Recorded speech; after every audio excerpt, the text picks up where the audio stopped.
However, due to the passage of time, the memories had become very hazy. Zuan nodded slightly to Sunny. So you're Miss Sunny. Hearing the slight alienation in Zuan's tone, the young maid's eyes welled up again, and she curtsied gracefully. Brother Zu, I've been waiting for you for several days.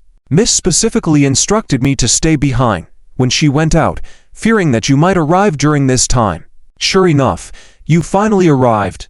With that, Sunny glared back at the gatekeepers with hostility. This is a distinguished guest specially instructed by Miss. How dare you servants dare to be impudent? These arrogant gatekeepers, full of themselves, were very fearful of the little maid. Hearing the name Yao Dashao, these gatekeepers all shrunk their necks and dared not gossip anymore.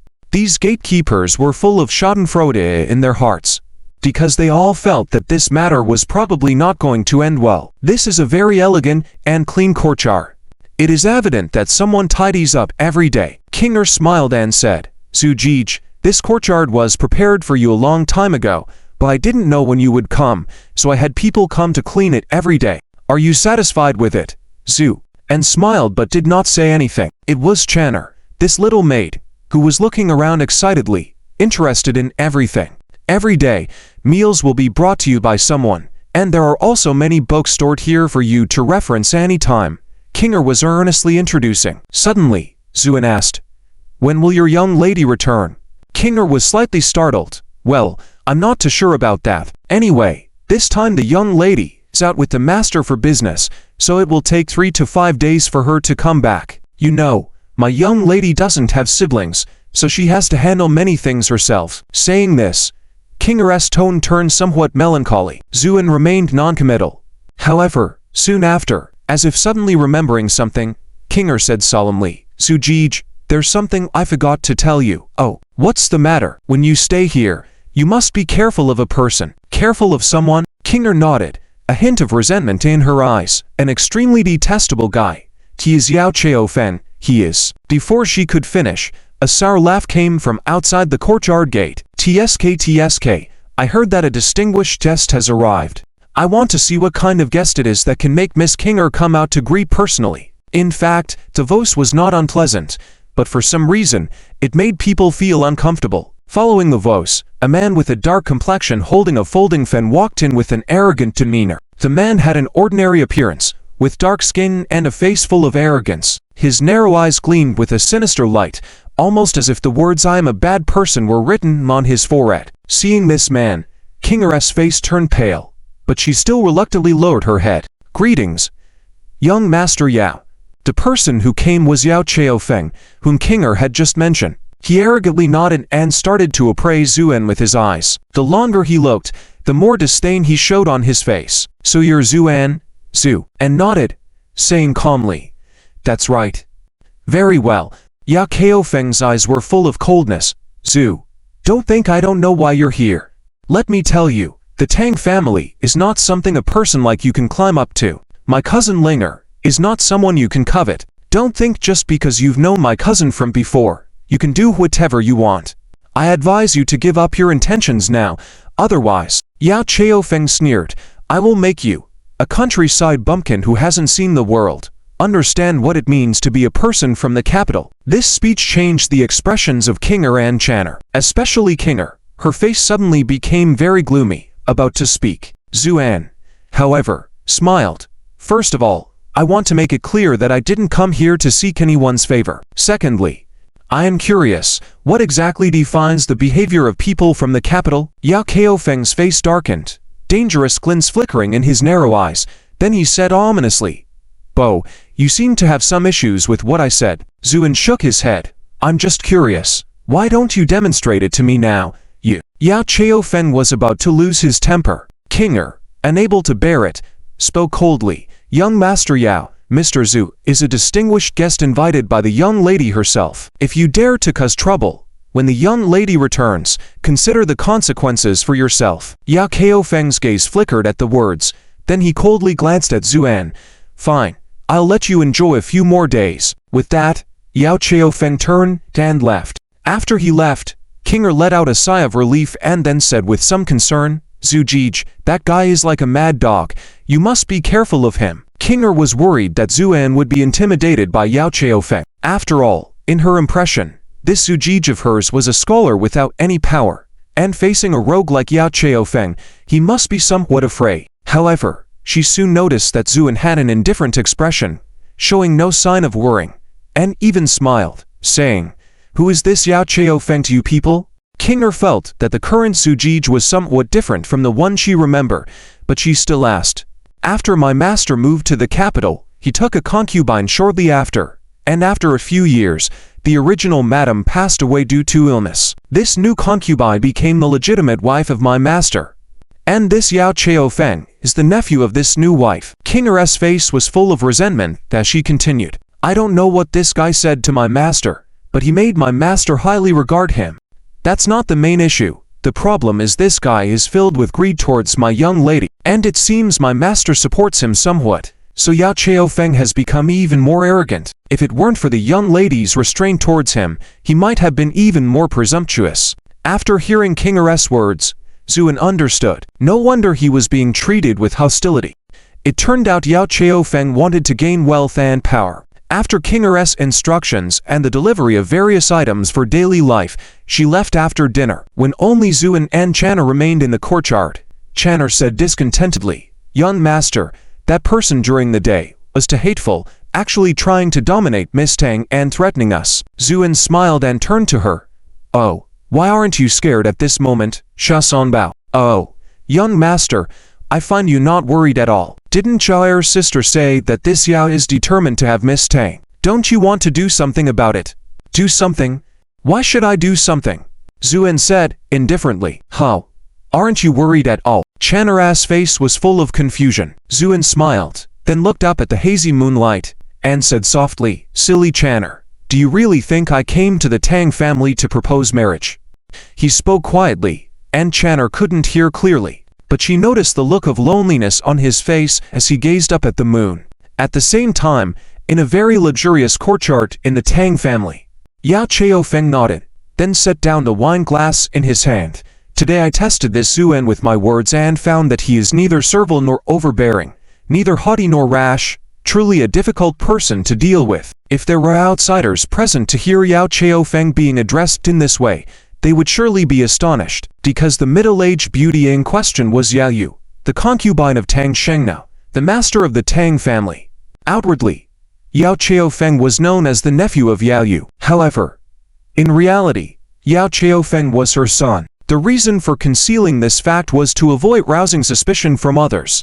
After all, this mother and son duo had no good intentions since entering the Tang family and had come to seize the family fortune. Initially, they thought this would be a simple matter. As long as they could deceive Tang Shan, dealing with Tang Linger would be easy. However, they did not anticipate that this seemingly delicate young lady was extremely clever and quickly organized the Tang family's business in an orderly manner. With this development, their plans fell through. Nevertheless, they were not discouraged and immediately changed their strategy. Yao Cheofeng began to aggressively pursue Tang Linger, while his mother, Yao Yu, whispered in Tang Sheng's ear. With both of them working together, they aimed to gain both people and wealth. Just as Tang Sheng was gradually accepting, and when things seemed to be turning in their favor, Zuan suddenly appeared. This naturally made this mother and son wary and resentful. "What do you plan to do, Fanner? Have someone get rid of him?" At this point, Yao Yu's face showed a touch of fierceness, clearly indicating she was not one to be trifled with. Yao Cheofeng shook his head. "No, we can't take action now. After all, Zuan was personally invited by Tang Linger. If we act before she returns, it's easy to arouse her suspicion, and then we won't be able to proceed. So Fanger, what do you mean?" Yao Cheofeng sneered. "Tang Sheng will never agree to this marriage proposal. It's just a delusion of Tang Linger's infatuation. Moreover, I heard rumors that Zuan's arrival was also at the invitation of Tang Linger. Therefore, when they return, as long as mother is there to instigate, Tang Sheng will surely be enraged, and by then, I don't believe Tang Linger dares to disobey her father's orders." "Very well, we will follow Fanner's plan, but you also need to secure Tang Linger soon, otherwise there will be more unforeseen changes. Mother, rest assured, I have a plan for this matter." Yao Cheofeng appeared confident in his decision. In the following days, Yao Cheofeng did not show up again. This relieved King Er, who had been on edge all along. She was afraid that Yao Cheofeng would harm Zhu, and while the young lady was away, so she would come several times a day to check on him. Zuan, however, remained indifferent, only eating and sleeping each day, leading a very simple life. As time went on, the servants in the residence began to gossip. "Hey, have you heard? The guy who used to be neighbors with our young lady eats and sleeps all day since he arrived at our house. He can eat the portion of 3 to 5 people at one meal, like a bottomless pit." Hehe, of course, I heard. I also heard that he dresses shabbily, probably because he used to go hungry, so he's now eating like a starved ghost. And he still thinks of taking the imperial examinations like this. Our young lady must have lost her mind. These sarcasms naturally reached Kinger's ears. Although she was very angry, she could not control what the others said. Yao Cheofen, on the other hand, was pleased to hear this rumor. He had initially thought Zuan was a formidable opponent, but seeing his behavior, he relaxed. Perhaps he was just a glutton. At the same time, in a caravan heading towards the capital city, Tang Linger was sitting in a carriage reviewing various business accounts of this trip. Despite being in her late 20s, Tang Linger was already a seasoned businesswoman, with a sharp sense for opportunities and ruthless business acumen that even surpassed those who had been in the business for decades. Tang Linger finished reviewing the accounts, then closed her eyes to contemplate their gains from this trip.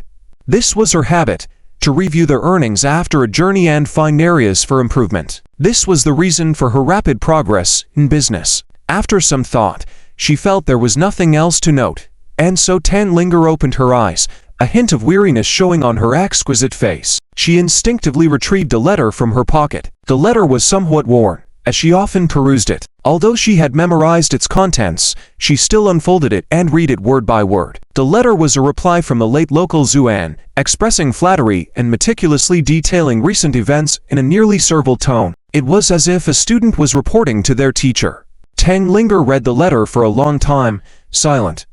At that moment, she felt somewhat lonely. What she sought was not the typical romantic feelings desired by young girls, but a strong man she could conquer in every aspect. This was why she was willing to expose herself and enter the business world as a young woman. She enjoyed the excitement of challenges. The reason she had taken the initiative to write to her childhood friend Zuan and invite him to the capital was because she remembered how superior he was when they were children. Tang Linger had great admiration for Zuan in those days, and that admiration had not diminished with the relocation of the Tang family, instead growing stronger. This was why she had written that letter. However, Zuan's reply left Tang Linger feeling uncomfortable and confused. Was this submissive man in the letter the same confident young man from before? Why did he seem so awkward now? Tang Linger's mind was filled with mixed thoughts. Just then, a horseback woman knocked on the carriage and whispered, "Miss, there is news from the household. Mr. Zhu has arrived in the capital and taken up residence in the mansion." Tang Linger was slightly startled, then nodded, saying, "I see. But what?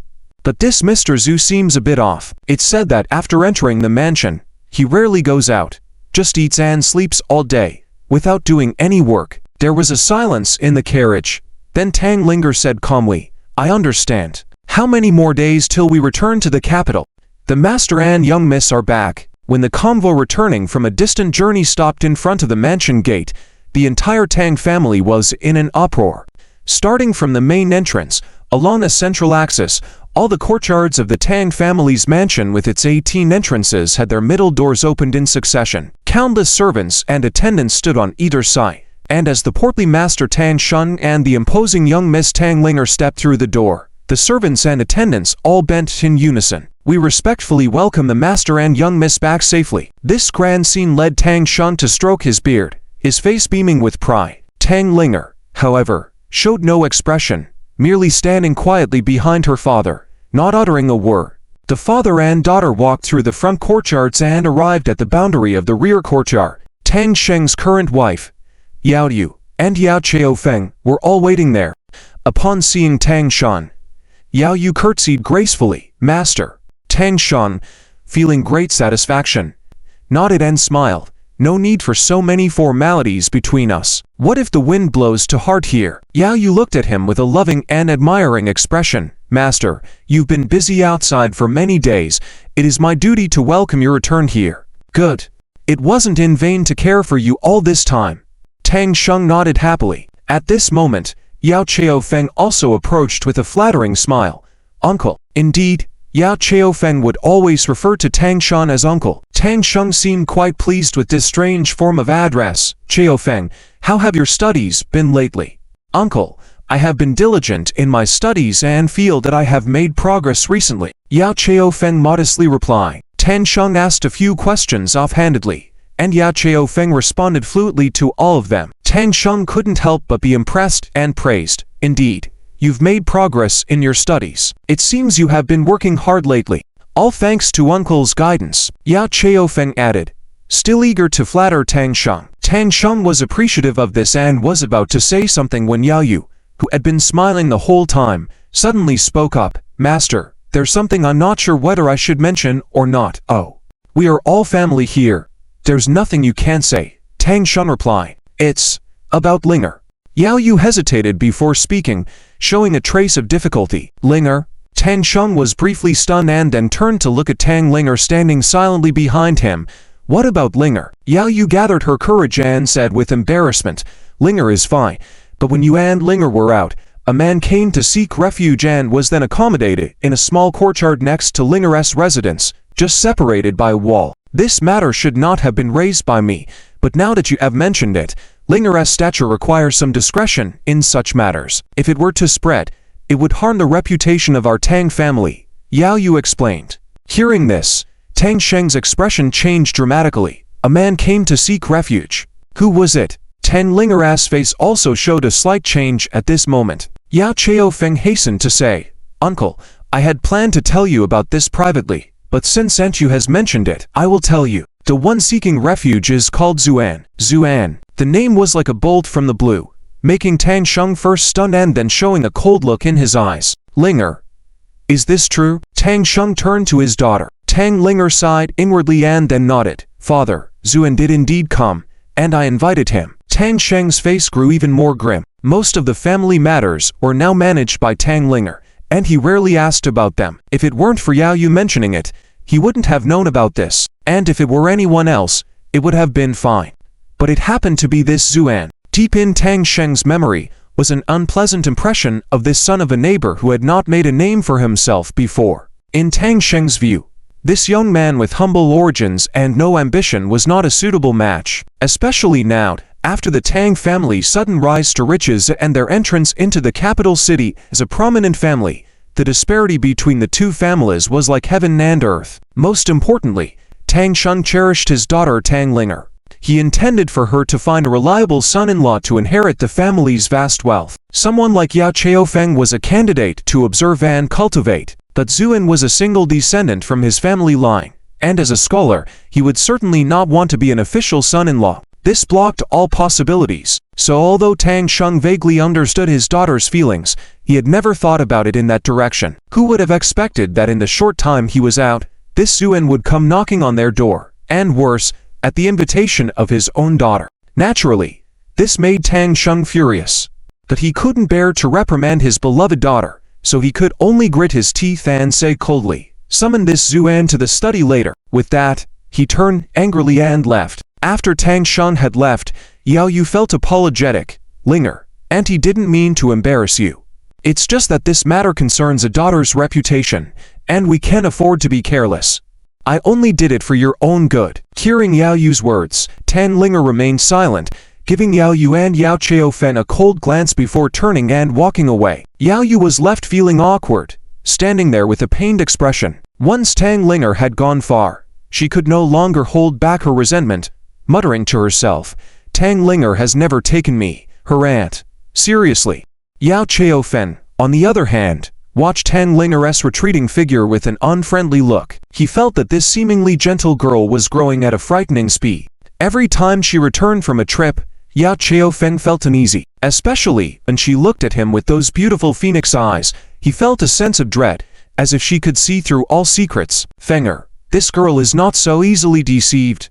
You have to think about whether you can control her, Yao Yu said with a hint of warning. Yao Chaofeng coldly snorted. Mother, rest assured, I have my ways.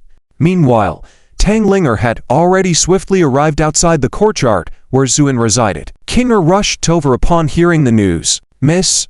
Tang Linger nodded. He Lives here? Kinger nodded. Miss, shall I inform him of your arrival? Tang Linger shook her head. No need. With that, she extended her delicate hand and pushed the door open, entering directly. The courtyard was empty.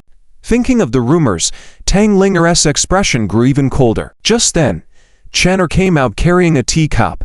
When she saw Tang Linger, she was first surprised, but then she exclaimed with joy, Miss Tang. Upon seeing Channer, the frost on Tang Linger's face began to melt temporarily. So, it's Channer. It's been a few years, and you've grown so ethereal. Channer walked over joyfully, bowing deeply first. Greetings, elder sister Tang. She then eagerly asked, Elder sister Tang, did you come to see our young master? Tang Linger nodded slightly. What is your young master doing now? Channer, feeling a bit embarrassed, scratched her head. He's sleeping. Sleeping? Tang Linger glanced at the sky. It was just after lunch, and there was still plenty of daylight left. To be sleeping now. It seemed the rumors were true. Tang Linger was internally displeased but didn't show it on her face. She simply said, Could you wake Master Zhu up for me, Channer? I have something to discuss with him. Sure. If my young master knows that Miss Tang has returned, he will definitely be happy, Channer said before hurrying inside. Just then, a long yawn could be heard coming from the house. Who is the first to wake from a dream? I know myself in my life. Spring sleep is delightful in the thatched cottage. The sun outside the window is still lingering. Good sleep indeed. With that, Zhuan slowly emerged from the house, his face still somewhat dazed, then smiled faintly at everyone. Tang Linger felt as if she had been struck by lightning, her heart even skipping a beat. Standing on the steps, this tall and elegant young man, dressed in white as snow, with eyes sparkling like stars, when he smiled, seemed like a lost deity from the heavens, too majestic to gaze directly at. Is it him? But there were many differences from the fading image in her memory, yet she couldn't pinpoint exactly what had changed. Just as Tang Linger was in a daze, Channer excitedly shouted, Master, elder sister Tang has returned. At this moment, Zhuan was also observing the girl who had haunted his original soul. She wore a light blue dress, exuding elegance and professionalism. Her facial features could be described as captivating, especially her striking phoenix eyes that emitted a sense of authority even in silence. Zhu, and silently praised her. What a talented and beautiful woman. If she were born in modern Earth, she would definitely be a powerful career woman. No wonder his former self couldn't forget her. He then nodded slightly at Tang Linger. Miss Tang. Tang Linger felt even more puzzled. In their correspondence, Zhuan had never acted this way. Back then, he exuded a strong sense of insecurity between the lines, almost bordering on flattery towards her, but meeting today, he was so carefree, even making Tang Linger feel inferior. What is going on? Though surprised, Tang Linger, who had been tempered by the business world, didn't show any signs externally. She only nodded slightly. Mr. Zhu, I apologize for disturbing your rest. It's somewhat embarrassing. Her words carried an underlying tone of mockery. Kinger, standing nearby, showed a hint of embarrassment. Zhuan simply smiled. It gets boring sleeping too much. It's good to come out for some fresh air. Besides, I've been waiting for Miss Tang to return. Tang Linger didn't dwell on it. Since she invited him, of course, he would wait for her return. The key now was to pass her father's test. Unconsciously, Tang Linger began to strategize her next move using the tactics of the business world. Mr. Zhu, we've known each other since childhood, so there's no need for false courtesy. I invited you to the capital this time, hoping to help you out. Staying at the bottom will only keep you trapped forever. Tang Linger took a deep breath. But now my father is aware of your arrival, and he wants to see you in the study. As soon as she said this, Kinger and Channer's expressions changed, especially Kinger. Father, how did he know so quickly? Tang Linger said coldly. It was, naturally, my aunt who informed him. Kinger looked panicked. She understood her father's attitude regarding her sister's marriage, so she knew this summons wouldn't be simple. The fearful atmosphere spread to Channer beside her. The young maid also turned pale, trembling. What should we do? Should I ask my young master to hide for a while? Kinger shook her head. It's useless. Escaping temporarily won't solve anything. And if he really hides, then... Kinger didn't finish her sentence, but the meaning was clear. If Zhuan truly avoids the meeting, his status in Tang Linger's heart will diminish, with no chance of redemption. This servant girl, who had been by Tang Linger's side since childhood, naturally understood her mistress's intentions. Therefore, avoiding the meeting was definitely out of the question. Indeed, as Tang Linger's gaze turned cold, Zuan only smiled faintly. "Mr. Tang, your father wants to see me only because of rumors spread by Yao Yu and others." But Tang Linger blushed slightly as she continued, "But he will surely inquire about your marital affairs. I hope that Mr. Zhu will consider his words carefully when the time comes." The implication was evident. Tang Linger couldn't point to Zuan and say directly to her father, "Just tell him you like me. That would be too embarrassing." Zuan chuckled and nodded. "All right, I'll go see him." He then descended the steps, telling Channer, "Wait for me here." Okay. Channer nodded, though she was bewildered. Then Zuan smiled at Tang Linger. "Shall we go?" On the way to the backroom study, Tang Linger kept stealing glances at Zhu, and strolling leisurely beside her, her thoughts in turmoil. Her feelings for Zuan were extremely complicated: admiration from childhood, sympathy from growing up, and even a touch of disdain from their previous correspondence. The mix of these emotions made her attitude toward Zuan equally complex. However, over the years, Tang Linger had met countless talented young men without feeling a spark. Until today, when she saw the young man standing on the steps, his profile outlined by the sunlight, she suddenly understood her own heart. Regardless of his mediocrity, she liked him. If need be, she would work outside, while he waited at home. Tang Linger made up her mind silently, but another challenge lay ahead. How would she persuade her father? At this thought, Tang Linger gritted her teeth and whispered to Zuan, "Mr. Zhu.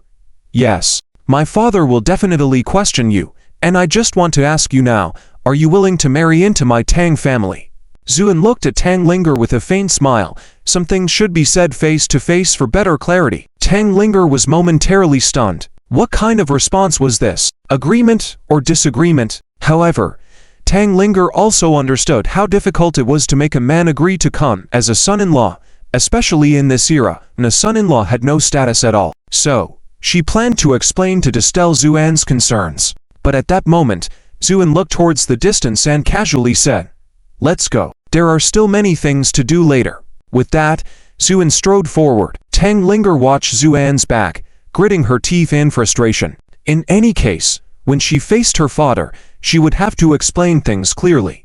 At this moment, in the study room, Yao Yu and Yao Qiaofeng were accompanying an angry Tang Sheng for tea. Also present were several favored guests in the Tang mansion. These people were mostly unsuccessful scholars who, due to their flattery and opportunism, gained favor from the elegant Tang Sheng. Of course, these individuals had long been bought by Yao Yu and Yao Qiaofeng, and thus all their words were filled with various praises for Yao Qiaofeng's talents. This made Yao Qiaofeng secretly pleased.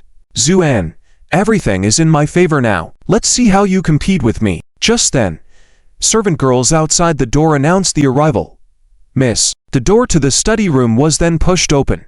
Tang Linger and Zuan entered together. The appearance of these two individuals caused a slight commotion among the people in the room. Tang Sheng, in a fit of anger, snorted. Even Yao Qiaofeng, who was initially triumphant, seemed frozen in place, with his eyes twitching crazily. He noticed that Tang Linger, who had never shown any favor to him, was now smiling and gentle towards Zuan, almost like a young bride. And when the two stood together, they looked like a perfect couple. This made him seethe with jealousy. Only Yao Yu, quick to seize the opportunity, hastily said, "Oh, this must be the great Zhu young master. What a talented individual." Her words of praise sounded very strange in this context. At least Tang Sheng's expression gradually darkened. "Zuan, after traveling a long way to the capital to seek refuge with my Tang family, what exactly are your intentions?" Before Zuan could speak, Tang Linger, unable to contain herself, stepped forward and said, "Father, Zuan has come because of my invitation.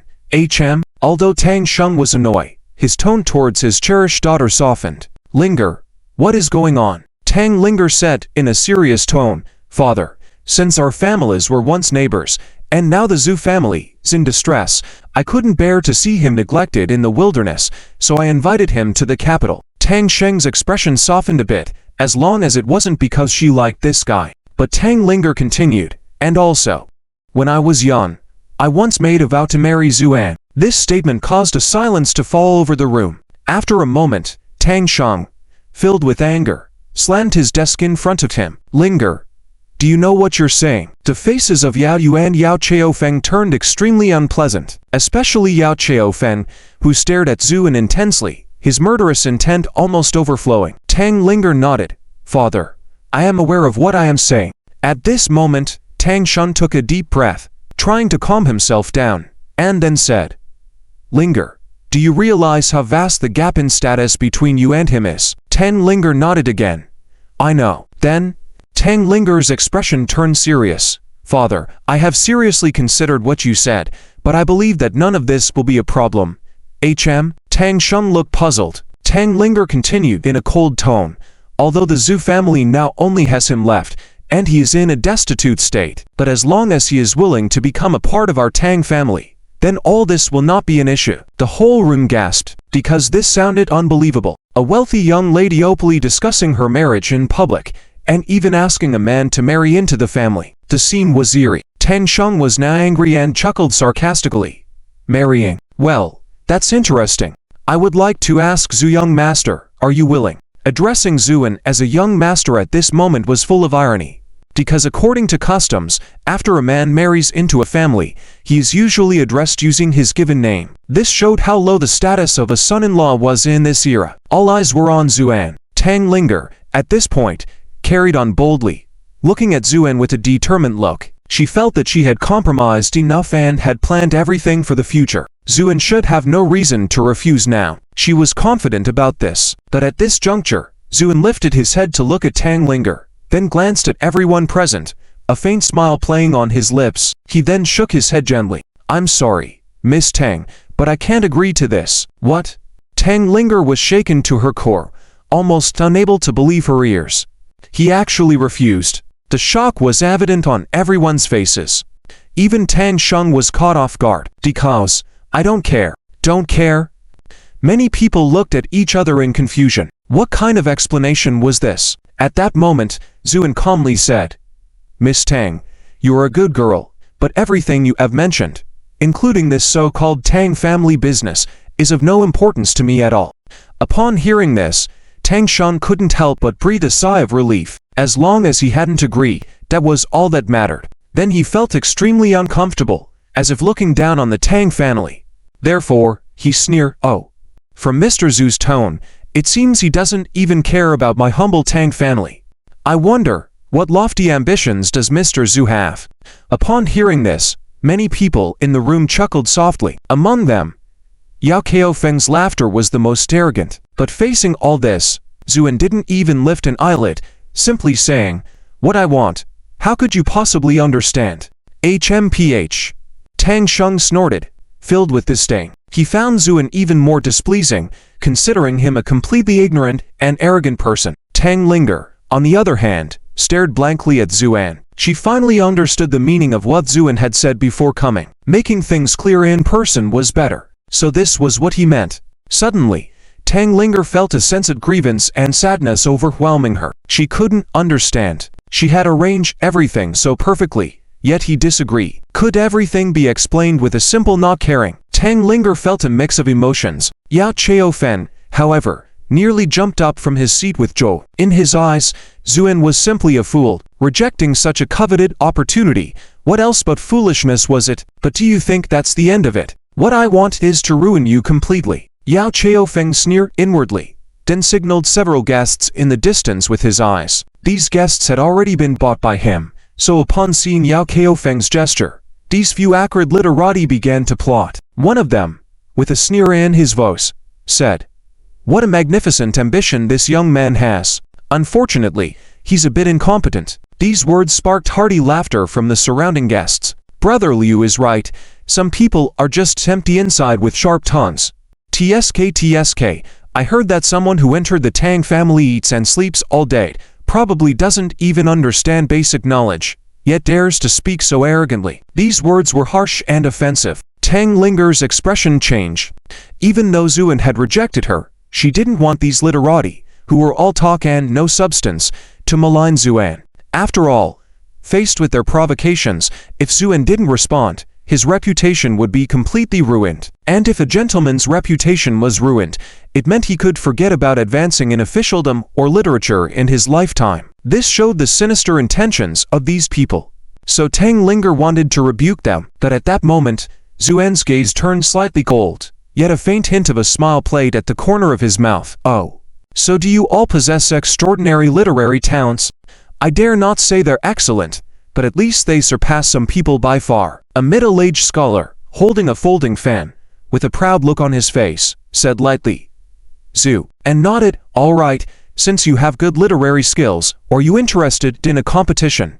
A competition? How? The middle-aged scholar gave Zuan a disdainful glance, full of confidence. In his view, Zuan was practically asking for a beating. Though he hadn't achieved much, he was proud of his poetry and prose skills, so he was full of confidence. Zuan then said, very simple, winner takes all, and the loser pays with their life. How about it?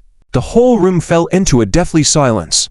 Then a low murmur spread through the crowd. Tang Linger became increasingly anxious. A poetic contest was one thing, but staking lives on it. She felt compelled to dissuade Zuan. However, Yao Chaofen was the first to speak up. Good. He truly is a man. Since that's the case, let it be so. How about it? The middle-aged scholar was initially hesitant, but seeing Yao Chaofeng agree on his behalf, he gritted his teeth and nodded. Good. I'll go along with it, as you say. Tang Linger, filled with worrying, whispered, Zuan, what are you trying to do? Zuan smiled at her. It's nothing, just idle and bore, teaching some people a lesson. But Tang Linger wanted to say more, but the middle-aged scholar feared Zhu and would steal the show and stepped forward first. I wonder what the topic will be, Zuan said, indifferently. Anything will do, I'm fine with it. This arrogant tone displeased many people, especially Tan Sheng. Sitting calmly behind the desk, he was eager to see how Zuan would fail later. Then Yao Yu suddenly pointed outside to the bright spring scene. In that case, how about using the spring scenery as the topic? The middle-aged scholar's face lit up at the suggestion. He excelled in describing scenery to convey emotions, so this topic played right into his strengths. Zuan remained non-committal. The middle-aged scholar paced around the room a few times, then suddenly snapped his folding fan. I've got it. With that, he swiftly wrote a poem on the paper. When he recited it aloud, the room was filled with praise. Marvelous writing. After months, Brother Liu's poetry has improved once again. This spring poem is fresh and elegant. Truly a masterpiece. Congratulations. These praises filled the study. The middle-aged scholar looked smug, then turned to Zuan. Mr. Zhu, it's your turn. At that moment, Zuan was gazing into the distance, seemingly lost in thought. Heh, can't come up with anything. He's digging his own grave. Just a person with surface-level charm, and nothing more. Amidst these mocking voices, Tang Linger looked bewildered. She caught a glimpse of loneliness in Zuan's eyes. That feeling made her heart ache. What had he experienced? Why did he have such intense emotions in his eyes? Tang Linger was perplexed. Then, Zuan turned back with a slight smile. Got it. Listen, everyone. With that, Zuan softly recited, Water's surface ripples. At first, the faces of these literati were full of disdain, thinking Zuan couldn't possibly surpass the middle-aged scholar with a better work. But as soon as Zuan uttered that first line, everyone's hearts trembled, and all other sounds disappeared. They fell silent, listening intently. Zhu, and continued, mountains gather as eyebrows, asking where travelers wander, eyes and brows brimful. Just sending spring off, sending you on your way. If you reach the east of the river in spring, linger with spring for 1,000 years. This. How is this possible? The middle-aged scholar whispered in disbelief. The other literary guests also had shocked expressions on their faces.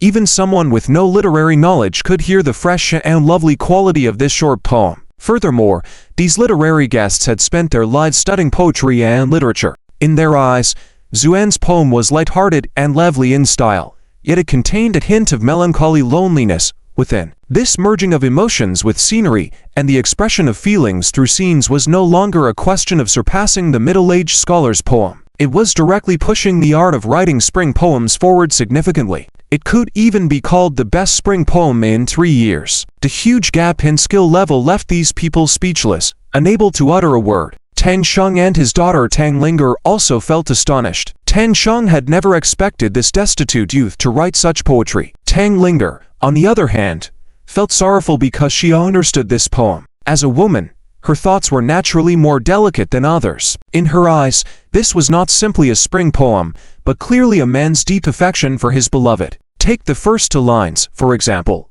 The water ripples like eyes, the mountains gather like eyebrows. If one did not love a woman to a certain degree, how could they write such profound words?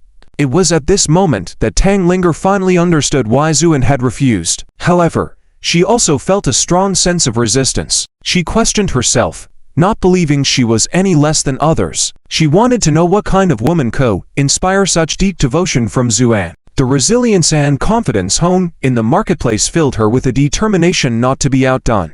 She wanted to compete because she did not believe she would lose. As everyone in the room fell into a stunned silence, Yao Chaofeng finally could not hold back any longer and stood up, glaring at Xuan with resentment and jealousy. He sneered, "The poem is indeed good.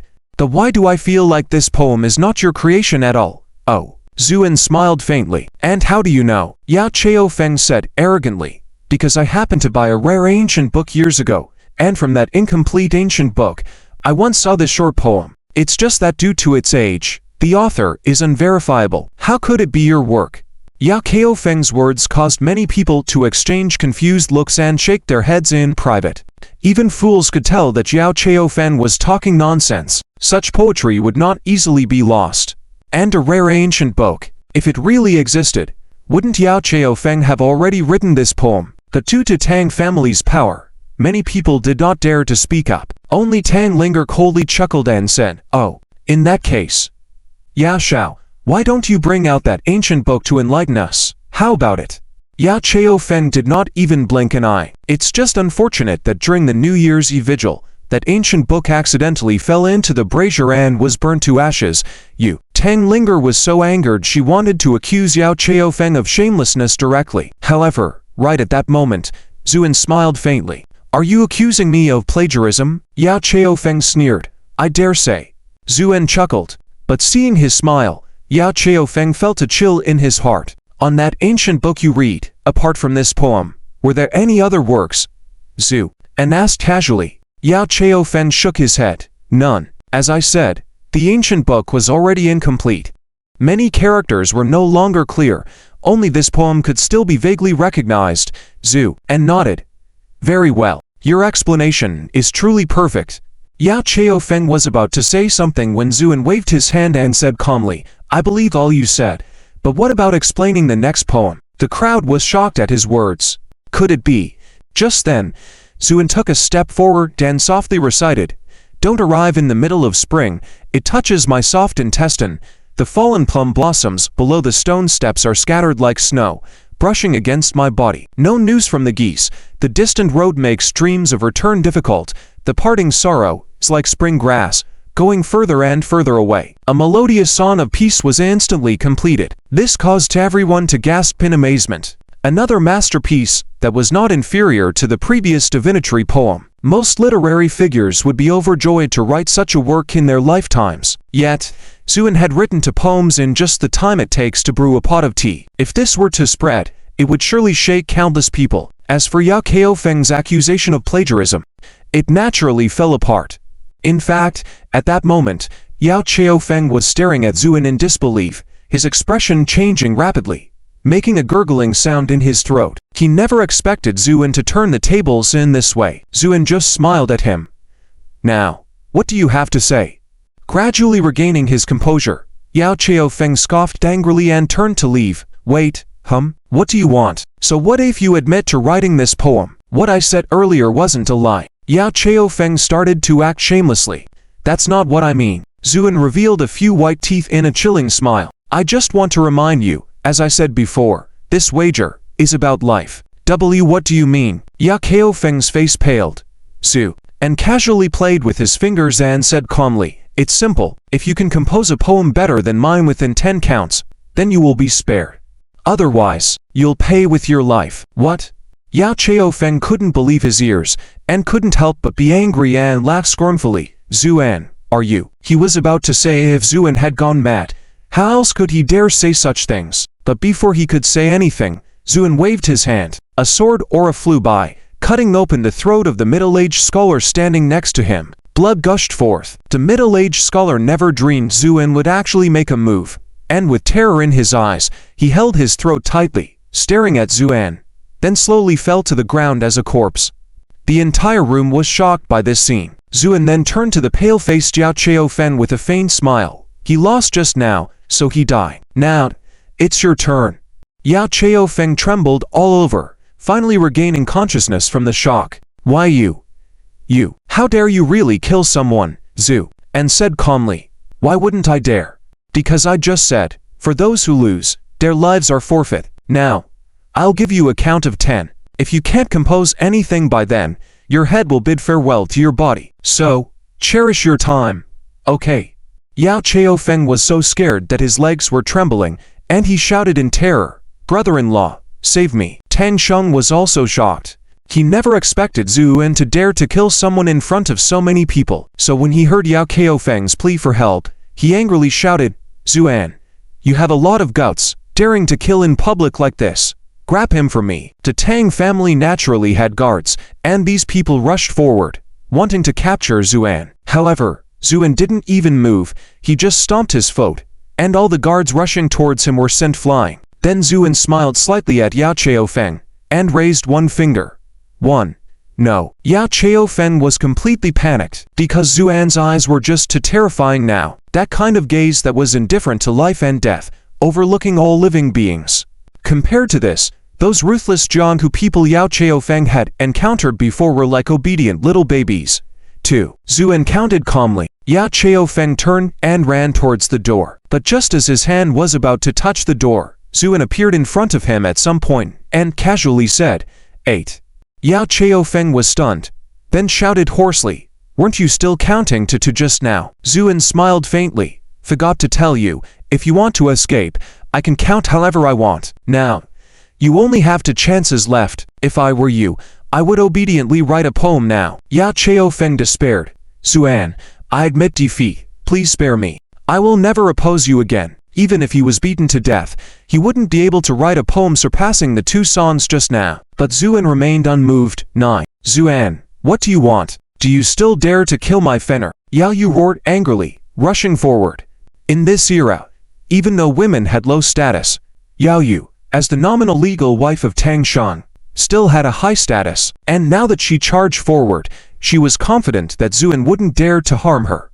After all, no matter how men were, they wouldn't dare to attack women, right? But she was wrong this time. Just a few steps out, Zuan raised his hand and slapped her, sending Yao Yu flying and fainting in midair before she finally landed and passed out. This slap was shocking. Everyone in the study was in shock. Tang Sheng's face turned blue, trembling with anger. Zuan, Zuan said, indifferently, you don't have to thank me, it's deserved.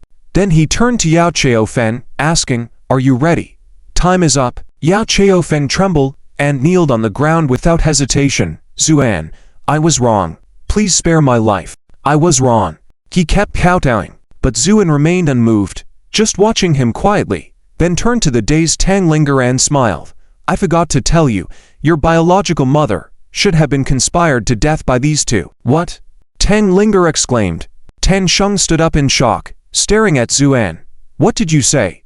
With a hint of a smile, Zuan said, you can ask him, nodding towards the trembling Yao Chao-fen. Yao Chao-fen was trembling all over, his face pale, because he couldn't understand how Zuan found out about this secretive matter. At this moment, Tang Linger's mind was racing, all these years of events flashing through her mind. Especially when Yao Yu married into the Tang family, her mother's condition deteriorated rapidly and eventually passed away. At that time, she was still young and just felt that her mother died too quickly. But she never thought there might be something suspicious. Now, with Zuan mentioning this matter, she suddenly realized there were many doubts. Thus, she coldly demanded, Yao Chao-fen, explain to me clearly. Yao Chao-fen wanted to deny it. Zuan's eyes flickered. Yao Chao-fen felt a tremor, and his mouth seemed to speak out of control, revealing the whole story. Even the fact that he and Yao Yu were mother and son, entering the Tang family to scheme for the inheritance. The truth was finally revealed. After finishing his explanation, Yao Chao-fen trembled, regaining control of his body. But Tang Linger was uncontrollably enraged, grabbing a large vase from the table and smashing Yao Chao-fen's head. The vase shattered. Blood gushed from Yao Chao-fen's head. But this was just the beginning. Tang Linger had lost her reason. Despite being a woman, she had followed Tang Sheng in adventures since childhood, thus having a spirited character. Now knowing that her mother was conspired against by this mother and son duo, she naturally hated them to the core. She saw a scholar's waist adorned with a decorative sword, grabbed it, aiming it at Yao Chaofeng, striking wildly. But the sword was blunt, only causing superficial wounds. Despite this, Yao Chaofeng kept screaming in pain. "Stop. I was wrong. Yao, you made me do it. Please." Tears filled Tang Linger's eyes. Ignoring Yao Chaofeng's pleas, she continued to strike him with all her might. After dozens of blows, Yao Chaofeng's cries gradually weakened until he fell silent and lifeless. The room fell silent.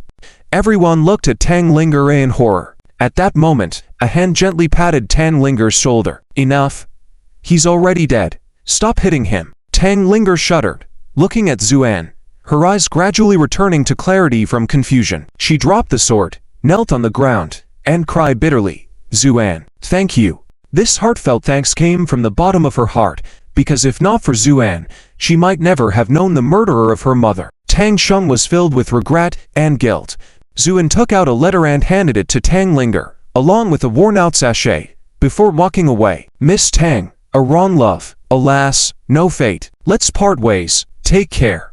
With those words, Zuan glanced at everyone in the room, smiled faintly, and left. Tang Linger stared at his departing figure, holding the sachet she had given Zuan in her childhood, tears streaming down her face. Tang Sheng, filled with regret, sat there in silence. As for the others in the study, they looked at each other, seeing the shock in each other's eyes. They understood that after today's events spread, Zuan's reputation would soar, becoming the most sought-after young talent in the city of Chanshan. "Sister Kinger, why hasn't the young master returned yet?" Channer asked with a worried expression. Kinger felt uneasy as well but forced a smile and said, "Channer, don't worry so much. Miss went with Brother Zhu, so everything should be fine." "All right," Channer responded somewhat helplessly, sitting on the doorstep with her chin resting on her hands, gazing anxiously outside. Kinger couldn't help but find this situation both amusing and exasperating. "Will sitting here make Brother Zhu come back sooner? But if I sit here, I'll be the first to see the young master when he returns," Channer earnestly replied. Before Kinger could say anything, Channer suddenly jumped up excitedly and exclaimed, "It's the young master, he's back." Kinger quickly turned to look and indeed, Zuan strode into the courtyard with a smile on his face. Kinger's heart stirred slightly. Why did it take him so long to return? Could something have changed? Thinking to herself, Kinger quickly smiled and greeted, "Brother Zhu, you're back, Zhu," and nodded. "Yes, I'm back." "Oh, why hasn't Miss come over?" "Miss Tang probably won't be able to come for now," Zuan said, then turned to Channer. "Channer, pack up. We're leaving." "Leaving?" Both Kinger and Channer looked puzzled. "Young master, why are we leaving?" Channer asked. "Yes, Brother Zhu, did our master say something?" Kinger also asked quickly. Zhu, and smiled and shook his head. "He didn't say much. I just clarified the situation, so we have to go." Kinger was even more confused. Despite Channer's doubts, the simple maid always obeyed Zuan, so she obediently nodded and said, "All right, I'll pack up." With that, she went back inside to prepare their belongings. Kinger wanted to ask something but hesitated and just looked at Zhu with a pitiful expression. Either way, this outcome was the worst one. After a brief moment, Channer returned carrying a small bag. "Young master, everything is packed," Zhu, and nodded. "Miss Kinger, please give Miss Tang a message, telling her that we bid farewell." With that, Zuan led Channer, who carried the bag, and turned to leave. Kinger stood there stunned for a moment before running after them, as if awakening from a dream, seeing them off outside the Tang family's gate. "Miss Kinger, please stay." Zuan didn't turn back and spoke before walking away quickly. Kinger looked at Zuan's departing figure blankly, feeling a mix of emotions and not knowing what to make of it. Just then, a sorrowful sigh came from behind her. Kinger turned around and was startled. Miss? That's right." Standing behind Kinger was Tang Linger, who appeared at some point without her noticing. At that moment, Tang Linger's face was pale as she nodded slightly. "Kinger, when Mr. Zhu left, did he say anything?" Feeling sad, Kinger lowered her head. "Brother Zhu asked me to give you a message. He said he's leaving." Upon hearing this, Tang Linger's eyes dimmed gradually as she clenched the handkerchief Zuan had returned to her. Kinger, what's happening? Did father disapprove? Why did brother Zhu leave so decisively? Kinger asked. Tang Linger gave a bitter smile. Disapprove? No, he didn't approve. At first, Kinger didn't understand who Tang Linger referred to until it dawned on her, and her face turned pale. Miss, do you mean brother Zhu didn't approve? Tang Linger wearily nodded, then suddenly seemed to remember something and her eyes lit up. Kinger, before he goes too far, quickly send a few clever maids to follow him discreetly. We must find out where he's heading. Kinger nodded immediately. Understood. As Kinger went to get things prepared, Tang Linger stood there, her eyes sparkling, murmuring softly, so you want to reject me like this? You underestimate my tenacity. Meanwhile, Zuan had already left the Yang alley with Channer and stood on the bustling street. Channer approached. Young master, where are we going now? Zuan looked at the grand city and finally set his gaze on Chanle alley, just a street away from the Yiyan alley. Located west of the Eastern Market, Chanle alley was the most prosperous area in the whole city of Chiashungjing, known for housing the most famous courtesans in the capital and even across the realm. This area was the epitome of the city's red light district. Zuan could sense a faint but familiar aura lingering over Chanle alley. It was so subtle that it seemed like the person had been gone for a long time, prompting Zuan to miss it when he first arrived in the city. However, his skills had improved significantly since then, enabling him to recognize it instantly. With a smile playing on his lips, Zuan pointed across and said lightly, Channer. Yes, today, I'll take you to explore this place. Channer looked puzzled at Chanle alley across, scratching her head. Young master, what's a place? Why are we going there? Zuan chuckled, lightly tapping Channer's head. Why so many questions? You'll know once you come with me. Oh. As Channer followed Zuan into Chanle alley, her eyes widened gradually. Along the roadside, there were beautifully designed pavilions with brightly dressed women leaning against the corridors, smiling and chatting with passers-by. When they saw Zuan and Channer, these women all paused, then started whispering and giggling. It's rare, bringing her own maid to visit Chanle alley. This young man looks good. Suits my taste. Sisters, don't try to snatch him from me. I'll tear your mouth. Are you the only one who noticed him? These women tease and banter, occasionally casting flirtatious glances at Zuan. They were all accustomed to this profession, but the usual visitors to Chanle alley were literary scholars or high officials and aristocrats, mostly older individuals. It was rare for someone like Zuan to visit at such a young age, let alone someone as charming as him, which greatly intrigued these women. Looking for someone, there were question marks all over Channer's little head. What kind of person did the young master want to find in this place of willows and smoke? Zuan didn't answer Channer's question, but instead started looking around. Soon, he found the person he was looking for. A man was approaching from the street. This man was around 30 years old, dressed in luxurious attire, but had a sly face, dark circles under his eyes, and his eyes always seemed to be scanning the pretty girls on the street. At a glance, it was clear that he was an experienced player in romantic affairs. Zuan smiled slightly, took a step forward, and blocked the man's path. Friend, please stay a moment. The man was startled, stopped in his tracks, and looked Zuan up and down, somewhat puzzled. Friend, I don't think I know you, do I? Zuan smiled. Of course, you don't. Then why are you stopping me? The man saw that although Zuan's clothes were not luxurious, his demeanor was calm and composed, so he dared not underestimate him. Especially when he saw Channer following behind Zuan, he was even more startled, with a gleam of admiration in his eyes. In his opinion, to have such a charming and beautiful maid like Channer, Zuan's identity must be extraordinary. The man was pondering. Zuan calmly said, At first sight, I knew you were an experienced player in romantic affairs, and I am new to this place, so I don't understand many things. Therefore, I wanted to ask, are there stunning and talented girls in Changlefan that dazzle people's eyes? Upon hearing this, the man's eyes lit up. Then he smiled and said, You've asked the right person. I may not boast about other things, but I know which girl is beautiful and charming in which place really well. What kind of girl are you looking for? And how much are you planning to spend? The man stared intently at Zuan. Zuan smiled. I'm not sure what kind of girl would be the best, but I've heard that Chanlefang is famous throughout the land, so I wanted to see for myself. As for how much I'm planning to spend, let's find the most expensive one. When the man heard this, he was delighted. Indeed, he guessed right.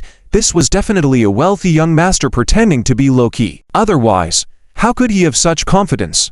You should know that Changlefan is known for being a gold-sinking pit. If you don't have a few hundred taels of silver, you won't be able to meet those top-notch girls. And this one who said he wanted to find the most expensive one obviously has a rich background. Although the man was delighted, he didn't show it on the surface. It seems that you are truly a man of the same ilk.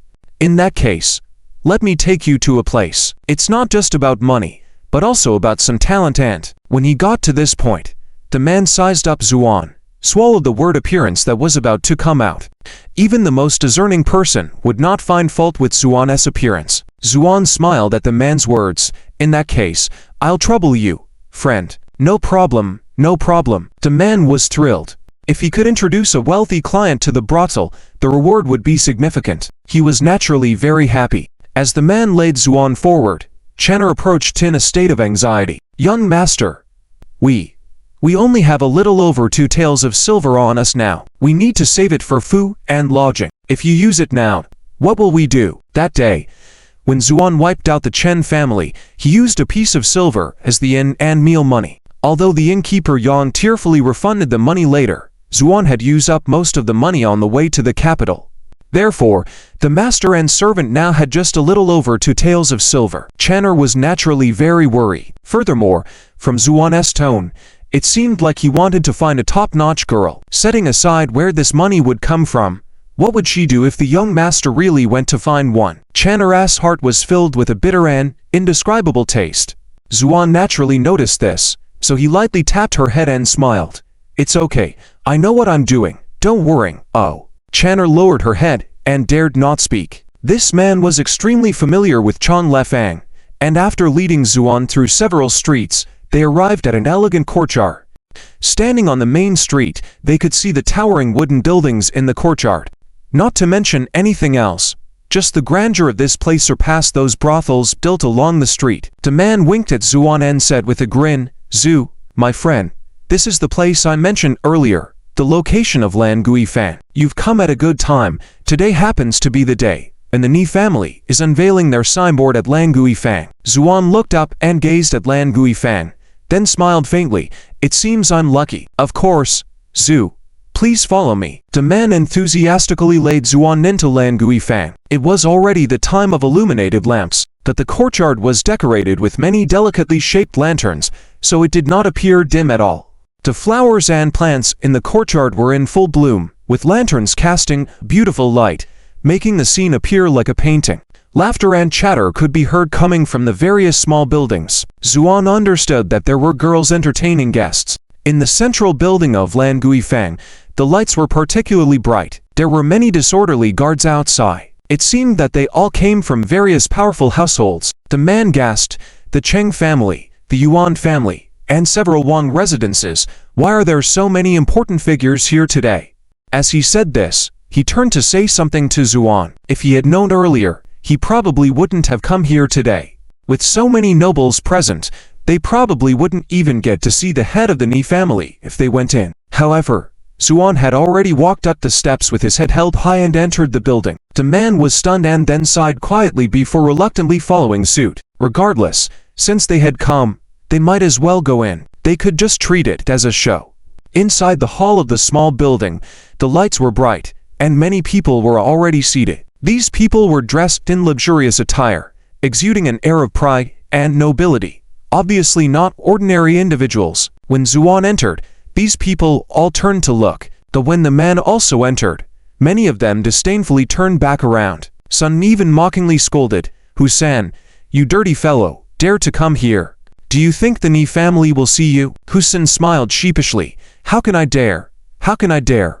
I'm just accompanying a friend for a look. Oh, this little maid is quite nice. When Channer walked in with a submissive attitude, someone couldn't help but make a teasing remark.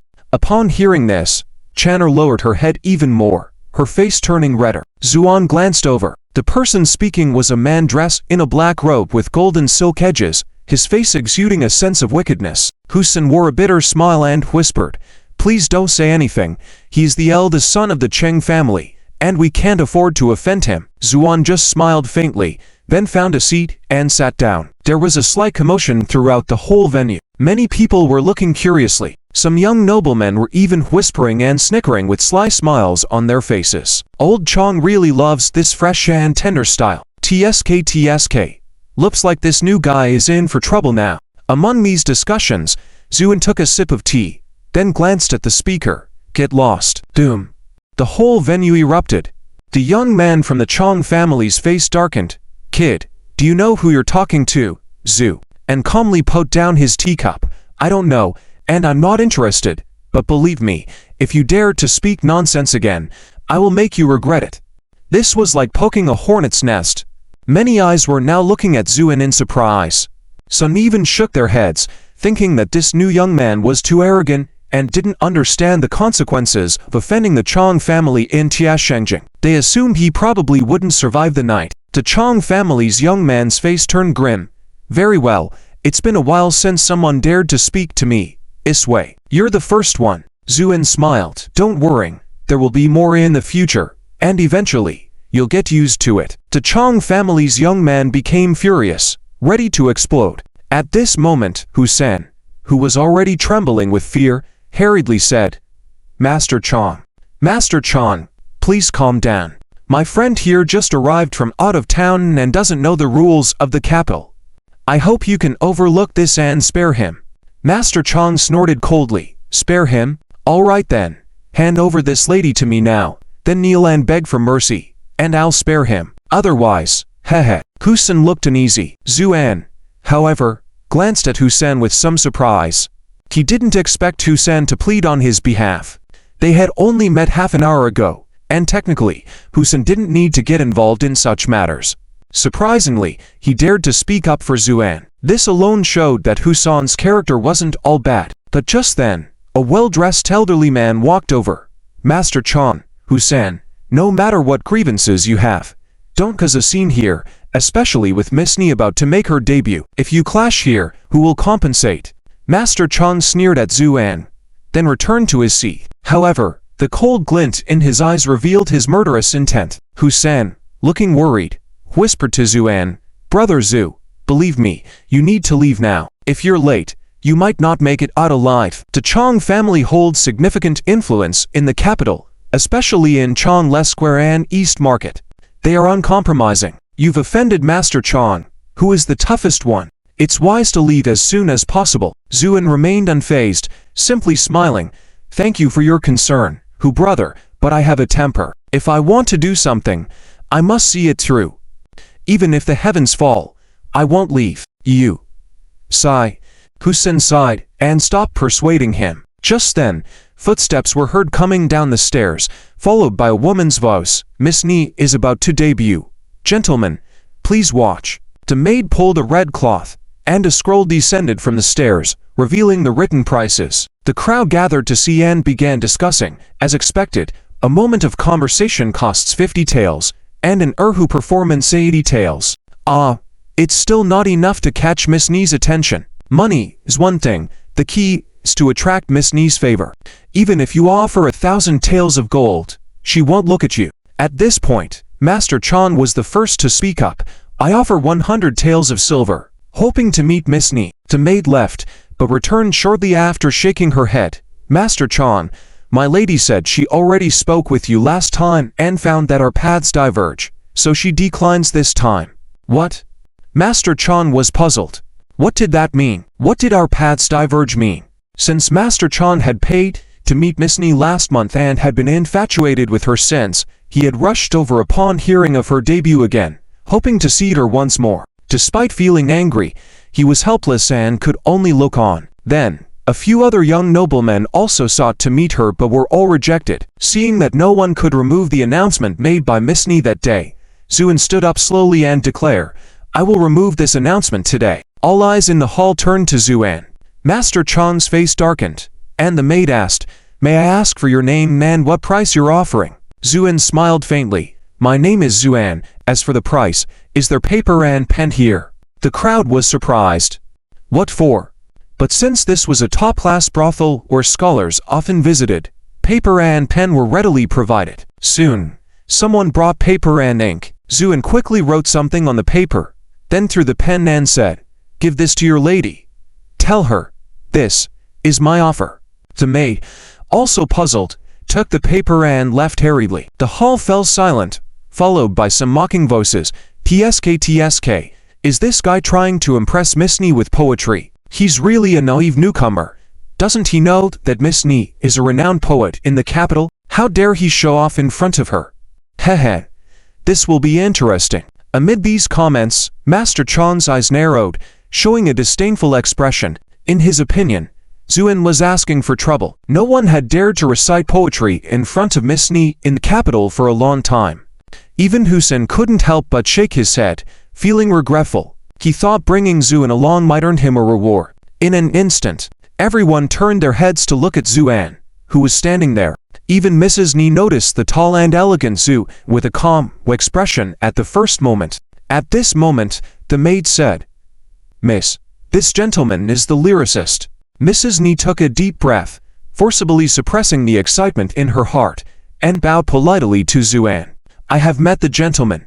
Zuen's expression changed slightly. Disappointment flashed in her eyes, but quickly returned to normal. She then nodded slightly with a smile that was not quite a smile. Miss Ni is too polite. At this moment, Mrs. Ni's heart was full of shock and joy. As the absolute star of the Dangui Fang, she enjoyed the highest freedom man rights. For example, this monthly announcement was her privilege. And what she wanted was to find her beloved through this method. But repeated disappointments had made her very numb. This time's announcement was the same. She had already given up hope. But unexpectedly, the maid suddenly delivered a piece of paper. At first, Mrs. Ni didn't take it seriously. It was just a way to please herself with some sour poems. She was already used to this, but never did she expect that when she opened it and read it, she was instantly struck as if hit by thunder, sitting still in place. Because it was very simple, with only 2 short lines of words, but it was like a sharp blade that stabbed straight into her heart. How much resentment! Last night's dream seemed like a return to the imperial garden. Carriages like flowing water, horses like dragons, flowers and moon in the spring breeze. Just this very short little poem made Mrs. Ni, who was used to writing poetry and had seen a lot of it, tremble. There were no fancy decorations, even the number of words was very few. But it captured all the melancholy. How could this not shake her? And she couldn't wait to ask, "Who is the lyricist?" The maid hesitated for a moment. Mrs. Ni, who was usually dignified and calm, couldn't wait, and directly ran downstairs to see who could write such wonderful poems. The moment she saw Zuen for the first time, she was even more shocked, because Zuen, whether in appearance or demeanor, was flawless. When he stood there quietly, he could only be described as a stranger on the street, as beautiful as Jay, a young gentleman without equal. Mrs. Ni, who had already given up hope, felt her heart trembling lightly, like a deer running amok. "Gentlemen, please come upstairs for a chat, Zhu," and paused for a moment, then nodded, "All right." Mrs. Ni felt joy in her heart. A hint of joy appeared on her face, and then she naturally accompanied him, step by step up the stairs. By the time the 2 figures had disappeared behind the bead curtains on the 2nd floor, the people in the entire hall glanced at each other, then all exclaimed in astonishment, "Am I seeing things right?" Mrs. Ni actually came downstairs to greet a guest herself. "I remember last time, even the current highness did not receive this treatment, right? TSK, I really don't understand what this newcomer has written." To excite Mrs. Ni, who is always calm, like this. These discussions continued. Chan Haoxi's face turned livid, and unconsciously grabbed the edge of the table, leaving a deep imprint on the wooden table that had been forcibly made. "First, being disrespectful to me, and now daring to steal the woman I have my eyes on. I must kill you." Chang Haoxi's heart screamed with madness. On the other side, Husen stared dumbfounded, with only 2 words swirling in his mind. Amazing. What does it mean to be amazing? This is what it means to be amazing. Without spending a penny, just casually writing a piece of paper, and Mrs. Ni, a well-known figure in the capital, personally coming down to greet the writer. How bold and spirited must that person be? While Husen was marveling, Channer had already awakened from her amazement and asked, What What is my young master doing with this woman? Her voice was full of anxiety. Husan glanced at Channer, then smiled and said, all right, don't worry, your young master is fine. He has just been favored by Mrs. Ni, and is now just chatting over tea. No need to worry. Really?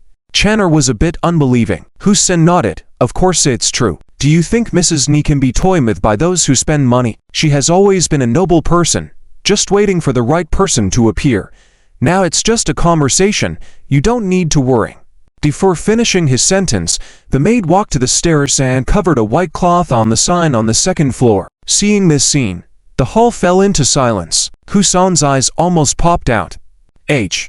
How is this possible? What's wrong? Channer asked with a trembling voice. Discussions broke out in the hall. Am I seeing things right?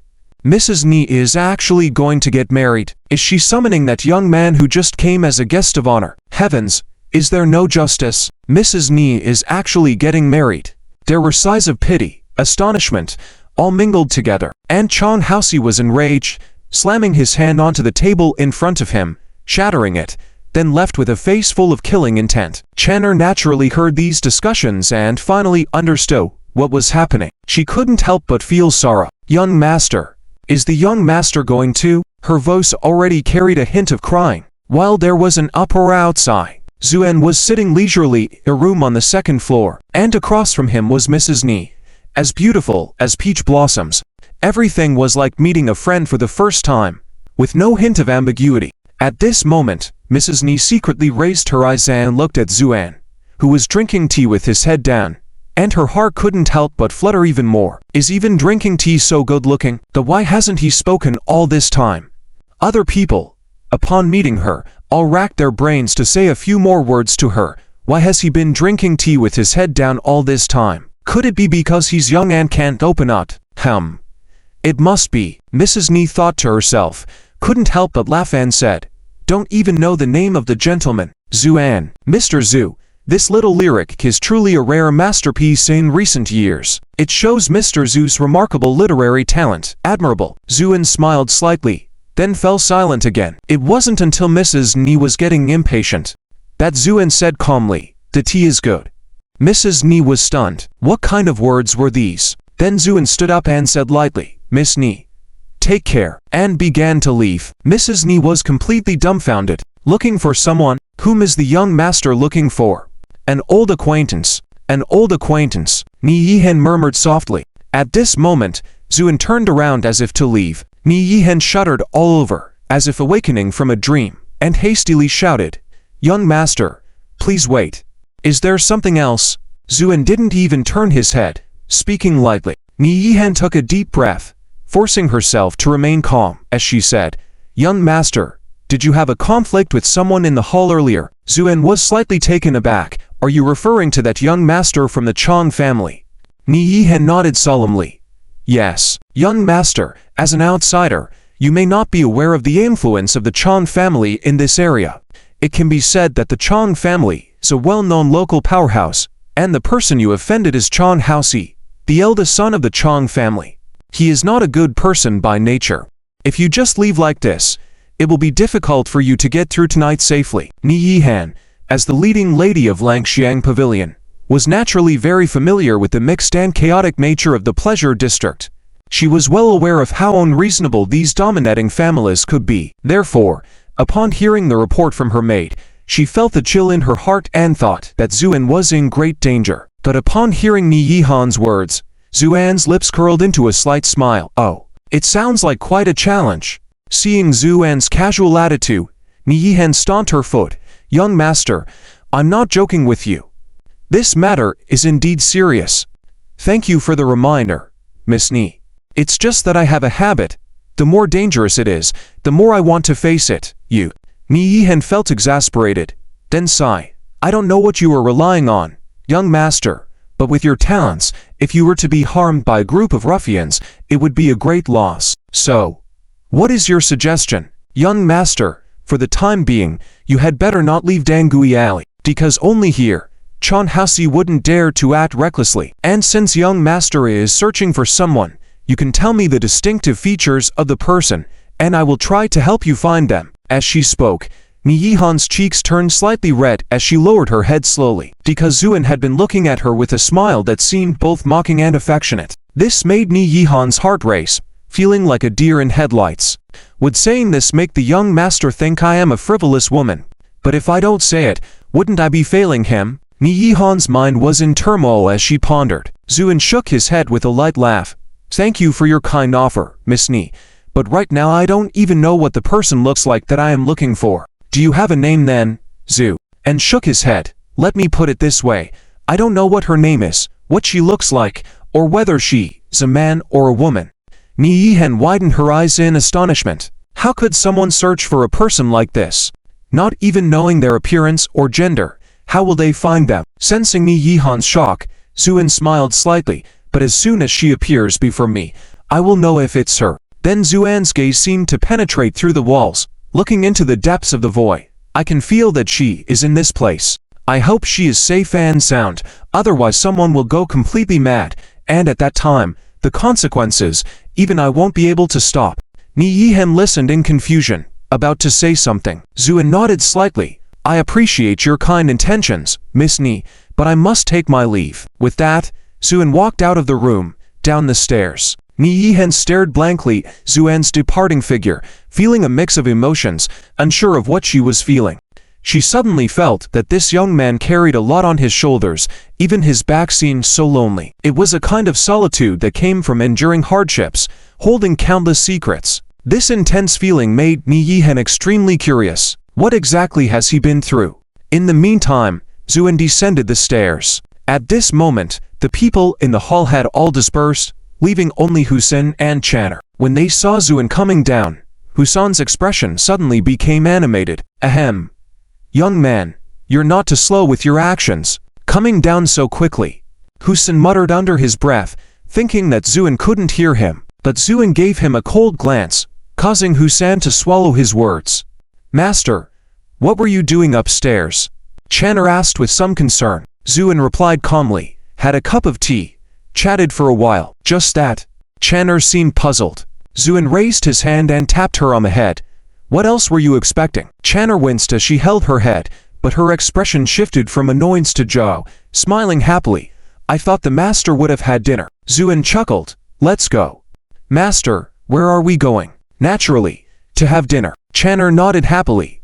Okay. Then Zuan looked at Husen who was standing beside them. Brother Hu, please join us too. Husen was taken aback, then looked surprised at Zuan. Where are you planning to have dinner? Definitely outside. But Miss Ni didn't tell you. Just now, Chan Hasi laughed angrily. With his personality, he will definitely not let you off. You are safe within Dangui Alley. But once you leave, who knows if you will see tomorrow's sun? Husen said emotionally. Zuan seemed as if he had not heard anything, and just gave Channer a slight smile. Channer, I remember there was a wonton stall by the roadside when we arrived. Let's go have wontons. Yes. Young master. Zuan then led Channer outside. Husen stared blankly. After a while, a struggle and hesitation appeared on his face. Finally, he stomped his foot in frustration and quickly followed them. I'm a bit hungry too. Eating a bowl of wonton should be nice, Zhu. And glanced at him, saying calmly, aren't you afraid? I am, but I'm willing to lay down my life for a noble cause. Besides, the wontons at that stall really are delicious. Zuan laughed heartily. All right, let's go and see just how good they really are. It was late at night. In the entire pleasure district, all the brothels were lively with music and dance. The streets were nearly deserted. Although spring was already past its peak, the nights were still cool. At such a moment, a wonton stall emitting a warm steam seemed precious. The stall owner, an elderly man hunched over with tiredness, was familiar to Husan. Old Luo, 3 bowls of wontons. Wonton is fresh and delicious, with a sour and spicy broth that is just right. On this chilly spring night as cold as water, having a bowl of wonton really makes one feel warm from the inside out. Husan eats his wonton nosily and continuously talks about the beauties of the Jilfan. In the Jilfan, there are said to be 4 great flower courtesans. The one we saw in Dangui Alley today, Ni Dajia, is one of them. In addition to her, there are also the leaders of several other major brothels, such as the Flower House and Ruinyu Pavilion. They are all extraordinary beauties. Unfortunately, I have only had the fortune to see Ni Dajia once so far. I haven't had the chance to see the others. If I could have the luck to see them all, then I would truly have no regrets." Listening to Husan's words, Zuin remains silent, calmly eating his wonton. However, Chainer is starting to feel annoyed by Husan, thinking that he is deliberately corrupting the young master, so she glares at him fiercely. "You lecherous man. Hey, little girl, how can you speak like that? You should know that enjoying beauty is a natural thing for men. What's wrong with that?" Husan begins to justify himself. "HMPH, I won't talk to bad people. Do I look like a bad person? Don't you? Do I?" As they continue to argue, suddenly the surroundings become quiet. Even though there were few pedestrians on the street, there were still latecomers or early leavers passing by. But suddenly, the whole street becomes empty. Even the laughter coming from the nearby brothels disappears. The entire world falls into a tense silence with a sense of foreboding. This eerie stillness makes Husan's face pale. "Zu brother." This. But Zuin seems oblivious, still burying his head into the wonton and calmly saying, "Don't speak, just eat." Husan hesitates, but eventually trembles and bows his head to continue eating. Once he finishes the bowl of wonton, Zuin wipes his mouth satisfied, then lifts his head to look into the darkness in the distance with a cold smile on his face. "Since you're here, come out." With Zuan's voice, figures emerge gradually from the darkness where the light cannot reach. 1, 2. Soon, hundreds of men in black clothes with stern expressions surround the wonton stall, creating an atmosphere of extreme tension. The stall owner has already cowered under the table in fear. Husan's face turns pale, his hands shaking so much that he can't even hold the chopstick steady. Only Zuin remains composed, looking at the group around him before sighing softly. The Chong family is so domineering, sending so many people over a minor matter. Do they want to turn me into minced meat for this? You got it right. A voice full of mockery and cruelty speaks, and the crowd silently makes way for Chan Haosi to slowly walk in. "Honestly, I didn't expect to resolve this with you tonight, because if you stayed holed up in Dengui Alley, I couldn't touch you, but it seems like even the heavens are on my side. You daringly came out here for wonton. Do you really think I wouldn't dare to kill you?" Chang Haosi wears the expression of a cat playing with a mouse, Zhu, and listens quietly, absent-mindedly tapping the table with his fingers. Suddenly, he turns to look at the trembling old wok under the table. "Could you please cook me another bowl of wonton? But remember to go light on the pepper." The old wok is trembling in fear. Having run a stall on Jiaofang Street for decades, he knows well how ruthless the Chan family can be. Even he might not escape death tonight. Where would he have the mood to cook wonton? Chang Haosi laughs viciously. "Kid, it's better for you not to struggle. No matter how you try to stall and play tricks, you can't change your fate. Rest assured, I will take care of you very carefully, making sure you have the most unforgettable night of your life. Oh, and your little maid. Once you're gone, I will take good care of her. After all, my brothers under me have been abstaining for a long time." With that, Chan Haosi bursts into laughter filled with arrogance and triumph. "It sounds like you've done this many times. You must be experienced in this." Zuan's indifferent voice cuts through the laughter, reaching everyone's ears. Chan Haosi is taken aback, then grimaces. "So what if I have, Zhu?" and sighs. "I just wanted to enjoy a good bowl of wonton. But since you're looking for trouble, you can't blame me." "What?" Chan Haosi is stunned. Surrounded by so many people, he still dares to say that he's looking for trouble? Has this young man lost his mind? Zhu, and calmly says, "Let's do this together. It's not too late. Finish me off so I can eat my wonton in peace. Kill him." Chan Haosi's face darkens horrifically as he gestures, and his men start to swarm around, ready to attack Zuan. At that moment, a drop of rain falls. The first spring rain has arrived. In an instant, the rain curtains the whole sky of Tiashenjing. But no one is there to enjoy the scenery of the rainy night. The killers from the Chang family gather, blades at the ready. Just as Chan Haosi's face lights up with a smug smile, Zuan picks up a bamboo chopstick, sighs, "Such a spoil sport, rain again." With a wave of his hand, the chopstick transforms into a bright sword light that tears through the rain curtain, slashing through the attackers. The black-clad assassins freeze in their tracks. Simultaneously, a distant thunder rolls over the horizon. The sound reverberates as the bodies of the killers split apart from the waist. Blood gushes out, mixing with rainwater, spreading a strong smell of blood. Those standing on the street witness Chang Haosi standing there dumbstruck. Zuan looks silently at him, I told you. You brought this on yourself.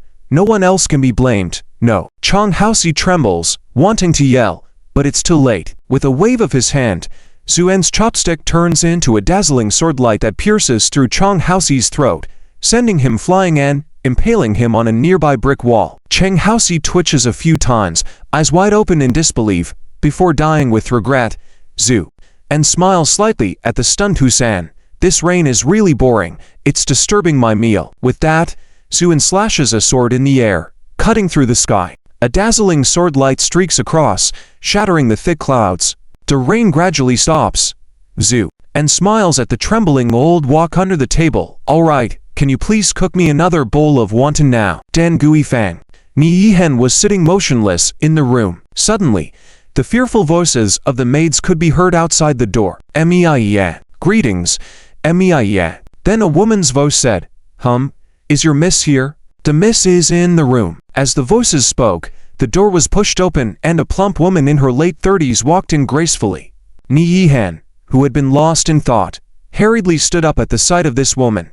Sister. The woman's face was as calm as water as she nodded. Sit. Ni Yihen was slightly startled, then bowed her head and quietly sat down. To be addressed as sister by the head of Dan Guifang, this woman was Meiya, the powerful figure behind Dan Guifang. However, Meiya did not often visit Dan Guifang on regular days, so she was not well known to outsiders.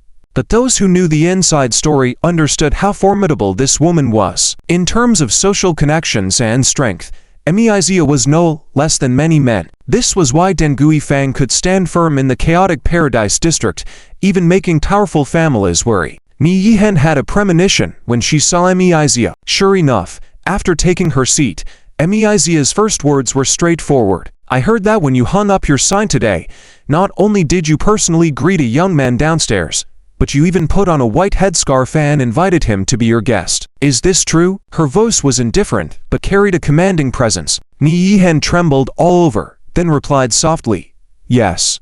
A long silence followed. Then Meiya reached out her hand. Hand it over. What? Ni Yihen looked puzzled. Meiya spat. Silly girl. Don't play dumb with me. If a proud person like you voluntarily lowers yourself to greet someone, it shows this person is extraordinary. What did he write to you? Why don't you show me? Ni Yihen stuck out her tongue, chuckled helplessly, and carefully retrieved the paper Zuen had written from her chest, handing it over. Meiya's expression changed slightly when she took the paper and, after looking at it, she was momentarily stunned. Sister, how is this little verse? Ni Yihen asked proudly. Good, good, good. Meiya stared at it intently, saying 3 good words in a row. I also think this little verse is exquisite. In just one line, it captures all sorrows and can be called the best poem in 3 years. Ni Yihen said with a smile. But Meiya stayed silent, closed the paper after examining it for a while, and then sighed. It is a good poem, but unfortunately, Ni Yihen's face changed. Unfortunately what? Unfortunately, the author of this poem doesn't have much time left. This sentence hit Ni Yihen like thunder. After a while, she regained her composure and asked tremblingly, Sister, why do you say that? Yihen, do I need to spell it out for you? Why? Could it be? Meiya nodded. Exactly, it's the Chang family. Do you know why I came to Dan Guifang so late? It's because I received news that the Chang family has sent out a large number of men lurking near Dan Guifang. And this information was provided by Chang Haoxi, the young master of the Chang family. The purpose is to deal with the young man who wrote this little verse. With each word Meiya spoke, Ni Yihen's complexion paled. By the end, her face was as white as paper, and she couldn't stop trembling. She knew offending Chang Haoxi would put Zuen in danger, but she hadn't expected the danger to come so quickly and fiercely. Chang Haoxi's actions were ruthless. He even informed Dan Guifang's behind-the-scenes figure, Meiya, in advance, effectively preventing any assistance from Dan Guifang. Ni Yihen was sharp-witted and saw through everything, but the more she understood, the more despair she felt. Sister, is there no other way to save him? Ni Yihen said softly, full of pleading in her voice. Meiya sighed heavily and shook her head. Although I regret it, the fact is, in the Paradise District, although we at Dan Guifang do not have to bow to the Chang family, Chan Haoxi's early warning to me and his restraint from acting at Dengui Fang have blocked all our options. Even I cannot forcefully intervene." Ni Yihan fell silent with her head lowered. Though they had only known each other for half a day, the impression Zhu and left on her was profound. Must that lonely young man, the talented poet who created such an exquisite verse, die in humiliation in the dark night of the Paradise District at the hands of a group of thugs? Just thinking about it was truly unbearable. At that moment, the sound of rain could be heard outside. Meizia walked to the window and gazed at the rain curtain, sighing softly. "It's raining. The blood on the streets will fade faster under the rain, won't it?" Ni Yihan also looked at the rainy night outside the window, lost in thought. But then, in the pitch-black night sky, a bright light suddenly flashed. Meizia, who had been indifferent, paled and exclaimed in shock, "How is this possible? How can there be such sordid intent?" Before she finished speaking, another ray of light, like a blazing sun, cut across the sky, piercing straight into the firmament. Then, this sword light burst like fireworks in the high sky. In an instant, the dark clouds that had obscured the stars and moon were torn apart, revealing the night sky full of stars. The rain gradually stopped as well. Meizia stared in astonishment at the scene, then began to tremble, her teeth chattering out of fear. In her eyes, there was boundless dread. Having practiced martial arts for many years and being skilled in swordsmanship, she could appreciate the horror of that sword light just now. It was a kind of power that made one feel like facing a divine being who could tear heaven and earth apart, leaving no room for resistance, only a desire to kneel and worship. Meizia was certain that no one in the entire capital could produce such a sword. Could it be? The idea that rose in Meizia's heart frightened her. Ni Yihan snapped out of her daze at this point, asking in a panic, "Sister, what was that just now?" Meizia took a deep breath, trying to compose herself. That was the display of a true strong presence's miracle. Ni Yihan was stunned for a moment before asking, full of bewilderment, "Was that someone from the Chan family?" "The Chan family?" Meizia sneered, then turned to look at the starry sky outside the window. In the night sky, at this moment, the stars were like diamonds, and the moon like a bent hook. If my guess is correct, soon, there will be no more Chan family. The Tang family was also shaken by the news, because Tang Linger had secretly sent someone to follow Zuan, wanting to know where he was staying. So when Zuan had just entered Jiaofang, Tang Linger, who was in Yangfang, already knew. In fact, she couldn't avoid knowing, because her personal maid, Kinger, would hurriedly run into the inner courtyard every hour to report the latest situation to her. "Miss, Brother Zhu went to Jiaofang." After a while, she would run back again. "Miss, Brother Zhu entered Dangwifeng." Each report would darken Tang Linger's expression, because she never expected that after Zuan left the Tang residence, he would go straight to Jiaofang and even entered the famous Dangwifeng. What was he thinking? Did he intend to indulge in lust and pleasure? These questions swirled in Tang Linger's mind, making her grit her teeth in anger. Are all men like this? That the news that Kinger reported next made her instantly forget about these trivial matters. "Miss, Brother Zhu had a conflict with the eldest son of the Chong family in Dangwifeng, and the eldest son of the Chong family left in a huff." Hearing Kinger's words, Tang Linger was shocked and surprised. It was the Chong family. As a businesswoman, Tang Linger knew very well how powerful the Chong family, who dominated the Eastern market, was. In fact, if the Tang family wanted to do business in the Eastern market, they had to obediently pay tribute to the Chong family. Otherwise, they wouldn't be able to operate. And this Zuan actually dared to pick a fight with Chan Haoxi in Jiaofang. It was tantamount to seeking death. Tang Linger felt anxious. Kinger hesitated. "Is there anything else?" "Miss, the messenger said that Brother Zhu wrote a note in Dangwifeng, and the head of Dangwifeng, Ni Dajia, personally took him to the second floor and then hung a white cloth." Kinger blushed slightly as she spoke, tears welling in her eyes. Tang Linger was stunned for a moment, then sat down dejectedly, her mind filled with a myriad of thoughts. Indeed, he was incredibly charming. Writing a note casually could make the head of Dangwifeng personally escort him and willingly offer herself. Although in this era, it was common for men to frequent the red light districts, for Tang Linger, who had a strong sense of dignity, she still found it hard to accept this reality. Kinger naturally noticed this and was about to console her. Tang Linger waved her hand. "Continue investigating. Remember, Pay special attention to the movements of the Chang family. Yes. Kinger left anxiously. Tang Linger sat in the room, all the events of the day flooding her mind, making her unsure whether to cry or laugh. Her mother's revenge had been avenged, and the culprit had been punished. But her own future had become complicated and uncertain. What should she do? Just as Tang Linger was self-pitying, Kinger rushed in, flustered. Miss, something bad has happened. Tang Linger stood up abruptly, her voice sharp. What's wrong?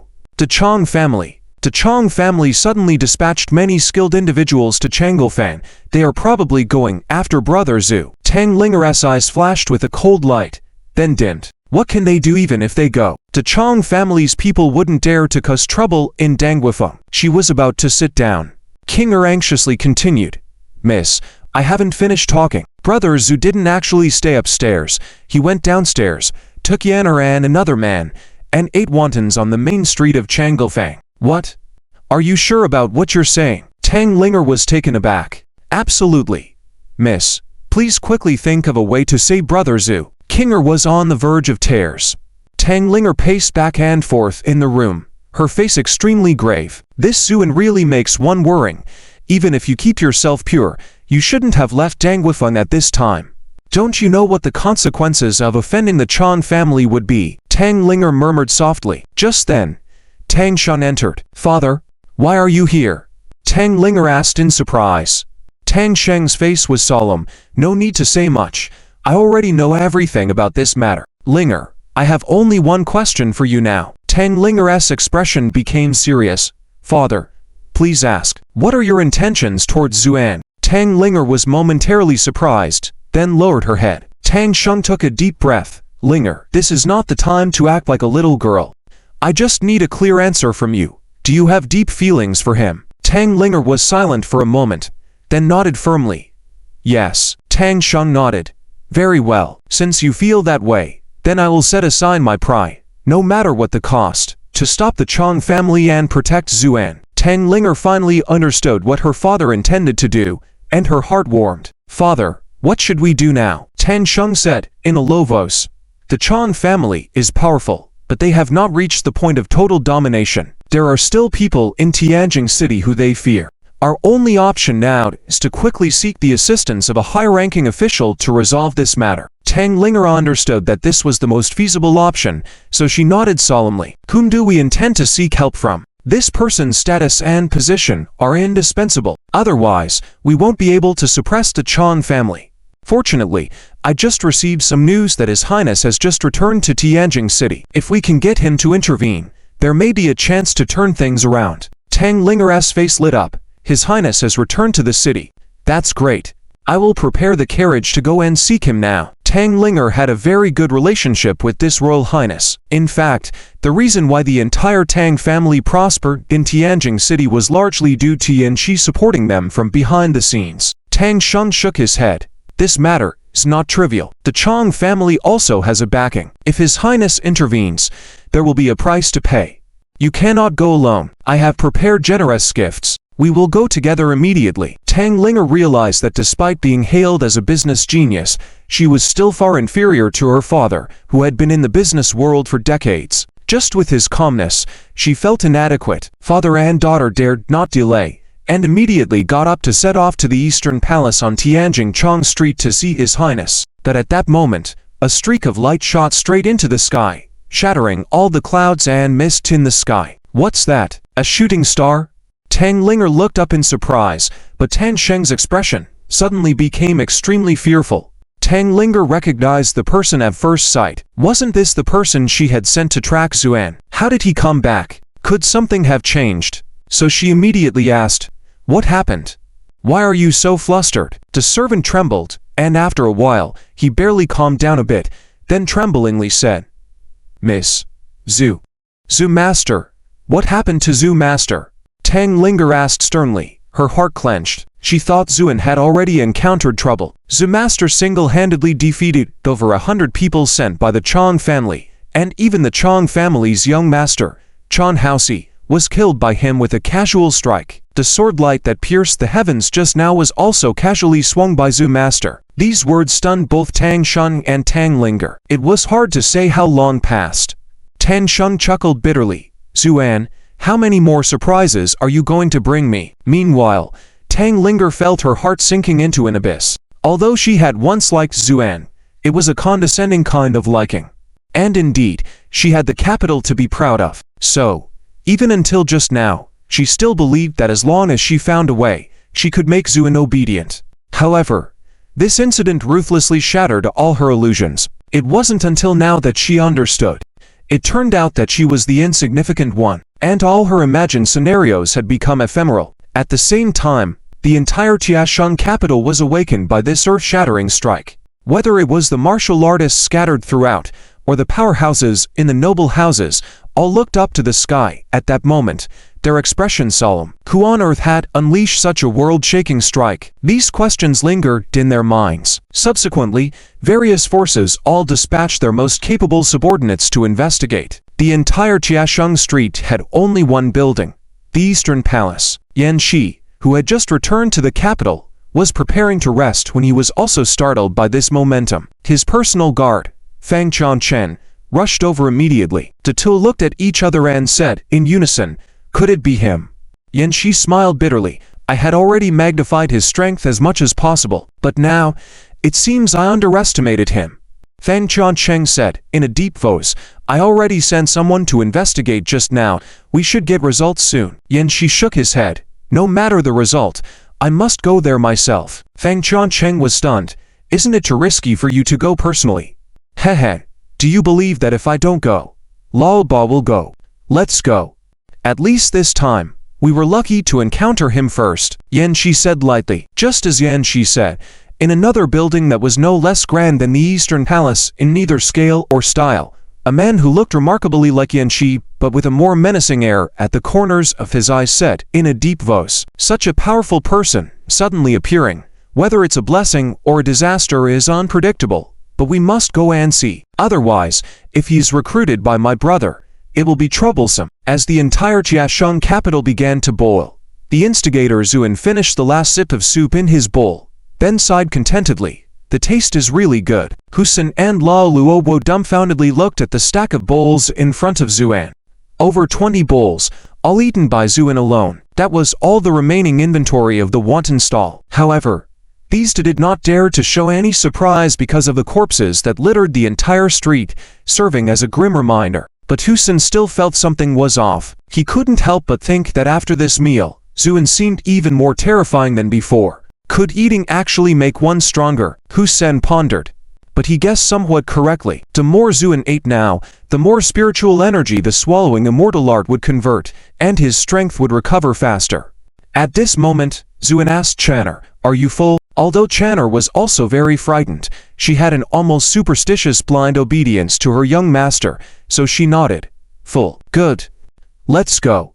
Zuan stood up, casually tossed a silver coin, and prepared to leave. Husan and Lao Luobo were somewhat dumbfounded, particularly Husan, who gathered his courage and nervously said, Master Zhu, are you just leaving like this? And if I don't?" "But this." Husan looked at the corpses and blood on the ground, his face as white as paper. Zuan smiled slightly.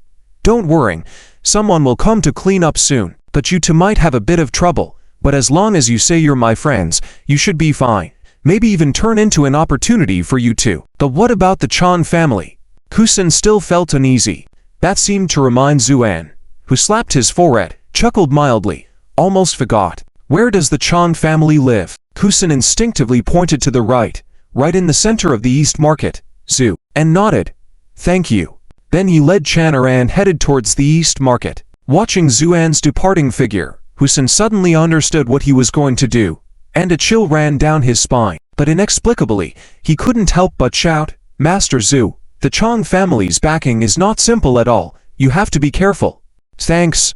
Zuan's voice came from the darkness, and then he had already disappeared. As Husan and Lao Luobo stood there dumbfounded, spies from all directions began to appear on the street. The sight in front of them caused these people to be shocked. "My God! What happened here?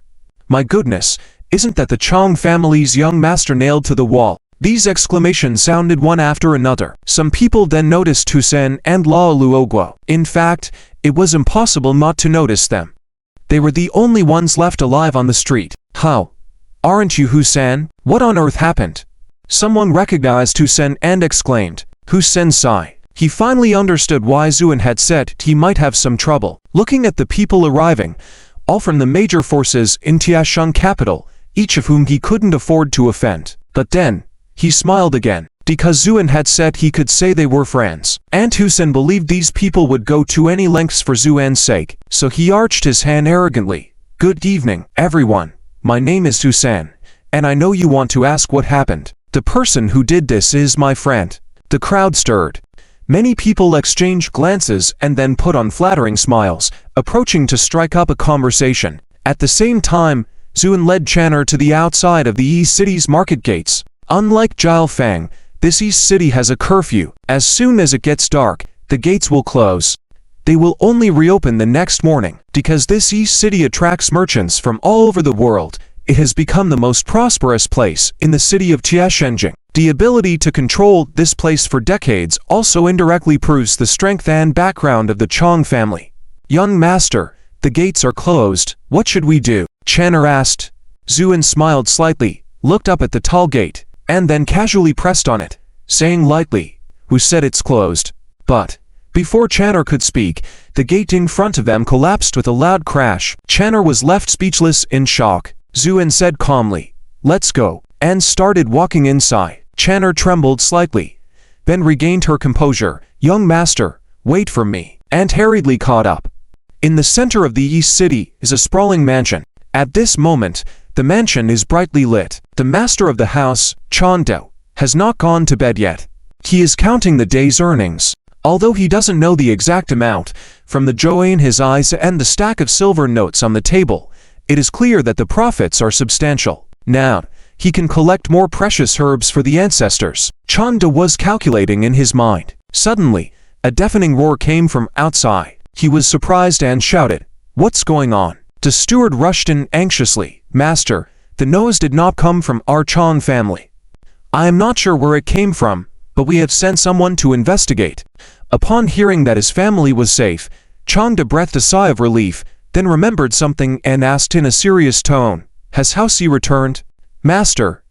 Not yet. Chanda frowned slightly. More than an hour ago, Chan Haosi returned home angrily, and then took more than 100 people out, saying he wanted to deal with a presumptuous young man from outside. At that time, Chanda didn't take it seriously at all. For the Chong family, which had strong roots, dealing with an outsider without any foundation was a simple and effortless task. Though why hasn't he returned after such a long time?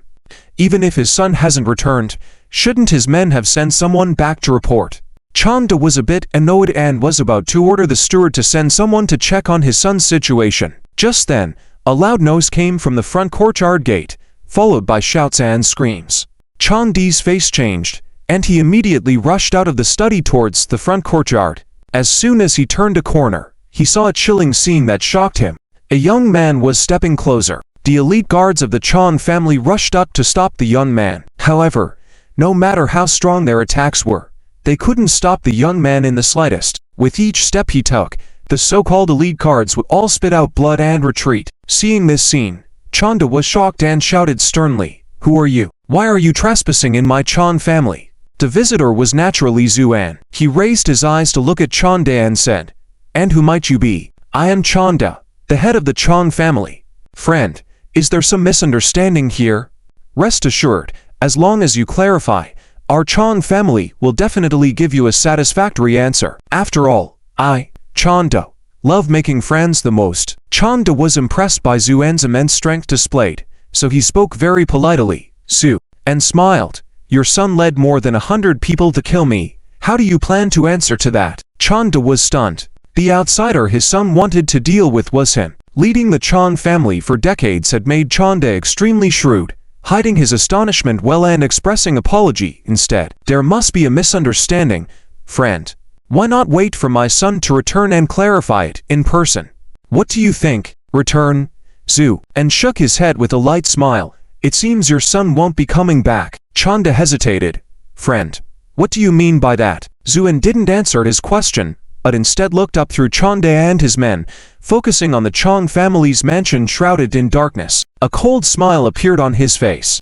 Are you hiding here hoping for a last breath? Quite cunning. Changde didn't hear clearly what Zuin said, and was about to ask when Zuin turned to him with a cold smile. I have killed your son and the more than 100 men he brought. What? Changde was almost incredulous at Zuan's words.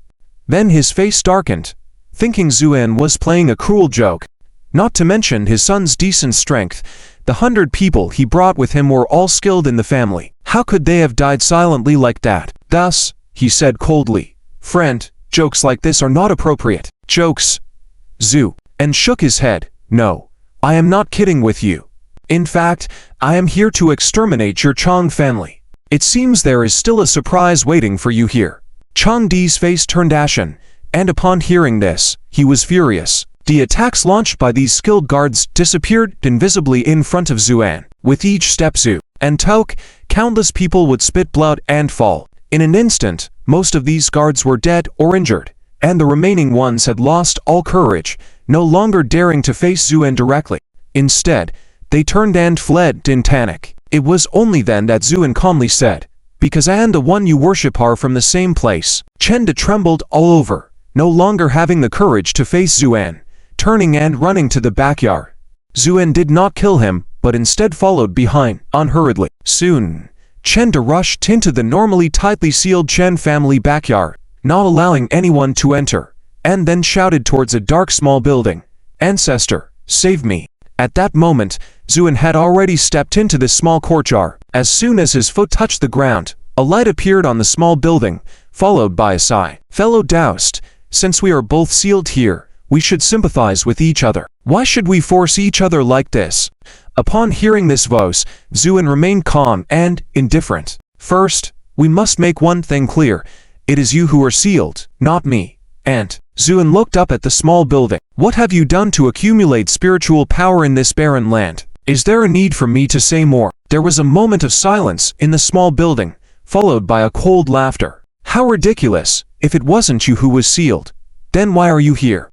Are you here to face the calamity of this world? Zuan smiled slightly. I said I came to find someone. Do you believe me? HMPH.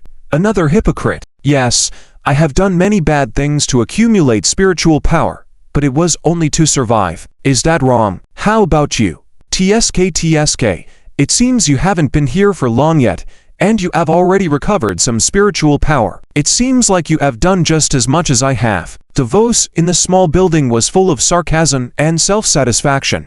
Zuan listened quietly and then shook his head. There is nothing wrong with doing what it takes to survive, but your reckless behavior is wrong. As for me, Zuan smiled coldly. How can you compare to me? With that, Zuan took a step forward, clenched his fist, and struck. Bang! The heavy punch struck directly on the small building. The light on the small building flickered slightly, but didn't waver.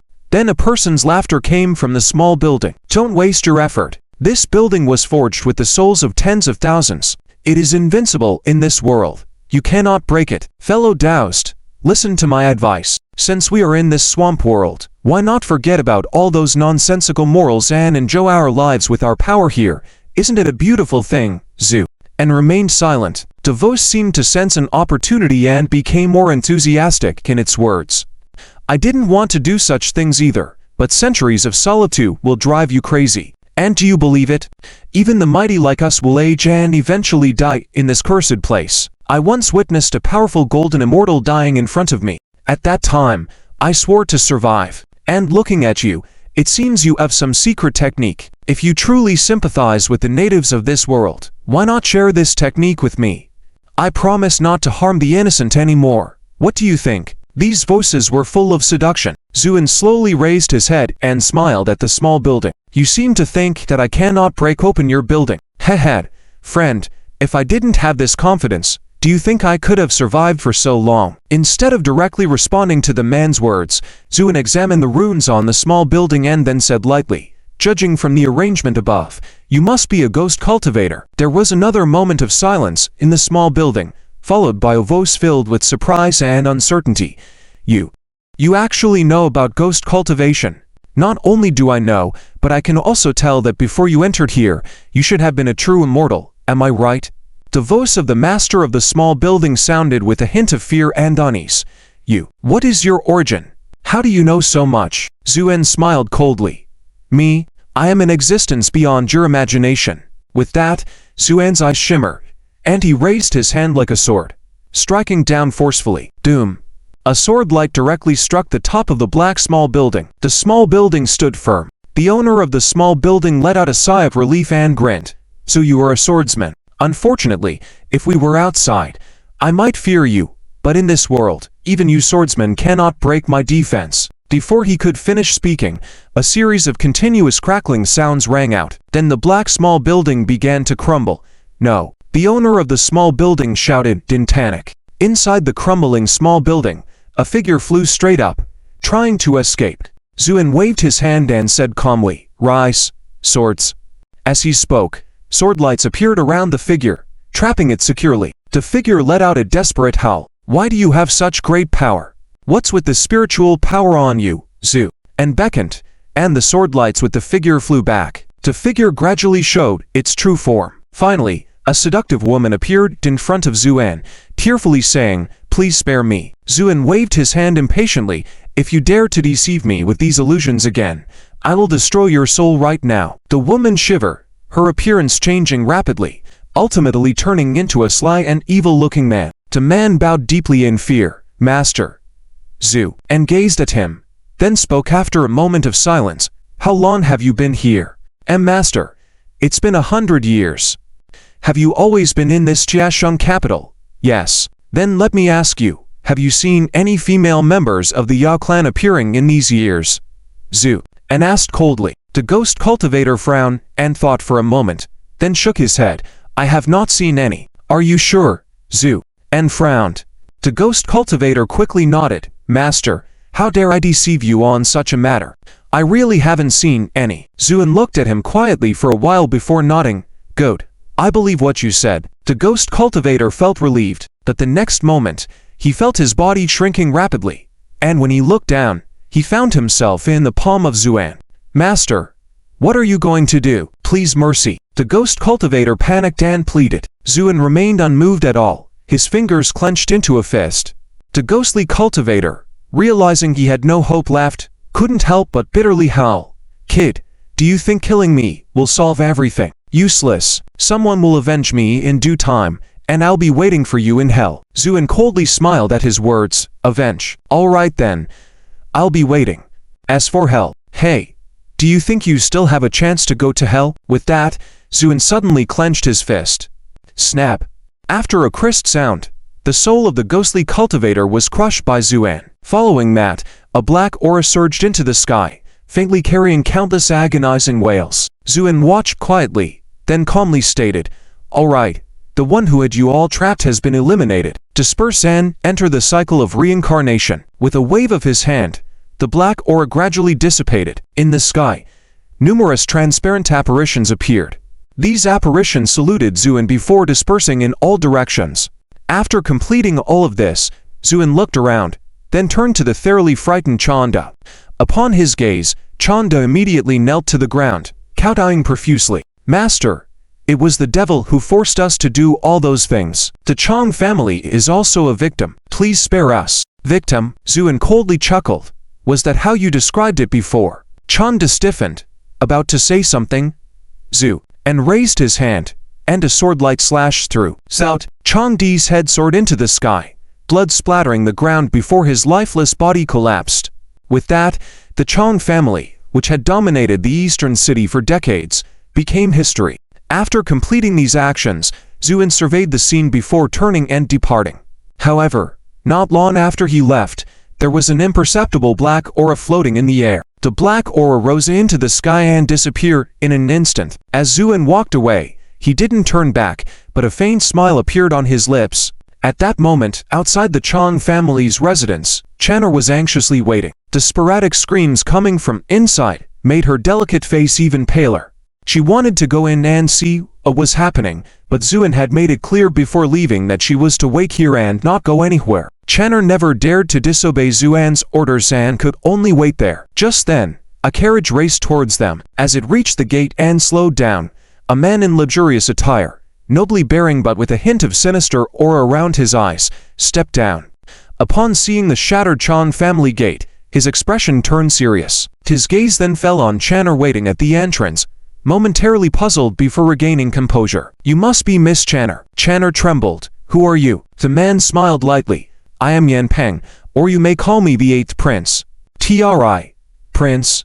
Channer was full of astonishment. Yan Peng nodded with a smile and then looked toward the Chong family. "Miss Channer, how long has your young master been inside?" As Zuan was mentioned, Channer became wary and shook her head. "I don't know." Yan Peng chuckled. "Miss Channer, I mean no harm, just curious." "Then I don't know either." Just as Yan Peng was about to say something, another carriage rushed over. This time, Yan Shi alighted from it. "Hey, aren't you?" Channer recognized Yan Shi, first surprised, then couldn't help but ask. Yan Shi smiled. "Miss Channer." He then turned to Yan Peng with a faint smile. "8th brother, you came quite quickly." Upon seeing Yan Shi, Yan Peng's pupils shrank to the size of needles, then he sneered. "Your Highness, you're not slow either." Ignoring Yan Peng's sarcastic remark, Yan Shi continued to gaze at the declining Chong family with a cool tone. "8th brother, I recall that a significant portion of the Chong family's assets were dedicated to your service. Now that the Chong family has fallen, your losses are considerable." Upon hearing this, Yan Peng's face paled abruptly, a hint of anger flickering in his eyes, but he quickly regained his composure. "Heh, just some money, nothing to fuss over." Yan Shi deeply looked at his 8th brother and then flashed a slight smile. "Sounds unlike something you would say." "You." Yan Peng was about to retort, while black light shot up from the rear courtyard of the Chong family, accompanied by gusts of eerie wind. Yan Peng's expression changed drastically, and finally a hint of panic appeared in his eyes. How was this possible? Could it be that not even the living gods could stop this person? He was terrified. As the black light faded away, so did the invisible haze lingering over the Chong family. Dressed in white as snow, Zuan walked out of the gate. "Young master!"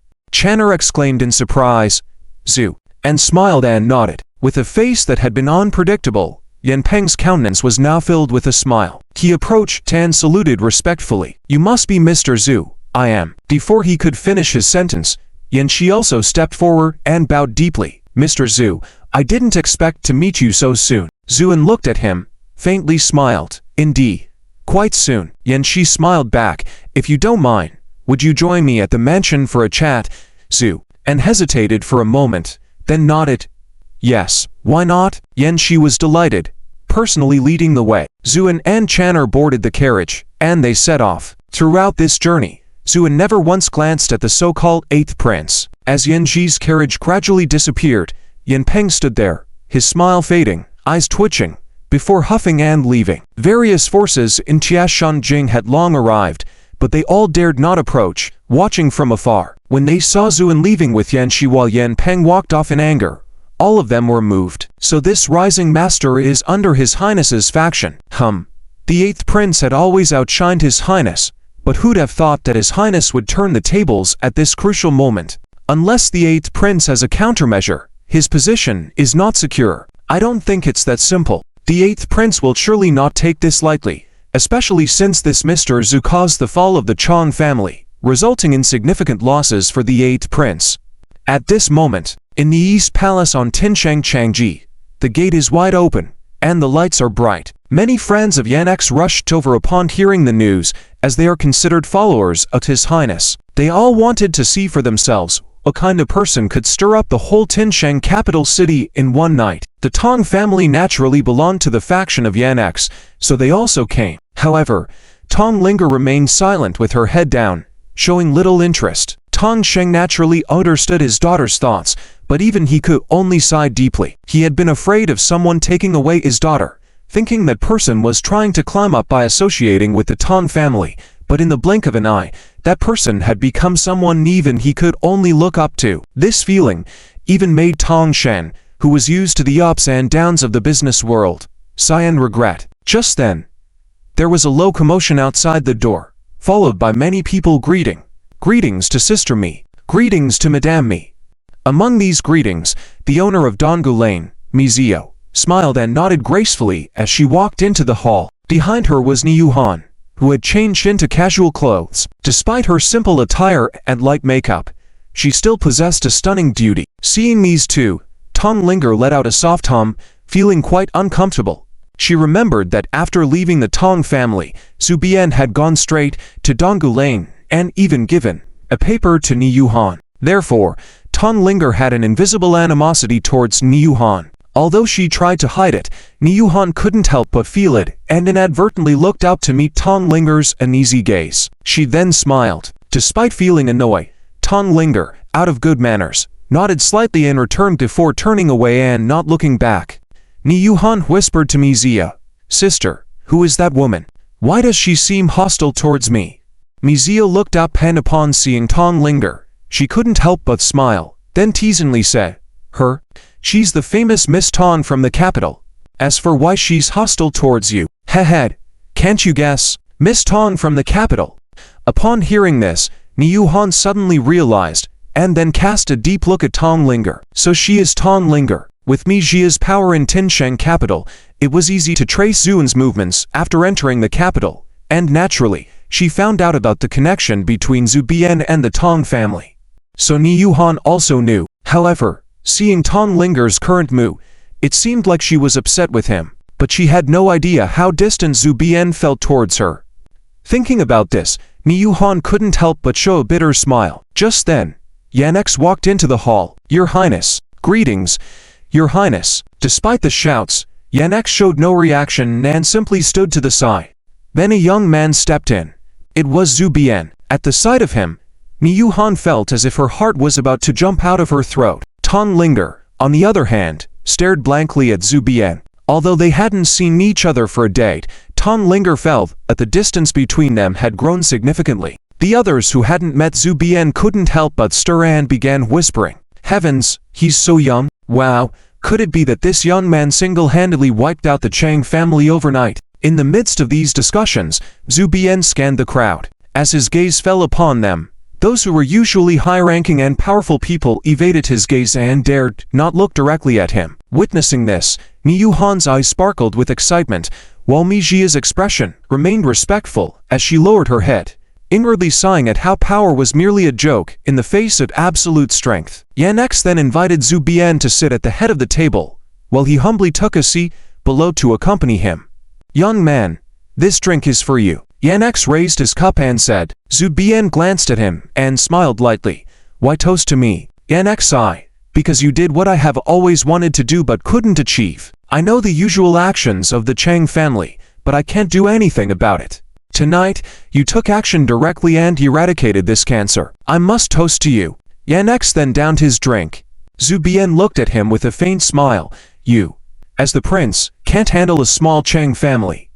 Yanx smiled bitterly at his words. "Young man, you don't understand my position as a prince.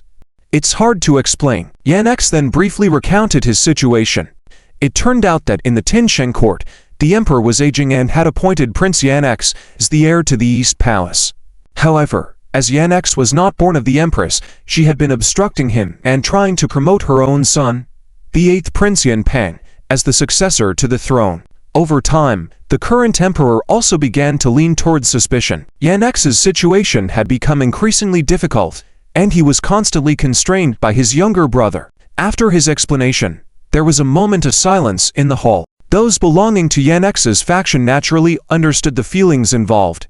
However, Zhu Bian seemed indifferent and continued to drink quietly. After a while, he placed his cup on the table and let out a bored yawn. "Another one of these boring power struggles. I'm tired of hearing about it." Having witnessed countless power struggles in his 3,000 years of existence, Zhu Bian found no interest in such matters. Yanx, taken aback by his words, chuckled ruefully. "Young man, you're right. I find it tiresome too, but unfortunately, I'm pushed into this situation with no way out." "Oh, why do you say that?" Yanx looked around and waved his hand. Many people began to leave. Just as the Tong family, Mizia, and others were about to depart, Yanx spoke sharply. "Madame Mi, Master Tong, you stay behind." Shortly, only a few of them remained in the room. Yanx then stood up and respectfully bowed to Zhu Bian. "Young man, please help me." His sudden act of respect startled the Tong family and Mizia. However, Zhu Bian remained expressionless and quietly observed Yanx bowing before him. After a moment, he calmly said, "You can stand and speak." Yan X trembled slightly and revealed a joyful expression on his face before straightening up. "Speak, what's going on?" Yan X solemnly said. "Young man, I have received reliable information that the 8th Prince Yan Peng has made connections with outsiders and is planning something against me on our father's birthday 5 days from now." These words shocked the Tong family, Mizia, and others present. As if true, it meant that the 8th prince had gone too far. Zuen's eyes flickered with interest as he asked, "Outsiders?" Yan X nodded and explained seriously, "Yes, and they are extraordinarily powerful outsiders." "All right, I'll take care of this matter," Zhu Bian declared without hesitation. At the same time, in the Prince Bao's mansion, Yan Peng had already smashed over a dozen precious porcelain items from the previous dynasty, and had unjustly killed 3 maids. But this did not extinguish the anger burning in his heart. "Zuan, ha, how dare you ignore my existence and even destroy the Chong family? I will make you pay with blood. You rely solely on your own strength, don't you? But you have no idea who I am acquainted with." Yan Peng roared menacingly. At that moment, in the study room, a figure gradually appeared on the grandmother chair, followed by a lazy voice. TSK, who has made our Prince Yan so angry?" Yan Peng paused, then abruptly turned around, his angry expression disappearing instantly from his face, and he respectfully bowed to the person on the grandmother chair. "Greetings, esteemed master." The figure on the grandmother chair was a man whose features were all covered by dark energy, his aura fluctuating unpredictably. "All right, no need for so many formalities. Next time, remember to bring me some fresh and tender virgin souls. Rest assured, I will prepare that immediately. It will surely satisfy you." Yan Peng hastily replied. He then cautiously asked, "Master, about what I mentioned to you earlier?" The man chuckled eerily. "Don't worry, since I have promised you, I will naturally help you accomplish it." And the man's laughter turned cold. "What happened in Tiashun capital tonight, we already know. Kui Yin is dead. Our leader is very angry." Yan Peng was stunned.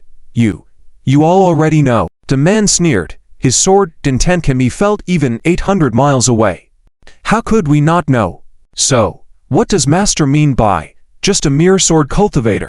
Even though his sword intent is powerful, in a world devoid of spiritual energy, he is just like trash.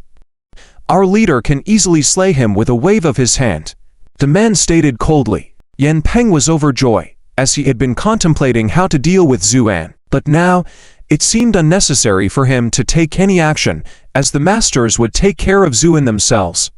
"Prepare yourself. Our leader may come in person later. After all, I've heard that this fellow possesses spiritual energy. Evidently he has some secret techniques. Our leader will not let such a person go." Yan Peng nodded frantically. "Understood." He hesitantly asked, "But I'm not sure what preparations need to be made." "Our leader prefers fresh souls. Prepare more fresh souls for him. Remember, do not neglect this." With that, the figure on the grandmother chair began to gradually fade, eventually disappearing.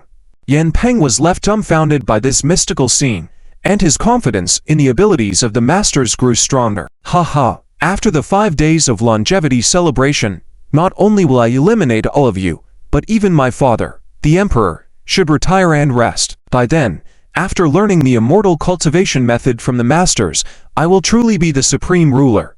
Who else in the world could match me?" Thinking of this, Yan Peng grinned mischievously, his face full of rebellion. The long night finally passed. As the day broke, the ordinary people of Jiasheng capital woke up from their sleep, and before they could clear the sleep from their eyes, they were shocked by a series of news. "What? The Chong family is gone. How could this happen?" Someone exclaimed, unable to believe their ears. It was true.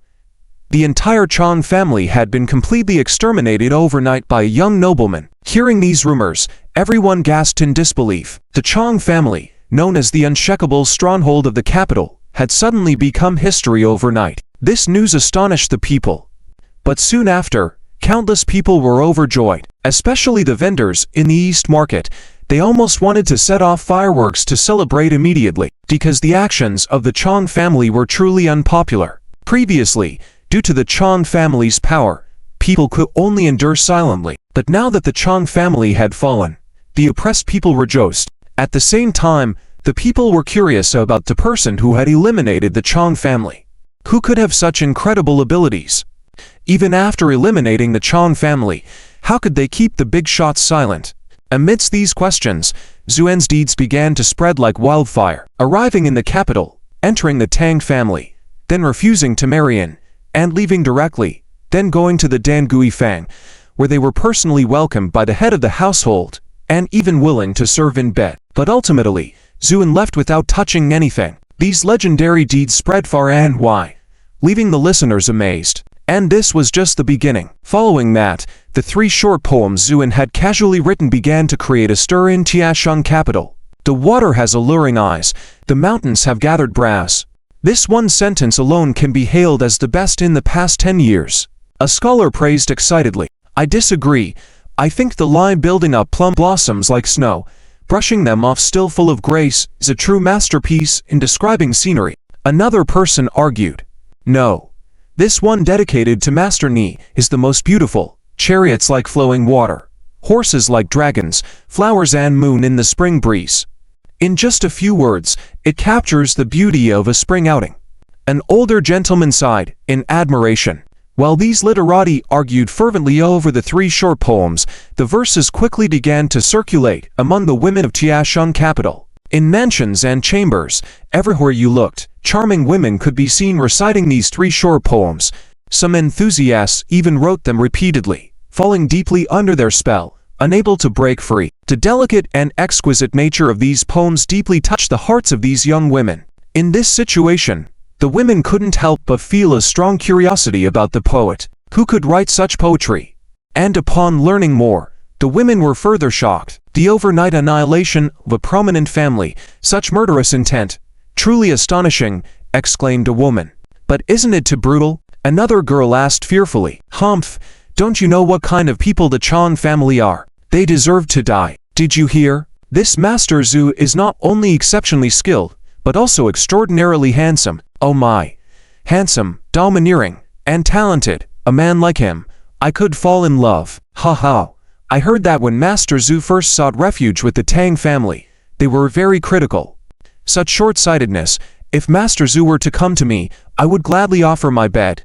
Humph. Such words from a young girl, talking like this, is indecent. Ha ha. What's the harm in that? And do you not know? I heard that this Master Zhu is still unmarried, and he's even attending the Emperor's longevity celebration in 5 days. At the time when the whole Kyoto was buzzing about Zuan, he was hiding in the Eastern Palace, eating and sleeping all day without leaving the house. He couldn't even be bothered to see Yan Shi, who had come to visit several times. This situation naturally puzzled Yan Shi and others, not understanding what Zuan was up to. Tang Linger and Ni Yihan also began to secretly compete, planning to compare notes at the birthday celebration. After 5 days, time passed slowly in this strange atmosphere. Finally, 4 days had passed.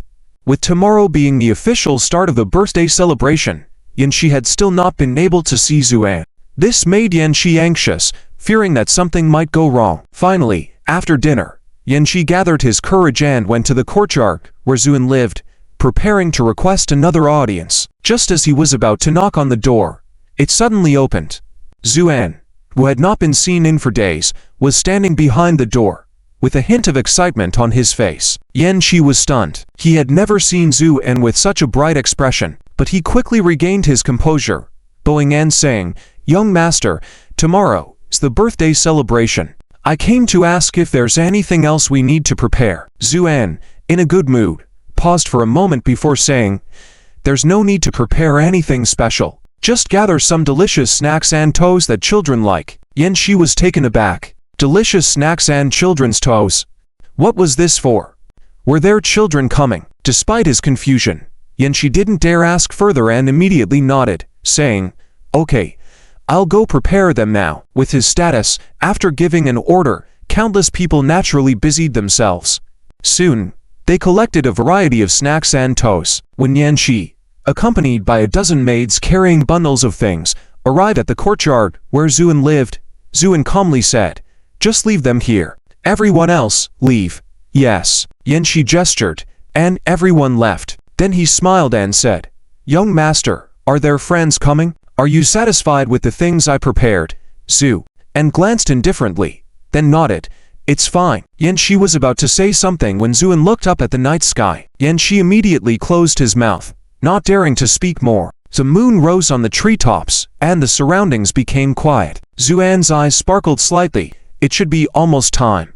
Let's give it a try, or else Yanner and the two little ones will go crazy. Yanxi was baffled. At that moment, Zuan waved his hand, and a beam of light flew out of his chest, quickly expanding and forming a finely designed small building when it landed. Yanxi widened his eyes, unable to believe what he was seeing. The small building was radiant, with countless runes shimmering on its surface, sending a shock through Yanxi at just a glance. Close your eyes. If you look again, your soul will be shattered, Zuan said lightly. Yanxi immediately closed his eyes, not daring to look again. Zu, and slowly walked to the front of the building, took a deep breath, and gently touched it. The golden runes on the building trembled suddenly in response, then obediently began to rotate like a code lock. After rotating to a certain position, the golden light shone brightly, then vanished, and the small building started to transform like a Rubik's Cube. Eventually, the sound gradually fell silent. Yanxi cautiously opened his eyes and saw the door of the small building slowly opening. Suddenly, a burst of light flew out of the door, reaching Zuan in an instant. As the light dissipated, a breathtakingly beautiful woman appeared before them. Yanxi had seen countless beautiful women, but only now did he understand the meaning of true beauty. Zuan looked at the woman with a smile and was about to call her Yanner when she raised her eyebrows, holding a frying pan in one hand, and suddenly extended it towards Zuan, who was caught off guard and was sent flying far away by the pan. When he landed, Yan was already standing before him, glaring and grabbing his collar. "You big jerk. You actually locked me and the children in that small building for so long. Tell me, did you go find another woman?" Zuan was speechless.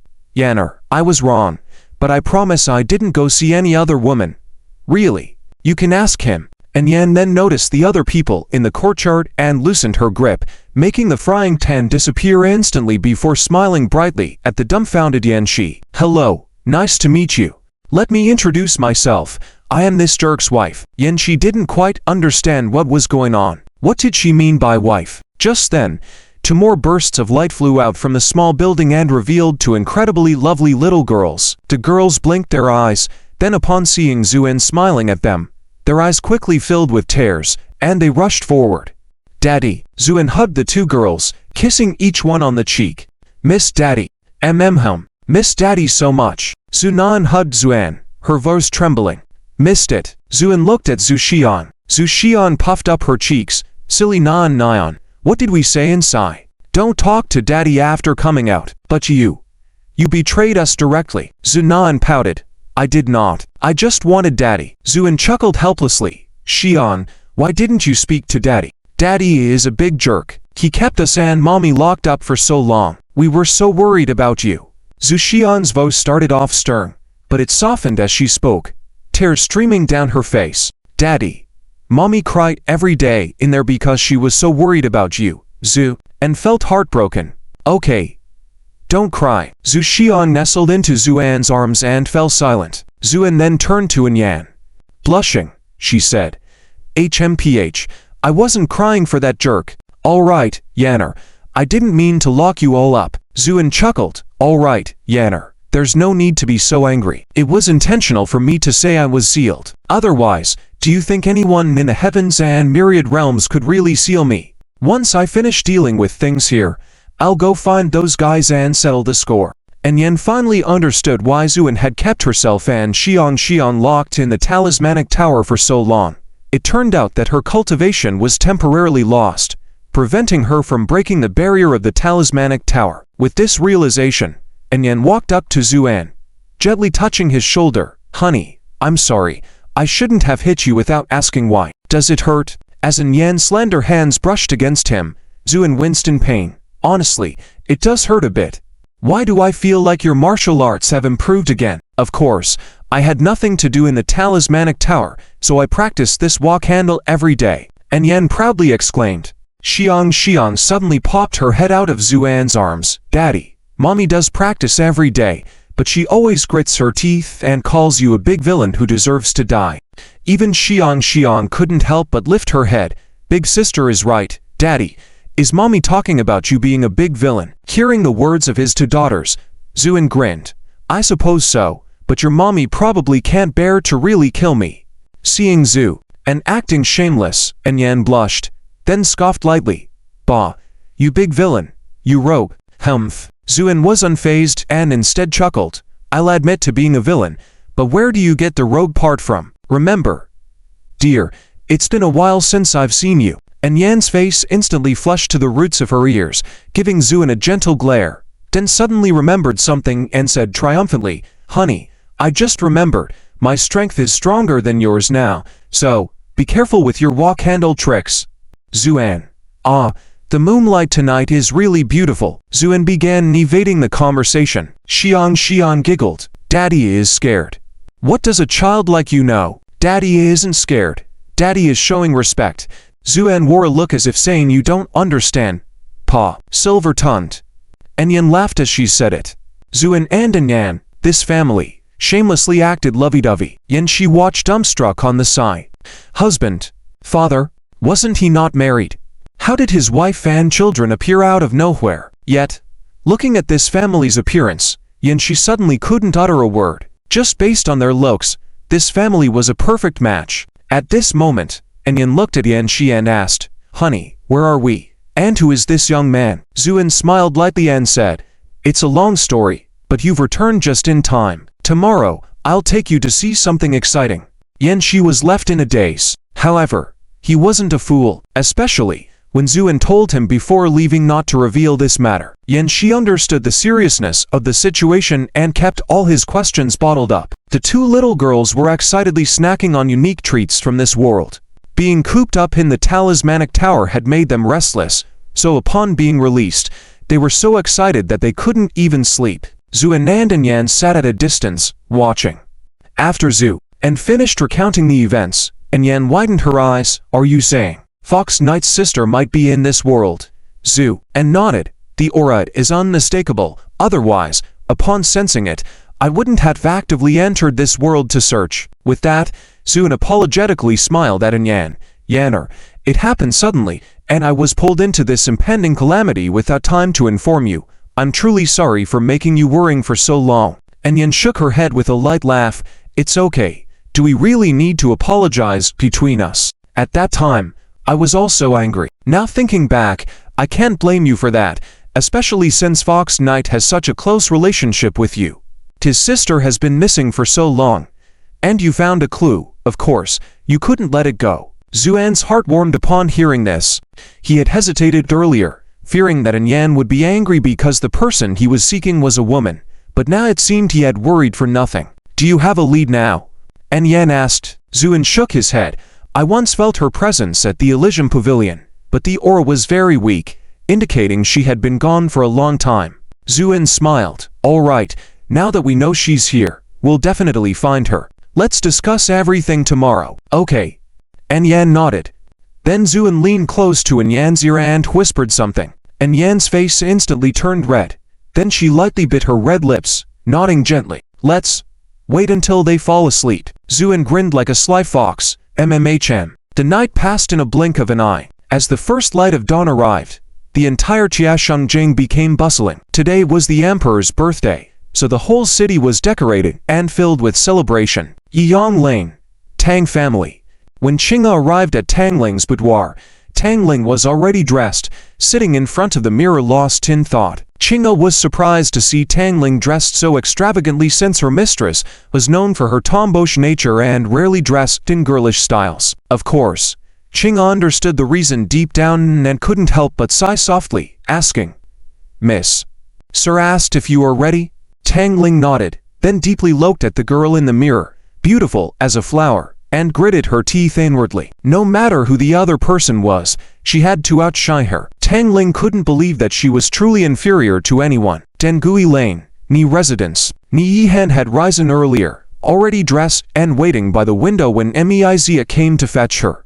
Meizia's eyes lit up at the sight, then she smiled. With Yihan's looks today, you will surely surpass all others. By then, Master Zhu will probably look at you in a different light. Ni Yihan smiled at the comment, but deep down, she felt a bit uneasy. She didn't know if there would be any unexpected events at today's birthday banquet. When Tang Linger arrived at the Forbidden Garden, All the high officials and nobles of the entire imperial city of Tiashengjing had gathered there. People formed small groups, whispering and discussing about the birthday banquet. Why does the banquet feel so strange today?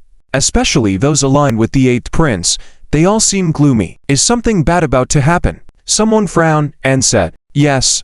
None of the high-ranking members of His Highness's faction have appeared. Is something wrong? Another person added, I feel like today's event is not so simple. Just a few days ago, His Highness recruited a top expert, and then there were rumors that the 8th prince was also recruiting troops. It seems like tensions are high between the two sides. It just needs a spark. And this banquet might very well be that spark, someone said with concern. Tang Linger also listened intently, feeling a chill in her heart. Just then, there was a commotion outside, followed by Emiizia leading Ni Yihen into the Forbidden Garden. As a core figure in the Yanxi faction, her appearance made the atmosphere somewhat tense. People aligned with the 8th prince all glared at her, while those from the neutral factions began to whisper to each other. Boss Emei is here. Seems like nothing unusual. Where is the talented young expert who was making waves?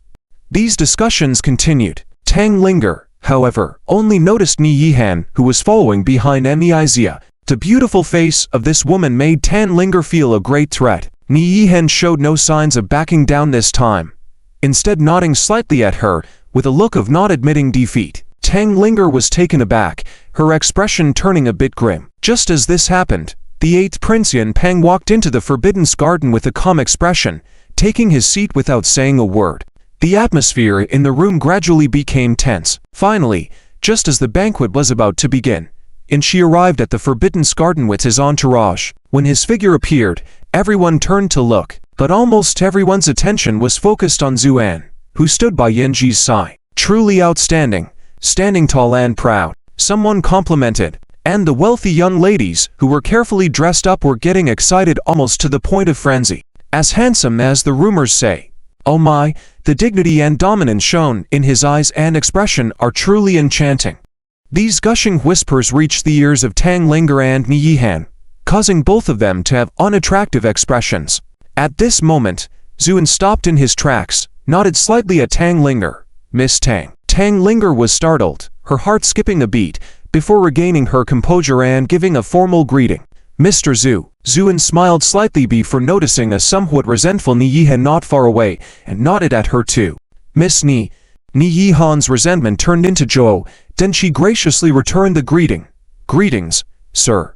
Throughout this, Yanxi stood quietly on the side. However, when he noticed the joy on Tang Linger and Ni Yihan's faces, he couldn't help but sigh inwardly. What expressions will you have when you see Yan Yan later? While seated, Yan Peng's eyes gleamed briefly when he saw Zuan entering, his mouth curling into a slightly sinister smile. Let him be arrogant for a while, soon he won't even be able to cry. Just then, the sound of jade chimes rang out, and the emperor dressed in dragon robes and the empress in red attire arrived together, prompting everyone present to bow. Greetings, your majesty.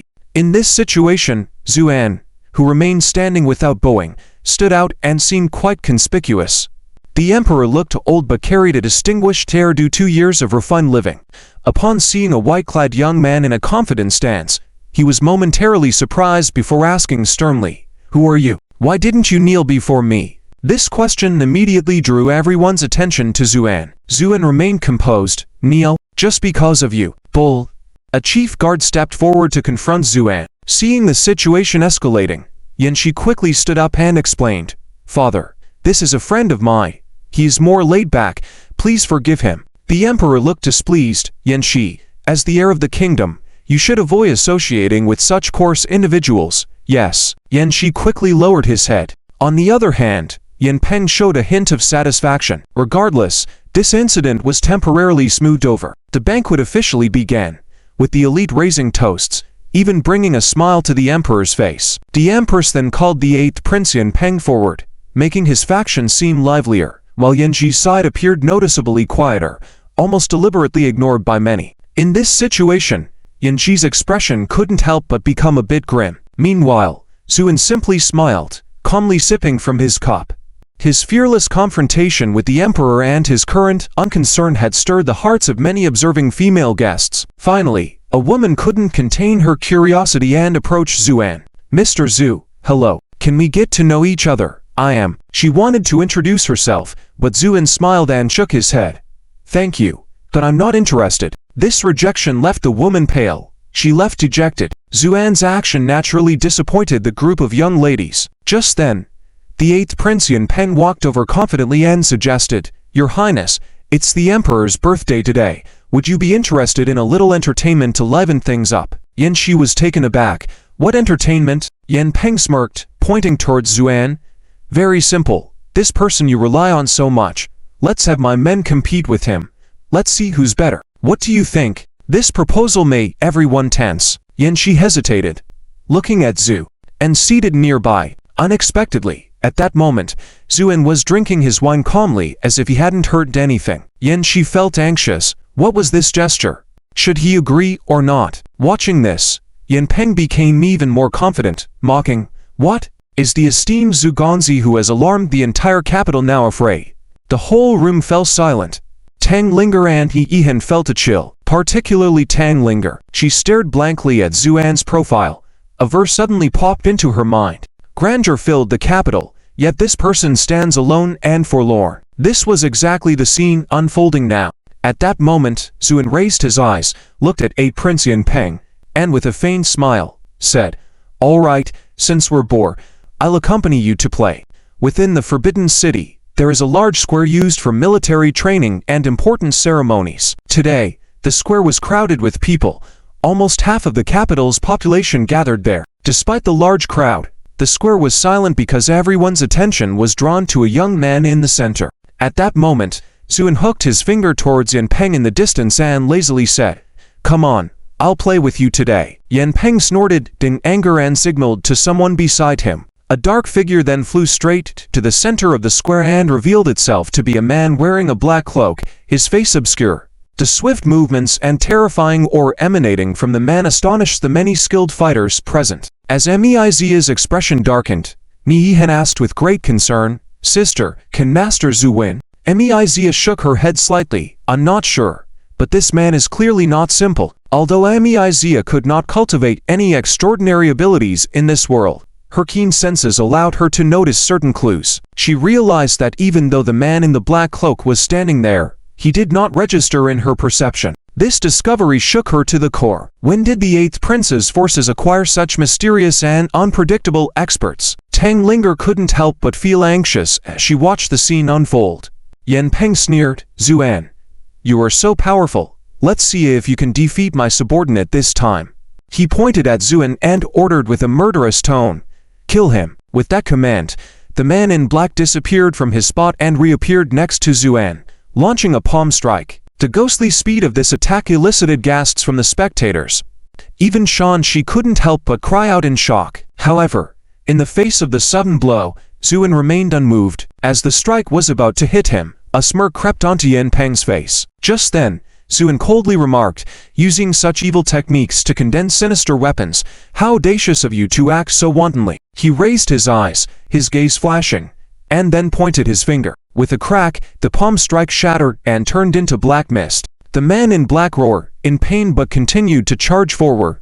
Zhu, and snorted, clenched his fist, and punched. The man in black was sent flying, his cloak shattering in midair to reveal a body covered in intersecting massive wounds, as if pieced together. His face was shrouded in a thick black mist, with hollow eyes. This demonic figure sent chills down the spines of the many fighters present. Zuan remained unfazed as he coldly stated, It seems I overestimated your bottom line. Using the souls of thousands to condense this being, what else are you not daring to do? With a wave of his hand, a sword aura tore through the sky, piercing through the chest of the creature and embedding it into the wall of the Forbidden City Square. Despite the devastating blow, the creature didn't die instantly, but instead unleashed a deafening roar before ultimately perishing. The entire venue fell into an eerie silence. The 8th Prince Yan Peng's face turned pale with anger. The black-cloaked man was a gift from a powerful figure and had proven to be formidable, capable of overpowering a team of well-equipped soldiers. This was why he dared to confront Zuan. However, seeing his pawn swiftly defeated left him seething with fury. At that moment, Zuan coldly gazed at Yan Peng. Is there anything else? If not, you shall meet your end too. The audacity of Zuan startled everyone present. Despite his strength, Daring to openly threaten a prince was a bold move against the authority of the empire. Upon hearing Xuan's words, before the emperor could speak, the Empress Dowager was already incensed. She had long held a disdain towards Xuan as she saw him as a threat to her son Yanpeng's power. Slamming her hand on the table, she angrily ordered, "Seize this audacious fellow for me." Her guards moved swiftly in response. The faces of Shan Shi and his companions paled, while the faction of the 8th Prince Yanpeng wore smug smiles. However, before their expressions could fully change, Xuan, with an indifferent expression, unleashed a dazzling sword intent that impaled the Empress Dowager on her throne. The Empress Dowager stared at Xuan in disbelief before taking her last breath. The venue fell into deathly silence as the audience was dumbfounded by Xuan's ruthless actions. Shan Shi, in astonished disbelief, watched as Xuan turned towards him and said coldly, "I told you, your power struggles are so boring. Nothing a sword can't solve, and if that doesn't work, then it'll be 2 swords." Before anyone could react, a furious cry erupted from Yanpeng. "Xuan, how dare you kill my mother? I will tear you apart." Xuan smirked coldly. "Is that so? Unfortunately, you won't get that chance." With that, Xuan stomped his foe and a brilliant sword intent materialized before piercing through space, aimed directly at Yanpeng. In a split second, many were left in shock, including Yanpeng, who could only scream in fear, "Immortal Master, save me." Just then, a sinister laugh reverberated in the air as a pitch-black light appeared in front of Yanpeng, slowing down the sword's approach and disintegrating the black mist.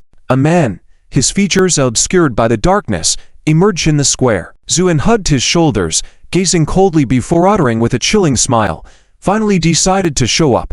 Huh." The man grinned strangely. "Sword cultivator, you are indeed arrogant enough, knowing of our existence yet daring to act this way. Do you really think this is still the world where sword cultivators can roam freely across the heavens and myriad realms?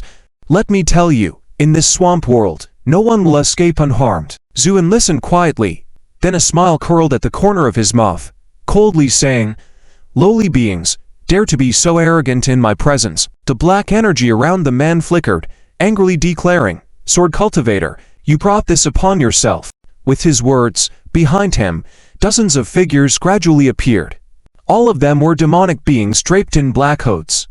These demons stood together in silence, creating a terrifying aura. Xuan raised his head and finally a hint of anger flashed in his eyes. "Ghost cultivator, do you think you can run rampant in this world and not be restrained by anyone?" The man laughed loudly. "That's right, this world is a dead end for you righteous cultivators, but for us ghost cultivators, it is a rare paradise, because here, we can freely harvest souls to enhance our strength. And you sword cultivators, without the support of the world's spiritual energy, how long can you hold on?" The man sneered, then pointed his finger.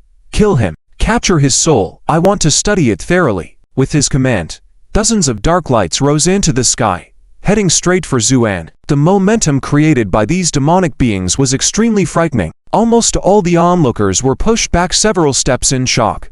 Many timid commoners even fell to the ground in fear. Yan Shi exclaimed, "Be careful, young master." Xuan's expression was neither sad nor happy, showing no sign of retreat. Instead, he stepped forward, raised his fist, and faced the dozen or so demonic beings made of restless souls. Bang! A series of explosions erupted. In an instant, the approaching demonic beings let out cries of agony, then disintegrated one by one, turning into swirling black energy dissipating into the air. The whole scene fell silent.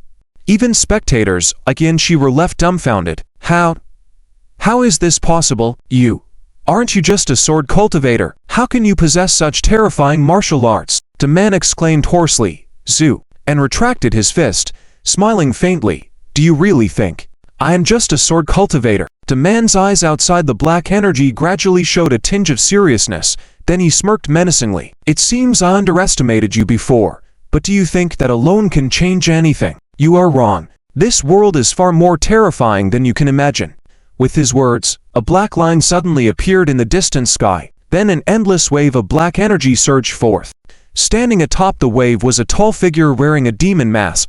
In an instant, the black energy reached over the Forbidden's palace, darkening the previously clear sky. The appearance of this man shocked everyone present. He seemed almost like a mythical deity. The overwhelming power emanating from him even caused the strong individuals in the area to tremble. Meiza was shaken to the core, murmuring in disbelief, "I always thought my strength was good enough, but in this world, there are still so many powerful figures like gods and demons." Ni Yihan, full of worrying, said, "Sister, can young Master Zhu win?" Meiza's expression turned serious as she shook her head. "Honestly, I don't know, but even if he can win, it probably will come at an extremely painful cost." Meiza's words reflected the thoughts of everyone present. Many even believed that Zuan was destined to die. At the same time, the ghost cultivator on the ground hurriedly bowed. "Leader." The person wearing the demon mask nodded slightly, then turned his gaze towards Zhu, and standing opposite him, "Sword cultivator, did you kill Ghost Yin?"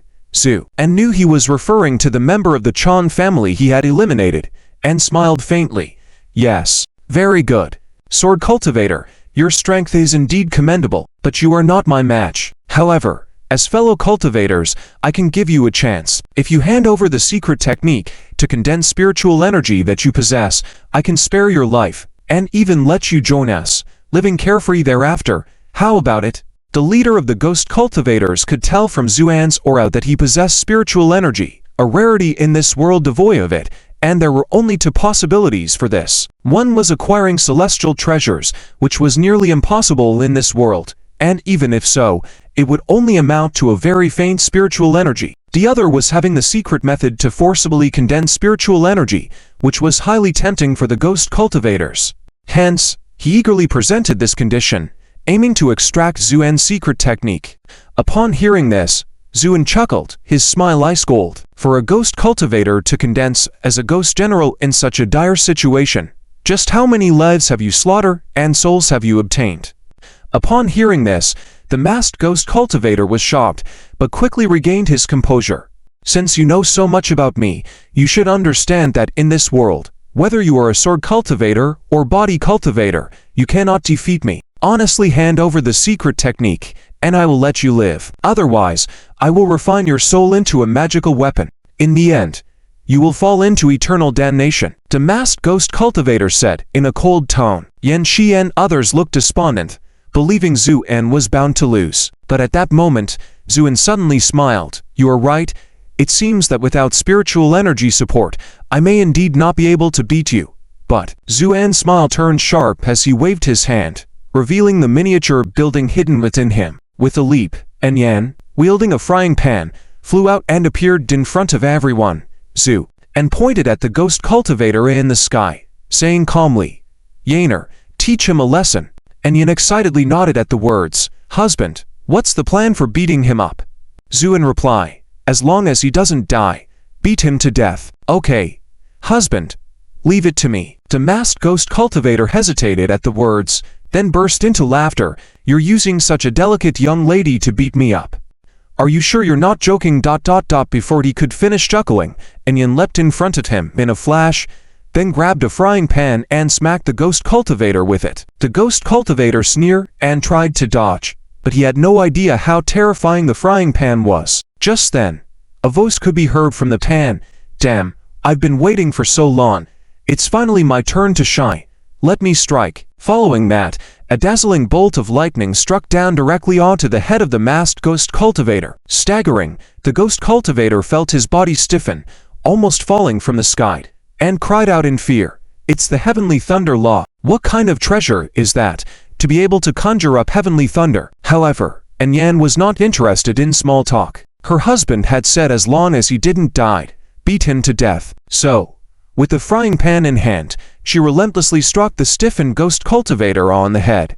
With a muffled bang, the imposing ghost cultivator was sent flying far away. As he tried to steady himself, Yan raised her hand, sending the frying pan flying towards him. The spirit within the pan, the nine-turned thunder respect, excitedly shouted, "Master lady, I'll take care of this brat. Damn, I've been holding back for too long." With that, lightning bolts rained down as if freely given, striking the ghost cultivator relentlessly. The ghost cultivator dodged left and right, but how could he outrun lightning? In a matter of moments, he was on the brink of death. The nine-turned thunder respect, sly as a fox, often seized moments when the ghost cultivator evaded a lightning strike and swiftly patted him. Soon, The ghost cultivator was left with a swollen, defeated face, unable to act arrogantly anymore. All right, I surrender. Please stop.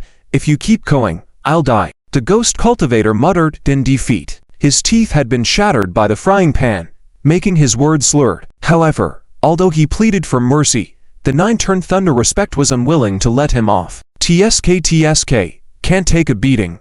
Huh, I haven't had enough yet. Come again. With these words, the frying pan rose once more, and lightning crackled in the air, clearly brewing another thunderstrike. Enraged and desperate, the ghost cultivator turned and charged towards Zuan on the ground. And Yan was startled and tried to intervene, but the next moment, the ghost cultivator's action stunned everyone. He suddenly knelt before Zuan, weeping bitterly. Fellow Daoist, going overboard with killing, your weapon is too cruel. I surrender. Why keep hitting me? What more do you want? The audience was left dumbfounded, especially the 8th Prince Yan Peng and the previous ghost cultivator. They stared, speechless, as the masked ghost cultivator knelt on the ground, their minds blank. Had their leader really surrendered like this? Zhu and looked quietly at the ghost cultivator before her and suddenly said, "Do you think I can't do anything to you?" These words made the ghost cultivator shudder, and with a deep bow, a hint of ferocity flashed in his eyes. He feared the frying pan because the lightning restrained the ghost cultivator, but he harbored no reverence for Zuan. The ghost cultivator had various means of escape. As long as a trace of his soul remained, he could survive. This was why he had tried to deceive Zuan with words earlier, unaware that she had seen through his plan. In that moment, Zuan approached him, looked down at him, and calmly said, "Or do you think I can't kill you?" Before the ghost cultivator could react, he launched an attack, sending claws made of countless tortured souls hurtling towards Zuan. "Darling!" Yan exclaimed, waving her hand. The frying pan in the sky turned into a streak of light and flew towards them. However, they were too far apart, and time was running out. Just as the claws were about to touch Zuan, a glint appeared in his eyes. Then, what seemed weak but incredibly resilient, pure white flames touched the claws. Compared to the claws, the flames seemed insignificant, but upon contact, the flames erupted like a wildfire. Under the pure white flames' envelopment, the claws melted away instantaneously, like ice under the scorching sun. Witnessing this, the ghost cultivator was struck with horror, exclaiming, How do you possess those flames?" The fear in his voice far surpassed the shock of encountering the lightning just moments ago. "Why wouldn't I have them, Zhu?" and said casually, extending his hand to burn the claws made of tortured souls completely with the pure white flames, which then returned to his hand, gentle and small as a candle flame. But this small flame made the ghost cultivator tremble. "Mercy, sir." Zuan shook his head. "Do you think pleading now will help?" "No." The ghost cultivator turned to flee, but the frying pan came charging towards him, followed by another bolt of lightning, knocking the ghost cultivator to the ground. The nine-turned thunder respect lazily remarked, "Kid, you picked the wrong fight. Why mess with him? Even I behave myself around him. Let alone you. Your brain must be waterlogged." As the ghost cultivator struggled to get up, Zuan stepped forward, placing a foot on his head, saying calmly, "Don't move. If you do, I'll erase your soul." "Mercy, sir." "I won't move. I absolutely won't move." The ghost cultivator wailed in agony. Seeing this scene, the other ghost cultivator who made the first appearance silently tried to step back. However, before he could retreat, Zuan ordered, "Bring that guy over here too." "Got it." The nine-turned thunder respect responded excitedly, rushing over and bringing the other ghost cultivator forward in no time. This turn of events left everyone stunned. Who would have expected that the two previously imposing figures would be under Zuan's feet in an instant? Particularly, they wondered about the identity of the remarkably beautiful woman who suddenly appeared. Tang Linger and Ni Yihan's expressions had turned extremely unpleasant, because whether in terms of beauty or temperament, Yan overwhelms all the women present. At this moment, Zuan lowered his head to look at the ghost repairman he had stepped on, and lightly said, "Now, I'll ask and you answer. If your answer doesn't satisfy me, you will bear the consequences, understand?" "Understood. Understood." The ghost repairman hurriedly replied, "What is your name?" Responding to the "Sir, my name is Gui Rong. The ghost yin that you killed before was my fellow apprentice." Zuan kicked the ghost repairman beside him again and asked, "And who is this guy?" Before Gui Rong could speak, the other ghost repairman frantically shouted, "Sir, My name is Cheshu, and this Gui Rong is my boss. Boss, Gui Rong quickly smiled ingratiatingly and said, Sir, I am just a small leader in the Ghost Alliance. Cheshu here is indeed one of my subordinates. The Ghost Alliance. Hearing this title, Xuan's eyes flickered slightly, and he said coldly, Continue. Do not omit anything. Yes. Next, Gui Rong detailedly introduced the Ghost Alliance.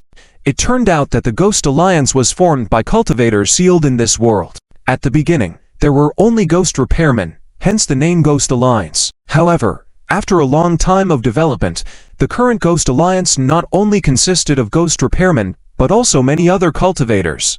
However, they all shared a common trait, acting recklessly, indifferent to good or evil, only caring about the consequences. And Gui Rong was a small leader in the Ghost Alliance. In his words, despite his cultivation level, he was only considered average within the Ghost Alliance. There were even ghost commanders above him, reaching the level of a quasi-true immortal. Listening to all this, Xuan's eyes gradually turned cold. True immortal. The number of souls needed was immeasurable. These ghost repairmen were truly unforgivable. Sensing Xuan's killing intent, Gui Rong trembled in fear and hastily said, Sir, I have an important piece of information to tell you. In this marsh world, not only do our Ghost Alliance cultivators exist, but there are also some upright cultivators like you. They have a loose organization called Zichengku. However, because they cannot replenish their spiritual power in this world, they have been suppressed by our Ghost Alliance. Coupled with the massacre and enticement by the ghost commanders, the strength of Zichengku has been increasingly weakened. Zichengku. Upon hearing this name, Xuan was struck as if by lightning. The meaning of this name was already quite obvious, known only to those closely related to the Qingku Fox country. And where are the people of Zichengku now, Xuan asked sternly. Gui Rong was startled by Xuan's expression and trembled as he said, Sir, this time I came to Jiashengjing not primarily for you, but to harvest the souls in this city. A hiss. Upon hearing this, everyone present took a sharp intake of cold air. Many were so scared that they broke out in a cold sweat. If not for Xuan's intervention, with the strength of Gui Rong, he would have turned the entire Jiashengjing into a dead city. Gui Rong then fawningly said, The reason we need so many souls is that the leaders of the Ghost Alliance are currently collaborating to siege Zichengku. But because the leader of Zichengku is extremely tenacious and even began burning his own soul to resist the ghost commanders, the situation has reached a stalemate. Harvesting these souls is to deal with Zichengku. Gui Rong dared not lie because he knew that lying in front of such a strong individual like Zhu would be the same as seeking death. So, in order to survive, he spilled all the beans. But as soon as he finished speaking, Gui Rong saw Xuan's expression turn ironclad, and a tangible aura of killing intent erupted, causing everyone to retreat in fear. Gui Rong was filled with astonishment. Was this really his strength? And Yan then walked over with a worried expression and said, Husband. Xuan nodded slightly, indicating that he was fine, then took a deep breath and said, in a chilling tone, You said that the leader of Zichengku is sacrificing his soul to confront your Ghost Alliance members. Yes, and it has been going on for some time. Before I left this time, I heard rumors that the leader of Zichengku is on the brink of collapse. Before he could finish his sentence, Xuan's fist came down. Doom. A large pit opened up in the square with Gui Rong's head at the center. Despite Gui Rong being a skilled fighter, he was fragile as a bubble in front of Xuan's rage. With a single punch, Gui Rong's upper body was completely shattered. His soul then scattered. Screaming in fear, Sir. Xuan's eyes sparkled, and with a wave of his hand, flames covered the entire square. Doom. Gui Rong and his subordinate Cheshu were completely engulfed by the white flames. Amidst their agonizing screams, Xuan directly extracted the spiritual crystals from the ring of mustard seed and activated his full power through the immortal technique.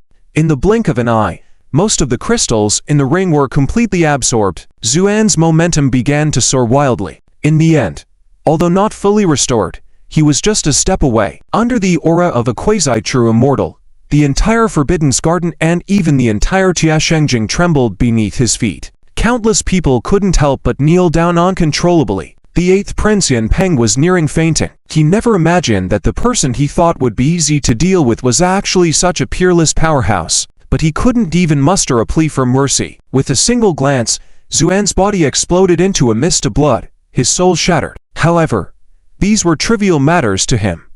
At that moment, Zuan only had one thought in mind. Huxing must not suffer any mishap. Otherwise, that seemingly mild-mannered Huya knight would truly unleash carnage across all the realms. And he would probably lend a hand as well. With that in mind, Zuan took a deep breath. Yanner. Yes, you guard the city here. I will return shortly. Okay. Be careful on your way, my husband.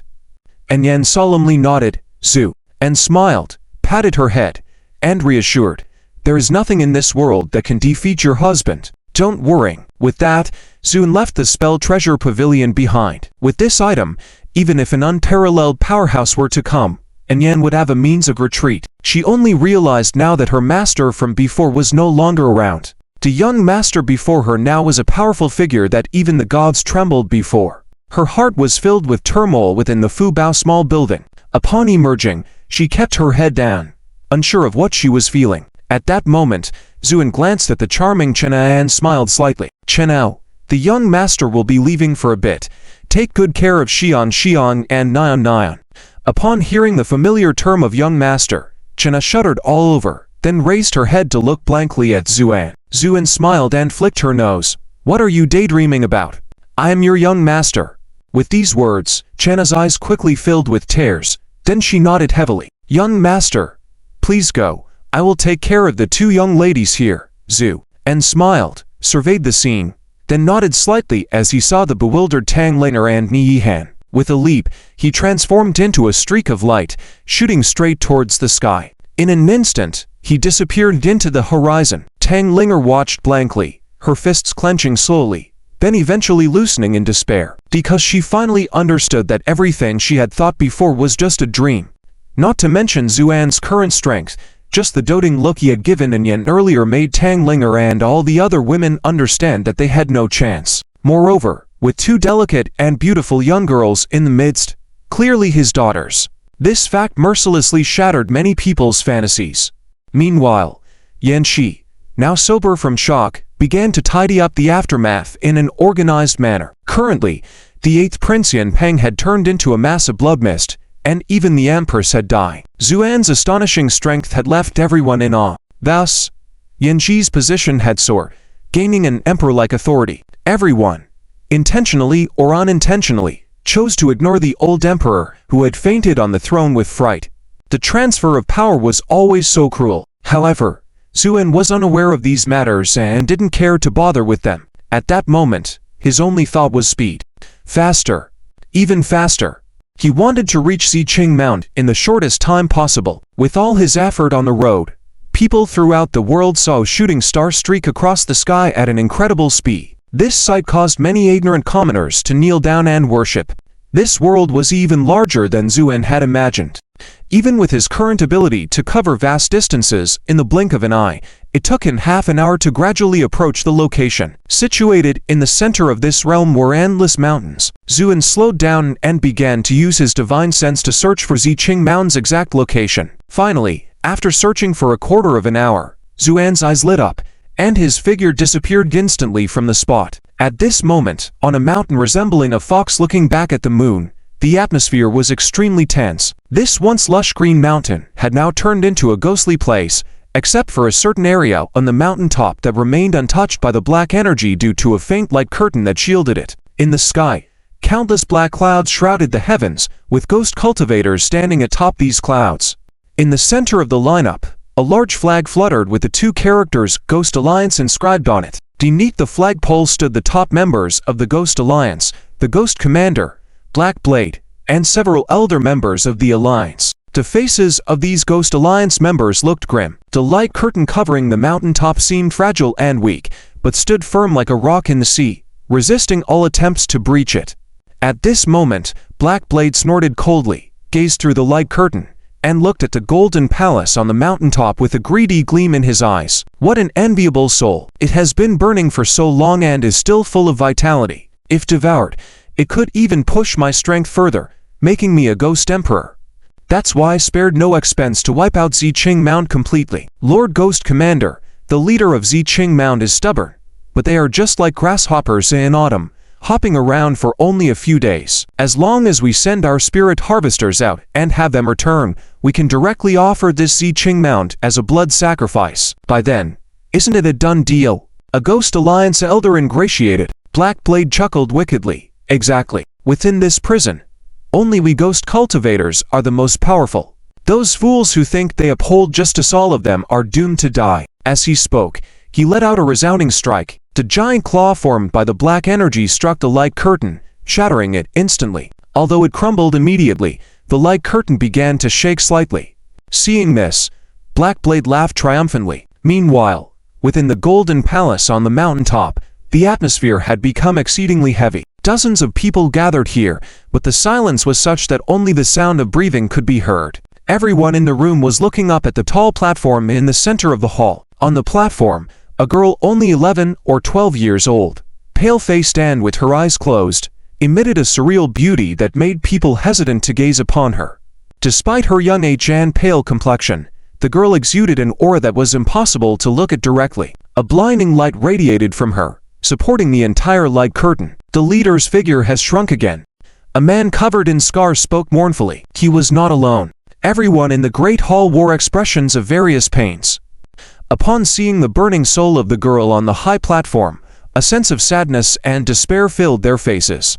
They had been trapped here for half a month. During this time, the cultivators of Ziqing Mount had tried every means to break through the layers of defense set up by the Ghost Alliance. Despite paying a heavy price, they failed to breach the formations. Thus, they could only watch helplessly as their leader burned his soul silently, unable to stop it. Suddenly, a violent tremor outside was heard. The girl on the high platform frowned, showing signs of pain, and the light emitted from her intensified slightly. Following this, the girl's body shrank a bit more. His words seemed to be the spark that ignited everything. Everyone fell to the ground. Leader, please don't concern yourselves with us anymore. To have a leader like you after entering this world, we are already content. Yes, don't let your spirit suffer because of us. These cries echoed, with some women even sobbing. The girl closed her eyes and gently shook her head. Stop talking.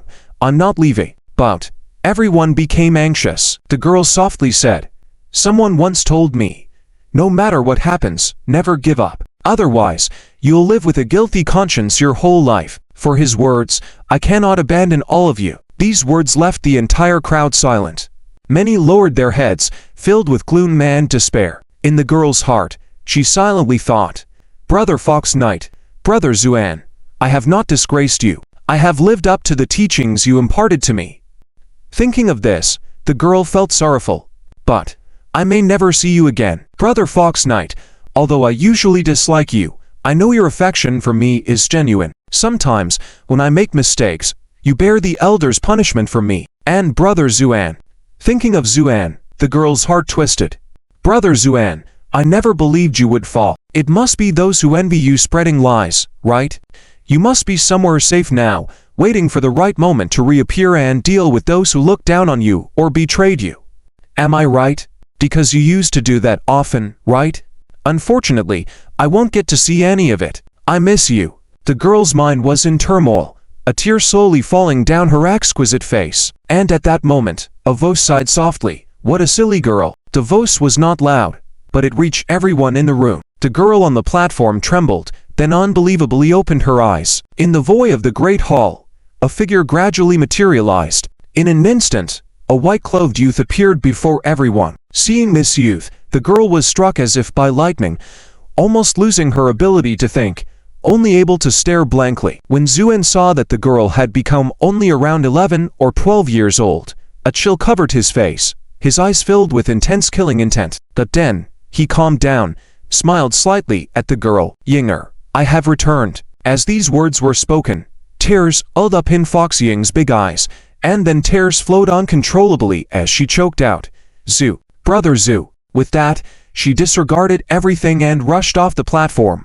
diving into Xuan's embrace, wailing and crying bitterly. In her tears, there was endless bitterness and longing. Brother Zhu, I knew you wouldn't die. Sob, I missed you so much. This isn't a dream, right now, is it? Xuan gently stroked the girl's long hair, softly saying, of course, it's not a dream. I really have returned. And everyone in the great hall watched dumbfounded at this scene. In their minds, their leader had never been so moved before. Normally, the leader wouldn't exchange more than a few words with a man, let alone throwing themselves into the man's arms and crying. Who exactly was this man? Just then, a voice of surprise was heard from outside. It's broken, it's broken. The barrier has finally shattered. The leader of the little Qingqiu can't hold on any longer. Hearing these shouts, Fox Ying, nestled in Zuan's arms, wiped her tears and lamented, "Oh no, the barrier is gone." Saying that, she was about to rush back to the platform to set up the barrier again. Zu and patted her shoulder gently, smiling, "It's okay, your brother is back. Do you still need to sacrifice your soul? Just watch me take revenge for you."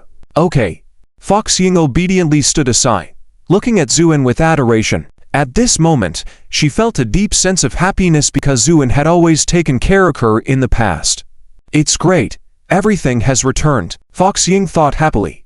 At the same time, the Ghost Marshal Black Edge of the Ghost Alliance, seeing the barrier break, couldn't help but be overjoyed. He clapped his hands, directly shattering the last remaining shred of the barrier, then grinned and shouted, "Little girls, you held out for quite a while. Unfortunately, the end result is the same, right?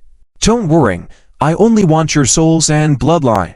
I can spare your life. After all, I heard you're exceptionally beautiful."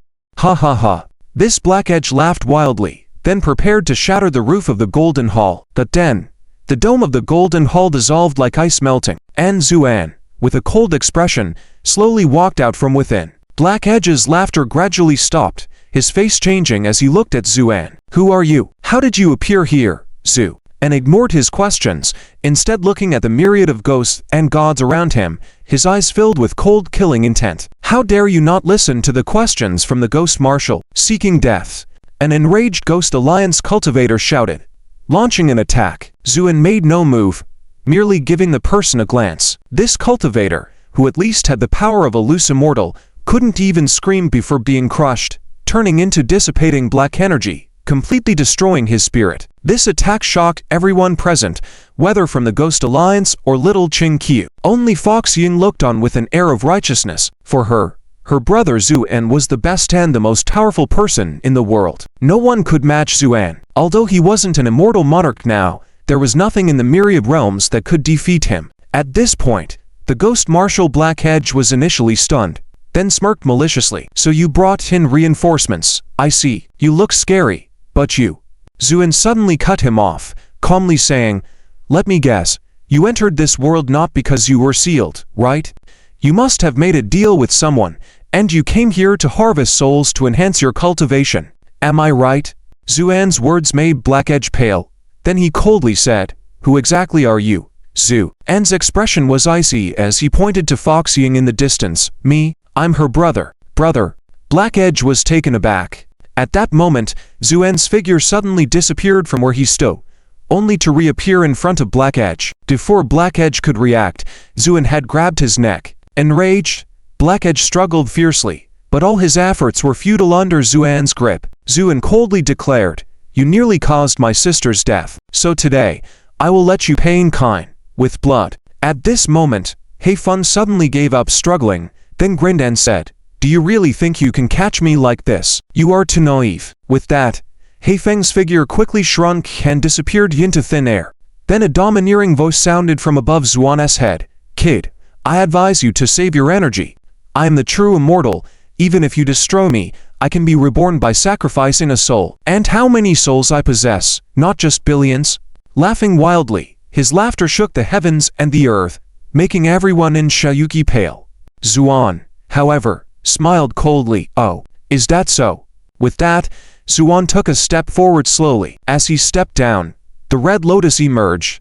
It was like a red lotus that gathered all the spiritual energy in the world. Its beauty was stunning, intoxicating. But this breathtakingly beautiful red lotus made Heifeng's face change drastically. This is," Zuan said calmly, "I've said before, an eye for an eye, blood for blood. So, taste the burning of your soul." With that, the red lotus disappeared in an instant, only to reappear above Heifeng's head, and then strands of fire lines extended from the red lotus, directly piercing into Heifeng's body. There was a halo of light on the fire lines. After a brief moment of hesitation, Heifeng let out a deafening scream. "Odd. Kill me. Please kill me. His agonizing screams were unbearable to listen to. Seeing Haifeng, who had always valued his life, uttering words like kill me, showed how much pain he was in. But Zuan remained unmoved, instead lightly snapping his fingers. Instantly, Haifeng's throat seemed sealed, and his screams stopped abruptly. Zuan said calmly, "Nosy people hurt the ears. Much better now." Haifeng looked at Zuan in extreme terror, his eyes filled with pleading and despair. Zuan just smiled slightly.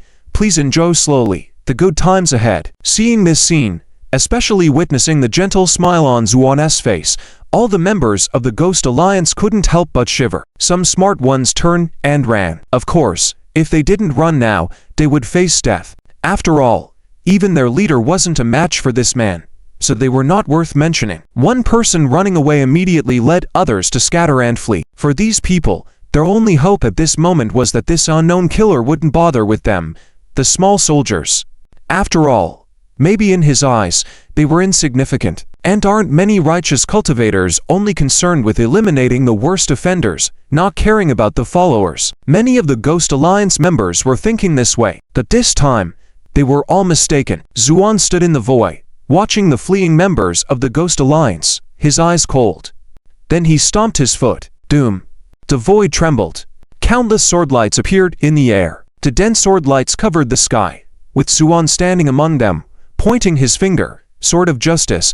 Kill. With a single command, the sword lights fell like rain. Those who had fled to the sky thought they were safe, but before they could celebrate, the sword lights arrived, instantly slaying them. In a blink of an eye, cries of agony filled the air. Blood splattered, staining the sky red. Everyone from Xiaoyuki was stunned. The Ghost Alliance cultivators, who had trapped them in the mountains for over half a month, couldn't even last a minute against this man. Their strength, even before being sealed here, was never seen. With the cries silenced and the blood on the ground, when the sword lights dispersed, the land was empty. Huxing, with a fascinated expression, watched Zuan standing in the void, hands behind his back, causing her heart to tremble slightly. This was the invincible elder brother she remembered. At this point, Zuan turned towards Haifeng, who was being slowly refined by the fire of the Red Lotus, and smiled coldly. "I know there must be someone behind you instructing you, and you are hoping to be saved by them. But unfortunately, none of you can escape." These words extinguished Haifeng's last shred of hope. He made a choking sound in his throat, looking at Zuan with a pleading expression. He didn't ask for anything now, just a quick death, because the pain of having his soul burned by the Red Lotus fire was simply too unbearable. Zuan remained unmoved and turned to Huxing. "Huxing, are you satisfied?" Huxing nodded. Yes. Elder brother Zhu, I am satisfied with anything you do." Although Huxing had shrunk to the size of an 11 or 12-year-old due to the burning of her soul and bloodline, the various charms revealed in her words amazed many people. But Zuan seemed not to notice, and with a smile, he turned to the cultivators of Xiaoyuki. "You've all done well, at least you didn't lose yourselves to temptation and despair." With that, Zuan took out a large number of elixirs and spirit crystals from the mustard seed ring and distributed them to the people. When they saw this, they were all shocked. Heavens, these are high-grade spirit crystals. Even before being sealed, I have never seen such high-quality spirit crystals. These elixirs are at least top-grade heaven level. The exclamations continued. In the eyes of these cultivators, Zuan's image grew even more towering. At that moment, Haifeng, bound by the fire of the Red Lotus, suddenly let out a beast-like growl, then exploded into a burst of black energy. Zuan was slightly surprised and showed a cold smile. "To actually self-explode your soul, you've cheapened yourself." For cultivators, especially ghost cultivators, once their soul detonated, they would completely disappear without any possibility of recovery. This showed how painful it was to be refined by the fire of the Red Lotus. Huxing asked at this moment, "Elder brother Zhu, where do we go next?" Zuan smiled indulgently. "Naturally. We're going back. Your sister-in-law must be anxious by now." Sister-in-law. This title struck Huxing like lightning, and her pretty face turned pale. But Zuan just smiled, then took Huxing's hand. "Let's go. I'll take you back." After a day of turmoil, Changqing gradually quieted down, but the atmosphere remained tense. The events that occurred in the Forbidden Palace a day ago had spread widely. Many common people suddenly realized, no wonder this Master Zhu is so talented. He turns out to be a divine being. However, Unlike the light-hearted atmosphere among the common folk, the upper echelons of the dynasty became somewhat silent at this moment. The 8th prince and the empress had both died, and the emperor, after returning to the palace, remained bedridden. Yanzu prepared to ascend the throne, but it was only a matter of time. However, at this moment, no one cared about these matters anymore. Hey, when is Zuan, the one who suppressed the entire dynasty, coming back? Someone whispered. Coming back, ha ha. I doubt if he can make it back. Someone sneered. Why do you say that? Think about it. Although he's powerful, he's just one person, after all. And this time he's facing countless experts and strong fighters. I don't think he stands a chance to come back. Many people shook their heads secretly, not holding out much hope for Zuan's return. Just then, someone exclaimed, "Quick, look, what's that in the sky?" Everyone looked up. They saw streaks of light appearing in the sky and flying towards the direction of the capital. Could it be someone coming back for revenge? Someone said anxiously. This remark made many people tremble. At the same time, these streaks of light had flown to the sky above the capital. After they settled in shape, it turned out to be a group of strong individuals with various appearances. There were dozens of them, and when they appeared collectively in the sky above the capital, the whole capital trembled. It's over. Those immortal masters must have sent people back for revenge. Someone exclaimed. Inside the Eastern Palace, the atmosphere was even more oppressive. Yanxi stood in the courtyard, looking up at the sky with a solemn expression. Someone nearby advised, "Your Highness, the outcome is uncertain right now. You should temporarily take shelter, or else." No need to say more. No matter who the other party is, I will wait here for Zhu Gongzi's return. Yanxi said lightly. The person trying to persuade him was speechless. Just then, Yan appeared in the front courtyard with 2 little maids, and the 2 little maids excitedly pointed to the sky and shouted, "It's Dad! Dad is back!" Upon hearing this, Yanxi was first stunned, and then he heard a light laughter coming from the sky. "Good daughters, Dad is back!" With that, 2 streaks of light flew across the horizon, and after settling in shape, who else if not Zuan? At the sight of his return, the whole capital first fell silent.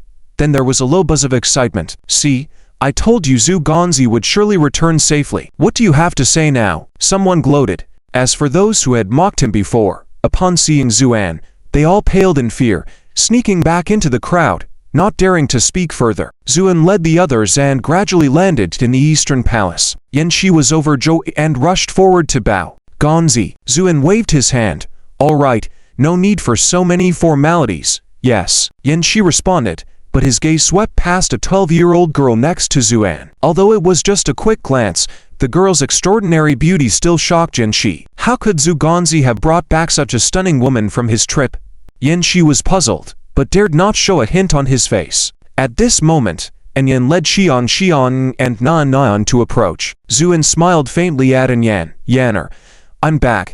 Yan nodded, but her attention was all captured by the side lady Hume. In fact, Yan couldn't not pay attention to her. Since entering the Eastern Palace, Hume had been staring at Yan with almost critical eyes. Although not introduced, by instinct, Hume could also guess that this woman was probably the sister-in-law Zujij had mentioned. Therefore, she stared at Yan with dissatisfaction. However, after looking for a moment, Hume's gaze gradually softened. Seeing that Yan was no less in appearance and demeanor than herself, she even felt a bit inferior. In this regard, even proud as she was, she had to admit defeat, especially when she saw Xian and Nan following Yan. Hume's body trembled slightly, her eyes showing a hint of confusion. Are these Zujij's 2 daughters?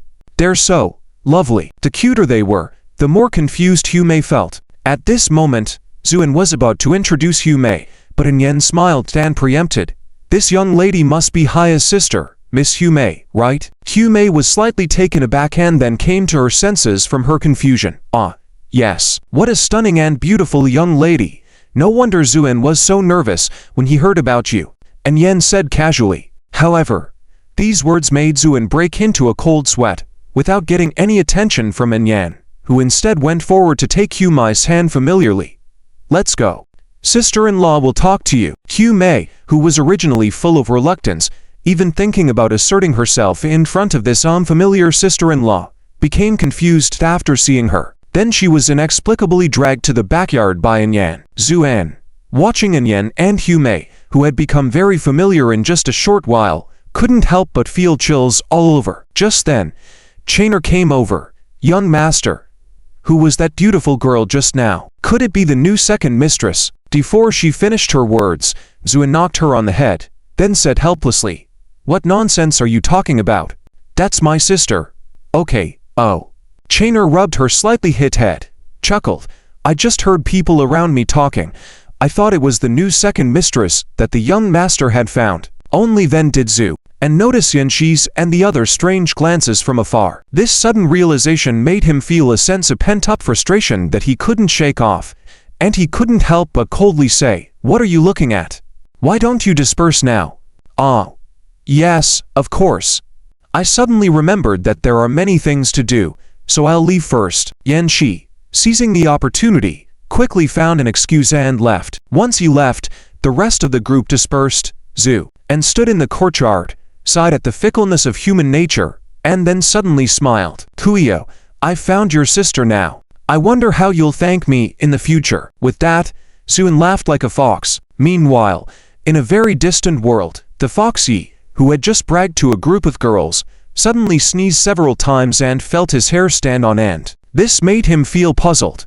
Strange. What's going on? Could it be that he's been too tired recently? That must be it. It seemed like he needed to talk to the elders and take a few days off. When the lights came on, a low-key banquet was underway in the Eastern Palace, and Yen smiled as she watched Hume gorging on food, occasionally asking a few questions. Hume innocently said, "Everything." Zhu, and listened and then understood why Hume had appeared in this world. It turned out that when the news of Zuan's fall spread, and Yen nodded. "So that's how it is. How did you become the leader of these people?" When this matter was mentioned, Foxying seemed quite proud. "When I first came to this world, my bloodline was sealed, and then a group of bad people captured me." "Oh, I remember. I think I've been to this capital city before." "Yes, I remember now. I was sold to a place here called Jilefang." Hearing this, Yanshi, who was sitting beside and had just taken a sip of wine, almost spurted out all the wine in his mouth. Zhu, and understood in his heart. No wonder he felt a strange presence in Jilefang back then. Later, those bad guys actually wanted me to accompany other men to drink. Of course, I refused, and they threatened me. So I was angry and killed all those guys. Hearing this, Yanshi suddenly shook. "I remember now, there was indeed an incident in Jilefang before. A large-scale brothel was destroyed overnight, and they never found out who did it." Foxying proudly said, "It was me. And those I killed were all deserved to die. Not one was unjustly killed." Speaking, Foxying looked at Zhu full of hope, as if a student waiting to be praised for doing a good deed. Zhu, and laughed dumbfoundedly, nodded. "Well done." Hearing Zuan's praise, Foxying smiled with her eyes curved like crescent moons. "Then I escaped from this capital city and started wandering around. Because my bloodline gradually broke the seal and my power became stronger. Eventually I gathered these subordinates and founded Little Green Hills, and started to confront the bad guys of Ghost Alliance." Speaking of this, Foxying said somewhat sadly, "Unfortunately, my strength was insufficient, resulting in many of my subordinates died in vain. And then the Ghost Alliance began to launch massive attacks. In a fit of anger, I began to burn my soul in retaliation." Hearing Foxying's words, all the cultivators present fell into silence for a while. Then one person stood up with a cup in hand, a solemn expression on his face. "Leader, regardless of your identity and status, we have seen everything you have done during this time. For us, you even sacrificed your soul to protect us. I believe that those fallen comrades, seeing all this, would have no regrets. Yes, leader, you have done enough. To be honest, before we were sealed in this realm, we were all considered strong in our own rights. But only until we met you did we understand what it means to act with purpose. Yes, leader, you will always be our leader in our hearts. I toast to you." All the cultivators in the hall stood up, raised their cups to Foxying. "Leader, we toast to you." This formation first surprised Foxying, but then she raised her cup with tears in her eyes. "Thank you everyone." Saying that, everyone drank up the wine in their cups. Zuan looked at this scene, feeling quite pleased. In his impression, Foxying, no matter how old she looked, always acted like a child. naive and carefree, because she was pampered by Foxy and even the entire Chinku Fox clan. But how could one mature without experiencing hardships? He believed that after this ordeal, Foxy would understand many truths. The banquet continued, and the atmosphere became increasingly warm. Foxy drank quite a lot of wine, and her pretty face was flushed. Then she asked innocently, "Brother Zhu, what should we do next?" Upon hearing this, the entire room fell silent. All the cultivators, including Yan Shi and others, listened intently. Zhu and set down his wine glass and smiled faintly. "Naturally, we will break free from this realm's shackles and settle the score with those who sealed us in." Upon hearing this, everyone responded enthusiastically. "That's right. I still remember the faces of those guys. If this revenge is not taken, I will never make any progress in my cultivation in this lifetime." The anger of many cultivators surged. Foxy banged the table. "Brother Zhu is right. I was just passing by before, but I fell into an ambush and got dragged into this place. Now I've become a little girl. This debt must be settled." Looking at Foxy, who was flush with wine, calling herself Old Mother brazenly, many people couldn't help but feel a little dumbfounded. Is she drunk? At the same time, Foxy blinked her eyes, pointed at Zhu with a silly smile. "Brother Zhu, why do you have 3 heads?" Then, she clumsily collapsed to the ground and fell into a deep sleep. The room fell silent. Zhu stood in the courtyard, waiting. "Is she asleep?" "Yes." Zhu smiled. "Truly siblings. Her drinking capacity is just like Foxy." And Yan looked at Zhu with a smile that was hard to interpret. Zhu and felt a bit embarrassed under Yan's gaze. "What's wrong, Yanner?" And Yan shook her head. "Nothing. It's just that. I just fine. Calling you Brother Zhu really pleasant." Zhu started to sweat on his forehead and laughed bitterly. "Yanner, don't let your imagination run wild." And Yan chuckled. "Seeing you so scared, how can I not laugh? I'm just sighing." "Sighing about what? How come I notice that all the women you encounter on your cultivation journey seem to have deep feelings for you? Tell me honestly, besides Yinger, are there any others?" Zhu and shook his head like a rattled drum. "None. That's it. I don't know either." I guess you wouldn't dare to." And Yan said but burst into laughter. This made Zhu finally breathe a sigh of relief, and then he somewhat helplessly said, "Don't scare me like that again. Okay? Look at all this cold sweat on me." "Oh, is that so? But how come I heard that breaking out in a cold sweat means there's something fishy in your heart?" And Yan said softly, "Zhu," and froze in place. "Just kidding." And Yan smiled. Before Zhu could relax, and Yan added lightly, "But I still feel you're not honest. Tonight, you'll be punished to sleep in the outer room." "No way. It's cold outside." "Are you afraid of the cold? Aren't you an immortal lord?" "Who says immortal lords can't feel cold? Sleeping with my wife is warmer, isn't it?" "Phew. Pervert." "Heh. Just a pervert. What can you do about it?" "Rascal." The voices of the two grew further and further away. Inside the room, Foxy suddenly turned over, tears shimmering at the corner of her eyes. Kinger walked into the room with a worried look on her face, placing the food box on the table and softly said, "Miss, please have something to eat." Tang Linger, who had locked herself in the room for several days, shook her head blankly. "I'm not hungry. I don't want to eat." "Miss, I know you're feeling upset, but you still need to eat something," Kinger said softly. Tang Linger smiled faintly, then turned back to continue writing. Kinger approached and saw densely written on the paper were the 3 short poems by Zhu. "Miss," Kinger's voice choked up at the sight. Tang Linger remained silent, writing quietly, but her eyes were filled with sorrow. Just then, the courtyard echoed with hurried footsteps, and Tang Sheng quickly entered the room, his face filled with excitement. "Linger, look at this," he said, waving a letter in his hand. Tang Linger looked confused. "What is it?" "This is a letter just sent from the Eastern Palace, personally written by Zhu for you." As he spoke, Tang Linger rushed over, snatched the letter, and unfolded it to read. The room fell silent. Tang Sheng's face was full of joy. No matter what, as long as the gentleman remembered Linger, it was good. The current Tang Sheng could not have any other thoughts, as the gap in power and status was too great. But if he could use this relationship to connect with Zhu, then the Tang family's status would be completely different. Therefore, he was eager to know what was written in the letter. Tang Linger stared at the letter blankly, tears welling up in her eyes. Tang Sheng and Kinger were both startled. "Miss, What did Lord Zhu write? Tang Linger shook her head, then carefully put the letter into her embrace. It's nothing, he just wants me to go to the Eastern Palace tomorrow. Tang Sheng was overjoyed. Could it be that he wants to marry Linger? Tang Linger gave her father a cold look. Tang Sheng awkwardly scratched his head. Oh, I suddenly remembered something.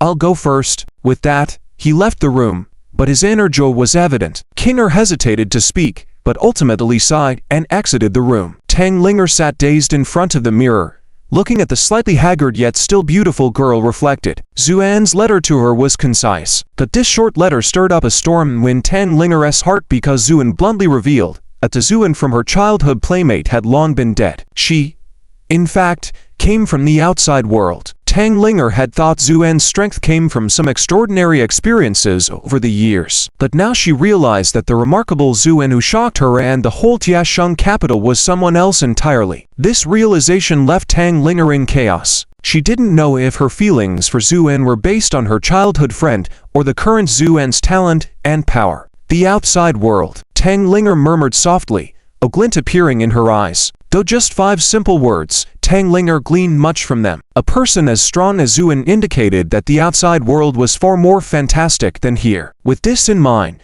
Tang Linger took out the letter from her embrace, reading the last sentence and wrote, "Soon, I will break the chains of the world, and if you wish, I can help you achieve immortality." Immortality.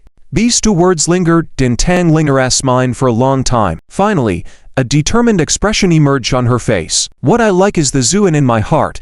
It has nothing to do with you, with anyone else, and if I can achieve immortality, I'm willing to stand behind you." This girl, who had honed herself in the business world since childhood, finally made a decision at that moment. The same letter found its way to Ni Yihen in Dan Guifang's hands. She was also deeply moved, pondering for a long time. When Mixia learned of the news, she hurried over.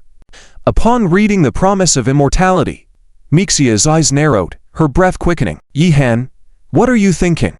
Ni Yihen shook her head dazedly. "I don't know. My heart is in turmoil right now." Mixia smiled wryly. "Honestly, Yihan, I envy your luck. To encounter a celestial like Lord Zhu, it's fated for you. Although I understand your thoughts, but I advise you, what you shouldn't hope for, you shouldn't think about, but you must seize this opportunity before you, because you don't understand how many would fight for this chance." Mixia's words left Ni Yihen pale, and she finally lowered her head.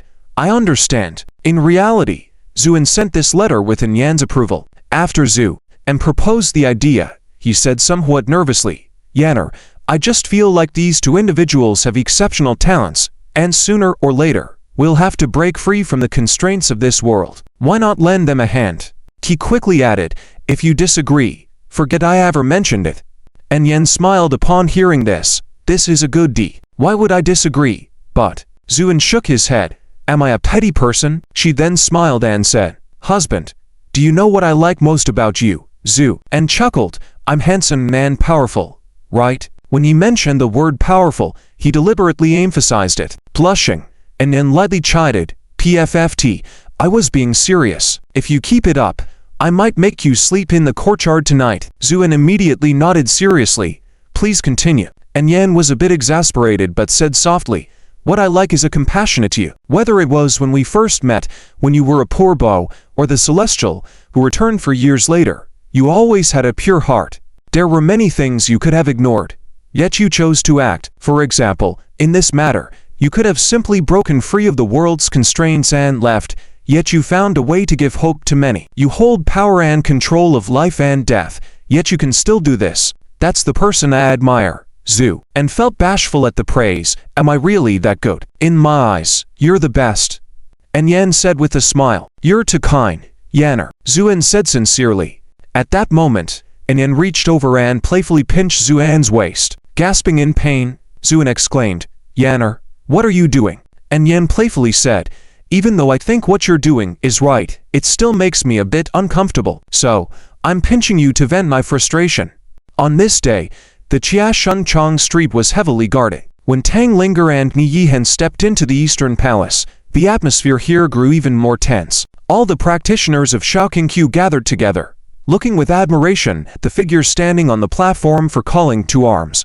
Zuan saw the arrival of the 2 women, nodded slightly at them, and then leaned on the railing, overlooking all the people below, and said, in a deep voice, "All of you were brought here with a powerful sealing technique. Now, I only ask you one question. Are you willing to slaughter our enemies with me?" Yes. All the practitioners of Shaoqingqiu fervently reply. If anyone is unwilling, they can speak now. No one said a word. Zuin looked around the audience and smiled slightly. Very well. Then I will break free from this realm and return to the heavens. With that, a burst of divine light shone in Zuan's eyes, and he stepped out, turning into a beam of golden light that shot straight up to the sky in an instant. After stabilizing, Zuin looked down at the world, a faint cold smile playing on his lips, and then he suddenly took a deep breath. With just one breath, it felt like a fierce wind was blowing in the heavens, causing the clouds to change unpredictably. Zuin took a step, exhaling forcefully, and suddenly shouted, "Regardless of your myriad skills and methods, I shall crush them with a single fist." With that, Zuin raised his gaze and pointed a finger at the firmament. Doom! A deafening roar resounded in all directions, leaving the entire world speechless. Under the stunned gaze of everyone, countless dense runes suddenly appeared in the once silent sky. These runes accumulated and then pressed down towards Zuan. Despite the far distance, the people on the ground still felt the terrifying pressure. "Sir!" Countless people exclaimed in shock. However, faced with this earth-shattering blow, Zuin stood above the sky, unwavering, with his back illuminated by the golden light of the runes, like a god. He raised a hand to support the descending firmament runes. Doom! After a loud noise, the descending firmament, initially unstoppable, was abruptly held back and could no longer drop a hair's breadth. This scene left everyone stunned because Zuan was now essentially battling the heavens and earth single-handedly. The practitioners of Shaoqingqiu murmured in a daze, "Today, we finally understand what it means to be invincible." Meanwhile, Hu Ying's excited face blushed, her hands clenched tight as she suddenly exclaimed, "Zhu brother, go for it." Her shout prompted many others to start cheering as well. "Young Master Zhu, go for it. Sir Zhu is unrivaled in power." Amidst these cries, Zuin looked up to the sky and laughed heartily. "Traveling 30,000 miles through the vast sky, to me, it is just a gentle breeze on my face. Today, I will divide the heavens and earth with my fists, and reshape the universe." With that, Zuin clenched his other hand into a fist and quickly struck out dozens of punches. With each punch, the firmament runes shook violently, and when the final punch landed, a crackling sound was heard. Then, the firmament, made up of countless runes, shattered into pieces. In that moment, everyone felt as if a heavy burden had been lifted from their chests, and their breathing became smoother. Subsequently, numerous rainbow lights descended from the sky. "Spiritual energy turning into rainbows," exclaimed one practitioner in delight. Only the most potent spiritual energy could manifest as rainbow lights. After the rainbow lights descended, the entire world seemed like a weary traveler who had been deprived of sustenance for too long, greedily absorbing the spiritual energy. Everyone felt changes in their bodies. The local martial arts experts felt that the barriers that had troubled them for a long time had suddenly become easily surmountable, and their strengths were increasing dramatically. Even ordinary people felt significantly healthier. As for the numerous practitioners from Shaoqingqiu, they eagerly absorbed the spiritual energy of the heavens and earth, and their sealed cultivation bases started to recover rapidly. However, just then, a blurry figure gradually appeared above the firmament. This figure exuded a powerful aura that suppressed the entire world. The practitioners were startled and someone was incredibly shocked, exclaiming, "It's a Daluo, an expert of Daluo." Upon hearing this, many felt their hearts sink. For those like them, who were just golden mortals, if for being sealed, a Daluo represented almost unbeatable strength. They had not expected a projection left behind by a Daluo to appear after the seal was broken. Could Zuin really overcome such a formidable opponent? Many anxiously looked up. At that moment, the figure sneered, "To think someone dared to break my seal, then perish." The voice was unmistakably female. Upon hearing this, Zuin laughed, his smile filled with icy killing intent. He was all too familiar with this voice. It was this woman who had suddenly appeared at the critical moment of defeating the Odin, and subsequently applied a powerful sealing technique. "Thus," he coldly retorted, "even your real body is no match for me here, let alone a mere projection left behind." HMPH. Advancing into Daluo, although unable to transform into numerous forms like an immortal king, allowed the projections to possess a hint of self-awareness. Hence, This projection snorted disdainfully and immediately made a move. Such projections established to protect formations typically contained the full power of the caster. Snapping a palm, the released aura instantly froze the firmament for thousands of miles, aiming all its force at Zuan in the high sky. The extreme cold even caused the space surrounding Zuan to emit faint cracking sounds. Faced with such an attack, Zuan's eyes narrowed slightly, a cold smile appearing on his face. Back then, you relied on others' assistance to reluctantly drag me here. As for you, even as a Daluo, you are no more than an ant in my eyes. With those words, in the shocked gaze of everyone, Zuan calmly folded his hands behind his back and said, indifferently, when the lotus blossoms, it is the essence of the human world. His voice was cold but carried an undeniable sense of cosmic truth. Suddenly, countless lotus flowers appeared around Zuan, blooming simultaneously in an ethereal and enchanting manner, enveloping the world.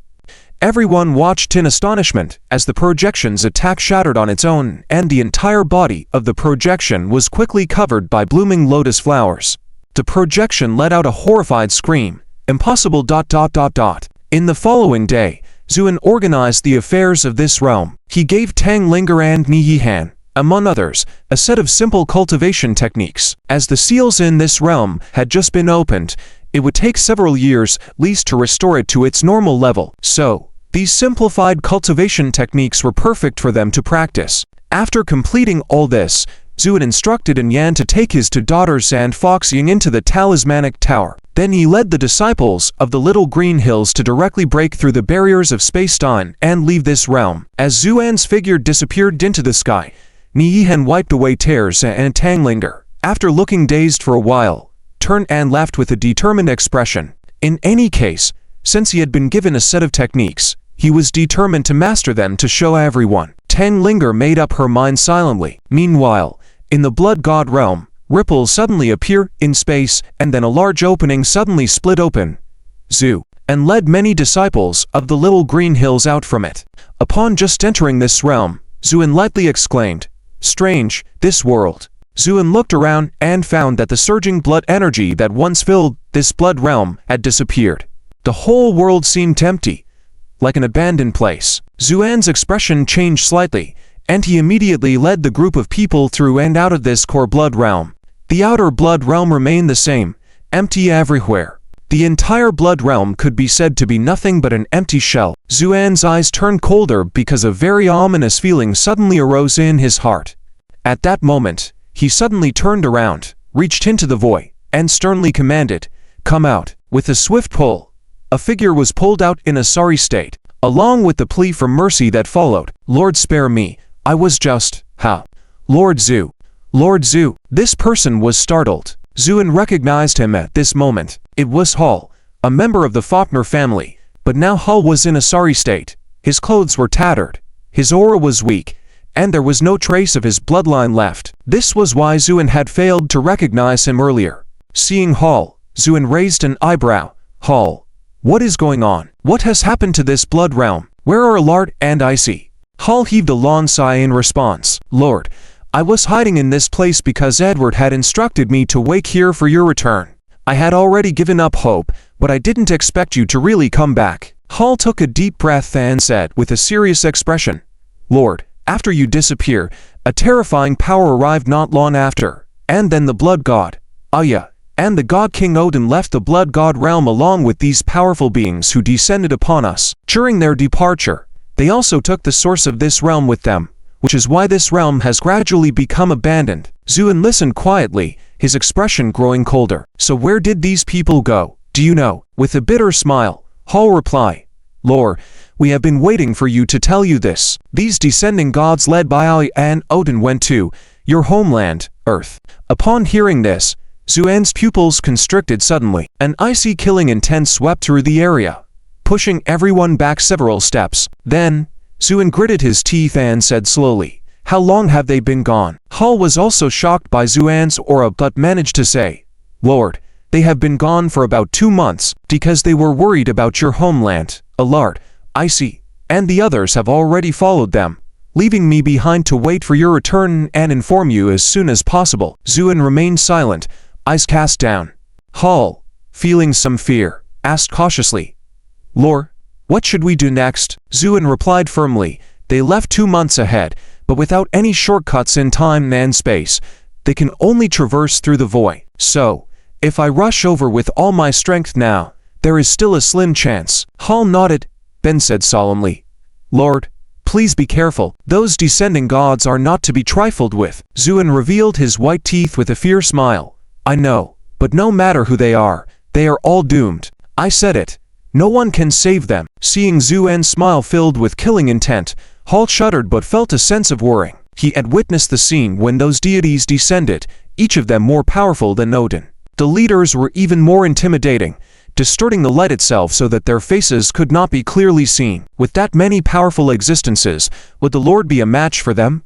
Zuan then released Yan and Fopsying from the talismanic tower. When they heard that the instigator had already gone to Earth ahead of them, they couldn't help but pale. Especially Yan, her voice trembling. Husband, over on Earth, everything will be okay, right? Zu. And shook his head. Rest assured, it won't collapse so soon. After all, before leaving, I had made thorough preparations. Our top priority now is to return immediately. And Yan nodded. Okay, Zu. And retrieved the starship and had everyone enter. They then activated the starship with full force, disappearing from the now desolate Blood Realm. Unlike the leisurely journey there, on the return journey, Zuan's heart flew like an arrow, eager to return to Earth in an instant. Although he had reassured Yan earlier, he had his doubts. As Hall had said, those descending deities were not ordinary beings. If the people on Earth hadn't held on until his return and collapse beforehand, the consequences would be unimaginable. Earth, Day River, beside Yunmen Lake. At this moment, Yunmen Lake has long been a world-famous blessed land. Because of the abundant spiritual energy here, it has even condensed into substance, turning into spiritual rain every day, nourishing various exotic flowers and plants on the ground. In the vast Yunmen Lake, countless spiritual water creatures have appeared. But the most eye-catching is the small mountain next to Yunmen Lake. It may be called a small mountain, but in reality, it towers into the clouds, its surface shimmering like jade, demanding utmost respect. Many people, upon seeing this mountain, are filled with awe, not only because of the terrain, but also because this was once the residence of the immortal Mr. Zu. It is said that even now, Mr. Zu's friends still live in the villa on the mountaintop. This adds a mysterious touch to the place. And at this moment, inside the villa at the mountaintop, Xiao Sha was lying lazily on the sofa watching TV. Zhang Xiaoyu was waving 7 or 8 tentacles to massage Xiao Sha. So boring. Xiao Sha yawned deeply. Zhang Xiaoyu leaned closer. Boss, we haven't gone out much lately. How about going out for some fun? Before he could finish, Xiao Sha lightly tapped Zhang Xiaoyu's head. Fun? Last time we went out, you almost caught into a fight with a squid vendor, nearly causing a disaster. You were grounded for over half a month by Sister Zhuaner. Do you dare go out again? Zhang Xiaoyu shrunk back, somewhat aggrieved, muttering softly, but that guy dared to grab spiritual marine creatures for teppanyaki. I got angry and gave him a thrashing. Xiao Sha raised an eyebrow. The problem is, you still lost to him. Zhang Xiaoyu chuckled awkwardly, then said, it's all thanks to having a great boss like you. Following you, we eat our fill. I, as your follower, don't need to be too skilled. HMPH. Xiao Sha had no way with this shameless Zhang Xiaoyu. It's been 3 years since Suan left. These 3 years have seen huge changes on Earth. With the increasing spiritual energy, people's cultivation has soared. Previously, Celestials could walk proudly. Now, it's embarrassing not to be a loose immortal and greet others. Due to the abundant spiritual energy, spiritual beings on Earth have also increased dramatically. For example, if you haul up a net from the sea now, at least half would be capable of speech. It was one such incident when she took Zhang Xiaoyu out to play, leading to Zhang Xiaoyu bursting into rage. Tassing a street vendor, someone tossed a live little fish into a boiling pan. The fish could speak and was screaming in pain as it boiled. That's why Zhang Xiaoyu went berserk. Just then, Tang Zhuanyer walked in carrying 2 packages. Tang Zhuanyer, who had already broken through to the late-stage loose immortal realm, exuded an even more refined aura, akin to a fairy from the Moon Palace as she moved. Seeing Tang Zhuanyer return, Xiao Sha and Zhang Xiaoyu immediately rushed over. Xiao Sha took the shopping bags from Tang Zhuanyer's hands, and Zhang Xiaoyu fetched slippers attentively. Observing their behavior, Tang Zhuanyer smiled. You two are so attentive, Are you up to something again? Xiao Sha chuckled, then grabbed the roasted chicken Tang Zhuanyr had brought back, wolfing it down hungrily, saying, "How could that be? Sister Zhuanyr has always been our idol. Doing something for our idol is an honor for both of us. Pod, you too, though lacking in other skills, are becoming more smooth-tongued." Tang Zhuanyr teased. "Heh, it's because Sister Zhuanyr spoils me.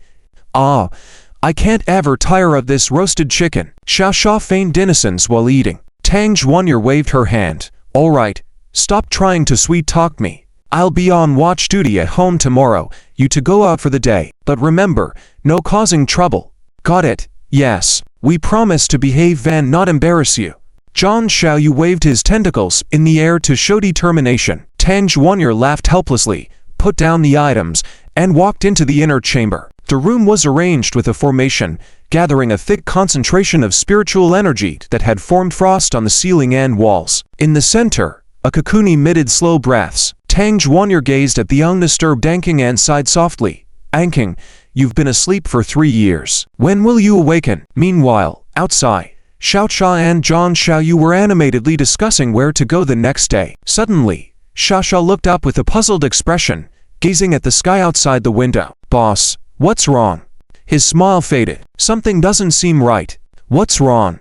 Zhang Xiaoyu followed Xiao Shao's gaze, but found nothing, and asked in bewilderment. Xiao Sha shook his head, his expression serious. "I can't say, but it just feels off, as if something big is about to happen. Could it be that the master is coming back?" Zhang Xiaoyu waved his tentacles excitedly. Just then, Xiao Sha stood up abruptly, his voice stern. "Countless terrifying forces are approaching rapidly. Be prepared." Zhang Xiaoyu was dumbfounded.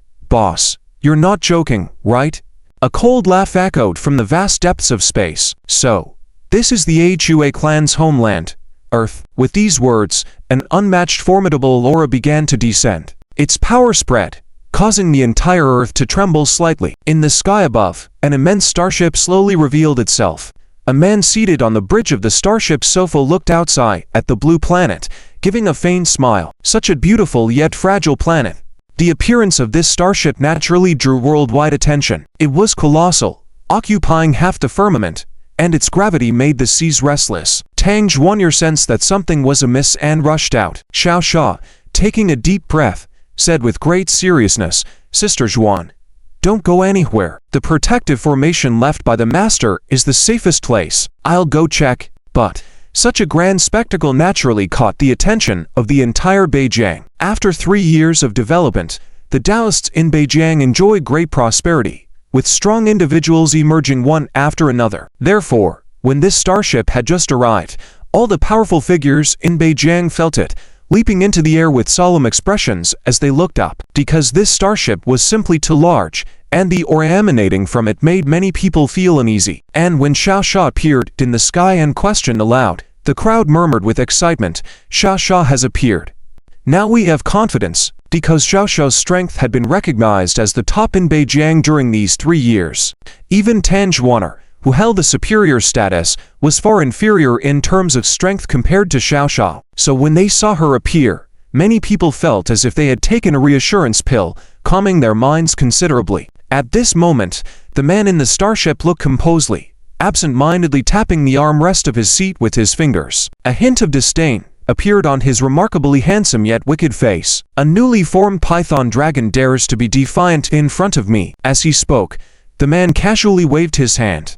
A palm imprint appeared out of thin air above Xiao Shao's head, then smashed down from the sky. "Be careful!" Many people exclaimed in shock. Xiao Sha was also startled, as the attack came too swiftly and without any warning. But she quickly regained her composure, then coldly snorted and raised her hand to counter the attack. However, the moment Xiao Shao's hand made contact with the palm imprint, which initially seemed light and unremarkable, its power suddenly surged. Xiao Sha felt as if she were confronting the entire universe. In just the span of a breath, Xiao Sha was sent plummeting from the sky, coughing up blood. Doom! Xiao Sha fell into the Cloud Dream Lake. The palm imprint relentlessly followed and directly imprinted on Cloud Dream Lake. No sound was heard. Within 100 miles, the vast Cloud Dream Lake was completely evaporated under this palm imprint. The aquatic creatures in the lake vanished without making a sound. their bodies and souls destroyed. The dried-up lake bed bore a deep bottomless crater from Xiao Xiao's impact and was no longer visible. The scene fell into silence. Everyone was dumbfounded. With just one strike, Xiao Xiao, ranked first in Beijing, was struck down into the ground, while her assailant did not even reveal his face. What a staggering gap in strength! Soon after, Zhang Xiaoyu let out a deafening scream. "Boss, Cloud Dream Lake, I'll *sking fight you guys." With that, Zhang Xiaoyu was about to leap into the air. However, Tang Zhuaner stopped her, saying in a deep voice, "Going there would be suicide." I can sense that Xiao Xia is not dead yet. As she had spent much time with Xiao Xia, Tang Zhuaner had established a close mental connection with her, allowing her to sense that Xiao Xia was unharmed. Zhang Xiaoyu was stunned. The man in the starship, now noticing the commotion below, especially when his gaze fell on Tang Zhuaner, was also momentarily taken aback, then said with interest, "Interesting to find such a remarkable woman in this place." But at that moment, the bottom of Cloud Dream Lake suddenly burst open. A furious dragon roar shook the heavens and the earth. A colossal 5-clawed golden dragon leapt out, soaring in the sky. Zhang Xiaoyu joyfully shouted, "Boss, mighty." The many practitioners in Beijing were also delighted. Some who had never seen Xiao Xiao's original form couldn't help but exclaim in amazement. "Xiao Xia is actually a 5-clawed golden dragon. Now we are safe." Xiao Xia raised her massive dragon head, roaring towards the starship. "Whoever you are doomed today." Inside the starship, the man raised an eyebrow in surprise. "Turns out she is a 5-clawed golden dragon. I underestimated you. But you think you can change anything like this?" The man leaned back in his chair, saying nonchalantly, "Wu Jian, deal with these insignificant pests." In the shadow behind the man, a graceful figure emerged and respectfully replied, "Yes, Master Xiaozhang." With that, the woman disappeared and reappeared before the starship. At the same time, Xiao Xia exhaled a furious burst of dragon breath. However, when the woman appeared, she effortlessly extinguished the burning dragon breath with a tinge. Gong Wujian stood proudly in the air, emotionless as she looked down at everyone, calmly stating, "Master Xiaozhang orders you to kneel now. Your lives may be spared. Go to hell." Xiao Xia was furious, her dragon tail swiping towards the woman. Having suffered a devastating loss like never before while cultivating on Qingmang Mountain, Xiao Xia was full of rage, especially in front of so many people. She transformed into her true form, intending to kill these menacing thugs.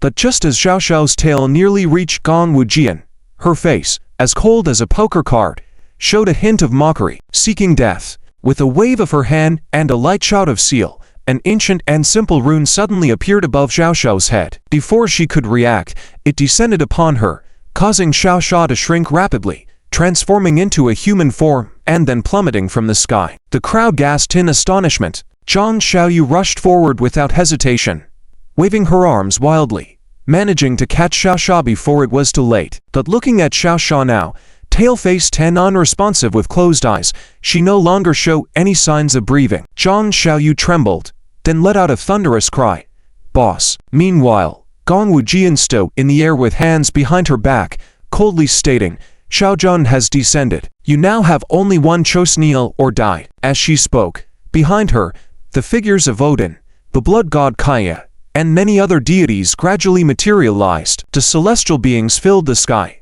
casting mocking glances at the people below. The overwhelming aura surged like a tide. The practitioners of Beijing fell into silence. The commoners fell silent. And those witnessing this scene through emergency broadcasts on television also fell silent. After feeling this aura, many practitioners grimly shouted two words. "Daro." That's right. Gong Wujian, standing aloof in the sky with a cold demeanor, was a powerful figure in the Daro. Under such nearly crushing strength, how could the crowd not feel awestruck? Gong Wujian was pleased with this effect and was about to speak. But just then, Miss Schwanner is right. How can we, as proud members of the Hua clan, bow down to these outsiders? If Mr. Zhu were here, he would never let these guys be so arrogant. This sentence from Tang Zhuaner was like a spark that instantly ignited the passion in everyone's hearts. The cultivators from Beijing started gathering towards Yunmen Lake. This statement was also broadcasted through television and the internet, spreading throughout the entire wide world. In a moment, the land of China was aglow with countless cultivators flying towards Beijing. Facing all of this, Palace Wujian led the gods to stand in midair, glanced at Tang Zhuaner, and sneered. After so many years, are you Hua clan still so stubborn? Fine. Since you refuse to submit, then all of you shall die. Saying that, Palace Wujian raised her hand and struck out a palm. The palm imprint was like a mountain, smashing down towards the Tianzi mansion. Oh no! Everyone gasped as they witnessed this scene. Many closed their eyes, unable to bear to watch. But just as the palm imprint reached halfway, a barrier suddenly appeared in the void, directly shattering the palm imprint to pieces. What? Palace Wujian was also startled. Although this palm strike was not full force, it was not something ordinary forces could contend with. But faced with this sudden barrier, it only rippled and turned to pieces. This naturally shocked the always arrogant Palace Wujian. Seeing this, everyone breathed a sigh of relief. It's the formation left by Mr. Zhu. These guys may be arrogant, but against the formation set up by Mr. Zhu himself, they are powerless. This discovery was like a shot in the arm, lifting the spirits of many despairing cultivators. But at that moment, Palace Wujian's face turned grim, and she shouted, "Do you really think you can be safe by hiding inside? Attack together!" As she spoke, the gods behind her all struck at once. Beams of light converged into her palm, shining brightly as if holding stars. Then she raised her palm in anger and struck down. Doom! This strike was 1,000 times more powerful than before. The barrier in the void even slightly concaved. But before Palace Wujian's victorious expression faded, an irresistible sword energy suddenly appeared in the air, swiftly cutting towards the gods. Palace Wujian grunted, involuntarily retreating a few steps, a faint blood mark appearing on her forehead. Soon, blood began to trickle down. Palace Wujian wiped it away and realized she was injured. She was first taken aback, then her eyes showed shock. As a great Luo body, how could she be wounded by this sword energy? This made Palace Wujian, who always thought highly of herself, tremble. Seeing her injured, everyone couldn't help but feel elated. Is this the sword intent left by Mr. Zhu? Definitely. Ha ha. They've learned their lesson now. Amidst these cheers, Palace Wujian's face turned grim, about to retaliate. At that moment, a figure gradually emerged in front of her. Palace Wujian quickly bowed. Great young master. Yes. It was the man who controlled the starship. At this moment, he stood in midair, surveying the scene with a look of disdain, a slight smile on his face. Interesting. If I'm not mistaken, this formation and sword intent must be left by someone named Zuan. The crowd fell silent. Tang Zhuaner nodded. That's right. And who are you? Me. The man chuckled and proudly said, I am Yi Liuyan, son of the Heaven Despair Lord. Of course, you can also call me Great Young Master, son of the Heaven Despair Lord. The crowd was in an uproar. Many cultivators looked solemn because they couldn't see through the cultivation and background of Yi Liuyan. Even at this moment, cultivators skilled in divination were frantically deducing, trying to figure out this person's traces. But as soon as they started casting, both the people and the divination tools exploded, indicating that this person's identity and origins were protected by an immensely powerful force. Tang Zhuaner's face turned cold. Whether you are a Lord of Heaven or not, why do you want to invade our Earth? Invade? Yi Liuyan chuckled, then looked at Tang Zhuaner with interest. To stay calm in front of me. Woman, you truly surprise me. As for why I want to invade, it's because I want to completely annihilate this world, Yi Liuyan said coldly. His words enraged countless people. Shameless. We have no grievances with you.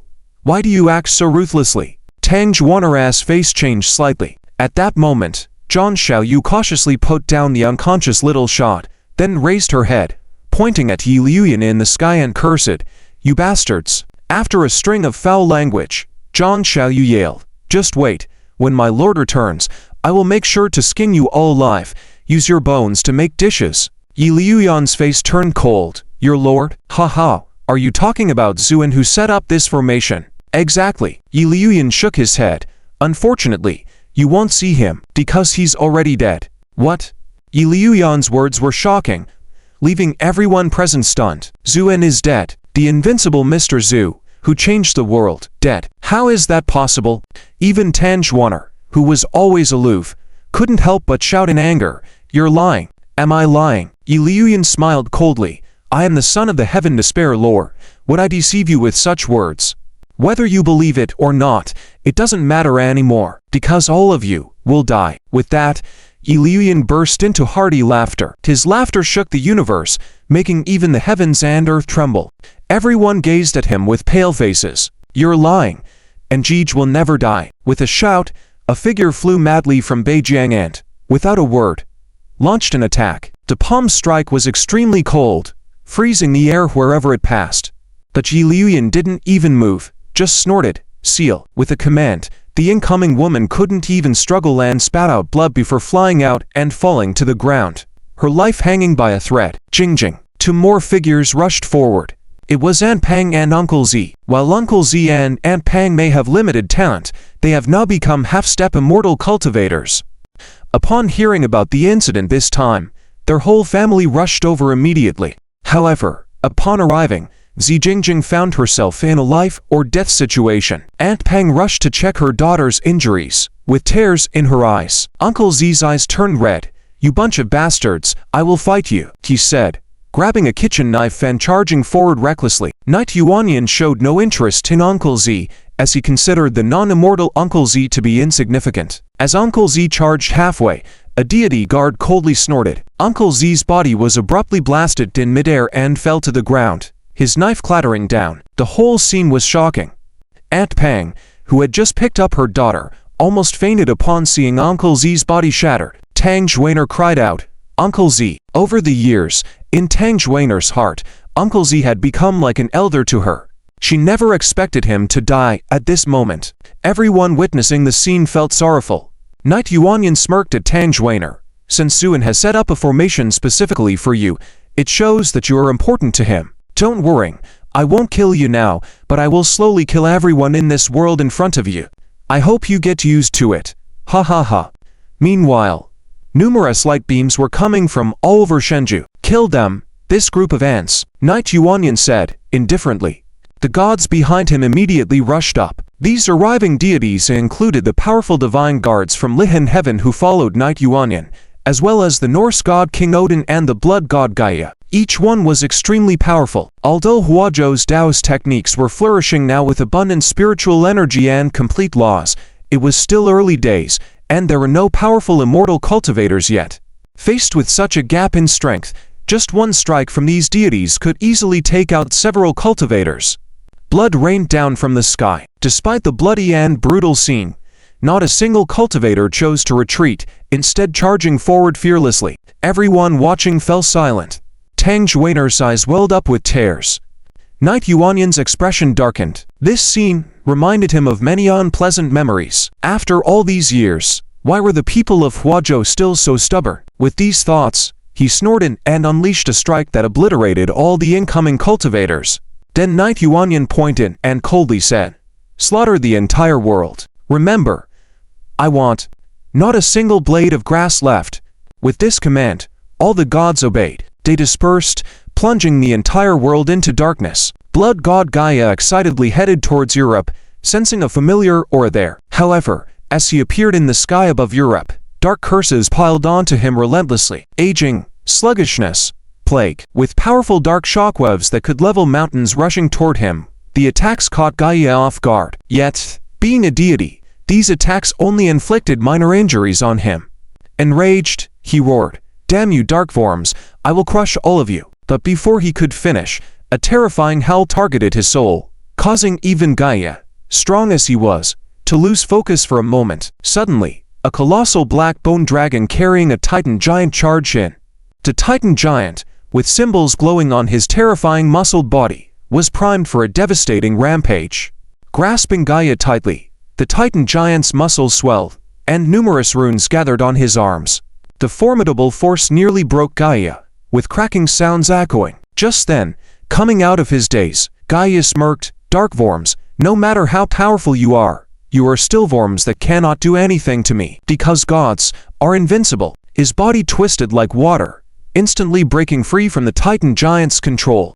His injuries quickly healed. "Sorry, but now it's my meal time," Gaia said courteously, revealing chilling fangs. At that moment, a dark throne swiftly formed in the night sky, descending with immense dark pressure. Gaia was stunned to see the dark throne. Who can control the darkness of this realm? Only the supreme ruler of the darkness in one realm could sit upon the dark throne, signifying extraordinary strength. A woman with long boots and a black dress emerged upon the dark throne, like a dark angel, beautiful yet exuding a terrifying dark aura. Everyone, including the Titan giant and others, respectfully bowed to this woman. Indeed, it was Fan Manchu. Coldly staring at Gaia, she commanded, "Go away, or die." Gaia hesitated, then sneered, "Your power is impressive. Let's join forces as fellow dark beings. I will speak on your behalf to the Lord, and with your appearance and talent, you might even be elevated and become a true deity of the night." Without further ado, Fan Manchu attacked. She harbored deep hatred towards these unwarranted, intruding deities. With unmatched strength, she struck fiercely. Initially dismissive, Gaia soon felt the pressure after a few exchanges. "Damn dark ass, I will crush you to pieces," Gaia roared angrily. However, he was helpless, as his current strength was insufficient, so he could only stare helplessly. On the other hand, Fan Manchu seemed to handle the situation better and better, unleashing various dark prohibition curses like flowing water, illuminating the night sky of the entire Europe. The people of Europe looked up at the members of the Dark Council who were trying to prevent the arrival of external deities, their hearts filled with mixed emotions. In the face of such calamity, there was no distinction between North and South, young and old, or any racial boundaries. Everyone had one goal, which was to drive out these unjustified, invading pseudo-deities. At this moment, Gaia let out a miserable cry from the sky and staggered back more than 10 miles, with one arm already engulfed by darkness. While such injuries were not fatal and his divine body could recover, it would still consume a great deal of divine power and blood energy to heal wounds tainted by the power of darkness. Enraged, he shouted, "Odin, how long do you plan to watch this spectacle?" As he spoke, a cold laughter echoed through the void. "Gaia, even a group of dark tribes can't handle, and yet you still claim to be a blood god. You." Gaia was furious but aware of his current limitations. Faced with Odin's mockery, he had no choice but to simmer in silent anger. Gradually, the figures of the Nordic godly family emerged from the void, with God King Odin leading the way. His body was tens of thousands of feet tall, occupying most of the night sky, overlooking Fan Manchu and all the members of the Dark Council. He smirked, "If given another 10 years, you might truly illuminate your divine essence and become a god of darkness. Unfortunately, today you will fall here." Under Odin's imposing presence, all members of the Dark Council were forced to retreat hundreds of yards. Only Fan Manchu remained standing, gazing coldly at Odin. "Nordic God King, you should be a local deity, yet willingly became a lackey for outsiders and turned against the earth." Fan Manchu's questioning made Odin's eyes darken. He did not wish for anyone to mention this embarrassing history, and sneer, seeking death. With that, he raised his palm and struck down. For him, dealing with someone like Fan Manchu, who wasn't even a low-ranking deity, didn't warrant the use of weapons. However, just as his hand reached midway, Fan Manchu fully unleashed the Dark Saint Emperor's decree, her eyes turning pitch black, as a black longsword over 10,000 feet in length appeared in her hands. She raised the sword and slashed directly at Odin, causing space to crack wherever her momentum passed. Odin was taken aback. This aura, his eyes revealed a hint of fear as he sensed the immense power of this dark aura. Within this aura, Odin seemed to see a king who commanded darkness and ruled over everything. Facing such a deity, his self-proclaimed God King status seemed insignificant. However, the current Fan Manchu was unable to control even a fraction of this power. Odin smirked, "You continue to surprise me, but today, you will die." With that, he crushed the black longsword swung by Fan Manchu and raised the Spear of Eternity, thrusting it directly towards her. He had decided to completely eliminate Fan Manchu, hence utilizing an artifact like the Spear of Eternity. As the Spear of Eternity passed, time itself seemed to halt. Fan Manchu felt immense pressure, her eyes revealing a hint of panic. By this time, the Spear of Eternity had pierced through the void, appearing right at her brow. Just one more movement, and Fan Manchu would have perished. Yet, at that moment, black vines materialized out of thin air, blocking the Spear of Eternity and immobilizing it. Much to Odin's surprise, Odin's expression darkened. Only an extraordinary being or a deity with a divine nature could stop his Spear of Eternity. "Which deity are you?" Odin demanded sternly. At that moment, a sigh reverberated. Soon after, a faint figure gradually appeared before Fan Manchu. Once her full face was visible, Odin shook in disbelief, exclaiming, "Chloris, you are the forest goddess Chloris." The woman shook her head with a bitter smile. God King, there is no longer a forest goddess, only the mother goddess of the elves. Indeed, it was the mother goddess of the London Night Elves, formerly known as the forest goddess, Chloris. Odin looked at the mother goddess of the elves with fluctuating emotions. When he was the god king of the north, Chloris was the deity in charge of the forests and nature under his command. However, when the large clan descended, causing immense changes in this world, Odin chose to side with the outsiders and turned against the indigenous deities. Chloris vehemently refused and eventually became his adversary. In a fit of rage, Odin shattered Chloris's divine essence with the Spear of Eternity, thinking he had killed her for good. Little did he know that, through a fortunate turn of events, Chloris's divine essence fragment encountered the Tree of Time. Through their combination, Chloris managed to survive and gave birth to the Night Elves. These memories flashed through Odin's mind as he sighed deeply. Chloris, no matter what you say, you will always be the former forest goddess. Back then, in order to preserve the god realm of the north, I had no choice but to seek refuge under the Great One, which led to me shattering your divine essence with a single blow. But you have to believe, I have always felt deeply guilty about it. If you agree now, I will immediately bestow upon you a new higher divine essence and restore you to the divine realm. What do you say? Odin offered. The mother goddess looked at Odin and remarked, "It sounds tempting.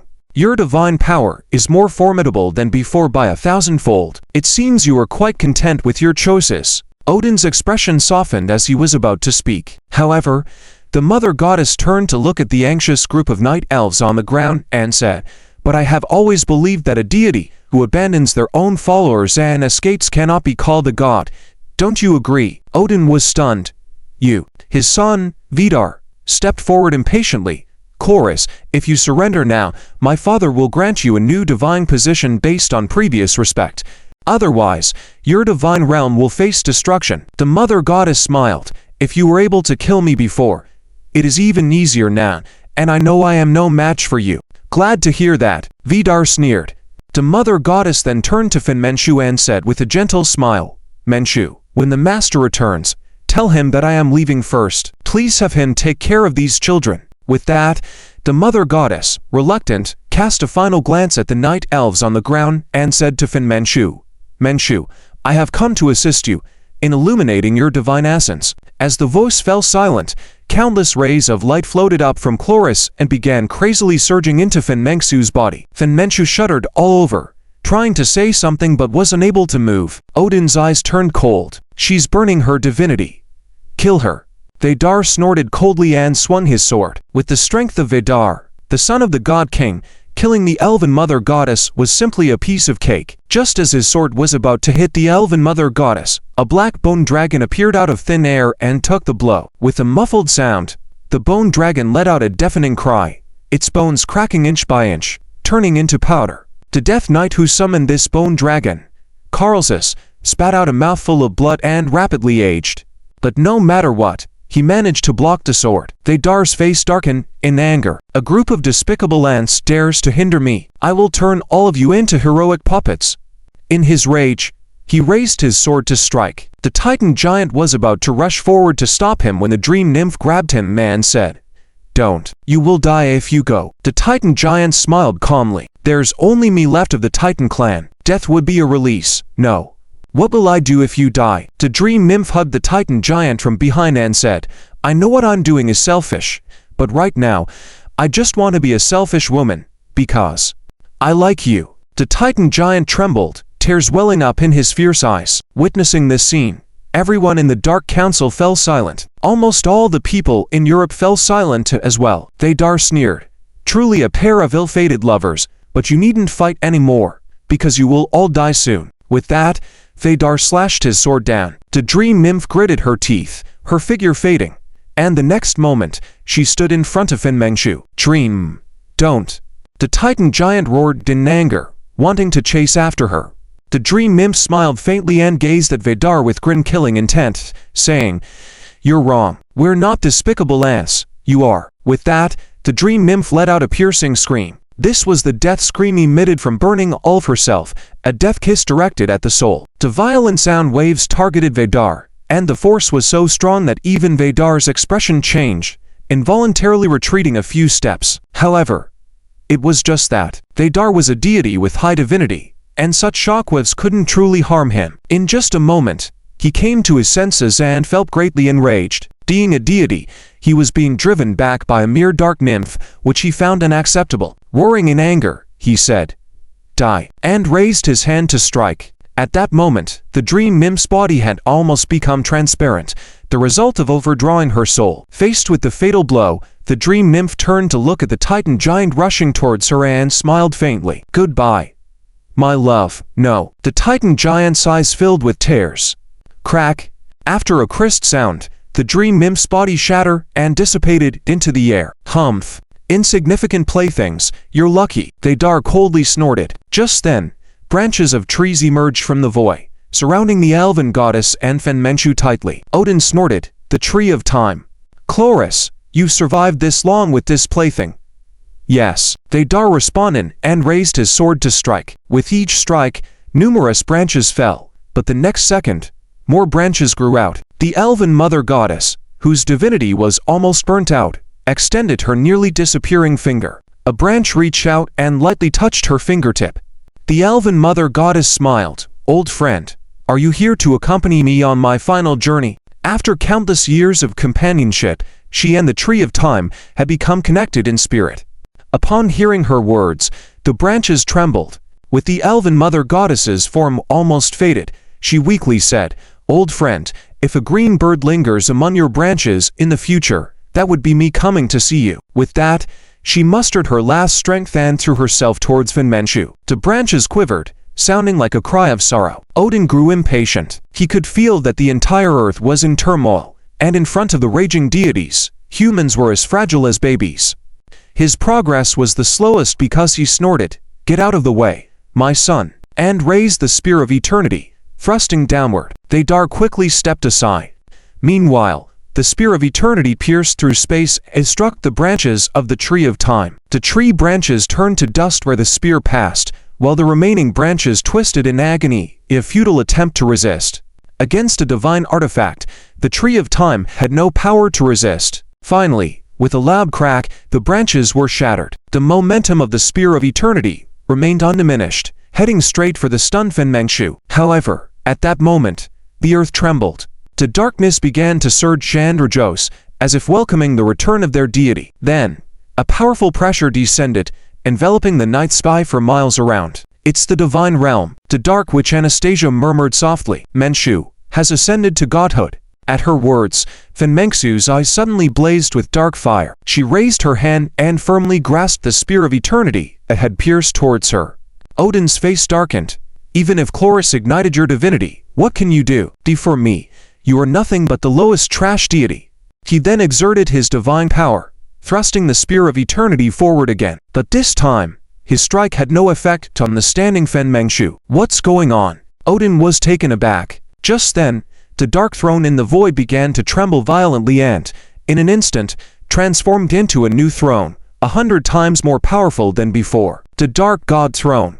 Karlsus, coughing up blood, said with a bitter smile. The appearance of this throne meant that Fenmenchu had become the ruler of darkness in this realm. Odin was also shaken by this revelation. He had never expected that Fenmenchu, who had just ignited her divinity, would directly ascend to a higher deity status. At that moment, Fenmenchu pointed casually and coldly uttered, "Kill." On that day, Fenmenchu led the Dark Council in a fierce battle against Odin and his gods, slaying countless heroic warriors, severely injuring the divine Prince Deidar, and shattering the spear of eternity wielded by the god King Odin. The dream nymph of the Dark Council fell, and Fenmenchu, newly ascended to godhood, was left heavily wounded and unconscious. Chengdu, as the largest and most prosperous city in the Wagwo Empire. It used to be the center of the world, especially in these 3 years, due to the great prosperity of the Wagwo Empire. Even the spiritual energy here is more abundant than other places, so it has become the place that people all over the world yearn for.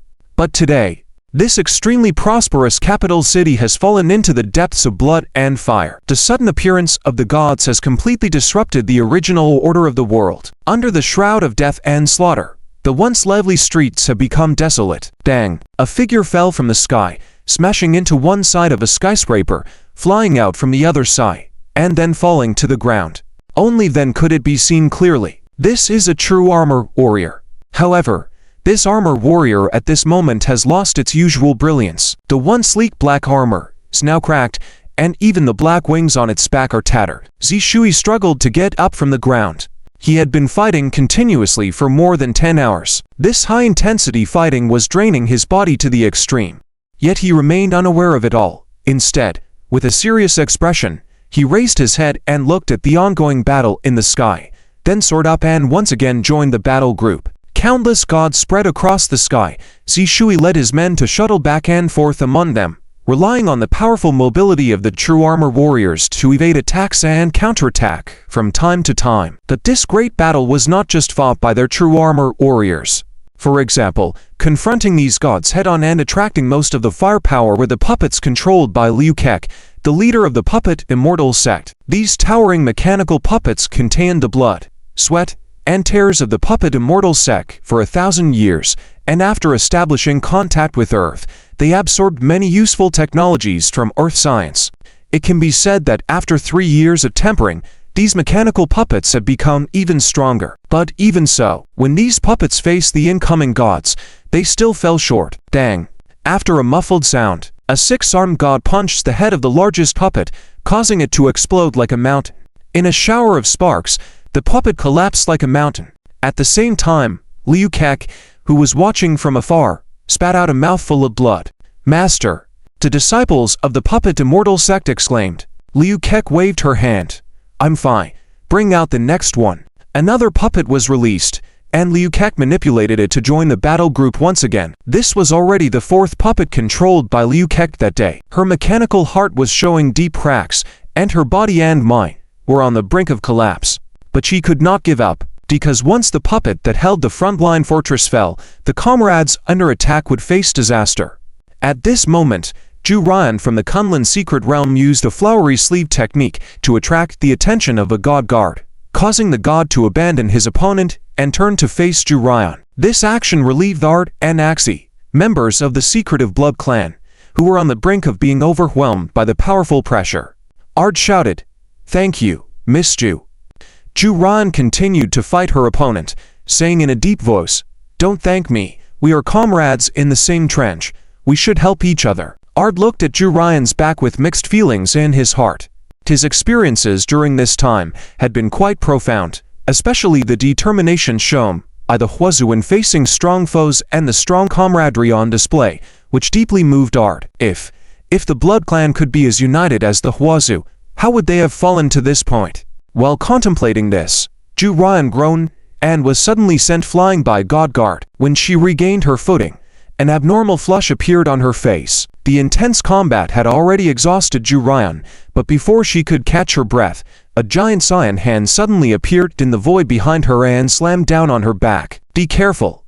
Ard exclaimed in horror, trying to help, but it was too late. At that moment, a large man shining with a golden light flew in and landed a punch on the cyan hand. Dang! The hand was shattered, causing the god guard to grimace in pain as he was pushed back hundreds of feet. A single punch injured a god guard. This scene invigorated those around them, but Zhu Ryan's face turned slightly pale as she nodded towards the big man. "Thank you, Big Bull." Yes, the big man was Zhou Benu, the #1 ace of the Fire Phoenix Special Forces. He patted his bald head with a silly smile. "No need to thank me." Before he could finish his sentence, the god guard pushed back by Zhou Benu roared and charged back.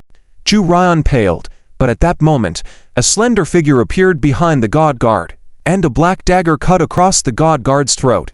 Splut! The god's body, harder than steel, was effortlessly cut open like tofu by the dagger. Then the person twisted the god's head off with a snap. Zhang Yixing excitedly turned to Zhou Benu. "Big Bull, how was that? Am I amazing?" It was Zhang Yixing, a comrade in arms of Zhou Benu, who had launched the surprise attack. Seeing his smug expression, Zhou Benu chuckled, but at that moment, the headless god guard extended his arm and grabbed Zhang Yixing's leg. Zhang Yixing was shocked. "Damn, even without a head, you're not dead." He tried to use his magic to escape, but under the control of the god guard, his escape failed. Now truly frightened, he stammered, "Big Bull." Before he could cry for help, Zhou Danu had already rushed forward and landed a punch on the God Guard's chest. After a series of bone-breaking cracks, the God Guard was sent flying, saving Zhang Yixing. Zhou Danu chuckled, "Not bad." Zhang Yixing was left speechless. At this moment, Captain Cheng Hao of the Fire Phoenix Special Forces was retreating while passing by them and shouted, "No time to chat, hurry." And in the back, there are also Chen Rushi, Wei Ryan, Qiao Led, Zhao Zuhui, and Yan Bin, among others. They can be considered second-line reserves. Although their cultivation is not high, they can still hold their ground in battle. At this moment, the head of the Chen family, Chen Shuhuo, also soared into the sky. Everyone was shocked to see this. "Elder Chen, why have you come?" "Yes. Chen head, this place is too dangerous. You should go back quickly," everyone advised. Chen Shuhuo faced the countless deities in the sky without any trace of fear, just smiled faintly at the words. "At this critical moment of life and death, how can I stand by and watch everyone bleed and sacrifice in the front?" "But," Chen Shuhuo waved his hand, "I know my cultivation is low, but even if I have to risk my life, I cannot allow these bastards to act recklessly." Just then, a burst of laughter came from the city behind them. "Well said, old man Chen. I used to look down on you, but what you said today is truly refreshing." With that, a figure in military uniform flew into the sky. "General Wang," someone exclaimed in surprise. This old General Wang Zhang had long retired from the military and had a good relationship with Chen Shuhuo. Seeing his arrival, Chen Shuhuo smiled slightly. "You old man, why did you come too?" Wang Zhang chuckled, looking at the battling warriors below. "Although I am old, I cannot watch these kids bleed in the front while I hide in the back.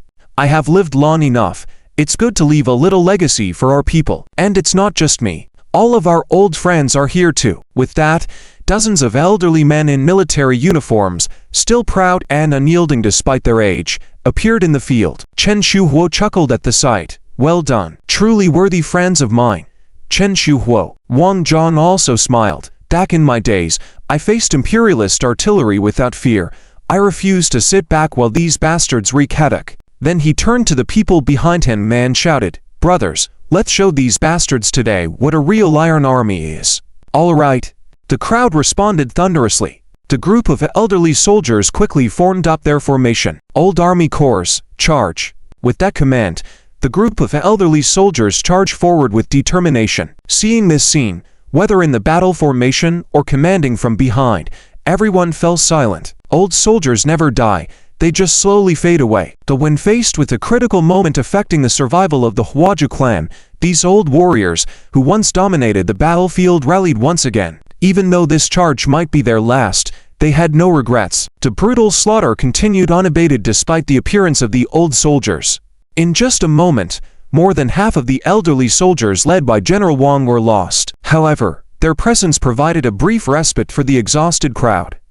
But at that moment, a dozen more deities suddenly descended. The situation instantly turned overwhelmingly against them. Through satellite broadcasting, everyone saw this scene and felt deep despair. How could this battle continue? As the chaos in the sky deepened, a tide flew from a distant horizon and arrived swiftly. Then people saw atop the tide Princess John Meyer of the Sea Monster and countless monster tribes she led. The timely arrival of these reinforcements uplifted the spirits of the crowd. Without hesitation, John Meyer launched a fierce attack. The tide surged, surrounding these divine guards.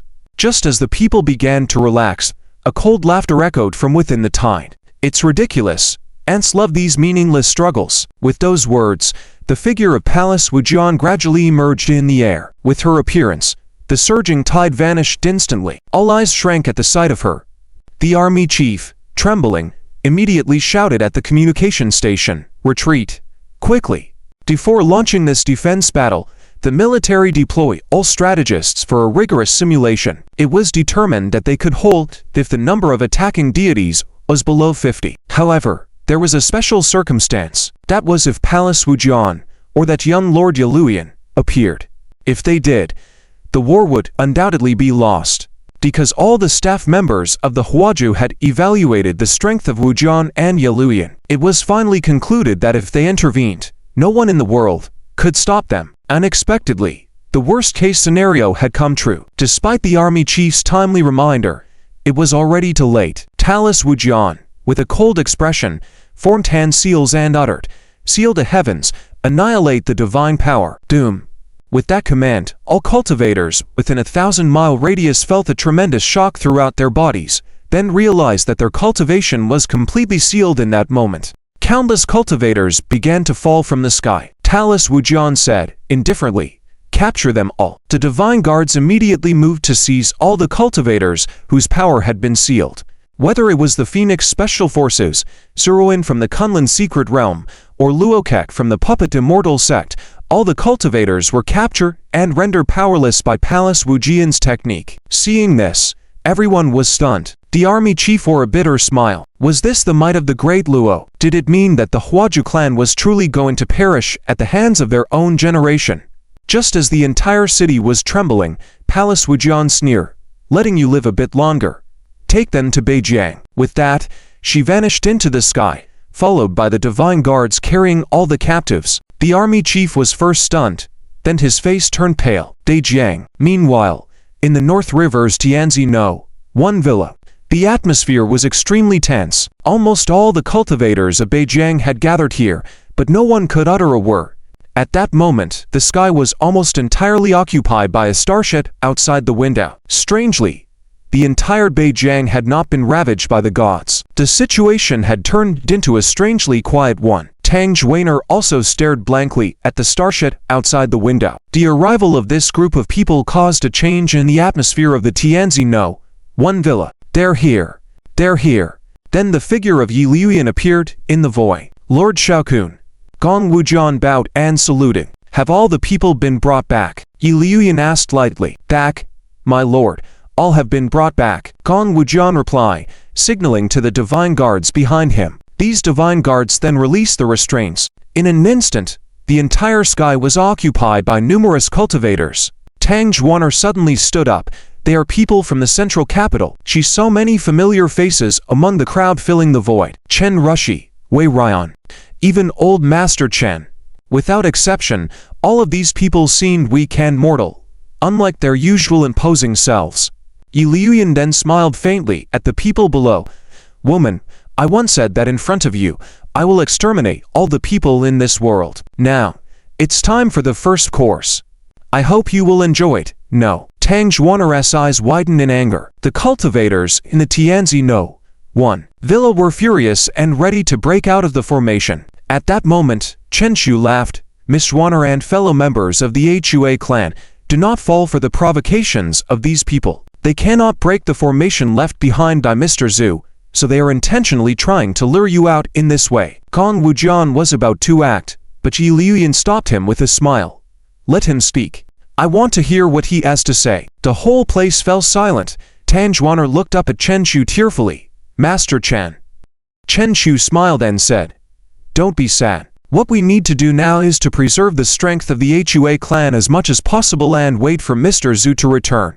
As for death," Chen Shu sneered, then glanced at the celestial beings all around. "I have ventured since childhood, experienced countless storms. If I feared death, I would have died long ago. And you so-called noble celestial beings, trying to make the Hua clan bend through these means. Hey, it's all nonsense, because the Hua clan has experienced too much suffering. Despite the changes in the world, those once powerful enemies have disappeared. And the Hua clan will endure forever." With that, Chen Shu smiled calmly, turned to the east and bowed. "Ancestors, forgive me for not bringing shame upon our lineage." He then turned resolutely and pounced towards a divine guard. The divine guard snorted coldly, snapped his fingers, and Chen Shu was completely shattered. Silence fell over the entire scene. Tears streamed down everyone's faces as they cried out to the heavens, "May the Hua clan endure forever." Nonsense. Yi Liuyan did not expect the old man to be so fearless and resolute. His face turned grim, and he raised his hand to strike. With that palm falling, everyone will undoubtedly perish. Just then, a burst of light suddenly rose from the Tianzi No. 1 villa. A powerful and imposing aura soared into the sky. Everyone turned to look. Even Yi Liuyan was stunned, his expression changing drastically. "This is..." Before he could finish his sentence, a cocoon of light floated up from the villa. "Is that Anqing?" Tang Zhuaner exclaimed in astonishment. At the same time, the cocoon began to crack like an egg, then exploded in an instant. Emerging from the radiant light was Ching, who had been asleep for 3 years. Her long hair flowed to the ground without wind, and a butterfly tattoo appeared on her beautiful face. Her eyes, however, showed no emotion. "And is awake," exclaimed a member of the Phoenix Special Forces. Several divine guards rushed towards her, but before they could reach her, a swarm of ants appeared out of nowhere in the void, surrounding the guards and devouring them in an instant. The sounds of the ants devouring and the guards' cries mixed together, sending chills down everyone's spines. And Ching coldly raised her head, her eyes filled with icy killing intent. "I am the queen of the insect race." With that, an endless swarm of ants materialized out of thin air and charged towards the celestial beings. Yi Liuyan regained his composure and smiled faintly. "I never expected to see the queen of the insect race here. Given enough time, you might have become a formidable foe for my divine race, but right now, you are still too weak." With that, Yi Liuyan struck out with his palm. Doom!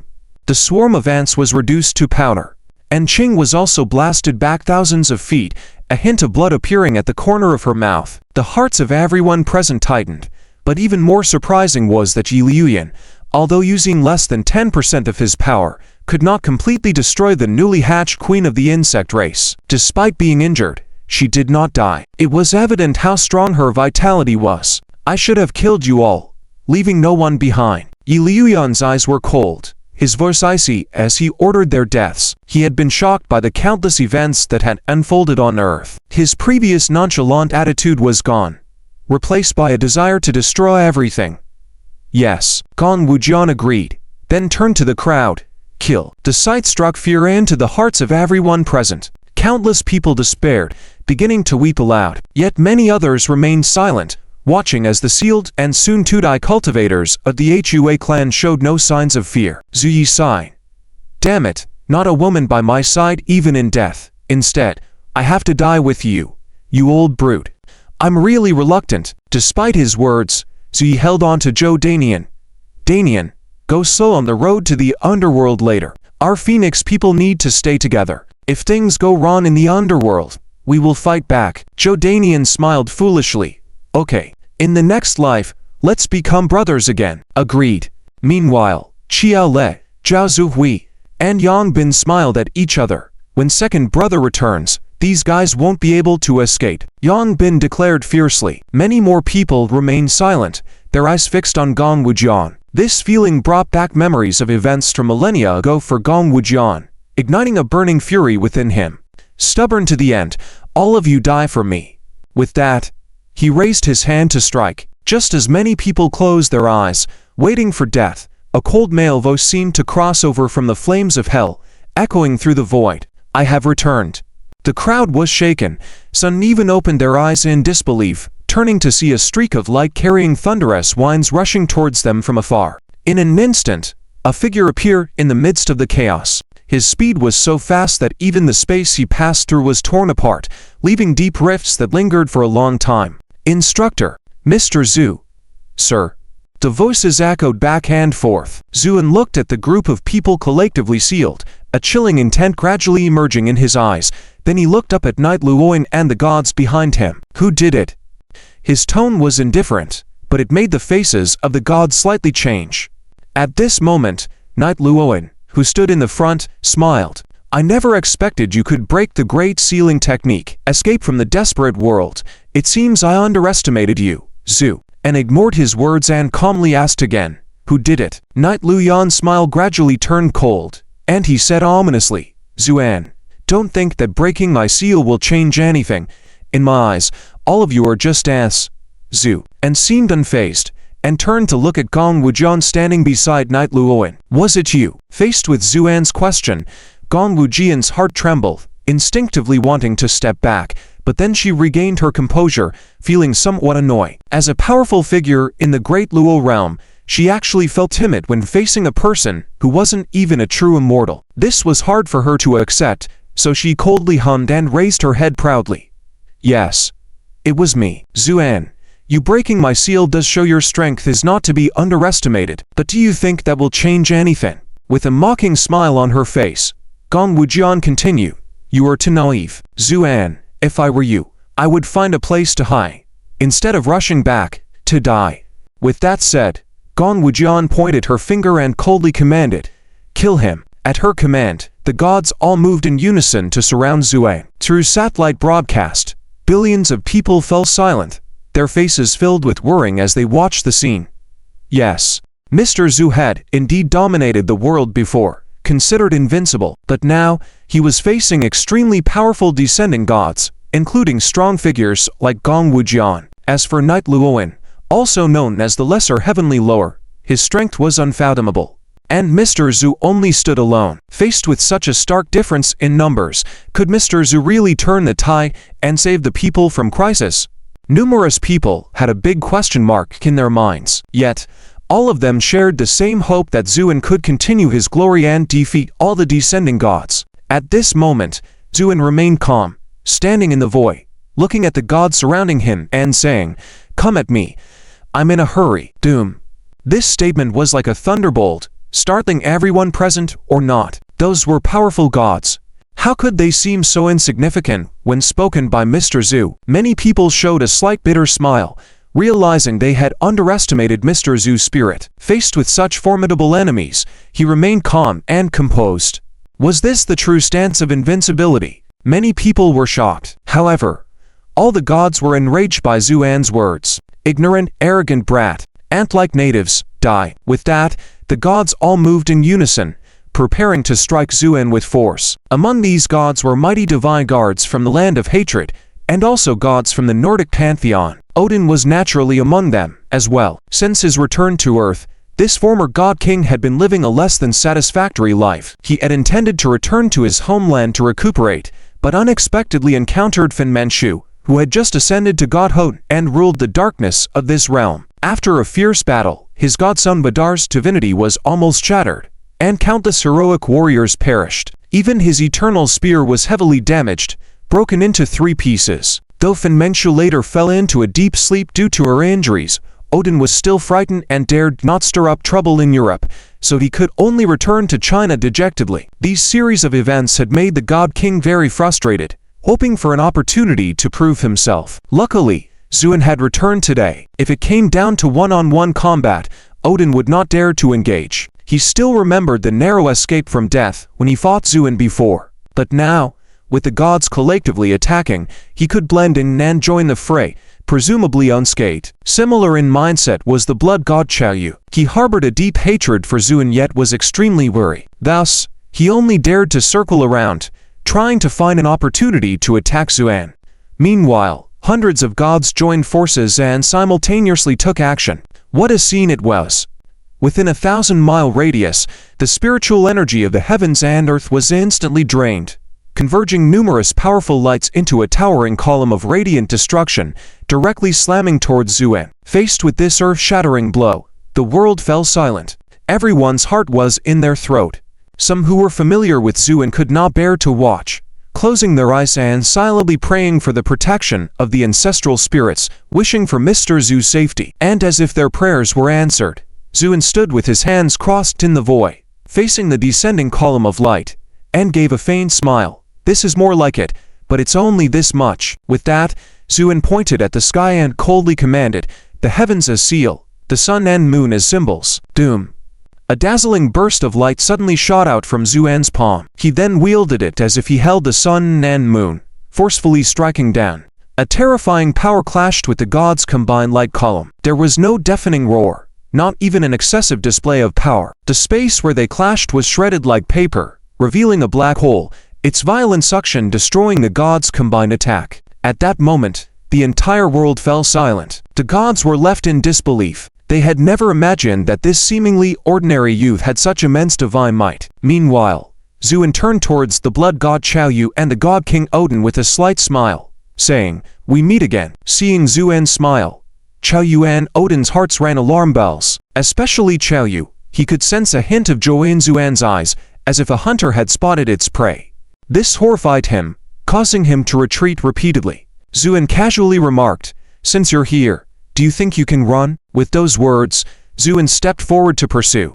But at that moment, the previously passive Gong Wujian's figure flickered and appeared by Zuan's side. She then separated yin and yang with her palms, striking down fiercely. "Watch out!" Countless people couldn't help but shout. It was like a delicate porcelain piece shattering.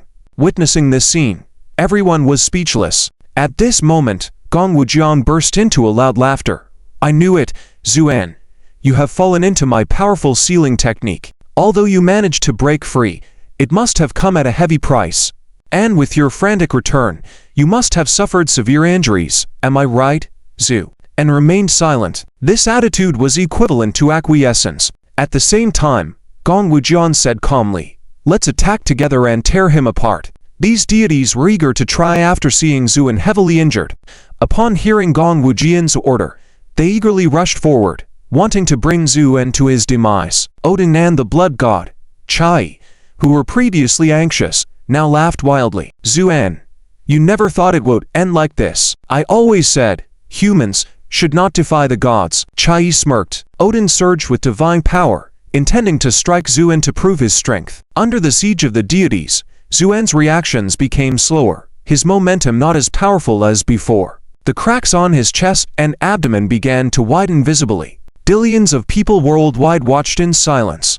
Many couldn't help shedding tears because in their hearts, Zuan, fighting alone, represented humanity's last hope. And it seemed that Mr. Zhu, who was once invincible, was gradually losing the battle. But he did not give up, continuing to fight fiercely. How could this not move them? At that moment, Zuan dodged a bit slower, and a deity guard with a long halberd directly hit one of Zuan's legs. Under the powerful divine force, Zuan's leg instantly disintegrated. The deities were overjoyed, saying, he can't hold on anymore. Those who witnessed this scene couldn't help but cry, especially the cultivators on the scene, pleading, Mr. Zhu, please flee. As long as you're here, the hope for our Huajuo clan remains. Yes. Don't mind us. Just run. Instructor, you are undoubtedly a true man, but these scoundrels disregarded ethics and surrounded you. Didn't you teach us to know when to retreat? Retreat now and seek revenge for us in the future. The team captain of the Fire Phoenix, Cheng Haodao, shouted, yes. Conserve your strength now and avenge us later. Many echoed. Inside the Tianzi No, one villa, Tang Juan was in tears. Then she stood up resolutely, ready to rush into the sky disregarding everything. At that moment, Gong Wujian coldly sneered, trying to escape. Do you think he can still escape? Gong Wujian gestured with both hands and exclaimed, restrict. The sky trembled, and the spiritual energy receded like a tie. Seal. All kinds of power were exerted on Zuan, causing visible cracks to appear on his body. Imprint. The imprints overlapped frantically, leaving Zhu and no escape route. Even a true immortal would have to bow down obediently under these three techniques. Zuan, already exhausted, was like an ant stuck in glue, unable to move. The countless deities were ruthless and eager for his life, attacking together. With a heavy thud, Zuan braced himself against the deity's attack, but his body showed numerous visible cracks, ultimately bursting open. Silence. The whole world fell into dead silence. Many people were extremely pale, their eyes filled with despair, as their war god fell. Mr. Zhu. Someone cried out first. Then, the whole world was engulfed in cries. Tang Juan's vision darkened, almost falling to the ground. Tears of blood streamed down her face. Zuan, how could you die? How could you die? Meanwhile, in the command center of Zhongdu, the Grand Marshal and all the military leaders stared blankly at the screen. Finally, the Grand Marshal gradually regained his composure. However, at this moment, the image of the Grand Marshal, who had ruled over Huazhou for many years and had always appeared with an iron-fisted image, without any hint of weakness, looked defeated as he waved his hand. Withdraw.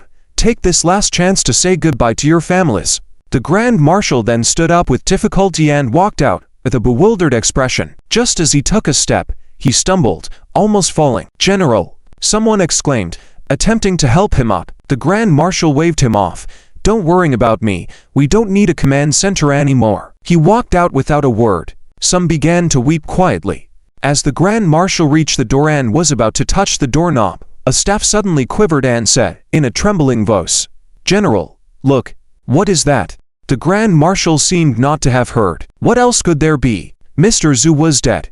The endless massacre from the deities awaited. Nothing else mattered.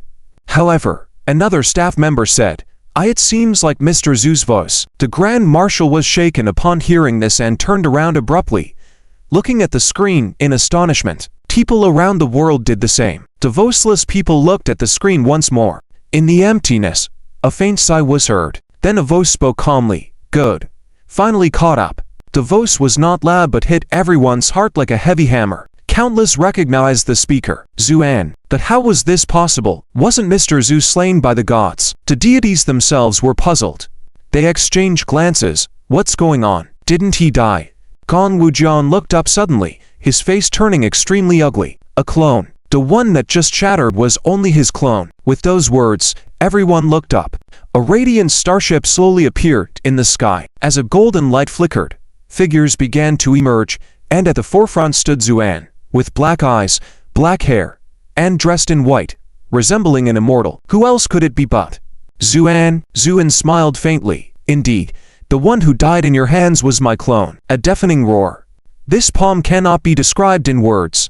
It's like the sky is collapsing, and the sun and moon are reversing. The overwhelming power swept through the sky, causing everyone who witnessed it to tremble in fear. The gods who were enveloped in it were all shouting frantically, "Don't!" Then they began to scatter and flee. But in the face of Zuan's majestic blow, all struggles were in vain. Dang!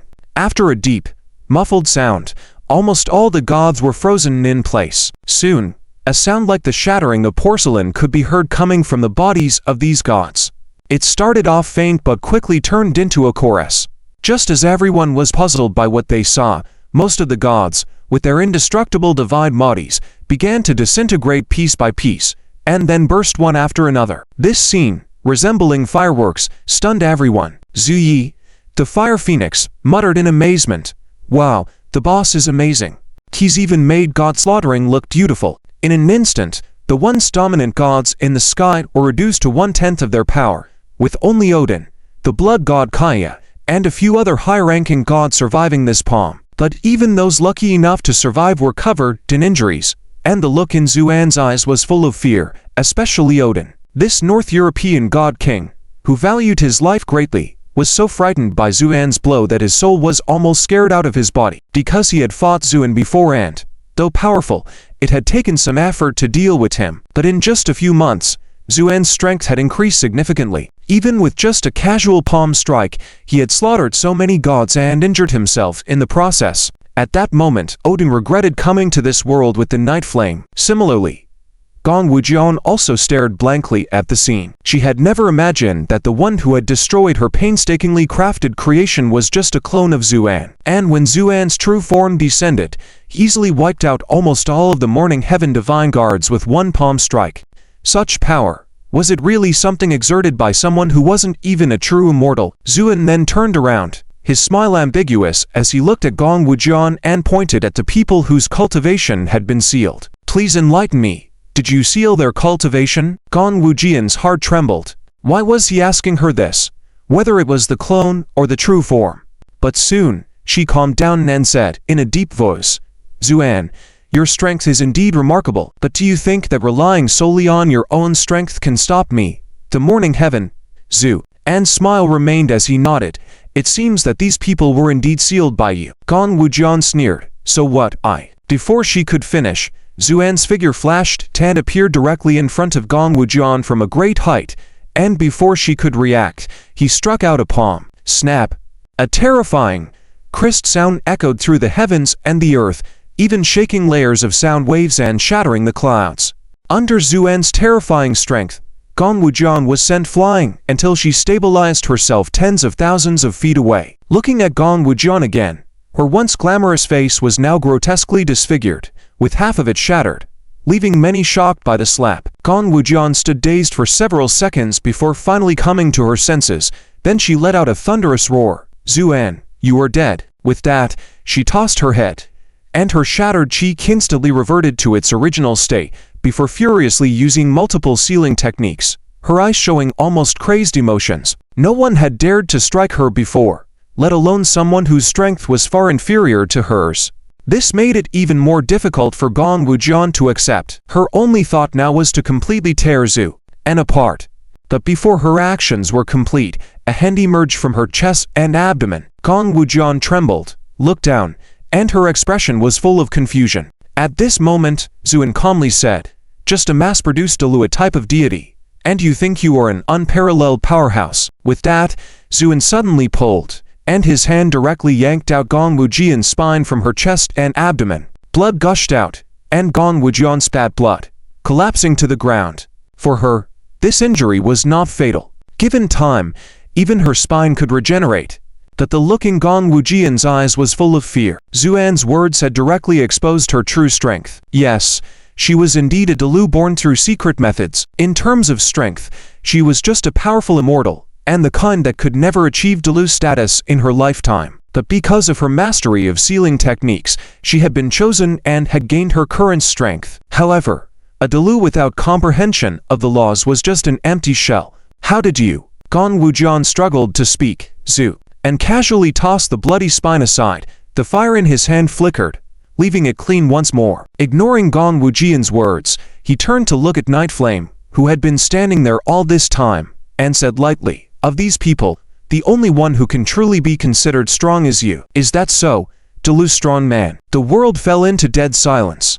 Night Flame then smiled, his expression filled with a sense of mischief. "Zuan, you continue to surprise me more and more. That's right, I am the true DRIZZLE strong man." With those words, a formidable aura that made even the stars tremble erupted from Night Flame's body. If it weren't for today's Earth's completed laws and abundant spiritual energy, this aura alone would have been enough to shatter mountains and rivers for thousands of miles.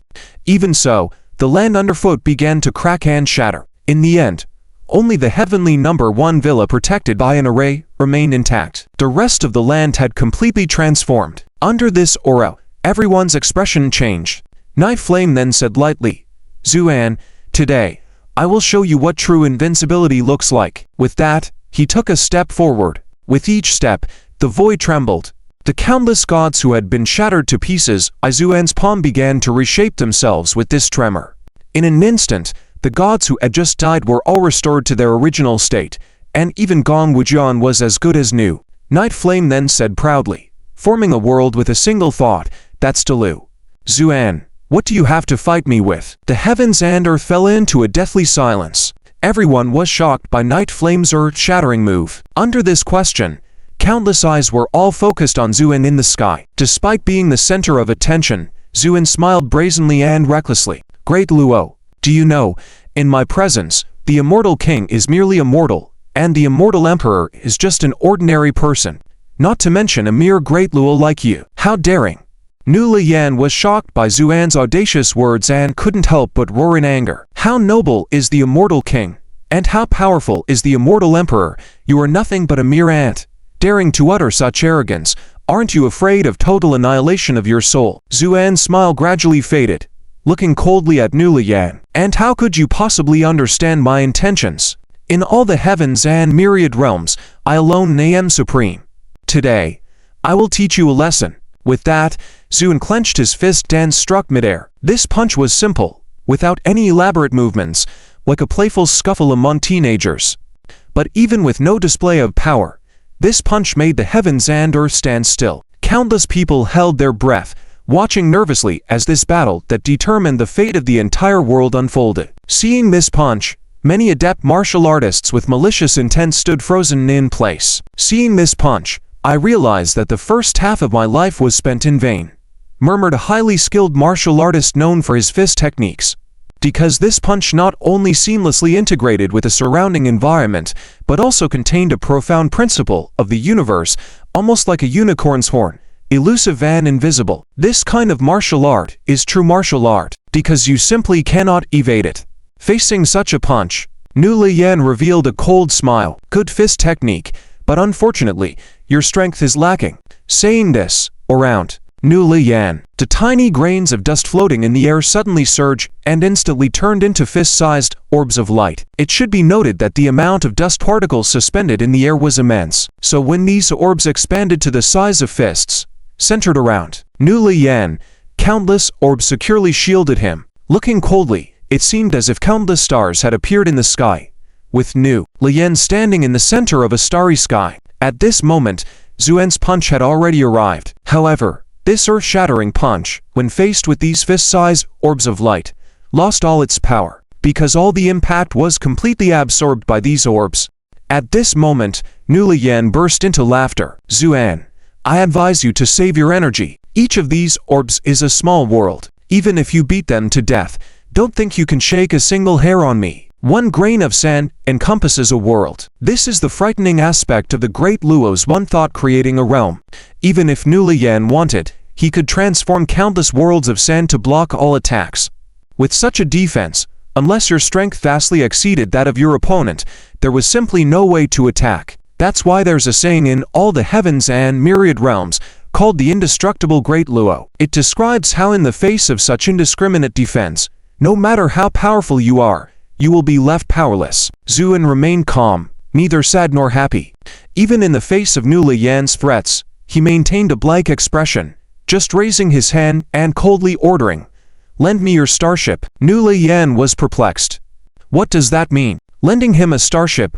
Just then, Zuan shot straight up to the sky and instantly reached the bottom of the starship navigated by Nu Liyan. What does he want to do?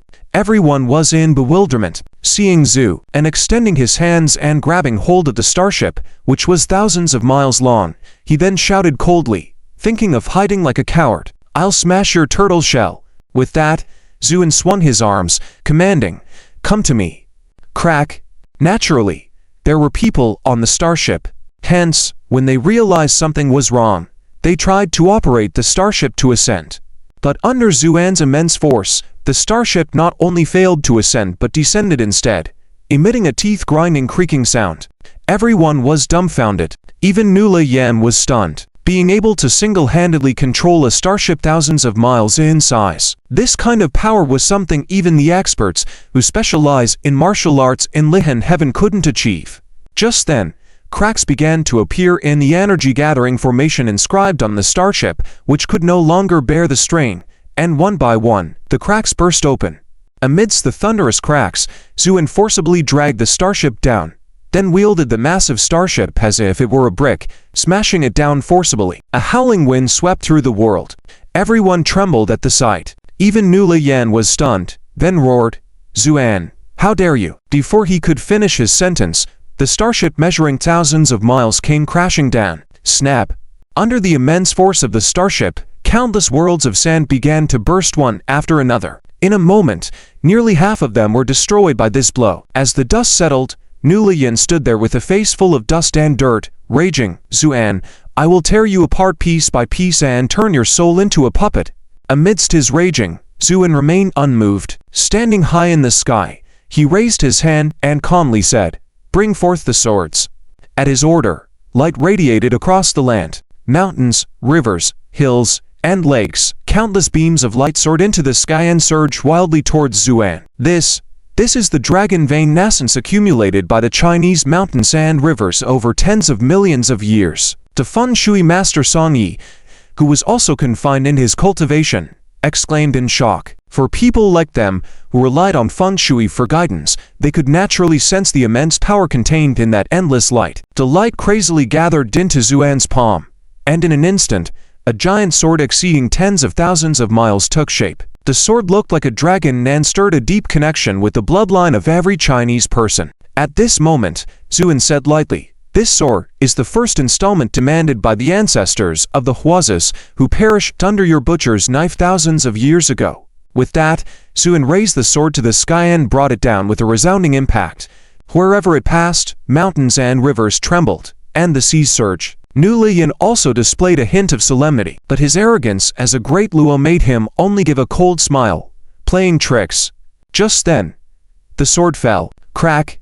The sandstone world surrounding Nu Liyan began to burst frantically. In an instant, it was nearly depleted. And while the sword's momentum had not dissipated, it continued slashing towards Nu Liyan. However, at the moment the sword's edge reached him, Nu Liyan extended two fingers, directly gripping the sword. He then sneered, "Even if you condense the entire heavens and earth into a sword, I'm not afraid, let alone a mere 15,000 miles of mountains and rivers." Saying this, he twisted his fingers. Snap!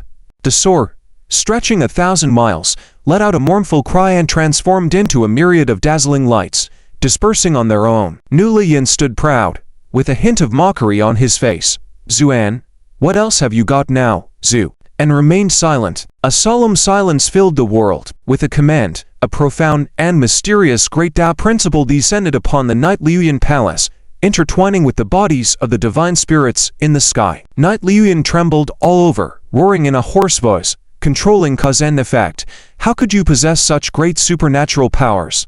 At this moment, he finally felt genuine terror. Even though he was the son of the heavenly prince of the separation and hatred, he had never condensed such a supernatural principle. Who exactly was this man? Just as he was filled with fear, Zuan calmly said, "Reverse, snap." The divine spirits in the sky shattered like fragile porcelain dolls, torn apart by the overwhelming force of cause and effect, turning into nothingness without leaving a trace. The figure of Palace Wujian gradually faded into nothingness, shouting in fear, "Young lord, save me." Night Liuyan's body, tempered by the Dharma principle, also showed faint cracks under the erosion of the great Tao of cause and effect. But he gave a cold snort. "Even if you truly control cause and effect, so what? You are not even a true immortal, still just like an ant." With that, he stomped his foot, shouted lightly, "Be adamant, doom." A cold metallic light radiated from him, making the surrounding space incredibly solid. Even the laws of heaven became as hard as rock in an instant. Wujian felt the overwhelming force eroding his own cause and effect blocked off, unable to help but breathe a sigh of relief. Then, he looked up in fear. The surging force of cause and effect acted like waves, while Night Liuyan's supernatural power stood like a reef, unmoving. This direct confrontation of supernatural principles gradually became unbearable for the surrounding world, revealing cracks. Night Liuyan laughed loudly.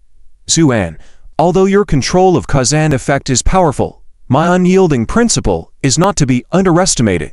As he spoke, a greedy light glinted in Night Liuyan's eyes. He was determined to win against Zuan. Night Liuyan's ability to condense the unyielding immortal principle was already a near miraculous achievement, backed by the centuries of accumulation from the hatred and separation heaven. However, compared to Zuan's control of cause and effect, his unyieldingness fell short. Right now, Night Liuyan had one thought: to extract from Zuan how he had condensed the supernatural power of cause and effect. Especially since Zuan was not even a true immortal now, Night Liuyan was even more eager, believing Zuan must be controlling some amazing secret technique. At this point, the confrontation between the two supernatural principles was starting to reveal the superior one. Despite cause and effect being recognized as the foremost principle of the myriad worlds, Zuan, currently only a half-step true immortal, did not have enough cultivation to fully utilize this supernatural power. On the other hand, Night Liuyan, having comprehended the Dharma principle,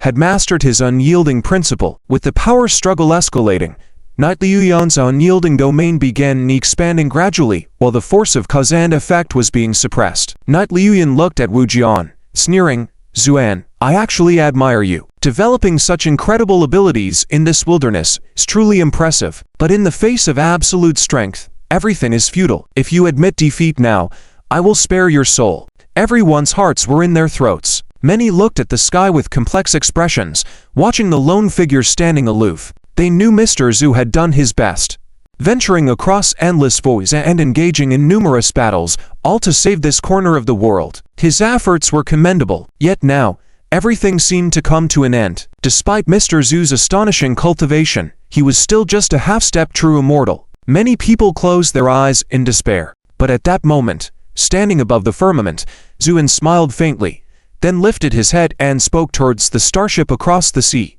"Yanner, lend me your frying pan." This statement reminded everyone. Yes, Mr. Zhu did not return alone. He brought many helpers. However, upon a closer look at the crowd emerging from the starship, many felt disheartened. These individuals were mostly golden immortal powerhouses. In the past, this force would have been sufficient to dominate the universe. But facing Night Liuyan, the legendary figure of the Great Tao, they were nothing. And Yan'an had been silently observing Zuan's battle from behind. Unconsciously, her palms had become damp from anxiety. So, when she heard Zuan's call, she paused. It took her a second to regain composure and immediately nodded. "All right, husband." With that, she flipped her hand, the frying pan appearing in her grasp before she tossed it down. "Stay alert, dear." With a light command from Yanner, the frying pan turned into a streak of light and headed straight for Zuan. In the midair, Echoes of the 9 transformations thunder resonance within the frying pan reverberated. What is this? Controlling his divine sense to look downward, the 9 transformations thunder resonance exclaimed in horror. Holy crap, great Tao powerhouse. No. I can't beat him. I want to go home. The 9 transformations thunder resonance was on the verge of tears. While it could intimidate golden immortals, it was nothing before a figure of the great Tao. Perhaps a mere breath from the opponent would make it vanish. Therefore, it wailed and attempted to escape. Zu and extended his hand. A massive suction force drew the frying pan back, seizing it in his hand. Boss. Please don't. I want to live a few more years. The 9 transformations thunder resonance cried out. Zuin replied calmly. Why cry? I'm not sending you to die. The 9 transformations thunder resonance, but even louder. Confronting the figure of the great Tao, was it any different from seeking death? Witnessing this scene, Knight Liuyan held his shoulders, mocking. Zuan, what's this? Feeling unable to fight me alone? Planning to seek help? But with that in your hand, do you think you can even touch a hair on me? Zu and shook his head and said, you guessed wrong. I'm not using this to fight you. Before Knight Liuyan could respond, Zuin took a deep breath, gazed at the sky, and said calmly, it's about time. Time for what? It wasn't just Knight Liuyan. Everyone was puzzled by Zuan's actions, all tilting their heads to look up. The sky was clear and blue, showing no signs of change. Perplexity painted their expressions. What was Mr. Zu planning to do? Just then, someone quivered and muttered, look, what's that on the horizon? Everyone turned to look in the direction of the distant horizon, witnessing a black line rapidly advancing towards them. In the blink of an eye, countless dark, ink-like clouds filled the firmament, plunging the once clear sky into sudden darkness. The dark clouds pressed down, barely concealing flickers of lightning. It seemed as though a colossal beast lurked beyond the firmament, growling softly and preparing a lethal strike. The immensely powerful aura halted the air's flow, leaving everyone staring in disbelief. Zu and stood before the lightning, smiling faintly. Now do you know what I've been waiting for? I'm waiting for the thunder to come. Meanwhile, experienced cultivators shuddered, shouting out, it's a heavenly tribulation. Goodness,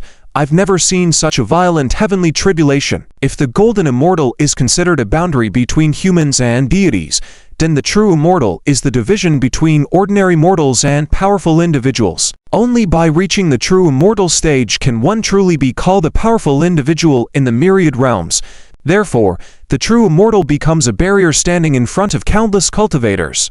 It is not just about talent, but also because to reach the true immortal stage, one must first undergo the heavenly tribulation. This tribulation can be large or small, depending on your aptitude and strength. But regardless of size, this tribulation is extremely perilous. Throughout history, many outstanding individuals have been formidable for a while, but ultimately fell under the true immortal tribulation. Therefore, countless people shudder at the mention of this tribulation. Looking at the current situation, the scale of this thunder tribulation is unprecedented, causing Knight Liuyan's expression to become uncertain. He knows that when he underwent the true immortal tribulation in the past, he barely made it through with the help of his father, Lord Lihan. And Knight Liuyan knows that even the immortal sons from the voice sects in the depths of the starry sky had to rely on their sect elders' protection to overcome the true immortal tribulation. It has been a long time since anyone has been heard of passing this tribulation solely by their own strength. Looking at Zuan's current appearance, it is apparent that he intends to face the heavenly tribulation alone. This causes a faint smile to appear on Knight Liuyan's lips. Very well. When you fail the tribulation and are on the verge of death, I will snatch a thread of your soul, extract the secret of karma arts, saving myself the effort. At the same time, Zuan smiled slightly at the 9 rotations Thunder Lord in the flat cotton pan.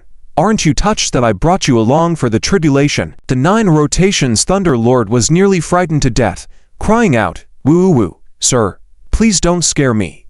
I'm so scared.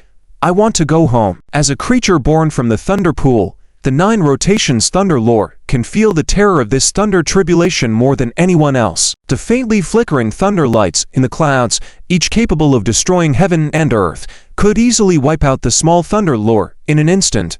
Zu and chuckled. Why are you afraid? This is a great opportunity I specially gave you. The Thunder Lord burst into tears at the words. Sir, can I not have this opportunity? Shh, don't talk, Zuan said calmly. looking up at the sky with eyes full of eager excitement. "Let's begin." With that, Zuin rose into the air and charged towards the thunderclouds. "No!" The 9 rotations Thunder Lord shrieked pitifully. Meanwhile, the thundercloud seemed provoked by Zuan's boldness. Snake-like lightning streaks shimmered and danced within the clouds, then swiftly converged. In an instant, a massive lightning the size of 10 miles formed and crashed down. Many believed it was dawn for a moment. The splattering lightning illuminated the entire world as if it were daytime. Everyone gazed up in astonishment. Zuin stood at the pinnacle of the infinite sky, facing the enormous lightning without fear, raising his hand to throw a punch. Doom! A deafening roar silenced the world, shattering the lightning into pieces. Amidst the electric discharge, Zuin faintly smiled. "Bring it on again." The thunderclouds raged.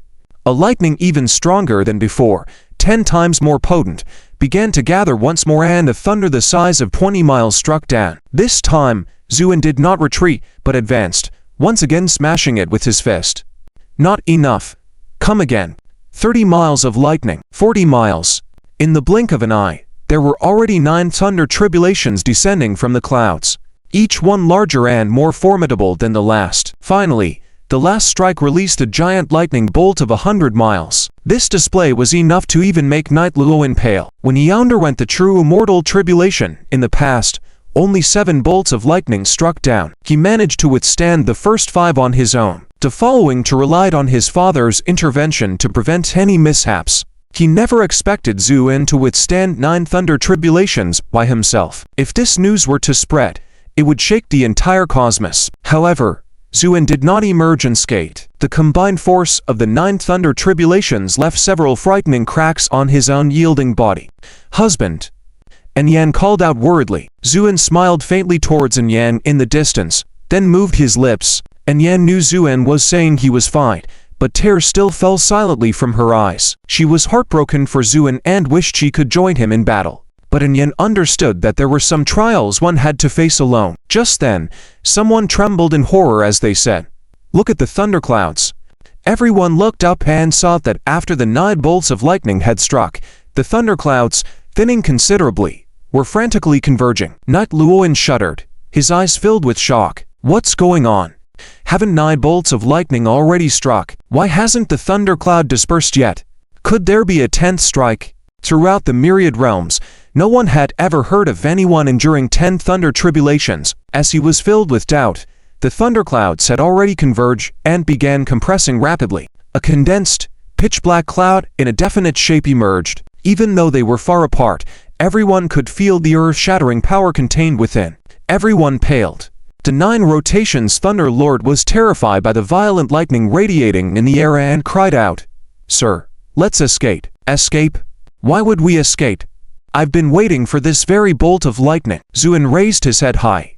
Despite being covered in wounds, his eyes still gleamed with an unwavering determination. Before he finished his words, a finger-thick 5-colored lightning emerged from the thunderclouds and struck the ground directly. Compared to the earlier strikes that spanned miles, this slender 5-colored lightning seemed weak and pitiful. Nevertheless, no one dare underestimate it. As the 5-colored lightning pierced through space, even Knight Luoyin's pupils shrunk, muttering in a trembling voice, "Life and death. This is the thunder of life and death." Knight Luoyin had heard of it before. The Thunder Lord is ruthless and violent. It can turn yin into yang, and yang into yin. When the thunder reaches its utmost intensity, a hint of vitality will emerge amidst endless violence. This vitality is extremely precious, even capable of reshaping one's soul and defying destiny.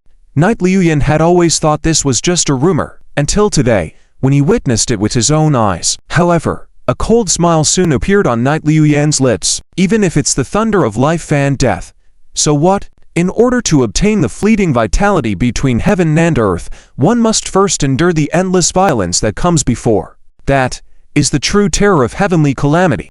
Sure enough, the 9th transformation Thunder Lord was on the verge of panic, urgently saying, "My lord, run quickly, or it will be too late." Zuan's white robes billowed in the wind as he faintly smiled upon hearing this.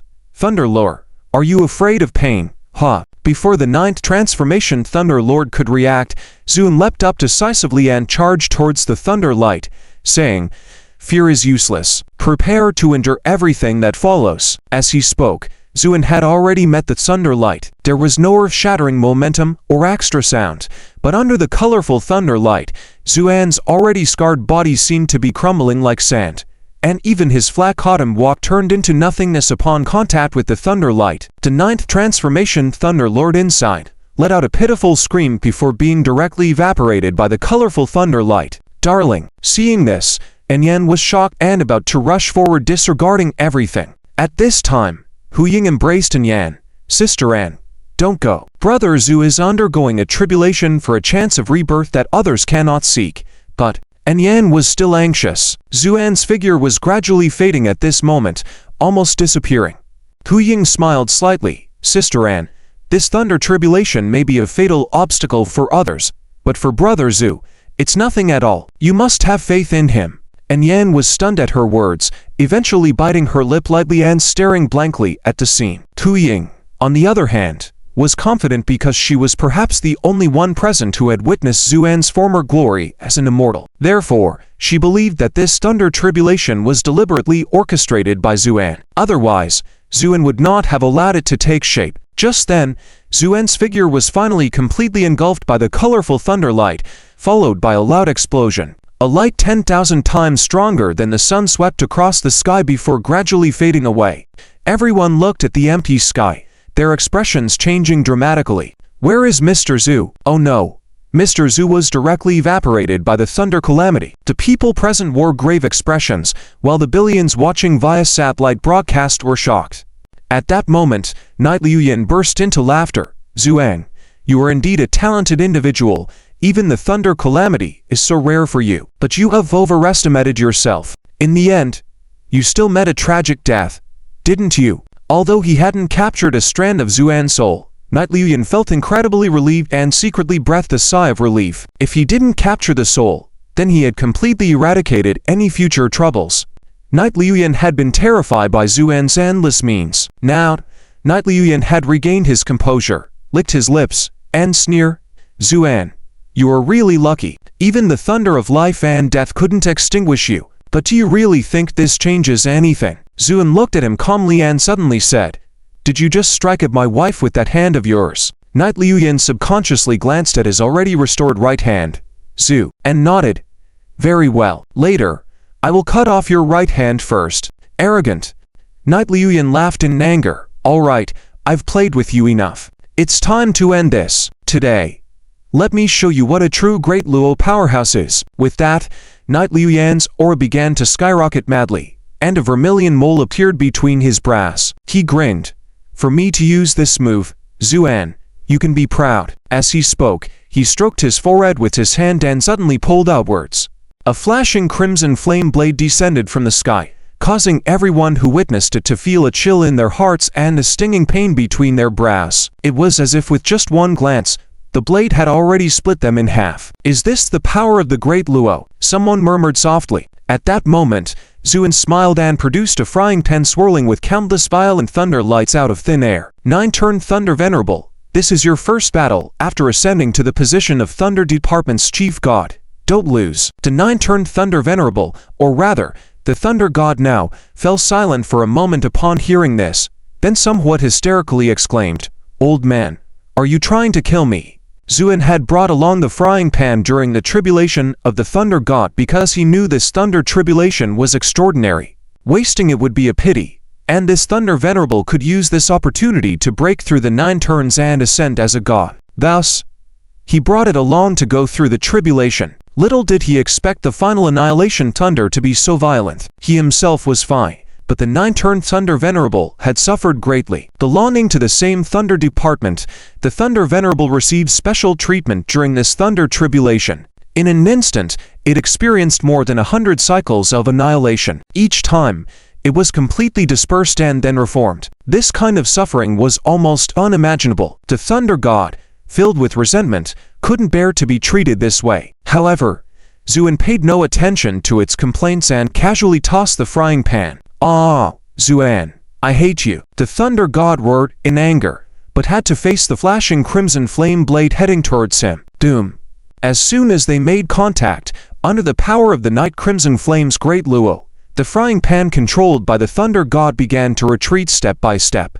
"Boss, save me." The Thunder God panicked, but Zuin remained unfazed, watching calmly with his arms crossed. By now, the blade had already been halved. The Thunder God finally grew fierce. "I've died hundreds of times today. One more time won't matter. What can the great luo do to me? Bring it on." Before he could finish speaking, a series of thunderous roars erupted. The formidable strength directly shattered the Crimson Flame blade. Night Crimson Flame was surprised. "What's going on?" Zuin then waved his hand. The frying pan flew back to his hand, and he handed it to Yan beside him. "Yan, there was still a hint of Thunder Tribulation power inside just now. It's not safe for you to use it, but now it has dissipated. This is your new weapon." The Thunder God only then understood what had happened and couldn't help but cry out, "Boss, you should have told me about the Thunder Tribulation power. Someone could have been killed." Ignoring its complaints, Zuin handed the brand new frying pan to Yan, who immediately felt a surge of power. It was not just 100 times stronger than before. Zuin then turned to face Night Crimson Flame, whose expression was now uncertain. "Are you ready?" Night Crimson Flame was taken aback, then grew furious. "Arrogant fool, perish." With a slash of his blade, the blade disintegrated halfway. By the time Zuin approached, it completely broke into nothingness. "What's going on?" Night Crimson Flame was shocked. Zuin then smiled ominously. "Had fun slashing, but now it's my turn." Suddenly, a tremendous momentum emanated from Zuin. The power was so strong that it even manifested various illusions. "This is the power of a true immortal," someone exclaimed. Meanwhile, Zuin chanted softly, "Through ages, across the 8 wilderness, my future is like the sea. Only my Huaju tribe. Today, I will cut down your great luo and elevate the glory of my Huaju tribe." "Deceptive tricks," Night Crimson Flame sneered, then slashed once more. However, the blade disintegrated before reaching Zuin, evaporating into nothingness. Night Crimson Flame was startled. "How is this possible?" Zu and smirked, "Are you ready for this?" Night Crimson Flame's body began to show terrifying cracks. This sight filled Night Crimson Flame with fear, while Gong Wujian on the sideline screamed in terror. "Young Lord, please save me." She had unleashed her great luo, but her body was unstable. When faced with this attack, she had no strength to resist. Night Crimson Flame gritted his teeth and tried to resist Zuan's power with his own, but his domain shattered after just a few breaths. The sword surged forth, overwhelming everything in their path. Gong Wujian screamed, then was consumed by the power of causality, disappearing without a trace. Night Crimson Flame, filled with fear, abandoned his fighting spirit and turned to flee. He was now full of deep apprehension towards Zuan, unsure of what unusual methods he might still have up his sleeve. Night Crimson Flame wanted to leave this place soon as possible and report the situation to his royal father, then send a large force to slaughter everyone here. As he began to fade into the void, he felt some relief, believing he was finally escaping this dreadful place. However, a calm voice suddenly whispered in his ear, "You think you can come and go as you please? Do you truly believe this realm is your backyard?" Night Crimson Flame shook violently. Before he could react, Zuin reached into the void and pulled him back, preventing his escape. This is... Upon seeing this strand of flame, Ni Liuyan was completely shocked, as if he had seen a ghost, screaming, "Who are you exactly? Why do you have such a thing?" Zu, and revealed his white teeth and gave a cold smile. "Me, I am Zuan." Ni Liuyan was sweating profusely. His previous arrogance had disappeared, replaced by a flattering smile on his face. Zuan, we are both strong individuals. We can discuss any matters. Why go to extremes?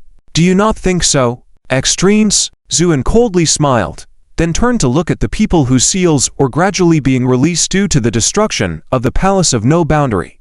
"If I don't come back, wouldn't these people have been turned into dust a long time ago?" Ni Liuyan's face turned pale, about to offer an explanation. Among the crowd, Chen Rushi, who was already crying, knelt down first. "Mr. Zu, my grandfather." Chen Rushi choked up and couldn't continue. At the same time, Aunt Pang jumped out, her eyes red as she shouted, "Zian, your Uncle Z died at the hands of these people, including Jingjing, who is already severely injured and unconscious." The crowd was enraged, pointing fingers at Zuan. Ni Liuyan's face became even paler. Zuan turned to look at him and asked coldly, Is this your idea of negotiation? As he spoke, Zuan took a step forward.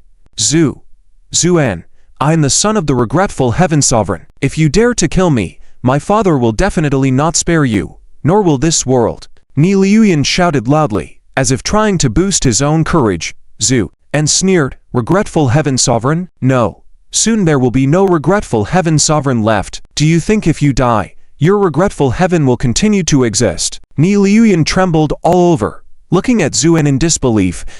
Before he could finish his sentence, Zuan raised his hand. Red and white lotus flowers appear and envelop Ni Liuyan, trapping him tightly. Today, I will forge the great luo with fire, as an offering to the departed spirits.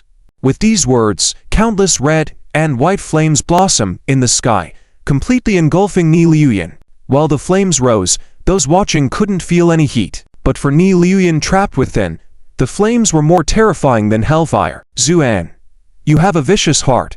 Please spare me.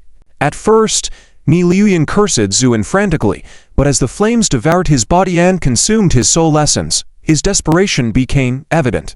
His body could regenerate, but if his soul essence was destroyed, he would truly die. So, he began begging desperately. However, Zuan remained unmoved, silently watching Ni Liuyan struggling in the flames, as if waiting for something. Indeed, as the red lotus flames completely melted Ni Liuyan's limbs, a sigh came from an unknown place. Someone faintly sighed.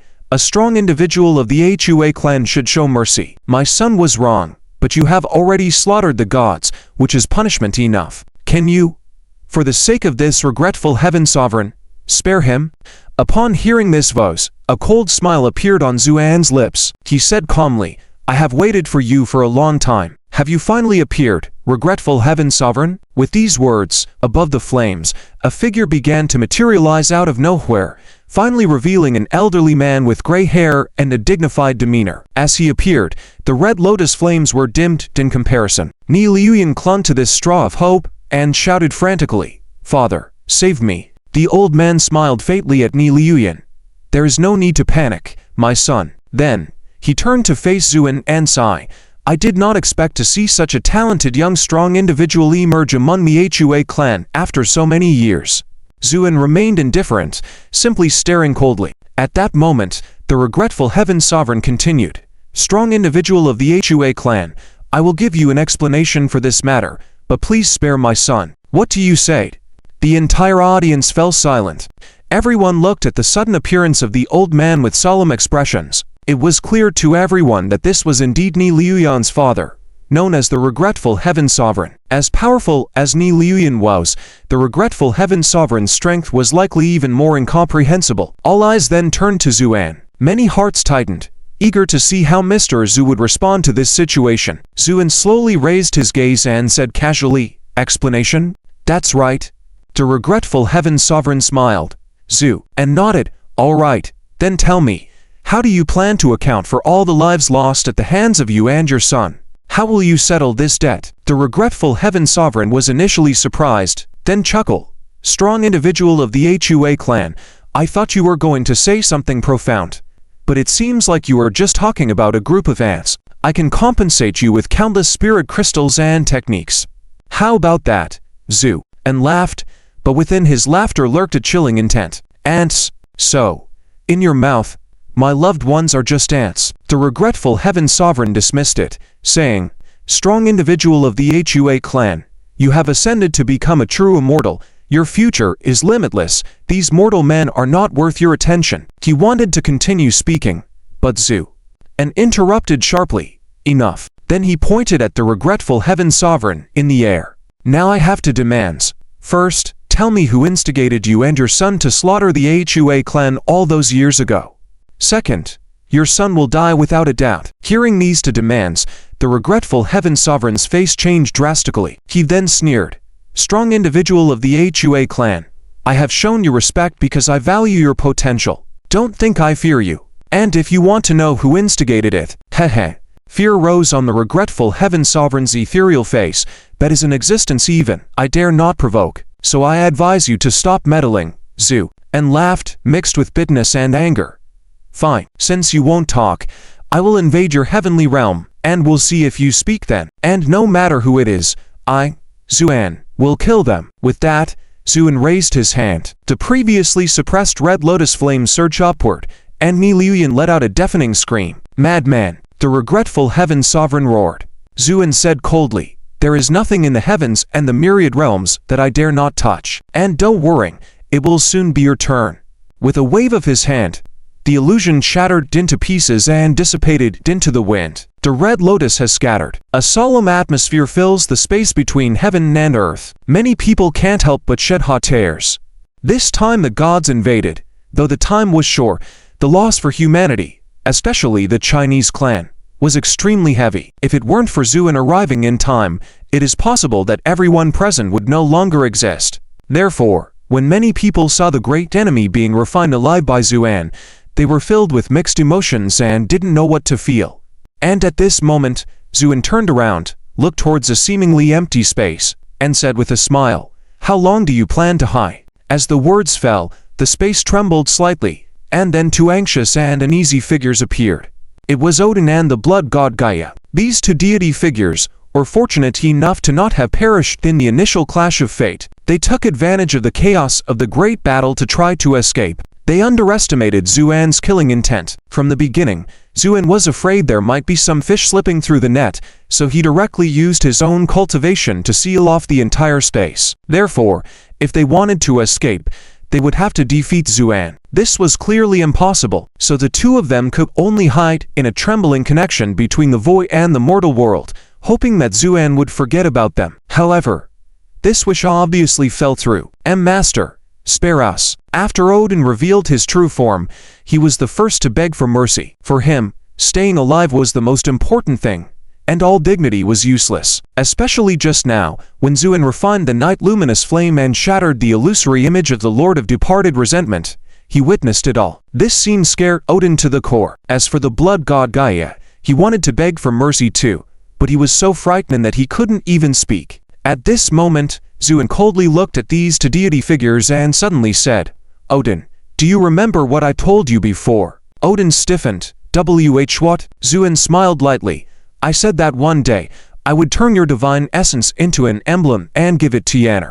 Upon hearing these words, Odin's face instantly turned pale. No. Master, I was forced. It was the night luminous flame that forced me. That's why I returned to Earth. Please spare me. Zuan shook his head, his expression growing colder. Millennia ago, you betrayed Earth to survive and joined the Void Clan. Now, you come to fight your former kin. Your crime deserves punishment. Before Zuan could finish his words, Odin's expression changed.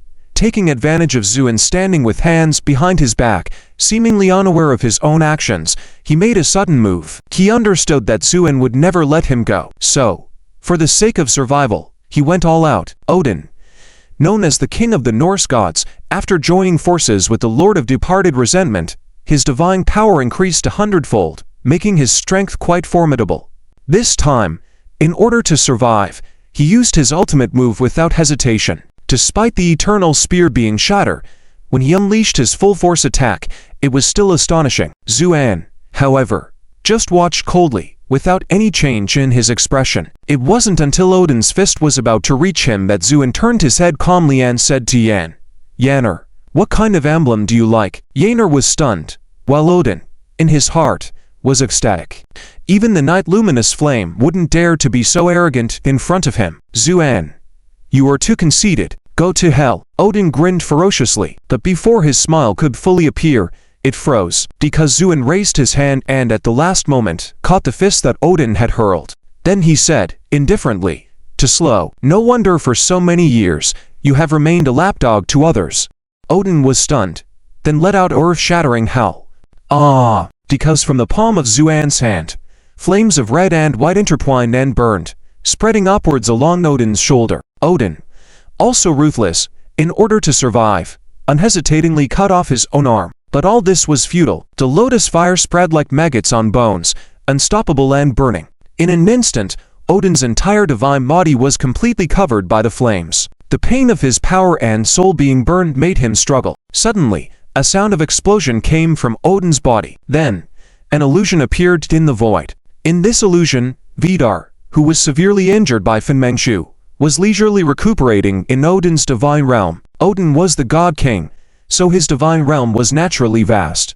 Vidar even had the leisure to raise many divine women inside, playing as he pleased every day. However, he never expected that in his eyes, his father, who seemed nearly invincible, would be defeated by someone.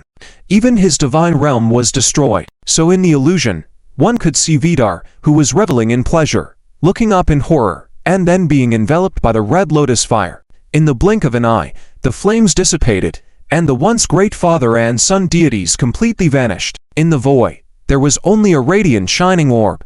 Zuen reached out his hand, and the orb fell into his grasp. Astonishingly, it was a crystal-clear emblem that resembled a star, with crystals shimmering inside almost to the point of transparency. This was the divine essence of Odin, the god king of the Norse.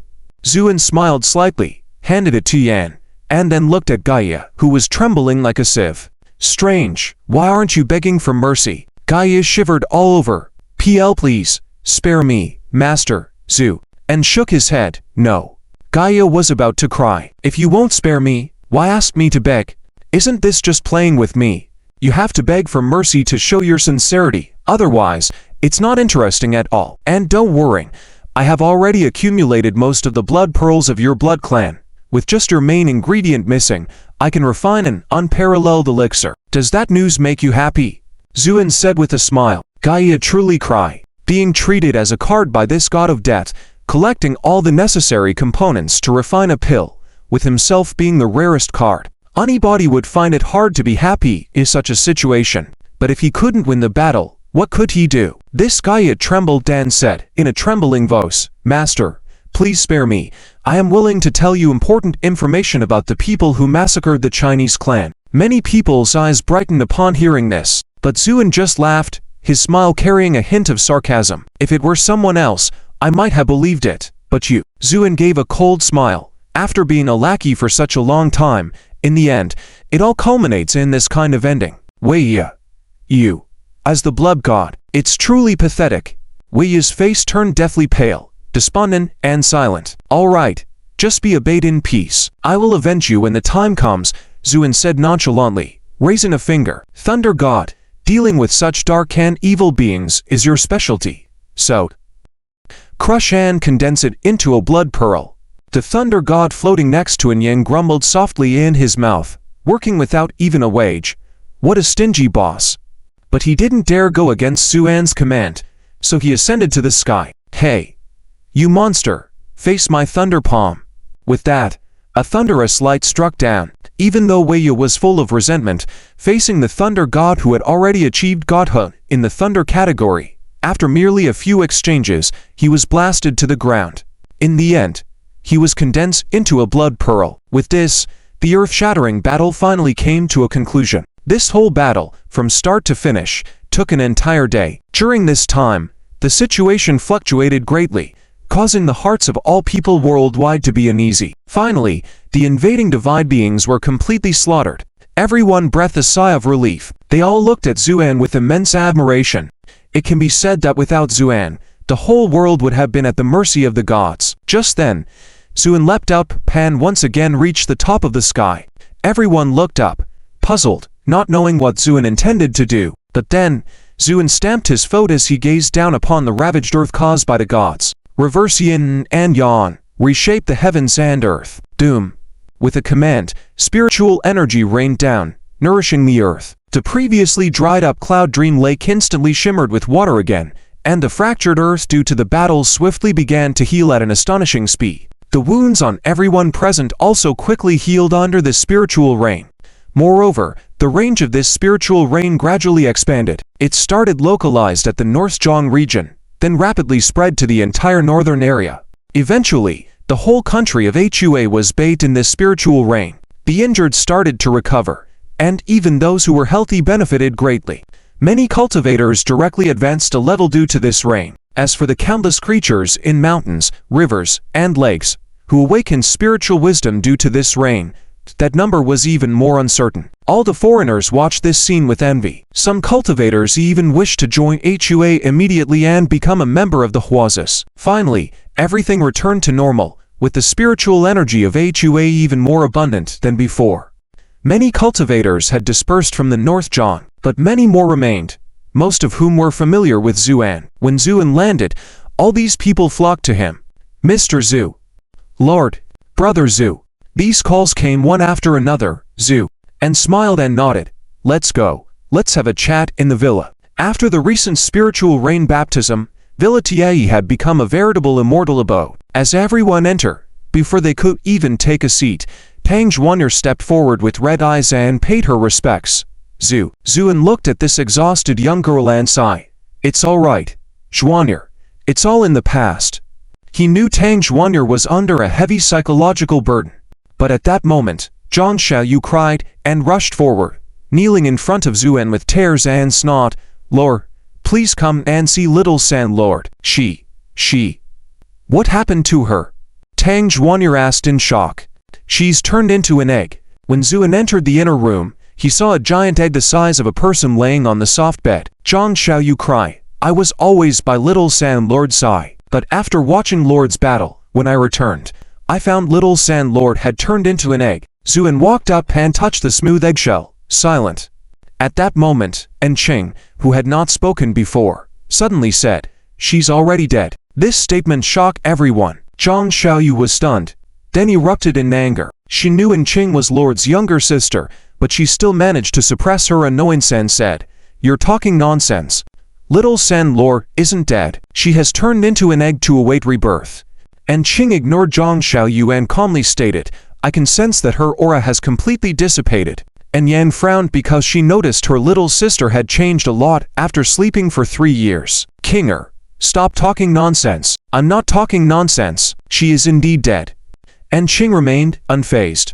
Zuan turned to look coldly at En Qing, who met his gaze without flinching. The room fell silent. After a moment, Zuan lowered his eyes and said, Kinger, it's good that you've mastered the heart of the insects, but I don't want your heart to be clouded by these feelings. Otherwise, even if you become stronger, you will still be yourself. These words struck En Qing like heavy hammers, causing confusion in her eyes. Since breaking free from the cocoon and being reborn, she had gained formidable power and even became a rare insect queen across the myriad worlds. Over time, she had unlimited potential, but without realizing it, her heart had also fallen under the control of the will of the insects. Her emotions became cold to the point of cruelty, and her heart gradually turned cold-blooded. Was she still herself in this state? En Qing's expression changed constantly as she sank into deep self-reflection. Zhang Xiaoyu, with hope in her eyes, said to Zuan, Lord, what happened to little San Lord? When will she wake up? Zuan didn't directly answer her question but turned to the anxious Aunt Pang and asked, Aunt Pang, how is Jingjing doing now? She still hasn't woken up. She remains unconscious, and her breath is becoming weaker by the day. Aunt Pang's eyes welled up with tears. Her once overweight figure had rapidly slimmed down over the past few days. Aunt Pang, don't cry yet. I'll go take a look. Also, bring Uncle Z's body here. Upon hearing Zuan's words, Aunt Pang trembled, and then a look of extreme joy appeared on her face. Jingjing lay on the bed, with a complexion almost indistinguishable from that of a dead person. The only thing that proved she was still alive was the faint trace of breath coming from her nostrils. On the other side lay the body of old Z, whose half of the body had been blown to pieces. Aunt Pang, upon seeing her two most important family members, one dead and one injured, couldn't help but be overwhelmed with sadness and quietly began to sob. Zuan walked to the side of the bed, silently watching Zi Jingjing. It had been 3 years since they last met. This girl had grown up completely.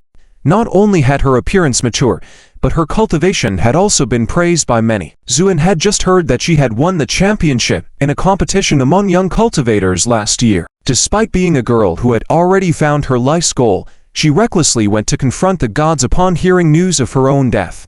This kind of foolish behavior left Zuan at a loss for words. In the end, he let out a soft sigh and muttered to himself, "What a foolish girl." At that moment, Aunt Pang, upon hearing Zuan's sigh, trembled and cautiously asked, "Zian, how is Jingjing? Are her injuries serious?" Zuan smiled faintly. "Auntie, rest assured, no matter how serious the injuries are, I will restore Jingjing to her original state. You can trust me." Aunt Pang finally relaxed and stood back, not daring to speak. Jingjing's injuries were indeed severe. Although Yi Lian had simply used a sealing technique, the power gap was too great. That single attack had nearly shattered Zi Jingjing's soul. Currently, Zi Jingjing's meridians were all broken, her sea of consciousness was riddled with holes, and even her organs and bones were in a state of decay. Such injuries would have killed anyone else 1,000 times over. Yet Zi Jingjing miraculously held on. Even Zuan could feel a weak, but incredibly resilient willpower persisting in Zi Jingjing's sea of consciousness. This strong will to survive moved Zuan. Therefore, Zuan made a promise to Aunt Pang because he didn't want to disappoint this girl's will to live. Zuan's eyes narrowed as his immense spiritual power first enveloped Zi Jingjing's sea of consciousness, protecting her fragile consciousness, and then he used supreme cultivation to reshape her body. This process was extremely risky, as few dared to attempt it. The human body is extremely delicate, and the slightest mistake could lead to disaster. However, Zuan calmly repaired Zi Jingjing's body with his cultivation. This process took a full half-hour. Finally, Zi Jingjing's body was restored to its original state, and her complexion became rosy. But Zuan knew that this was just the beginning. The hardest part was yet to come because Zi Jingjing's soul had been so shattered that it was barely holding on. If anything went wrong at this point, Zi Jingjing would become a living dead. Only Zuan dared to use this method to repair soul under the heavens, as his spiritual power was not only incredibly strong, but also unmatched in its controllability. Streams of delicate spiritual power lifted up the fragments of Zi Jingjing's soul, piecing them together like a puzzle. Each step had to be taken with extreme caution. Finally, as sweat beaded on Zuan's forehead, Zi Jingjing's soul was successfully reassembled. However, the soul was lifeless, akin to a dead person. Zuan furrowed his brows slightly and plunged into Zi Jingjing's sea of consciousness. The willpower that had persisted until now in her sea of consciousness was the key to everything. When Zuan appeared in the shattered sea of consciousness, he saw a nearly transparent figure floating silently in the air. A faint whisper echoed in the sea of consciousness. "Xianjie, save me." Zuan listened quietly and sighed. "Jingjing." Upon hearing this, the almost transparent figure looked up at Zuan and started crying. "Xianjie." Zuan felt a pang in his heart. He knew how much pain Zi Jingjing's remaining soul had endured to hold on until now. He took the hand of this remnant soul and said, "Come, Xianjie will take you home." Aunt Pang, who was watching from outside, was filled with worry. She didn't know what had happened, but she noticed that while her daughter's complexion had become rosy, her breath had become weaker. This tore at her heart. Could Zian not save Jingjing after all? At that moment, Zuan let out a sigh of relief and said, "It's done." Aunt Pang was surprised, and then she saw Zi Jingjing on the bed tremble and open her eyes. Overjoyed, Aunt Pang was about to approach when Zi Jingjing fainted again. Aunt Pang stood there in shock. "Zian, what's wrong with Jingjing?" Zuan chuckled. "Don't worry. Her soul has been severely injured and needs some time to recover." Aunt Pang breathed a sigh of relief. Zuan then walked over to the body of Uncle Zi. Because Aunt Pang had been nourishing it with spiritual energy, Uncle Zi's body had not decayed at all. In fact, his cheeks still held a hint of color, and he looked as if he were just sleeping, except for the half that had been blown apart. Aunt Pang hesitantly asked, "Zian, can you bring Uncle Zi back?" Zuan looked quietly and after a while, he raised his head to Aunt Pang and said, "It's a bit difficult, but it's worth a try. However, there's a condition I need to tell you." Aunt Pang immediately nodded. "Zian, you can tell me anything. Even if it means cutting off half of my body to give it to him, I have no objections." Zuan smiled faintly. "That won't be necessary. Just know that you have to accept a different Uncle Zi from now on." After a while, Aunt Pang, with a strange expression, walked out of the room and told Liu Si of the Kui puppet immortal sect outside. "Miss Liu, Zian is calling you in." Liu Si was taken aback. "He's calling me in." "Yes." Liu Si didn't dare to delay and hurried into the room. The rest of the people outside looked at each other in confusion, not knowing why Zuan had called Liu Si in. Chen Rushi, on the other hand, looked hopeful as she gazed at the room. Now, aside from Aunt Pang, she was the most hopeful that Zuan would revive Uncle Zi because only and would her grandfather Chen Shuhan have a chance to be resurrected. After some time had passed, about an hour or so, a loud noise came from the room. This was followed by a strange roar. Everyone was shocked, and Aunt Pang was the first to rush in. The others followed, and they saw that Uncle Zi, whose body had been blown apart, had stood up from the ground. However, The other half of his body was not flesh but intricate machinery. The combination of the two made him look like a robot from Terminator. Zuan had warned Aunt Pang of the risks before the revival, so Aunt Pang was somewhat prepared. Aunt Pang stood still, then asked tremblingly, "Zian, what's going on?" Zuan looked at Lao Zian's side softly. "The path of life and death is an unbreakable law of the heavens.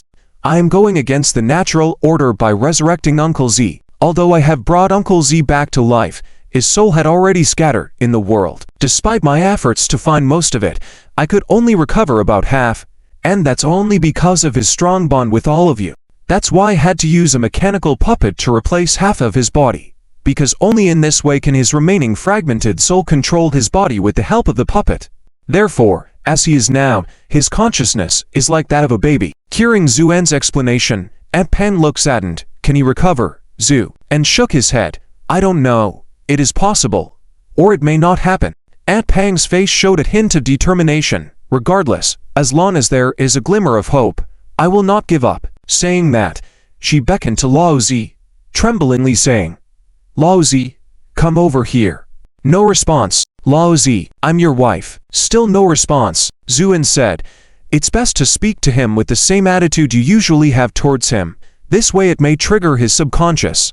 Aunt Pang gritted her teeth, pretending to be fierce, stomped her foot, pointed at Lao Zi's nose, and shouted, "Z, get over here or I'll make you." With that command, Lao Zi, who was normally cautious around everyone, showed a trace of confusion in his eyes, then obediently walked over to Aunt Pang's side. This scene made Zuan and everyone else cry and smile at the same time. Even in death, this Lao Zi was still so afraid of his wife. Meanwhile, Chen Rusi had been watching all of this with a complex expression. At some point, Zuan appeared next to her and sighed softly. "Miss Chen, I understand your thoughts, but the head of the Chen family willingly sacrificed, without a bound soul, it will dissipate in an instant in the world. So," Chen Rusi shook her head. "Mr. Zhu, there's no need to say more." Then she looked up, gazing enviously at Aunt Pang, who was currently reprimanding Lao Zi, tears falling down her cheeks, yet smiling as she said, "Perhaps my grandfather never wanted to be resurrected. Since he's gone, let him go in peace."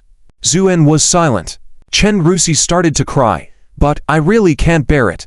Seeing her cried, many others also shed tears, especially the people in Zhongdu. All were in tears.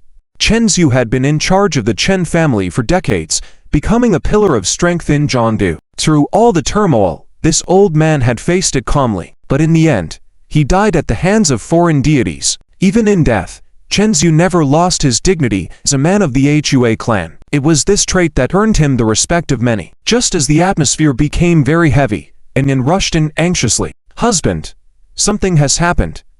Upon hearing this, Zuan raised his eyebrows. "Yan, what happened?" And Yan was a bit flustered. "Just received news from Europe. Mengzu, she."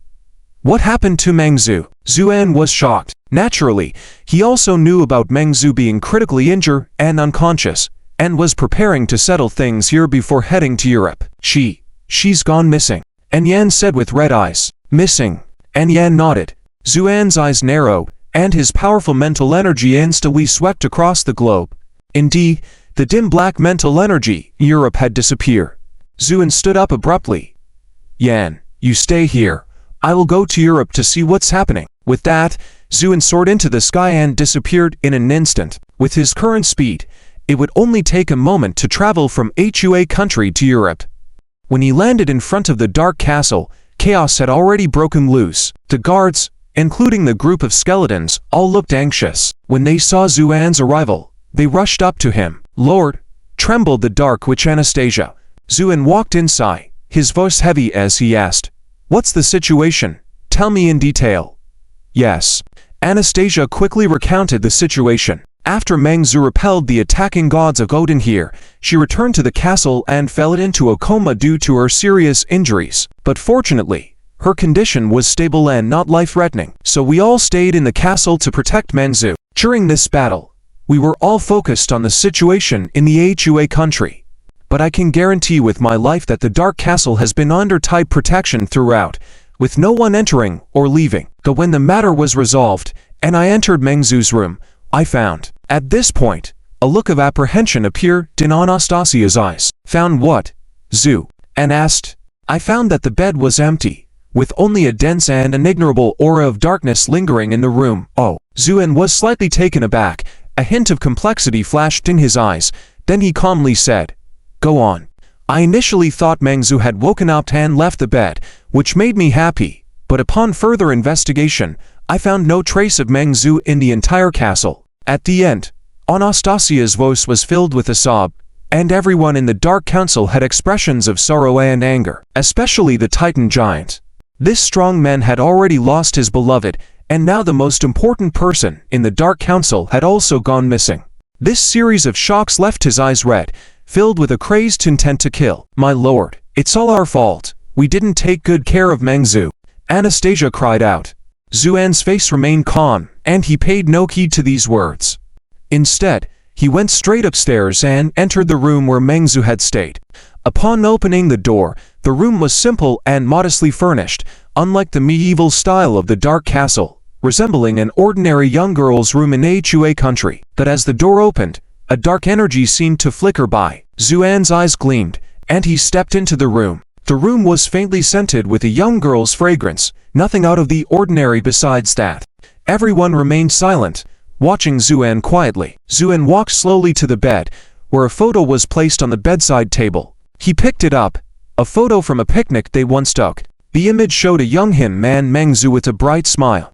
Looking at the photo, Zuan suddenly fell silent. He remembered when this photo was taken. It was during his high school years, on a school trip after the college entrance exam. That was the last time he had seen Mengzu from high school. Since then, Zuan left Beijing, and when he saw Fen Manchu again, it was already after Zuan's return. Unexpectedly, Fen Manchu had been preserving this photo all this time, and it was evident that she valued this photo very much, so much so that it was starting to fade a bit from being touched so often. Zuan watched quietly.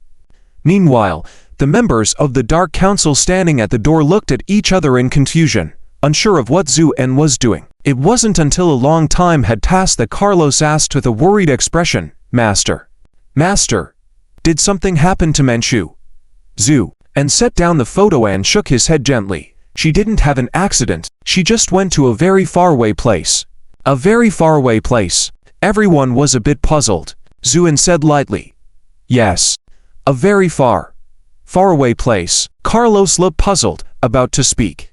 Anastasia stopped him, shaking her head solemnly, indicating for him not to ask further. Carlos glanced at Zuan's back and eventually swallowed the words he wanted to say, lowering his head. At this moment, Zuan walked slowly to the window, looking up at the vast night sky outside, murmuring softly to himself, although the aura has become very weak, I can still feel that power. Is it a summons? And if I'm not mistaken, it's because of the Dark Emperor's decree. With that, a complex light flickered in Zuan's eyes, showing Joe but more deeply rooted concern. Manchu, from now on, you will truly embark on the path of darkness, and this path is destined to not be so smooth. But don't worry, no matter who it is, if they dare to bully you, I will still stand up for you like I did years ago. As if in response to Zuan's words, a shooting star streaked across the sky. A faint smile played on Zuan's lips. When Zuan returned from Europe to Beijing, everyone was anxiously waiting for him.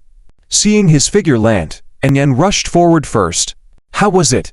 Did you find Manchu? Zhu, and shook his head. No, but don't worry, she's fine. Yan wanted to say something more, but seeing Zuan's expression, she ultimately held her words back. Just then, Xiang and Nianian ran out crying. Daddy, what happened to Xiaosha? How did she turn into an egg? Nianian was almost in tears. Yet, Daddy, they said Xiaosha died. I don't want her to die. Xiang couldn't catch her breath as she cried. Zhu, and felt a pang in his heart, quickly picking up one in each arm, comforting them softly. All right, no more crying. Whoever said Xiaosha died, even if she really did, I can bring her back. Really? Xiang and Nianian stopped crying simultaneously, tears in their eyes as they looked at Zuan. Looking at his two daughters with their teary eyes, Zuan couldn't help but plant a kiss on each of their cheeks. Of course it's true. Can Daddy lie to you? The two little girls then stopped crying and broke into smiles, breaking free from Zuan's embrace and rushing happily to Zhang Xiaoyu standing in the distance. They lifted their little fists and started hitting her. You made up stories. Humph. Daddy would never ignore Xiao Xiao. That's right. Daddy isn't a bad person. He said he will bring Xiao Xiao back. You lied to us. So take this. The fists of the two little girls hammered down on Zhang Xiaoyu like they were on a mission. Zhang Xiaoyu was a bit embarrassed, grinning foolishly at Zuan. Oops. Sorry, master. I just didn't want you to ignore Xiao Xiao again. Zuan naturally noticed that it was Zhang Xiaoyu who incited the two little girls, but it was all in an effort to save Xiao Xiao, so he just smiled without commenting. As the crowd dispersed, the two little girls went back to their rooms to sleep. These two young girls already had strong self-awareness, even wanting to sleep on their own, leaving Yan feeling a bit lost for a while. But now, upon hearing the sounds of her two daughters sleeping soundly in their bedroom, Yan quietly made her way to the rooftop. Zuan was sitting on the rooftop, slowly sipping his wine. It was April on Earth, and despite the beautiful flowers, the night still brought a chill. As the cool breeze brushed past, Yan walked to Zuan's side, pulled up a chair, poured herself a glass of wine. Zu, and glanced at her, gave a slight smile, then raised his glass as a gesture. After both had drunk their wine, Yan spoke softly, "Husband, what really happened to Manchu?" Zu, and remained silent, gazing into the distance. The rooftop of the villa was the highest point around, allowing one to overlook the entire Beijing. Zuan's gaze seemed to penetrate layers of darkness, looking into the unknown.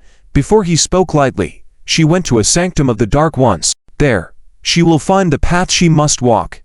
And Yan was stunned. You mean, Zu? And calmly said, I once told Manchu, choosing this path means walking alone in darkness. She told me calmly that she was willing to bear all consequences for it. And Yan fell silent. The surroundings were quiet, only the gentle night wind whispering around them. After a long pause, she spoke softly, will we see her again, Zu? And smiled.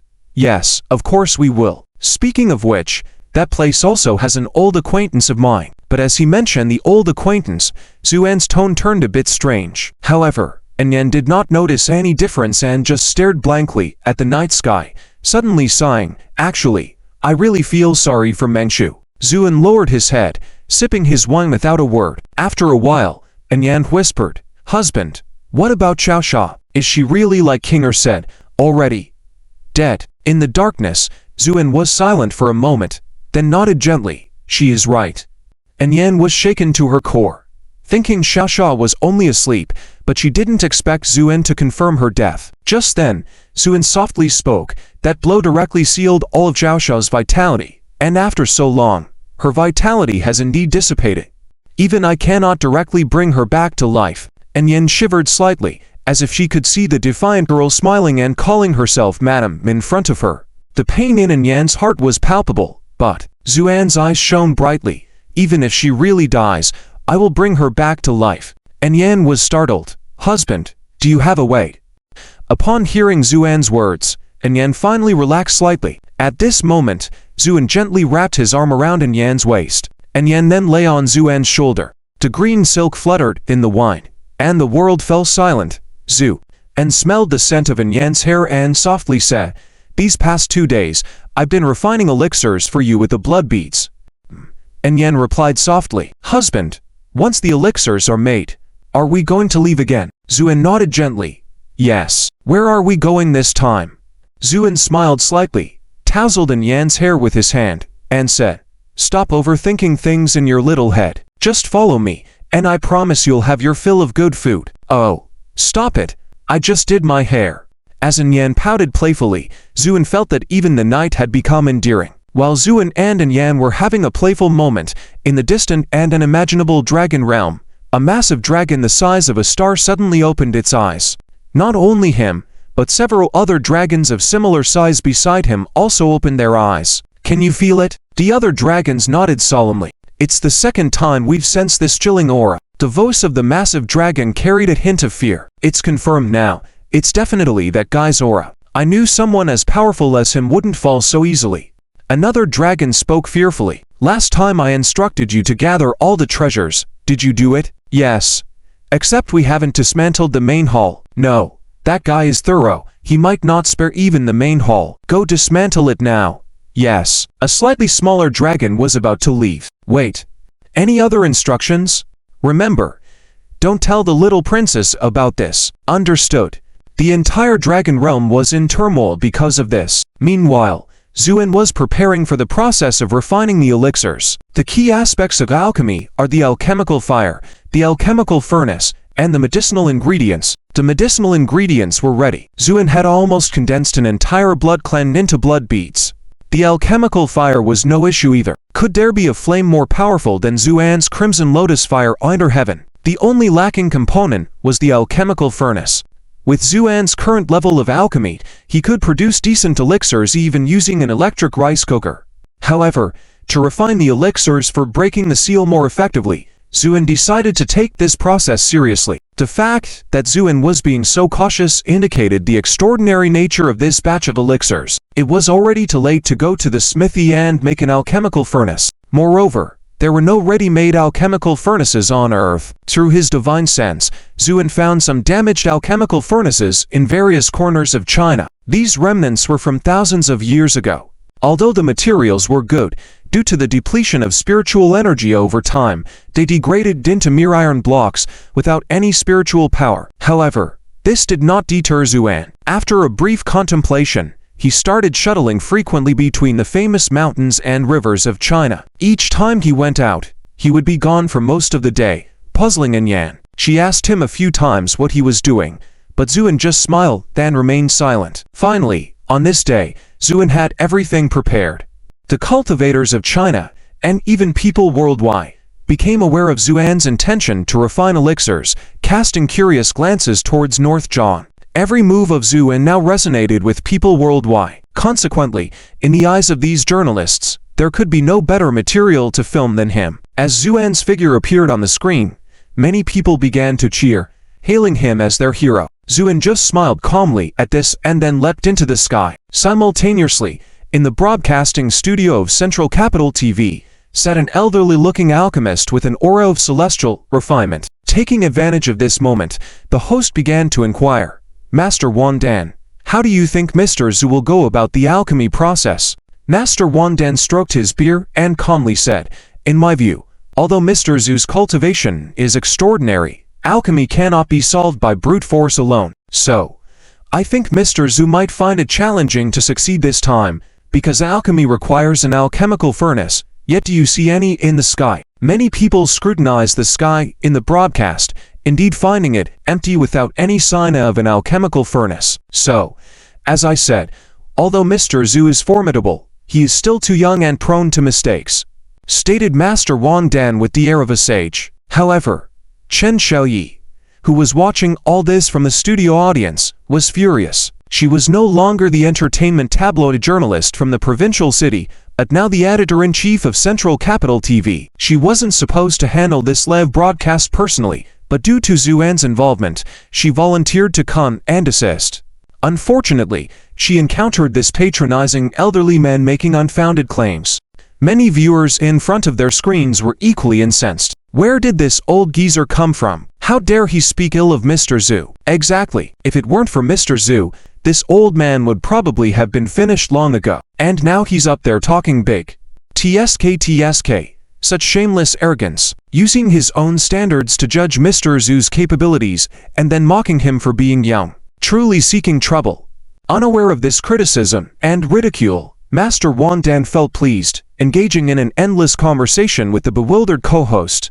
"I believe if Mr. Zhu fails in this elixir refinement, I can help him for free. After all, Mr. Zhu has shown great favor to our China and the world." As he spoke gleefully, someone suddenly exclaimed, "Look, Mr. Zhu is moving." Everyone turned to see Zhuan waving his hand, and the blood bead store in the mustard ring and the sealed treasure house appeared in the sky. The quantity was so vast that it seemed to form a crimson river. A girl remarked in amazement, "That color is so beautiful. It would make great lipstick." However, most people gazed up with solemn expressions. At the command, the 5 sacred mountains on the land of Huaxia trembled, and countless intricate runes appeared on their surfaces. Then, brilliant rays of light shot out from the mountain peaks, heading straight towards Zhuan. In an instant, the mountains and rivers of Huaxia reacted, and the light converged in front of Zhuan, forming a huge virtual image of a furnace. Everyone was stunned by this scene, including Wang Dan, who had just been boasting confidently, now staring in disbelief at everything unfolding before him. At that moment, Zuin waved his hand and commanded, "Enter." Doom. Countless blood beads filled the sky, rushing madly into the furnace. In just a few breaths, all the blood beads entered the furnace. Then, Zuin waved his hand again, and exclaimed, "Live." Suddenly, the flames of the red lotus erupted, causing the blood beads in the blazing furnace to churn and roll, accompanied by sounds of agony. The boundless blood aura tinted the entire sky red, but Zuin remained unfazed, observing silently. In a flash, all the blood beads in the furnace turned into blood water, flowing in the furnace like crystal red agate, containing immense blood energy that even the vampires watching from afar, including Elade and the members of the Blood Clan, were alarmed by. Zuin then ignited the flames and began refining the blood water. Finally, after a moment, the blood energy in the furnace became more vigorous. With a raise of his hand, a blood bead the size of a fist, clear as crystal, floated in the air, a condensed bead of blood god Chaya. As this blood bead emerged, a faint plea seemed to echo in the air. Ignoring it completely, Zuin narrowed his eyes, engraved numerous intricate runes with his immense mental power on the bead, and then tossed it into the furnace. Doom. The blood water in the furnace surged, almost attempting to break through its confines. Seeing this, Zuin merely snorted coldly, completely enveloping the furnace with the flames of the red lotus. Finally, after another moment, the furnace gradually stabilized. Zuin then waved his hand, and the flames of the red lotus ceased. However, at that moment, the lid of the furnace exploded with a loud bang, a red light shooting towards the sky, trying to escape. Zuin, without even flinching, coldly smiled, trying to run. He reached out his hand, extending it into the void, and appeared beside the red light, capturing it effortlessly. Just then, dark clouds gathered in the sky, accompanied by flashes of lightning. Paying no attention to it, Zuin casually called out, "Thunder God." Without hesitation, a walk soared into the sky, shattering the dark clouds and devouring the lightning within. Satisfied, Zuin then returned home. Unaware of these events, Zuin slowly opened his hand, revealing a crystal-clear pill the size of a pigeon egg, exuding a unique fragrance that spread throughout Beijing. Many cultivators who caught the scent felt a surge of vitality, stabilizing their spirits. Despite his earlier mockery, Wang Dan's expression changed, attempting to salvage some dignity by suggesting, "I was not wrong after all. Mr. Zhu did not use a traditional furnace from start to finish. This must be some novel method of alchemy." However, his words were like a series of slaps to his face. Ultimately, in embarrassment, he slunk away. The spectators burst into laughter, commenting on the situation. After completing the pill, Zuin returned to his villa. "Good girl. You'll eat it soon, Zhu," and coaxed Yan as if she were a child. Amused, Yan retorted, "I'm not a child. Do I need your instructions?" Taking the pill without hesitation, she blinked in surprise. "Loved one, how can I?" Before she could finish her question, a surge of condensed spiritual power rushed to her head, overwhelming her, causing Yan to faint. Zuin caught her, shaking his head with a light chuckle. "I knew you would take it, but did you consider lying down before swallowing it?" Meanwhile, Fox Ming gazed enviously at the scene. When Zuin laid Yan on the bed, Fox Ming approached and asked curiously, "Brother Zhu, what's with the seal on sister-in-law?" Zuin replied calmly, "Nothing, probably sealed by some passing immortal king." "Immortal king? Does a mere immortal king have such capabilities?" Fox Ming questioned in disbelief, using mere to describe an immortal king. Zuin neither affirmed nor denied, asking, "What do you think?" Nervously, Fox Ming stated, "Although my bloodline and cultivation haven't fully recovered yet, sensing this aroma, I feel something peculiar." Zuin smiled faintly. "Whatever it is, time will reveal the truth. But, about you." "Me? What about me?" Fox Ming suddenly felt uneasy. Zuin sighed. "You've been out for so long.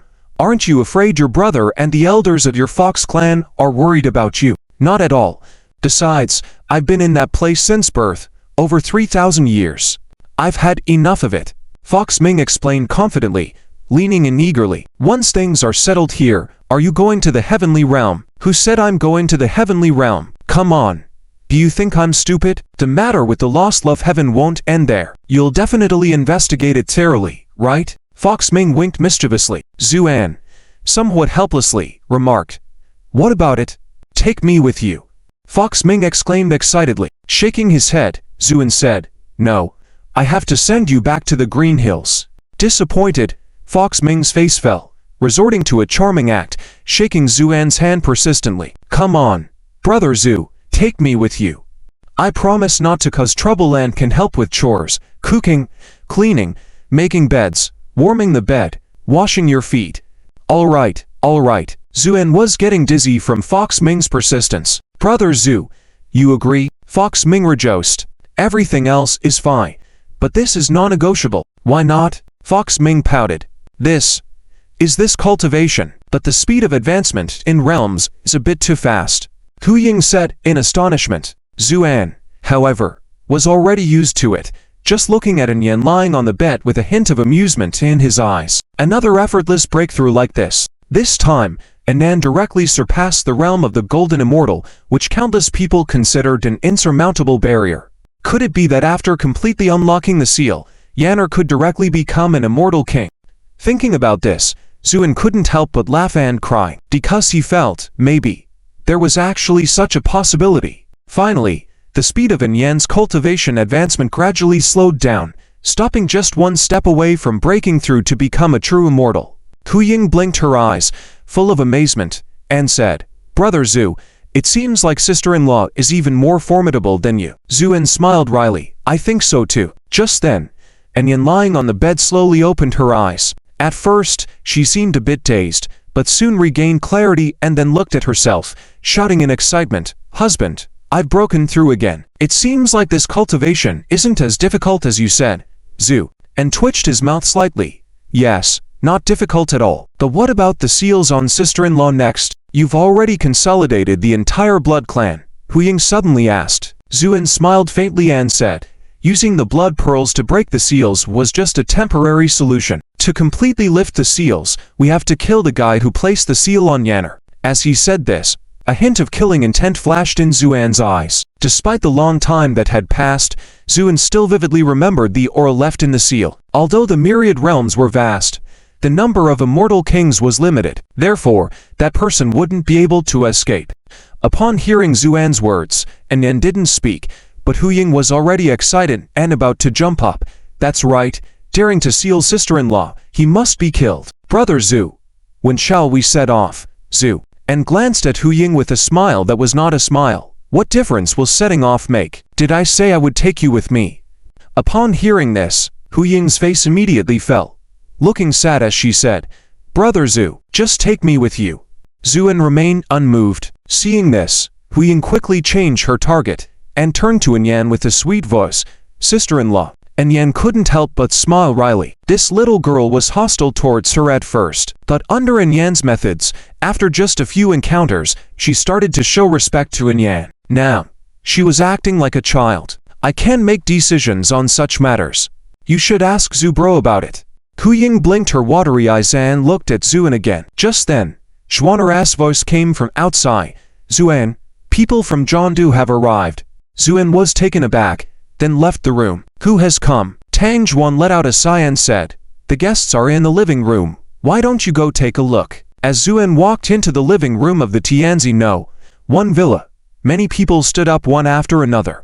Mr. Zu, Lord Zu. These heartfelt respectful words kept echoing. However, Zuan paid no attention to them, as all his focus was on Chen Rushi, who stood in the middle of the crowd, clad in plain white clothes, with black gauze wrapped around her arms. Chen Rushi had returned to Zhongdu 2 days ago, expectedly, and now, she was back in this attire. Just as Zuan was lost in thought, Chen Rushi knelt down respectfully, performed a kowtow to Zuan, and said, in a trembling voice, Mr. Zu, tomorrow is my grandfather's funeral. As his good friend during his lifetime, the Chen family specially invites you to attend. It was then that Zuan understood the situation. Chen Rushi had come to invite him to Chen Chu's funeral. Zuan was slightly moved and sighed softly. Miss Chen, you don't need to say more. Mr. Chen and I were close friends, and I have always regarded him as a senior. Mr. Chen sacrificed himself for the honor of our Hua clan. How can I not attend his funeral? Chen Rushi, whose eyes were already swollen from crying, couldn't help but burst into tears again upon hearing Zuan's words. Thank you, Mr. Zu. With that, she kowtowed again in gratitude. Zuan waved his hand, using a gentle force to help Chen Rushi up. Miss Chen, There's no need for such formalities, it's what I should do. Hearing Zuan's words, some of the people who had come with Chen Rushi turned pale, then lowered their heads. Seeing this situation, Zuan smiled inwardly but said nothing. And Yin and Tanjuan walked up to accompany Chen Rushi into the inner room. Zhu and glanced at the people in the room, gave a mysterious smile, and then turned and left. After he left, many of the people who came with Chen Rushi were sweating profusely and had a look of doubt and shock in their eyes. Then one person whispered, "Should we inform the third and fourth young masters about this matter?" No one replied. Many of the Chen family's servants, who had arrived with ulterior motives, now saw clearly and immediately stood on Chen Rushi's side. At the same time, the text is to long for a single submission. Continued in the next message his cousin Chen Bili expressed some concern, saying, "Brother, do you think that Chen Rushi, that annoying woman, has really brought in some reinforcements from Beijing?" Chen Xuanshan sneered coldly upon hearing this. What reinforcements could she possibly have? She's probably just seeking help from that Zuan. That's exactly what I'm worried about.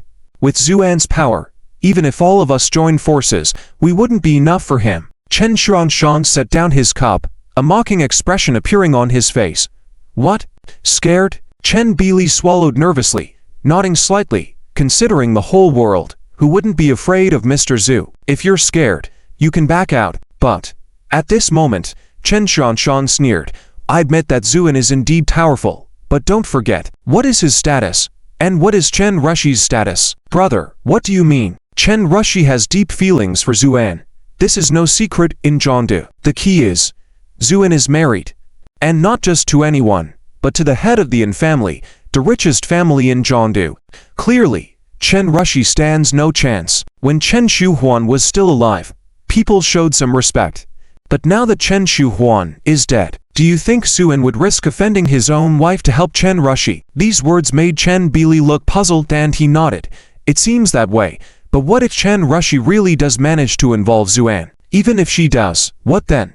Don't forget what our surname is. With that, Chen Xuanshan stood up, looking pleased. We are all descendants of the Chen family, and we are men. The main branch of the Chen family has no male heirs left. Chen Shuhuan is dead, and Chen Rushi's father lost his mind due to an incident before.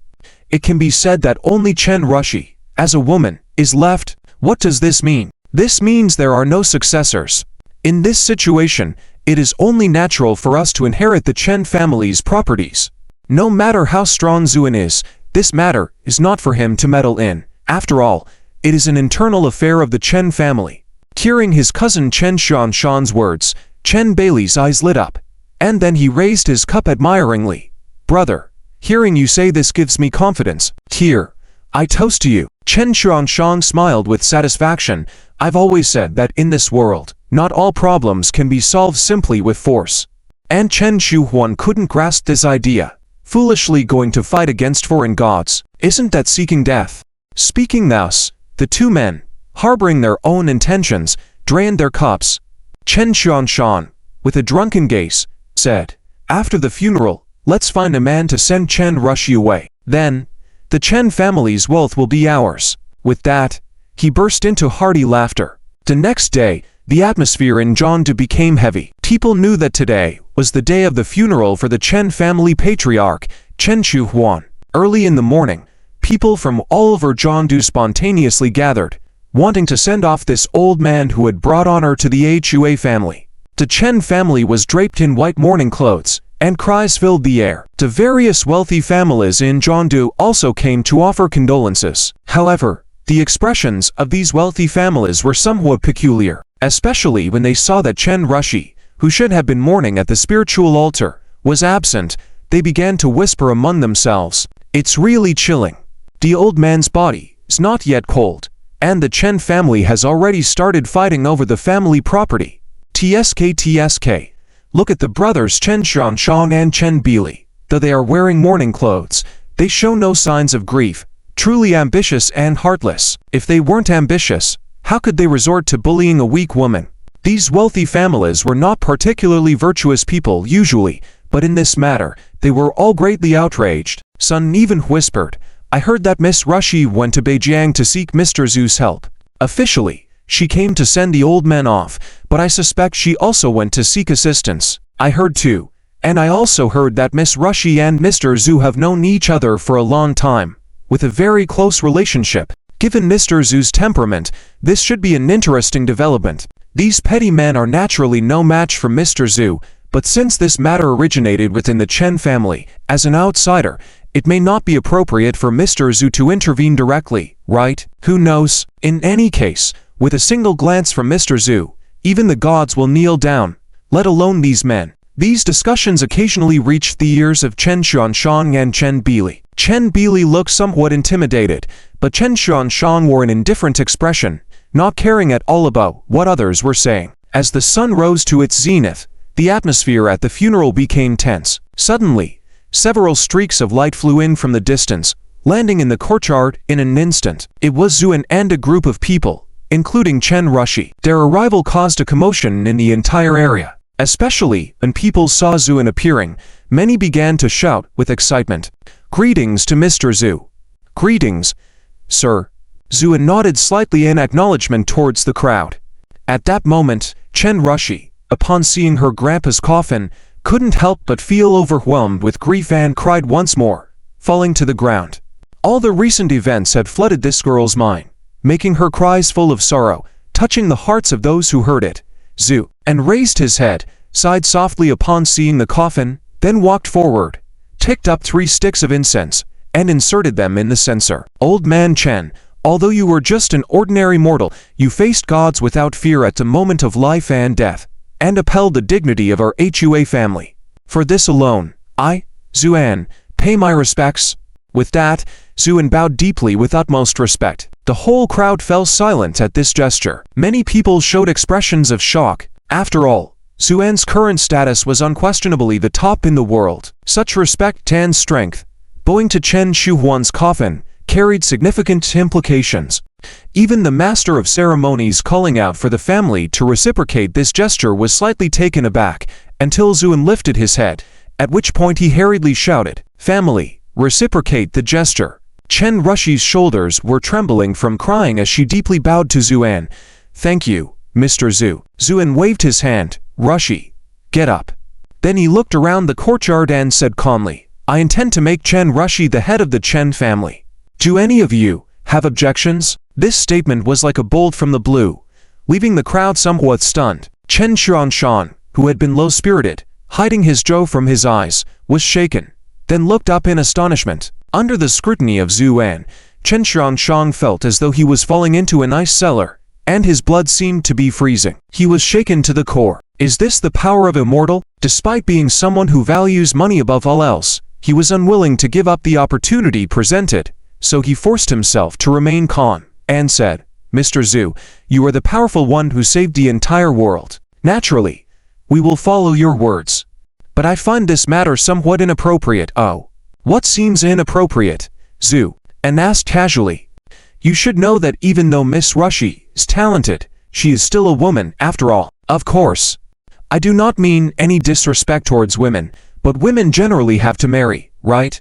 And if Miss Rushi becomes the head of the Chen family and then gets married again, wouldn't the Chen family have to change its name? So I think this matter is absolutely inappropriate." When Chen Xuanshang started speaking, he was a bit hesitant, but as he continued, he became more eloquent.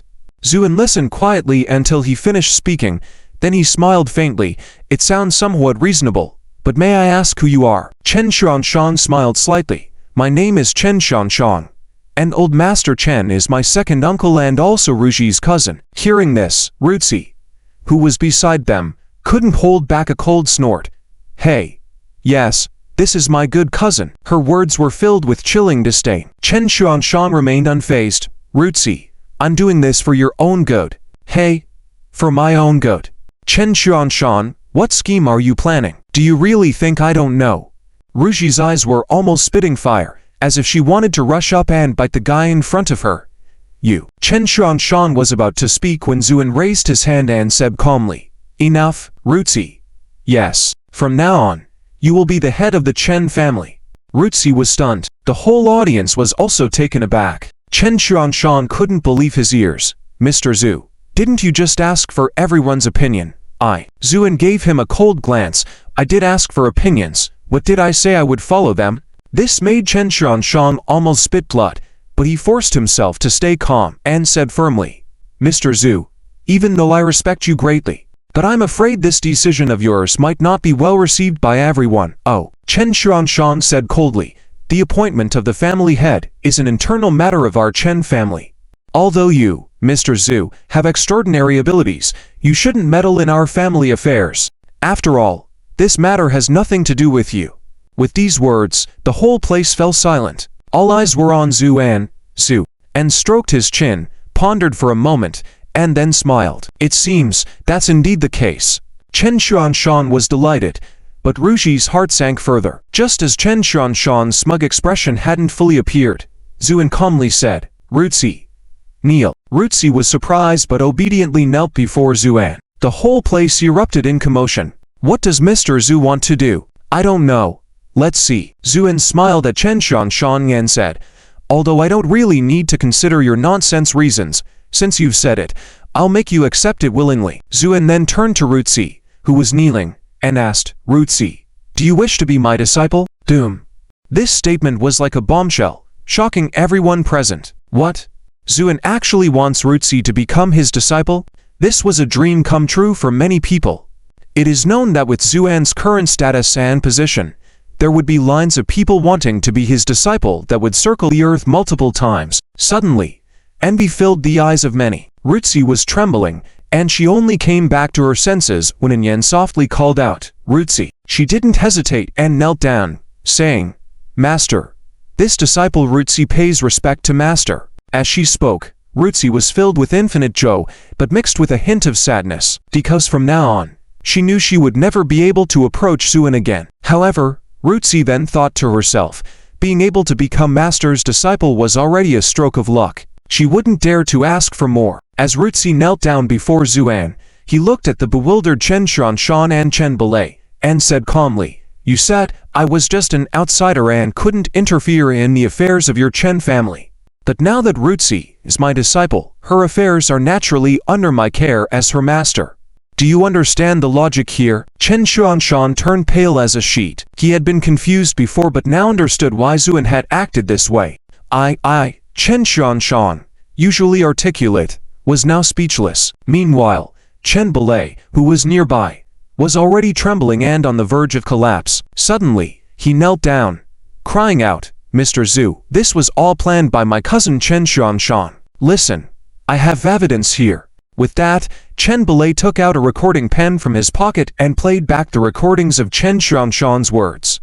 After the funeral, find a man to get rid of this Ruxi. By then, the Chen family's estate will all be mine. This revelation shook the gathered crowd. They were not fools, and now they could see the truth of the situation. They started to shout accusations at Chen Xiaoshang. Ambitious and ruthless indeed. Indeed. To be so cruel to your own cousin and plan to seize the family estate, it's a disgrace to the late old Master Chen's legacy. Shame. The Chen family's descendants are heroes. You are unworthy to bear the Chen name. Chen Xiaoshang's face turned ashen, filled with despair, because he knew it was over for him. Even if Zhu didn't kill him, his reputation was tarnished beyond repair, and there would be no chance of redemption. At this moment, Chen Belei tried to distance himself, saying, Mr. Zhu, Ruxi's sister, this matter has nothing to do with me. It was all Chen Xiaoshang forcing me.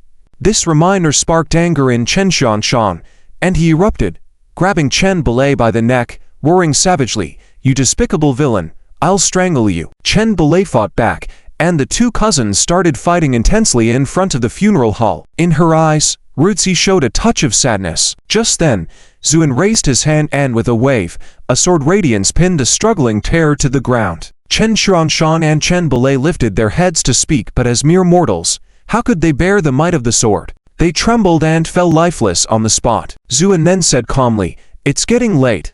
Let's send old Master Chen on his way. Someone dragged the bodies of Chen Xiaoshang and Chen Belei away like dragging dead dogs. Then, 24 strong young men walked forward in an orderly manner. Just as the steward was about to call the spirit, Zhu waved his hand to stop him, then pointed at the members of the Fire Phoenix Special Forces who had just arrived. You, come over and carry the coffin. yes. The captain of the Fire Phoenix, Cheng Hao, took the lead, leading all the members of the Fire Phoenix to come forward and support the coffin. Raise the spirit, Zuan lightly ordered. The coffin floated off the ground, and then Zuan personally supported the spirit. Let's go. Send the old master on his way. With a command, a path was cleared in front. Chen Rushi knelt by the roadside, already crying tears. When the members of the Fire Phoenix carried the coffin past her, Chen Rushi deeply cowed out. Grandfather, may you have a safe journey. This mournful cry moved everyone in the scene. As the coffin passed through the gates of the Chen residence, the wealthy families in attendance finally woke up from their shock, unable to help but gasp in awe. My God, am I seeing things right? They actually used members of the Fire Phoenix to carry the coffin, someone exclaimed in shock. It is worth noting that the Fire Phoenix Special Forces hold a high status among the people of Hua country, almost like military gods. Moreover, all the members of the Fire Phoenix are at least at the level of immortal cultivators, with some even being venerable and powerful longevity cultivators, and some had even ascended to become golden immortals. Cultivators of such high levels are revered wherever they go. And now, they are carrying the spirit of Chen Shu. This is a significant honor. Didn't you see that even Mr. Zhu himself personally supported the spirit? Now, the old Master Chen would be regarded with extreme honor. Someone envied, yes. Now, Mr. Zhu has truly given face to the Chen family. Everyone sighed in admiration. Just then, someone shouted, "What are you all standing around for? Hurry up and accompany the old master on his final journey." These words served as a reminder for the wealthy families, who all rushed outside, afraid of being left behind by others. It was clear to everyone, even fools, that the Chen family would soar to new heights from now on. With Chen Rushi being accepted as Zuan's disciple in public, and now with such an elaborate ceremony honoring the deceased Chen Shu, it is sending a message to everyone. The Chen family is protected by me, Zuan. Who would dare not to show respect? And so, today, in the capital, a strange sight unfolded. In the front was a grand funeral procession, while behind, more and more wealthy families from the capital gathered. Many wealthy families, who had not come to offer condolences, hastily arrived upon hearing the news. Although Mr. Zhu himself paid no attention to them, if their families did not attend such a grand event, they might risk being ostracized by other wealthy families, resulting in great loss. The spontaneous appearance of the common people from the capital to accompany the procession also shocked everyone. Heavens, Mr. Zhu himself is personally supporting the spirit. Wow. Even the pallbearers are members of the Fire Phoenix. Quick, look. Almost all the wealthy families of the capital have gathered. The honor of the Chen family has been displayed for all to see. The journey from the Chen family residence to the cemetery was long, but more and more people gathered along the way. However, everyone made way to create a path. As the coffin passed through, everyone showed reverence. The sky, which was previously clear, had turned overcast with clouds. In this atmosphere, as the procession reached the cemetery, Chen Rushi was supported by some close female relatives. Despite being prepared for this, when she saw her grandfather, who had raised her, being laid to rest, Chen Rushi couldn't help but burst into tears once more. Grandfather! Her voice was mournful, bringing tears to everyone's eyes. Finally, the coffin was placed into the earth. As the final shovelful of dirt covered it, a light rain began to fall from the now cloudy sky. In the midst of the silence, Zuan silently poured a bowl of wine. Old Master Chen, I toast to you. May you find peace in the afterlife without any shackles. With those words, Zuan drank the wine in one gulp, then smashed the bowl abruptly as he recited, "We have no clothes, but we share a robe. We raise an army, and I sharpen my weapons alongside you in vengeance." At first, it was just Zuan reciting, but then the members of the Fire Phoenix behind him began to recite as well. Eventually, everyone present joined in reciting this age-old war song. Their voices were fierce, the momentum shaking the heavens. It seemed as if even the heavens and earth were trembling in the face of this ancestral war song that embodied the spirit of the Hua clan. The previously cloudy sky suddenly split open, and the sunlight shone down on Chen Shu's grave. Many people were stunned by this surreal sight. And Yan whispered, "Rushi, stop crying. Can't you see? The old Master Chen is now at peace." Seeing this scene, Chen Rushi wiped away her tears, her expression gradually becoming resolute. "Sister Yan, I understand. I have shed a lifetime of tears in these past few days. From now on, I, Chen Rushi, will not shed another tear. After the recitation of the song, Zuin turned to look at everyone and said calmly, "Today, I killed 2 people, 2 ordinary people." The whole scene fell silent. Zhu and continued, "By rights, with my status, these 2 individuals were not worth my time, but I still killed them. Do you know why?" The entire assembly was silent, all eyes fixed on Zhu and turned and glanced at Chen Shu's grave, then said, "Because these 2 individuals tried to seize the family property while Chen Laoyi's body was still warm, and even targeted the descendants of loyal martyrs using despicable means. Such people, do you think they deserve to die?" Cheng Hao of the Fire Phoenix stepped forward, his voice heavy. "They deserve to die." Others echoed, "Indeed, they deserve to die." "Well done." Zuin smiled faintly, scanning the entire audience, then spoke in a cold tone, "I don't care who you are, your status, or your position. But if anyone dares to defame or target the descendants of martyrs who have sacrificed for the Hua clan." Zuin raised his hand, and a sword or sliced through a mountain peak not far away, cutting it in half. As the mountain split with a thunderous noise, Zuin declared calmly, "My sword shows no mercy." The whole assembly shivered. Those with guilty consciences were terrified, quickly distilling any evil intentions. Then, Zuin looked at the members of the Fire Phoenix. "Fire Phoenix, obey."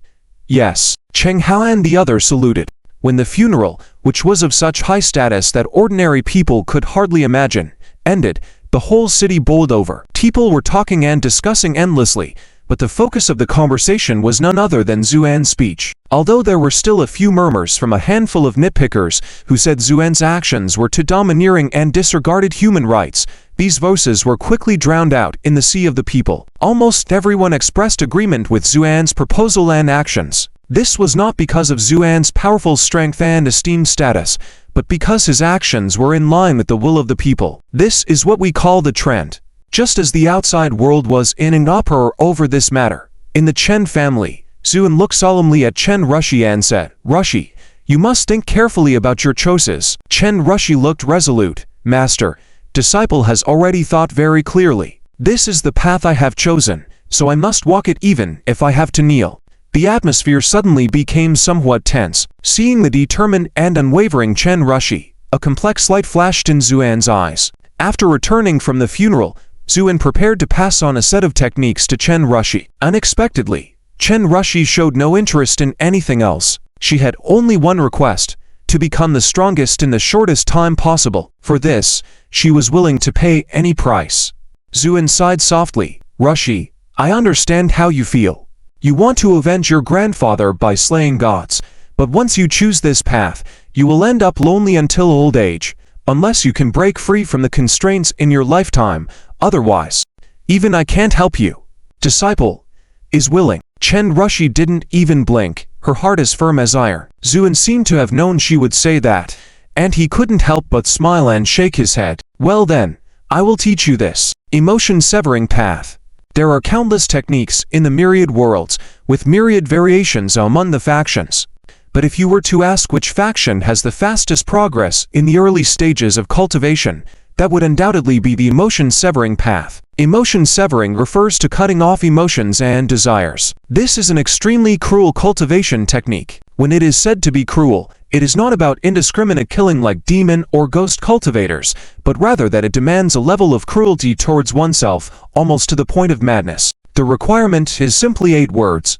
Sever mundane emotions, cut off 6 desires. At that point, a person will become a machine, with only one thought left in their mind: to become stronger. This kind of cultivation without any distractions would naturally make one progress bravely and swiftly, even dominating all other factions in the early stages. However, in the myriad worlds, whether it is the major sects or the descendants of the divine sects, no one practices this technique. The reason is simple: this technique is very likely to turn its practitioner into a thorough madman. Imagine a cultivator who has given up all love, hatred, desires, and grievances, with only obsessions remaining in their heart.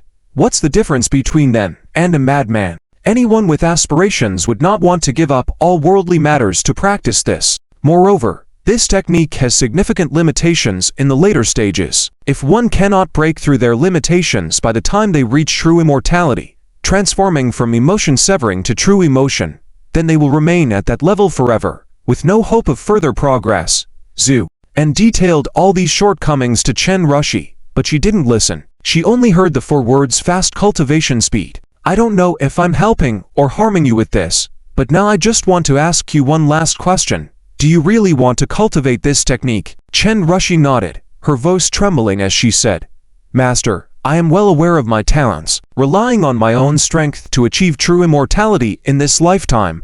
No, even reaching the level of golden immortality is absolutely impossible, but I refuse to accept it. I want to become stronger, strong enough to slay gods, even if it costs me everything. I am willing to go to any length, because the vendetta of the Chen family must be avenged by Chen family members. Chen Rushi's words moved Zuan, and he nodded. Very well, I will assist you in entering the emotion-severing path. But remember, never forget your original intention at any time. When you achieve true immortality, if you can surpass yourself, then you can become a truly powerful individual, even with the possibility of ascending to the Great Luo. Yes. Thank you, Master. Zuan's eyes narrowed slightly, and a vast divine consciousness instantly condensed above his head, then blasted into Chen Rushi's consciousness. To enter the emotion-severing path, one must first suppress and seal off all 7 emotions and 6 desires within oneself. This step is crucial, as if one's power and consciousness are slightly lacking, they would easily end up with fragmented consciousness, becoming a complete machine. Of course, this was not a concern for Zuan. In an instant, his divine consciousness suppressed and sealed off all 7 emotions and 6 desires within Chen Rushi's soul, and then infused the entire set of techniques into it. Once everything was completed, Zuan stepped back and said, in a deep voice, "It is done." Chen Rushi trembled all over, then slowly opened her eyes. All the liveliness that once existed in those wonderful eyes was gone. All that remained was emptiness. Rushi, Zuan called softly. Gradually, a gleam began to emerge in Chen Rushi's eyes. However, this gleam was filled with a chilling coldness. Master. Even her voice had become impassive, sounding like that of a machine. Zuan sighed. Rushi, I hope to see the day when you surpass yourself. Chen Rushi fell silent for a moment, then nodded heavily. Yes. After dealing with the matters of the Chen family, Zuan planned to return to Beijing to organize things before leaving Earth once again. After all, there were many tasks waiting for him outside. However, at that moment, an invitation was delivered to the Chen family. Zuan smiled slightly upon seeing it. Well, I was planning to visit you anyway, so this saves some trouble. The sender of the invitation was none other than the Grand General of the nation. When Zuan saw him, the Grand General had just finished a meeting and hurriedly rushed over. I'm sorry, Mr. Zhu, I didn't expect you to arrive so soon, the Grand General said apologetically. Zuan smiled faintly and waved his hand. No need for so many words. What do you need me for? The Grand General hesitated, but eventually said, Mr. Zhu, will you leave again after this return? Yes, indeed. The Grand General's face showed a hint of worrying. I invited you here to discuss what to do if another god descends after you leave Earth this time. After all, the Hua clan cannot afford to go through this turmoil again. The Grand General had a valid concern.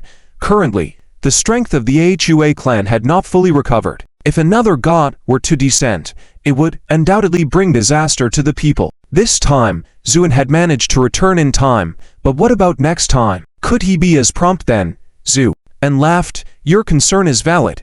And this is something I would have told you even if you hadn't asked.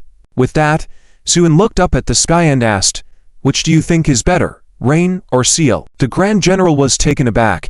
Huh, Mr. Zhu, what are you talking about? He hadn't clearly heard Zuan's words. Zuan smiled faintly. Nothing. With that, he leapt up and stood in the sky, saying lightly, witness me, sealing the heavens. In Zhongdu, at the Wei family residence, Wei Rulan sat under a tree, playing chess with herself. However, her method of playing chess was completely different from others. Her chessboard was made up of 4 layers of hollowed-out boards. In other words, it was made up of 4 layers of 19 by 19 chessboards stacked together, with each layer and the spaces in between being connected by thin glass threads. Her method of playing chess was also unique.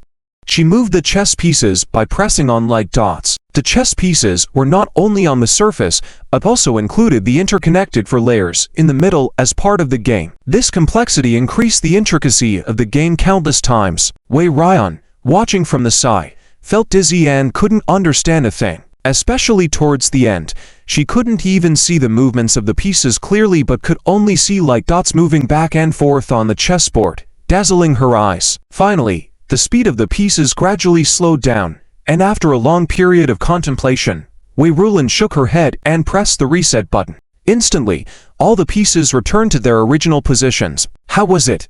Who won this time? Wei Ryan teased. Wei Rulin replied calmly, "It's a draw this time." Wei Ryan was puzzled and said, with a wry smile, "Can there be a draw when playing against oneself?" Wei Rulin nodded seriously, "Of course." Then she stared blankly at the specially made chessboard. This unique way of playing chess was not her original idea. In fact, it was entirely based on a small game that Zuen had taught to the military of the Wagwo. Its purpose was to train one's mental power. However, once Wei Rulin learned about this game, she became obsessed with it and couldn't get out. Because with regular flat go, Wei Rulin could already deduce all possibilities through her mental power, making playing chess a boring task. Often, before the opponent made 3 moves, Wei Rulin had already deduced all possible outcomes, knowing the result in advance. In such a game, how could there be any fun? However, this new game brought Wei Rulin a surprise. She found out that when a flat chess game became 3-dimensional, the complexity increased exponentially. 2 layers of chess games were 1,000 times more difficult than a flat game. 3 layers were 1,000,000 times more challenging. As for 4 layers, it was unimaginably complex. It could be said that with each added layer, the difficulty multiplied to a jaw-dropping level. After rigorous training, Wei Rulin could now play 4-layer Go. This was already the best achievement in Wagwo, even surpassing the capabilities of the latest supercomputers. So Wei Rulin was quite proud of herself. She wondered how well Mr. Zhu, who possessed astounding abilities, would perform in this game. If she had the chance to play against him, maybe she could even win. While Wei Rulin was immersed in her thoughts, she suddenly heard her cousin Wei Ryan exclaim, "Rulin, look at the sky." Wei Rulin looked up at the sky and saw a figure appearing in the sky. Although they were very far apart, Wei Rulin, with her developed mental power, immediately recognized who it was. Mr. Zhu. What is he going to do? Wei Rulin couldn't help but be surprised. Not just her, but all the strong individuals in Zhongdu and even throughout Wagwo felt the unusual atmosphere in the sky and looked up with puzzled expressions. What did Mr. Zhu intend to do? Then Zuen stood at the top of the sky, raised his long and powerful hand, and made a gentle horizontal stroke. With this stroke, a distinctive imprint appeared in the air. Then Zuen began to write like a dragon and a snake. The void was the paper, and his fingertips were the ink. In an instant, a mysterious and intricate ancient seal character gradually appeared in the air. After the last stroke was added, the whole world trembled lightly. Many cultivators showed expressions of shock because they felt that even heavens were vibrating. Zuen then looked down at the world and said, in a calm voice, "This character is Seal. I use this character to seal the skies. If any deities descend, they will be directly obliterated. However, you must not slack off. As in the vast cosmos, strong individuals emerge, and only through bold progress can you secure a place among the powerful tribes." Zuan's voice was not loud, but it reached everyone's ears, causing them to shudder. "Yes, we understand. Mr. Zhu, rest assured, we will boldly progress and not disappoint your high expectations." Countless cultivators bowed towards the sky, shouting in unison, "Zhu," and smiled, nodded slightly. "Very well." With that said, his gaze seemed to casually sweep over the Wei family in Zhongdu, and then, with a flash, he appeared in the Wei family's backyard. Both Wei Ryan and Wei Rulin felt their eyes blur for a moment, and when they looked again, Zuen had already appeared before them. This surprised the 2 sisters. Wei Ryan quickly said respectfully, "Mr. Zhu." Zuen waved his hand with a smile. "Master Wei, no need to be so polite." Wei Ryan blushed at his words. "How dare I call myself a master in front of you?" "Master Wei, stay modest. Your cultivation may not be the strongest, but your floral artistry is unique and outstanding, even considered a master of flower paths among the celestial realms." "Really?" Wei Ryan was taken aback, then said joyfully, "Zhu," and nodded. What he said was true. Among the diverse sects in the realms of heaven and earth, there were many who cultivated by integrating flowers, and Zuen had even seen a few. However, these cultivators were all elves or flower spirits, naturally close to the forces of nature. Among human cultivators, it was a rare sight. Despite not having the best aptitude, Wei Ryan's natural heart was exceptionally pure, and with time, her achievements were bound to be exceptional. Encouraged by Xuan's praise, Wei Ryan was ecstatic. At that moment, Xuan turned to look at the four-layered chess game on the stone table and smiled lightly. I didn't expect Miss Rulin to already play the four-layer game just by self-study. Your talent is truly remarkable. Upon hearing Xuan's compliment, Wei Rulin's face revealed a hint of pride. I actually find it quite simple. With a few more months of practice, I believe I can even challenge a five-layer game. I wonder if the creator of this game, Mr. Zhu, is interested in playing a game with this young lady. Wei Rulin said mischievously. Wei Ryan's expression turned cold at her words. Rulin, as if to reprimand her. Xuan, however, waved his hand and then looked at Wei Rulin with a smile that didn't reach his eyes. All right. Since there is still plenty of time, I will play a game with you. But there's a condition. The words were full of strong self-confidence. After all, when it came to intelligence and talent, Wei Rulin never admitted defeat to anyone. Although Wei Yanyan wanted to stop him several times, seeing that Xuan had made up his mind, she dared not say anything, so she could only watch helplessly from the side. The two sat facing each other. Xuan raised his hand. Miss Rulin, please go first. Wei Rulin confidently smiled. Although having the first move in this four-level chess game does not give as much advantage as in regular Go, I don't want to take advantage of Mr. Zhu.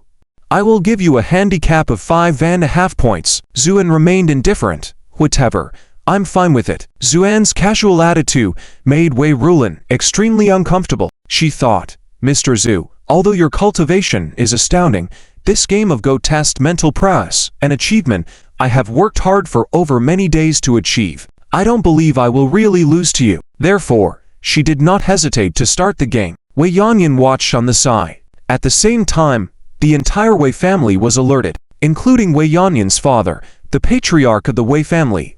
Almost all the high-ranking members of the Wei family rushed over. After all, since Mr. Zhu personally came, the Wei family naturally had to show enough enthusiasm. However, when the head of the Wei family saw that Mr. Zhu was playing against his niece Wei Rulin, he quickly raised his hand to stop people from advancing any further. Then everyone stood at a distance and watched quietly, afraid of disturbing the two playing chess. In the beginning, Wei Yanyan could barely keep up with the speed of the two playing chess. However, as the game progressed, they played faster and faster. Amidst the dizzying speed, Wei Yanyan could only see red and green dots moving back and forth at a frantic pace, even leaving long light trails behind. After trying to keep up for a few more seconds, Wei Yanyan began to feel dizzy and her head began to ache, so she quickly closed her eyes, unable to watch any longer. Just then, there was a sound of a snap. The game stopped, and Xuan calmly said to Wei Rulin across from him, "You've lost." The whole room was shocked. Wei Yanyan quickly looked up and saw her cousin sitting there lifelessly, her eyes filled with disbelief. Wei Yanyan was amazed. At the beginning, she truly thought her cousin could win because she had never seen Wei Rulin lose in any mental games before. But now, that myth was shattered.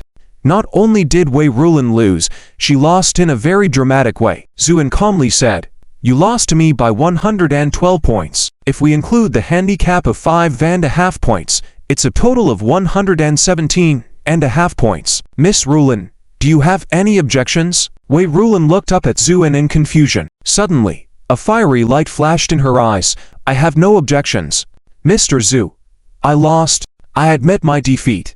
With that, she stood up and, as if eager to admit it, exclaimed 3 times, "I'm a fool. I'm a fool. I'm a big fool." Then she looked at Xuan with a pleading gaze and trembling voice said, "Mr. Zhu, this game wasn't created by you, right?"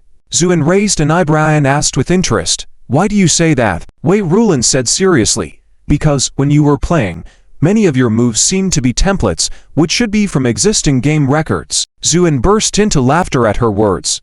Amidst the laughter, many high-ranking members of the Wei family showed signs of approval. It seemed that Mr. Zhu truly appreciated Rulin, Zhu, and calmed down and said, "Miss Rulin, your intelligence is truly outstanding among those I have seen. Yes, this game is not my creation. In fact, this game is a popular game in many realms and worlds." "A game?" Zhu, and nodded. "It's not just a game. It is also the only standard used by many sects and tribes to test the strength of their soul cultivation. Xuan's word seemed to open a new door for Wei Rulin. She asked with a trembling voice, "How is strength generally classified?" Xuan smiled faintly. "Generally, 5 levels are entry-level, 9 levels are considered advanced, and strong individuals can reach over 100 levels." This statement was like a heavy blow to Wei Rulin, who, being well-versed in the game, understood the implications. Every increase in the size of the chessboard exponentially increased its complexity. If the chessboard was as large as hundreds of miles, the complexity would be unimaginable for ordinary people. Even a slight glance at it would harm the soul. At this moment, Xuan stood up and said, "As for my realm, it uses the void as the chessboard, and the stars as the pieces." This simple sentence stirred up a storm in Wei Rulin's heart. For someone proficient in the game, she naturally understood what that meant. As the void expanded, the complexity increased exponentially. If it was a chessboard that spanned thousands of miles, the complexity was already beyond the imagination of mere mortals. In fact, even weaker cultivators looking at it too long could damage their souls. Xuan then handed Wei Rulin a special method for cultivating the soul, saying softly, "Your talent is go, so I will give you this method. I hope to see your progress when I return from the realms."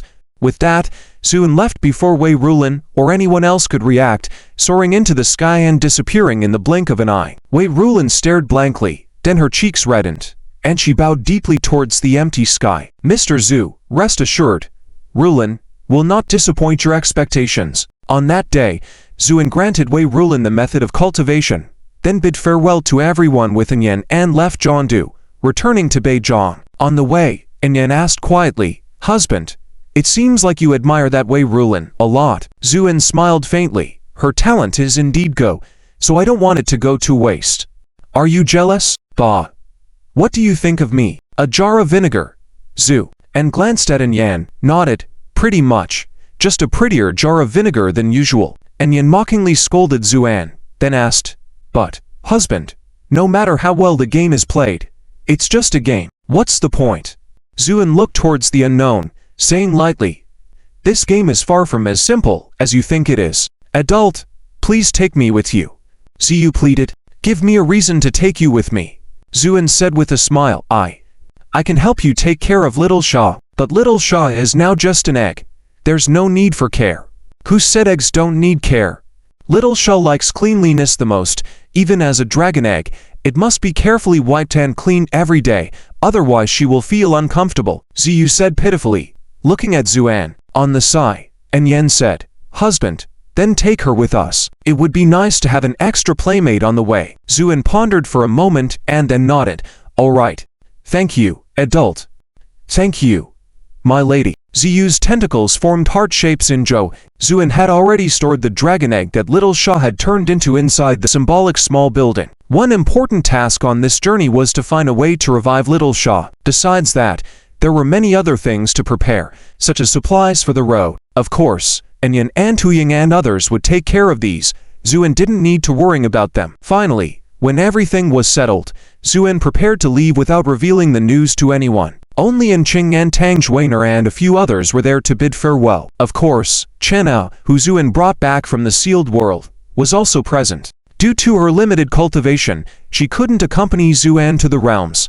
For this reason, she had been crying for several days. Now seeing Xuan about to leave, tears welled up in her eyes. Young master ... Despite Zhu and correcting her several times, Chena couldn't change this address, and in the end, he just let it be. Xuan was very indulgent towards little Chena, and upon hearing her words, he gently tapped her small head. "All right, I'm not coming back.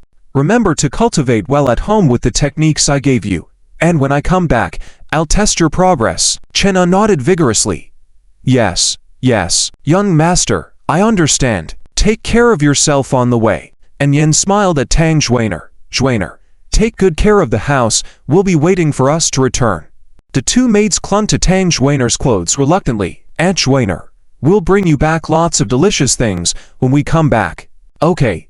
Aunt Zhuiner will be waiting for you to keep your promise." Tang Zhuiner smiled, then pinched the cheeks of Chena and Xian. At this time, Xuan looked at Ching, who still seemed a bit confused, and sighed slightly. "Have you figured it out?" And Ching shook her head. She was in the midst of a painful struggle. The brutal and merciless heart of the insect race clashed with the kindness and warmth of human nature inside her. Now, she was truly confused. Zuen smiled. Things are not easy to figure out, but I just want to tell you one thing. With that, Zuen's expression became much more serious. Losing your animal nature loses a lot, but losing your humanity, you will lose everything. And Qing shuddered all over, murmuring these words in her mouth, unknowingly becoming entranced. It was not until Zuen's family boarded the transoceanic starship that Qing woke up from her daze and shouted at the starship above. "Brother-in-law, thank you. I understand now." Yan asked somewhat strangely, "Husband, what does Kinger understand?" Zuen smiled. "Nothing much. I just told her how to control non-human power." At the same time, the starship took off and in an instant, its speed increased to the extreme, disappearing into the vast night sky. Tang Zhuaner stared blankly at the distant point of light, softly saying, "Zuen, have a safe journey." This time, crossing the void was more than twice as fast as the previous time. In just a few days, Zuen's starship had crossed one star system after another, arriving in the boundless starry sea. This time, Nan did not stay in the symbolic small building but let Ziyu accompany Xiang inside, while she stayed in the starship with Zuen. Of course, under Hu Ying's strong protest, she had 3 hours of free time each day to roam the starship, but the rest of the time, she had to obediently return to the symbolic small building. This made Hu Ying very dissatisfied, but when Zuen said, "Why not go back to the Qingku Fox country?" Hu Ying immediately became very obedient, not daring to say another word. After entering the star sea, through the starship's portholes, one could see the scenes outside that were as beautiful as illusions. Moreover, the planets they passed by were no longer barren. Many had already spawned life. However, these life forms were often very primitive. The most advanced among them were only some creatures that could run on land. In such places, there were naturally no civilizations, let alone cultivators. Hu Ying looked at the stars passing by outside and sighed. If this were in those prosperous star systems, every planet would probably be teeming with people. How could there be such blank stars appearing here? She looked at Zuen with some doubt and said, "Zhu brother, have you noticed? Although we have walked a long way, this place is still barren. And I don't recognize the star map here." Zuen smiled. The vastness of the realms has exceeded the imagination of ordinary people. Even those very large central star systems, for these realms, is just a drop in the bucket. Not worth mentioning. Saying that, Zuen looked at the glittering stars in the sky, feeling a bit emotional. Not entering the realms, not knowing the vastness of the world. And the known realms may be just an inconspicuous corner in this vast universe. At this moment, the transoceanic starship suddenly began to tremble violently, and the light from the star sea outside the porthole seemed to distort with it. Zuen's eyes changed slightly. It is a temporal and spatial turbulent flow. It seems a temporal and spatial vortex has appeared ahead, traveling in the void. Dangers come from all sides, but this temporal and spatial vortex was definitely the most dangerous, because you never knew when it would appear. This was also the reason why many places became forbidden areas. However, this temporal and spatial vortex might be very dangerous for other people, but Zuen didn't pay too much attention to it. But at this moment, Yan suddenly shouted, "Husband, look, there's a flying ship ahead." Zuen looked up. Sure enough, in the far distance, a huge vortex was forming, and on the edge of the vortex, a flying ship was struggling desperately. Unfortunately, the temporal and spatial vortex was too large, and compared to the massive suction it generated, the struggle of the starship seemed weak and pitiful. After Zuen ascended to the true immortal realm, he upgraded and reinforced the sea-crossing starship once again. Especially since the night luminous flame from the plane of departing sorrow was destroyed by Zuen, the materials could still be salvaged and reused directly. Therefore, the current sea-crossing starship, while not particularly large, was extremely sturdy and fully powered. Even in the face of the huge suction force of the space-time vortex, it still moved smoothly. Zuen directly manipulated the starship, sending out a void chain that extended into the depths of the vortex. At this moment, the people on that starship obviously also noticed the sea-crossing starship. When they saw the chain, they immediately exerted all their efforts to approach. Finally, the starship made contact with the chain and connected together. The sea-crossing starship trembled slightly, being dragged inward by its powerful suction force for a distance. Zuin squinted his eyes, his powerful divine sense directly controlling the entire sea-crossing starship, opening the throttle instantly and pulling wildly outward. The void chain was stretched to its limit. Under the full drag of the sea-crossing starship, it gradually moved away from the space-time vortex. Finally, both starships escaped the range of the space-time vortex and arrived in a safe zone. And Yan finally breathed a sigh of relief. At the same time, a divine sense came from the starship. They want to come and thank us. Fox Ying sensed the divine sense from the other side and said softly, "All right, let them come over." Zuin did not object. In fact, before saving this starship, Zuin had already learned about the situation above through his powerful divine sense. This was a small starship, and the divine sense indicated that there were only 2 people on board. This composition clearly did not belong to interstellar pirates or wanderers, which is why Zuin decided to lend a hand. Otherwise, showing sympathy indiscriminately in the vast multiverse could be very dangerous. When the 2 starships docked and the people from the other starship approached, Yan and Fox Ying both quietly exclaimed, because in front of them appeared 2 siblings, both of whom looked no older than 21 or 22. At this moment, these 2 immature siblings still showed fear on their faces from almost being consumed by the space-time vortex. However, from their attire and appearance, it was clear that they came from good backgrounds. The 2 siblings were also taken aback, obviously astonished by the beauty of Yan and Fox Ying. However, the slightly older brother quickly regained his composure and respectfully stepped forward, bowing deeply. "Thank you for saving us. I am Gong Changyu from the Qianlu Gong family, and I express my gratitude." The younger sister, however, was distracted by Fox Ying. "Brother, this looks like a fox. So cute." Gong Changyu furrowed his brows. "Zuman, be respectful." Gong Zuman pouted but couldn't take her eyes off Fox Ying. Fox Ying's expression turned sour. At that moment, Zuin spoke from the side. "Divine sense cultivators?" Upon hearing this, the siblings from the Gong family were surprised, and Gong Changyu looked at Zuan with uncertainty before nodding. "Yes, but may I ask who you are, sir?" "Oh, it's nothing. We just happened to pass by and rescued you on a whim," Zuan replied casually. Gong Changyu was shaken because he realized he couldn't see through the man in front of him. After his divine sense, the man seemed to be shrouded in a thick fog, which made Gong Changyu uneasy. His attitude became more respectful. "Sir, by saving us Gong siblings, you have saved our lives." Zuan smiled. The void is vast. Meeting each other by chance can be considered fate. At that moment, Gong Zuman spoke oddly. "Brother, they are also playing the divine sense chess game." Indeed, on the table of the starship was a very rudimentary 3-tiered chess game. And Yan blushed. She had been bored and playing to pass the time. However, she wasn't skilled in divine sense or intelligence, so after pondering for several days, she could barely manage the 3-tiered chess game.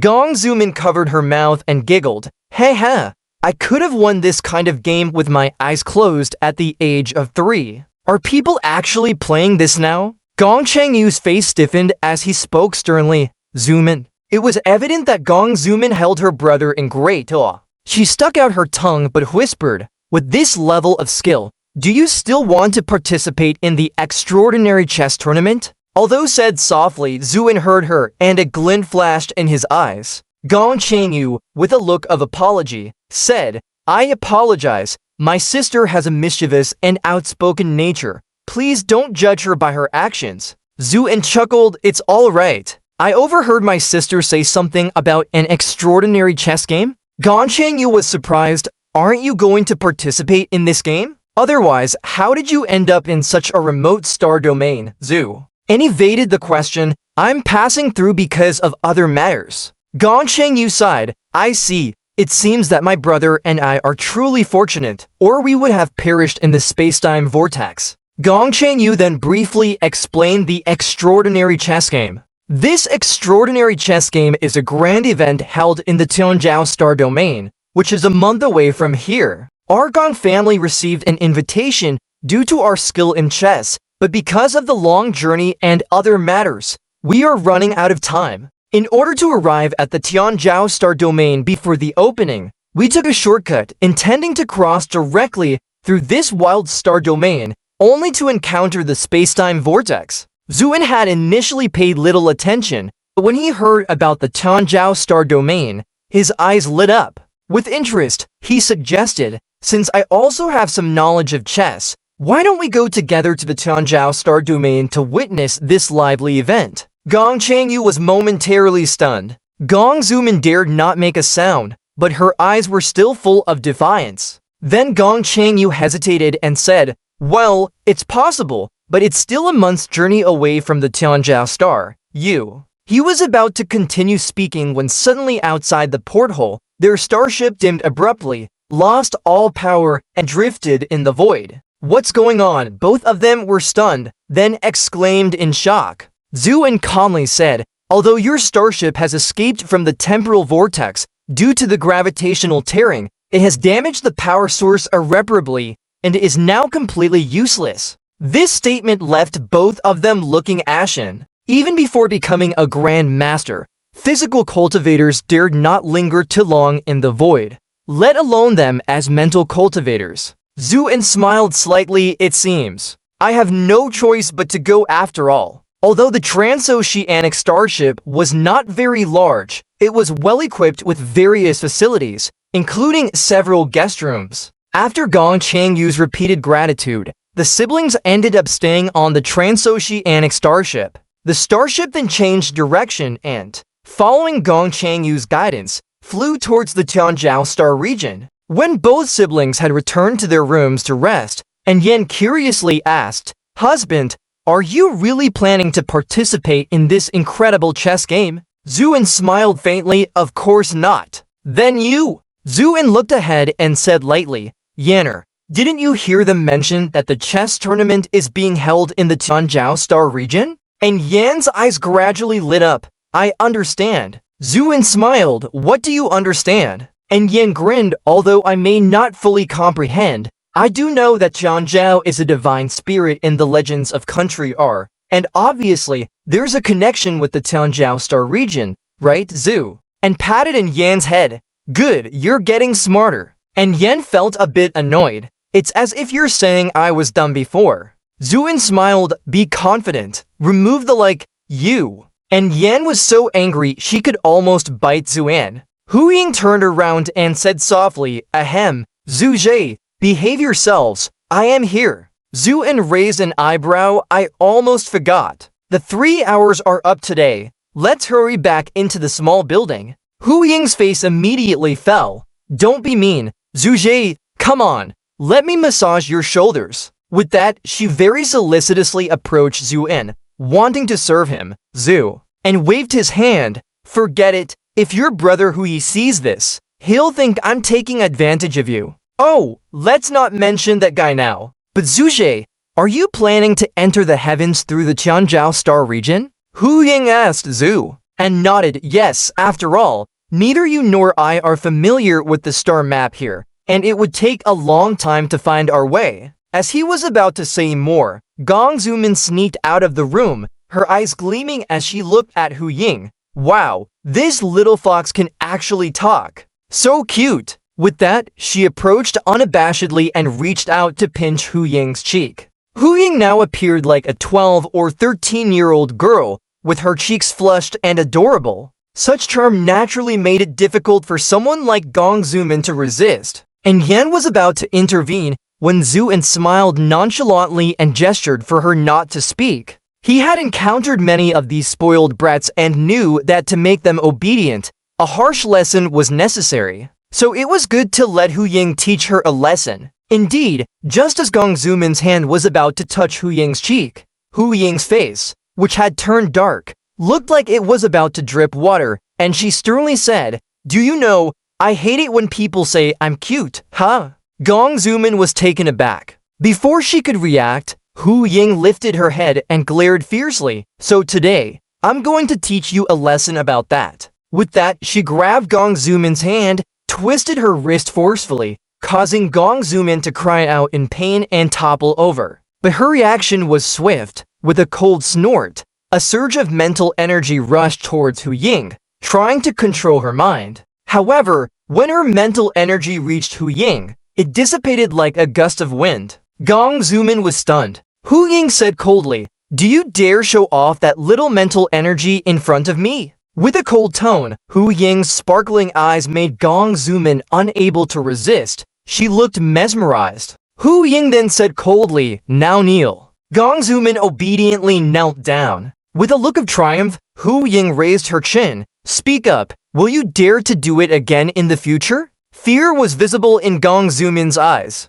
Although her mind was clear, she couldn't control her body, and the feeling was terrible. Just then, Gong Changyu heard something wrong outside, rushed out, and was also shocked by the scene before him. Seeing her brother coming out, Gong Zumin blinked desperately at Gong Changyu, looking pitiful. "What is this?" Gong Changyu asked hesitantly. With her hands behind her back, Hu Ying smugly said, "Your sister dared to come up and touch me, so I had to give her a lesson." Gong Changyu immediately understood what was happening, that couldn't help but smile bitterly. "Miss Fox Fairy, my sister is indeed too wayward. I'm really sorry, please forgive her this once." "That's enough!" Hu Ying enjoyed being flattered, especially being called Miss Fox Fairy, which improved her mood greatly and even made Gong Changyu seem more pleasing to her. So she waved her hand and released the restrictions on Gong Zumin. Gong Zumin hurriedly got up, ran behind her brother, and said with a look of grievance, "Brother, stop talking. I'll deal with you once we go back." Gong Changyu said sternly. Gong Zumin was too scared to say a word. Meanwhile, at that moment, Zuin seemed to smile and said, "It seems Grand Master Chang you can't sleep either. Why not come here for tea and a chat?" "All right. She's just a child. Let this little girl come over and have something to eat too." And Yan proposed. In the end, Zuin and Gong Changyu were drinking tea and chatting by the porthole, while Gong Zumin was eating with Yan and Hu Ying on the other side. This Gong Zumin was only unruly due to lax discipline, but her nature was not bad, and she was very innocent and lively. So with just a few words from Yan, Gong Zumin had already happily called out Sister Yan. Watching this scene, Zuin couldn't help but smile. Yaner's charisma is increasing day by day. Could it be that Yaner also has the potential to become a big sister in the heavens? He then shifted his gaze, took a sip of tea, and said lightly, "It seems that Changyu Kishi doesn't have much confidence in this competition?" Gong Changyu shuddered all over, then smiled bitterly. "Mr. Zhu indeed has sharp eyes. Yes, I have no confidence in this competition." "Oh, why do you say that, Zhu?" And calmly poured a cup of tea for Gong Changyu. After Gong Changyu thanked him and looked at the tea, he sighed lightly. "To be frank, this is my second time going to the Tianzhou Star Domain to participate in the chess competition, but it is my first time taking on the responsibility as the main player." Zuan listened quietly. There was a flash of despair in Gong Changyu's eyes. Then he took a sip of tea lightly. "Last time, I followed the elders of my family to Tianzhou as a companion. At that time, I had no intention of winning any ranks, just purely to broaden my horizons." With that, a tinge of bitterness appeared on Gong Changyu's face. "Of course, even if I wanted to win a rank, it would have been impossible, because when I got to that chess game, I realized how vast the world is and how many outstanding talents there are. Compared to them, my meager chess skills were nothing to speak of." "Then why are you and your siblings participating in the competition this time, Zhu?" and asked calmly. Gong Changyu hesitated. Please forgive me for not being able to tell you." Zuan smiled. "It's okay. Mr. Zhu, it's not that I don't trust you, it's just that there are some difficulties I can't talk about. Moreover, going alone to participate in this competition, I really have no confidence in my heart, Zhu," and remained noncommittal. "Losing is just losing. At your age, it's not a disgrace." Gong Changyu shook his head. "You don't understand. Last time, almost all the people our Gong family sent were wiped out. If we can't win this time, then the status of our Gong family in the chess world will be forcibly lowered. By then." Gong Changyu didn't finish his words, but the worried look on his face already explained everything. Zhu, and smiled, filled another cup of tea, took a sip, and then said lightly, "So, overseeing this competition in the Tianzhou Star Domain is like holding the fate of your family in your hands, right?" A touch of anger flashed in Gong Changyu's eyes, but he ultimately nodded helplessly. "That's right. and the chess players in the Changzhou Star domain are extremely domineering, but when the game is bigger, there's nothing you can do. Just as he said this, Gong Zuman suddenly turned back and said, "Brother, it's not entirely like that. Have you forgotten Miss Jude Zhuangqing?" Hearing this address, Gong Changyu's eyes lit up, but then dimmed again.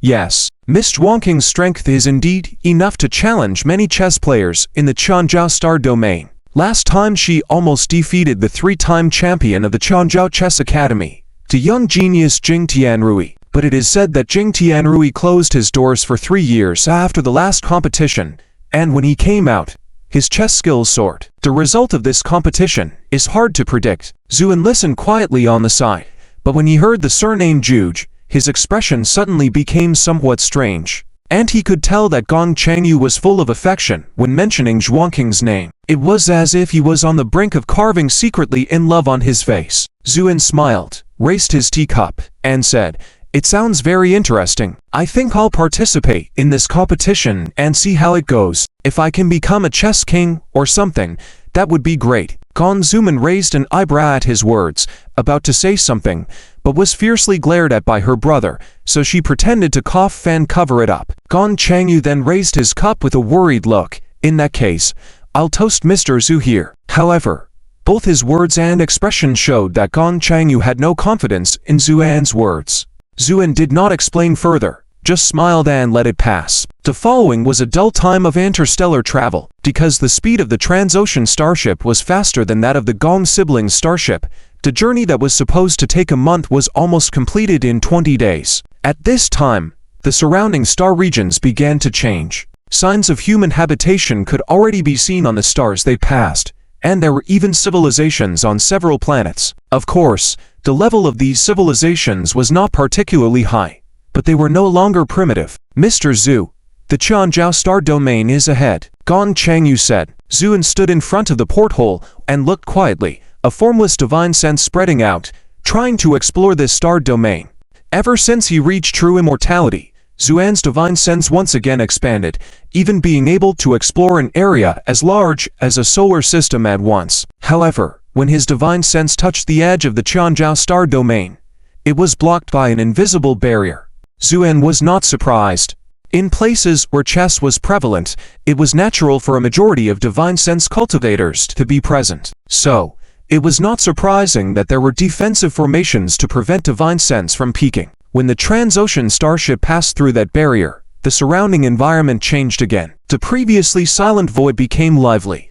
All kinds of flying ships and boats came one after another, making the route somewhat congested. "Mr. Zhu, these are the people who came to participate in this extraordinary chess competition," Gong Changyu explained, his face becoming even more grim, because he found that this time's chess competition was even larger than the previous one, and the more participants there were, the more dim his hopes of winning a rank became. Zuan, on the other hand, was quite interested, surveying the surroundings and saying, "It seems to be getting more and more interesting." At the center of the Changzhou Star domain was where the chess competition was being held.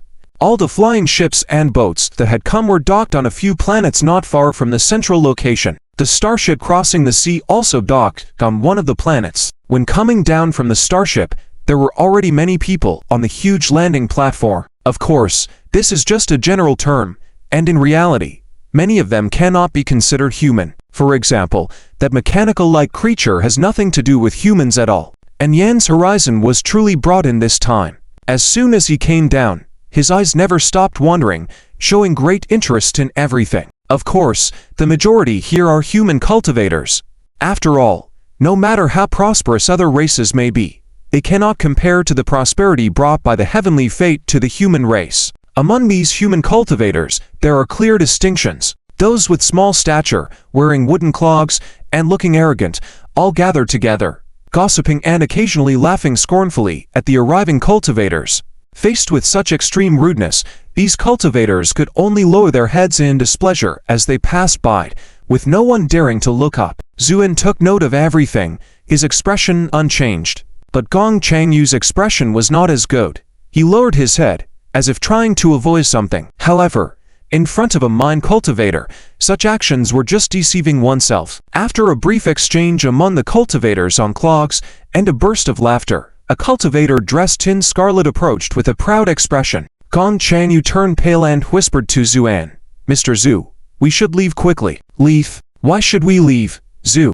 and asked with a smile. Due to this delay, the cultivator in scarlet approached, and with a haughty expression, said to Gong Changyu, "Gong Changyu, I didn't expect you to dare to come here this time.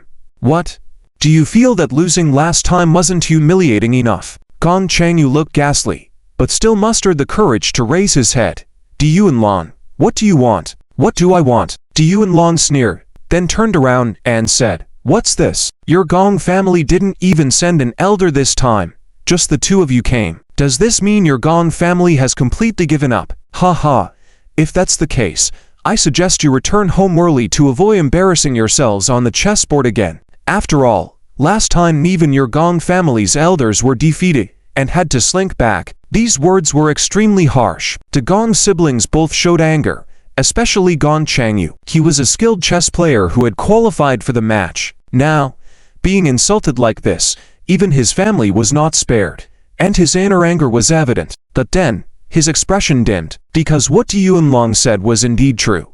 In the world of chess, weakness is the original sin. If you are weak, then you deserve to die. So he couldn't even come up with a retort.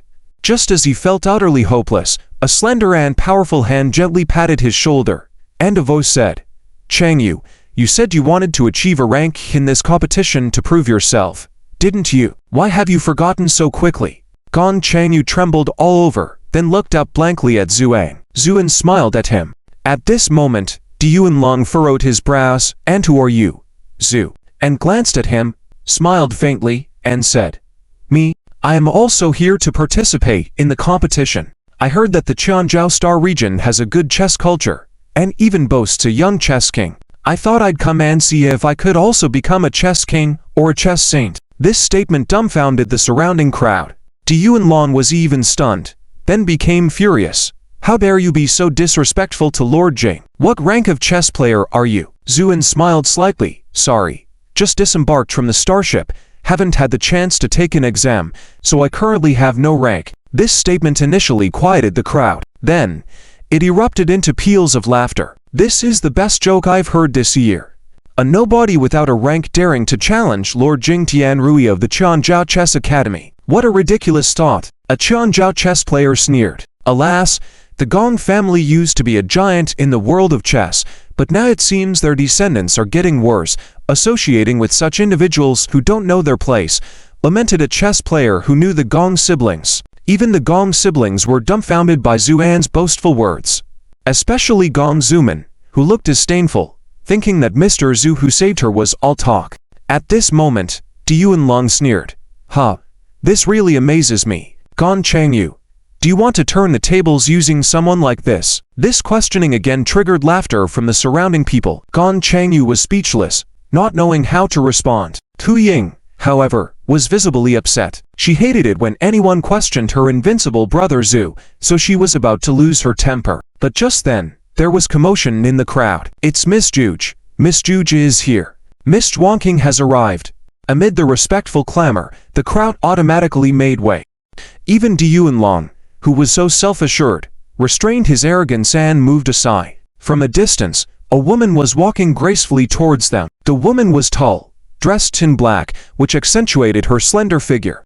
She slung a black chest bag higher than her shoulder across her back. Despite her beautiful appearance, her expression was extremely cold, with only a pair of eyes flashing a glimpse of light that dared not be met directly. From afar, she seemed like a female assassin walking out of the night. As she approached, everyone lowered their heads. Calls of respect from Miss Zhuangqing and Miss Juge resounded continuously. But the woman seemed oblivious to the greetings and went straight to Gong Changyu, stopping in front of him. "Gong Changyu." Her voice was clear. Gong Changyu had been keeping an eye on this woman from the moment she appeared in the crowd. Now that she was standing in front of him, he didn't dare to meet her gaze directly, just nodded in acknowledgement. "Miss Juge." Indeed, the person who arrived was the one Gong Changyu had been longing for, Miss Juge Zhuangqing. Juge Zhuangqing looked silently at Gong Changyu. After a moment, she spoke indifferently. "I didn't expect you to really come alone this time." Gong Changyu gave a bitter smile and was about to say something when Juge Zhuangqing turned directly to Zuan and said with an icy tone, I heard what you just said. And what about it? Zuin replied with a seemingly playful tone, his eyes filled with mischief. I can only tell you that in the world of chess, strength is respected, and I have seen many arrogant individuals like you who do not know their place. With a hint of coldness in her eyes, Zhu Xuanqing continued, but in the end, it seems like things won't end well for them. Zuin smiled. In that case, I am actually looking forward to the upcoming matches even more. Zhu Xuanqing's face showed a hint of anger, but it quickly disappeared, and then she turned and walked away. However, as she walked out of the crowd, she paused briefly. Without looking back, she said, Indeed, there is a chess saint, but it definitely won't be you. Why not give it a try? How do you know it won't be me? Zuin said with a smile. This time, Zhu Xuanqing did not stay and simply left. She walked away. Du Yuanlong disdainfully glanced at Gong Changyu and Zuan, snorted coldly, and also turned and left. The onlookers whispered to each other with strange looks at Zuin and others, and after a few mocking laughs, they dispersed. Zuin smiled and turned to Gong Changyu. He saw that this brother was looking dazedly at the already departed Zhu Xuanqing, his eyes full of infatuation. Zuin couldn't help but find it amusing, and patted his shoulder. Brother Changyu, where should we go next? Ah, Gong Changyu shuddered all over, finally coming back to his senses from his daze, then said, Let's find a place to stay first. Okay, let's go. On the way to the inn prepared for the chess players coming to compete, Zuin casually asked, It seems like Zhu Xuanqing has a high position among the chess players. Gong Changyu nodded. That's right. Gong Changyu then showed a wry smile. It's embarrassing to say, Miss Xuanqing, like me, only participated for the first time in the last competition, but she was able to dominate in the last competition, almost defeating the young chess king Jing Tianrui. Gong Changyu's eyes showed a hint of nostalgia, seemingly recalling the scene of that day on the competition stage, where the girl in black clothes, as cold as ice, outperformed the chess players. Looking at this infatuated fellow starting to act foolishly again, Zuin cleared his throat lightly. Is the Zhuge family also very powerful? Gong Changyu nodded, admiringly saying, Of course. It can be said that apart from the several major chess families and academies in the Changzhou Star territory, the position of the Zhuge family is the most outstanding. Gong Changyu then showed a hint of sorrow. Speaking of which, our Chanmu Gong family was not bad in the past, but we lack successors and ended up in the situation we are now, which is truly regrettable. The Zhuge family is the only existence that can compete with the Changzhou Star territory.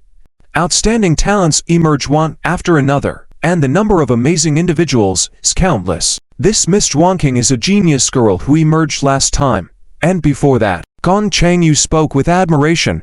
She once won the championship for 10 consecutive times, setting a record that made all the young talents in the Changzhou Star territory unable to lift their heads. She is the most outstanding genius in the Zhuge family for 1,000 years, and also the older brother of Miss Xuanqing, Zhuge Banzhang. Zuin originally had a calm expression, but when he heard the name Zhuge Banzhang, he couldn't help but pause for a moment. Then with a strange expression, he said, Zhuge Banzhang. Gong Changyu nodded.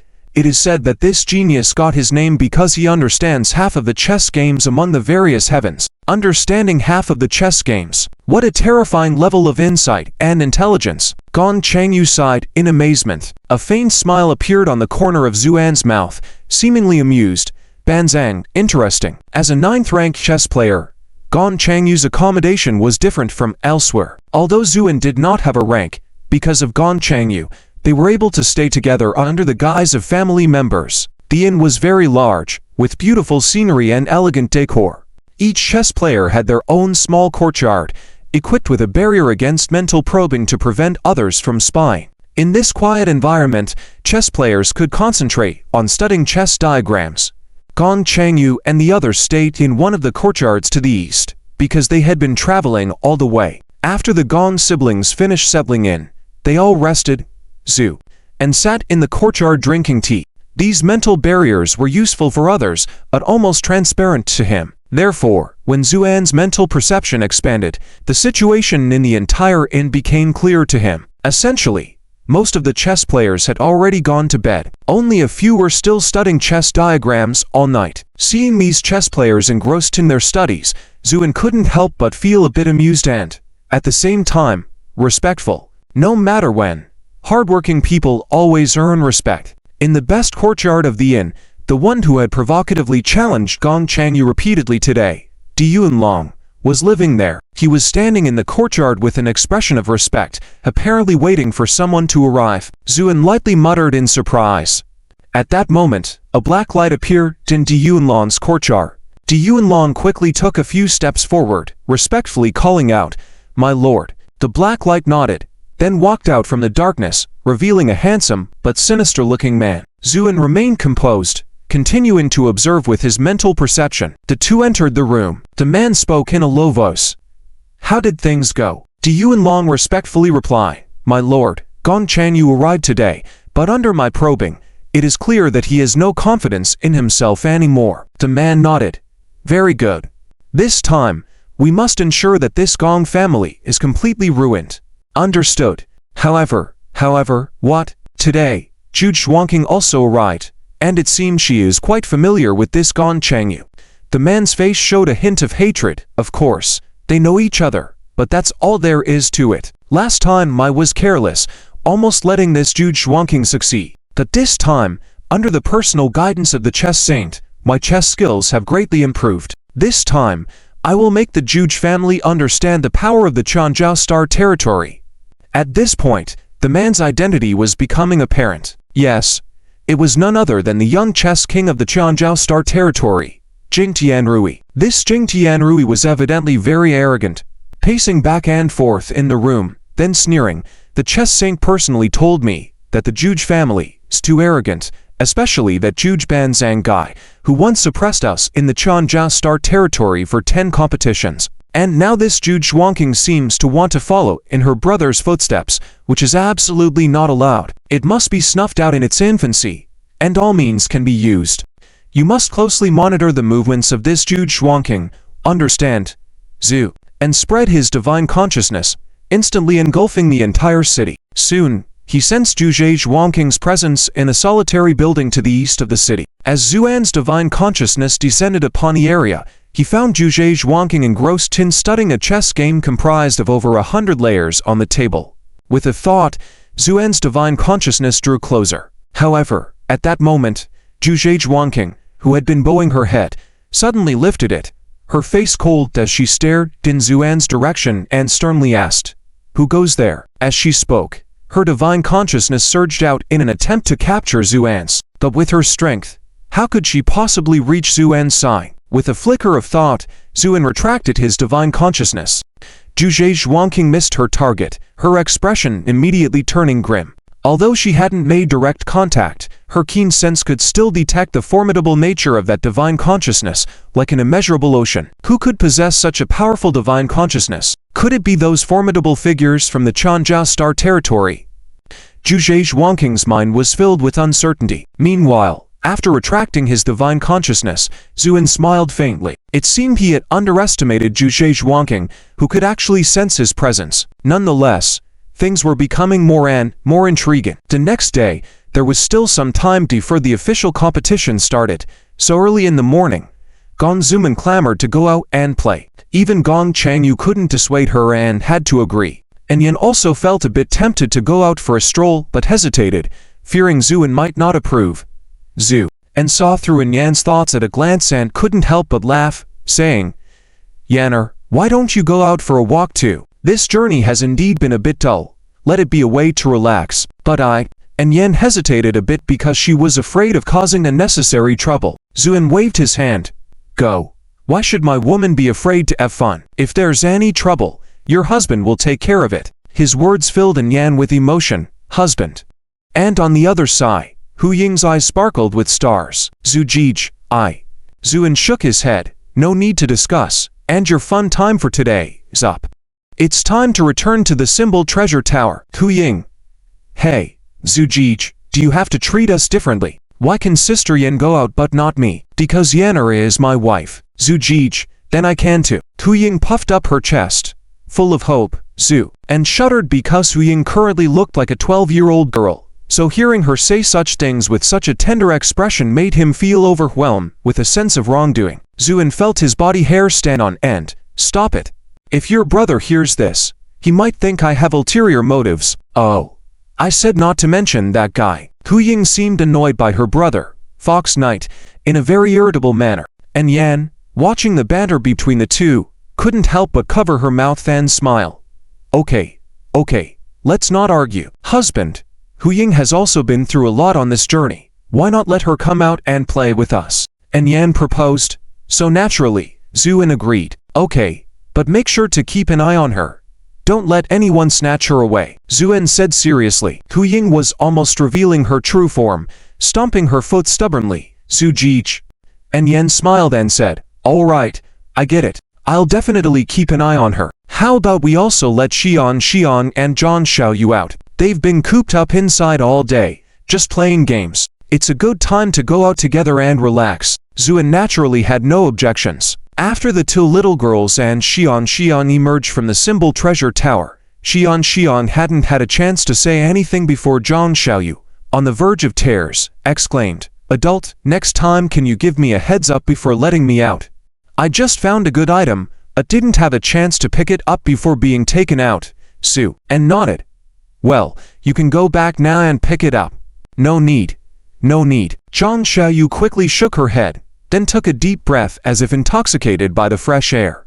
Is this the taste of freedom? And Yan and the others were already used to Zhang Xiaoyu's dramatic behavior, but Gong Zuman stared wide-eyed, until after a while, she expressed in amazement, what a big squid. This remark instantly crushed Zhang Xiaoyu's spirits. What she hated most was being called a squid. Angered, she roared, I'm Zhang Yu, do you understand? Then, she brandished her tentacles, full of pride. Gong Zuman, still excitedly watching the tentacles in the air, couldn't help but swallow saliva. Those large squid tentacles must be delicious for grilling. Zhang Xiaoyu's forehead displayed streaming black lines, and then she erupted. Don't stop me. I'm going to kill her. But halfway there, she was pressed face down on the ground by Gong Zuman's divine consciousness. Gong Zuman manipulated her tentacles into various shapes, some forming an S, others a B. Ha, it's so much fun, Gong Zuman exclaimed enthusiastically. Zhang Xiaoyu was nearly in tears, feeling the utmost humiliation now. Hu Ying's expression darkened, preparing to speak. However, Xian rushed forward and pointed at Gong Zuman. Let her go. Gong Zuman glanced at Zhu Xian, then somewhat absent-mindedly said, You tell me to let her go, so I'll release her. Who are you anyway? I am Xian, and Zhang Yu is my friend. I command you to release her right now. Zhu Xian's face was cold and firm. That's right. Zhang Yu is also my friend. Release her now. Otherwise, don't blame us for being impolite. Nianian also stepped forward, and Yan wanted to intervene, but Zuin raised his hand to stop her, smiling, Don't interfere. Let's see how they handle this. And Yan had no choice but to hold back. At that moment, Zhang Xiaoyu, lying on the ground, looked at the two little girls with tears of gratitude in her eyes, while Gong Zuman smirked arrogantly. Impolite to me. Hey, the two of you combined aren't even as tall as me. I'd like to see how you plan to be impolite to me. But before she could finish her words, Zhu Xian raised her pink little fist and coldly said, Sister. Yes, let's teach her a lesson. Okay.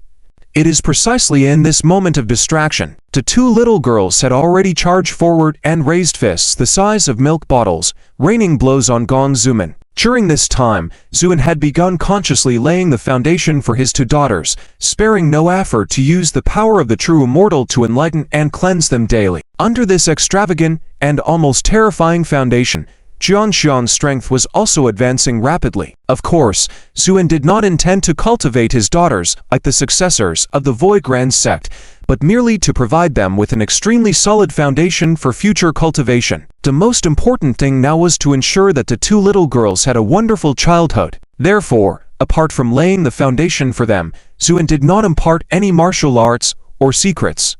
Nevertheless, Xian's strength had made a qualitative leap, especially with the blessing of Zuan's power source. Gong Zuman's mental attacks were shattered before they even reached her. So when the fists of the two little girls landed on Gong Zuman, it made this arrogant and mischievous little girl cry out in pain. Ouch! It hurts. Don't hit my face, Gong Zuman struggled to say. But before she could finish speaking, Xian's fist hit her eye socket. Gong Zuman stumbled back in agony, looking utterly miserable. Her face was covered in wounds, with even her clothes bearing the marks of punches. Gong Zuman cried out in grievance, "Brother, did you see that? They both bullied me." Xiang Xiang retracted her fist, raised her chin, and said calmly, "Let's get things straight. You were the one who bullied our friend Xiaoyu first, and I warned you to let her go, but you didn't listen. So we had to teach you a lesson." "Sister is right," Xiang Xiang added as a final comment. At this moment, Gong Changyu looked at his sister, his expression gradually turning serious. "Brother." It was clearly the two of them who started it. Gong Zuman cried out in fear, "Enough." Gong Changyu coldly snorted, then took a deep breath. "I saw everything just now. Gong Zuman, when will you stop causing trouble with your mouth? Even if someone looks like Squid, you shouldn't say that, right?" On the ground, Xiaoyu, who had previously shown a hint of a smile, now had a frozen expression. "Oh, sorry. My words are just straightforward. Don't take it personally." Gong Changyu even apologized to Xiaoyu. Then he turned back and said sternly, "And dared to play pranks with mental attacks. As a cultivator, is that how you wield your power?" Gong Zuman, on the verge of tears from being scolded, said, "But I was the one who got beaten up." "You have the nerve to say that? Look at them." Pointing at the two little girls, Gong Changyu said with disappointment, "They are both younger and shorter than you combined, yet you couldn't beat them up. Do you have the face to cry?" With a face full of regret, Gong Changyu turned to Zhu and bowed respectfully. "Mr. Zhu, my sister is really troubling. I'm sorry." Zhu smiled slightly. He didn't have any ill feelings towards Gong Zuman, but he appreciated Gong Changyu more. So he just nodded. "It's all right. Just have her apologize to my daughters. My face looks like this, and I still have to apologize." Gong Zuman pointed at her face full of scars. Zhu nodded seriously. "Yes. My two daughters' tiny fists almost got injured by your face. Shouldn't you apologize?" Gong Zuman was about to explode, but under the strong suppression of her brother, she reluctantly clasped her hands. "I'm sorry. I shouldn't have used my face to hurt your fists." Xiang Xiang nodded. "It's okay. Just be careful next time." Gong Zuman. This little incident was resolved.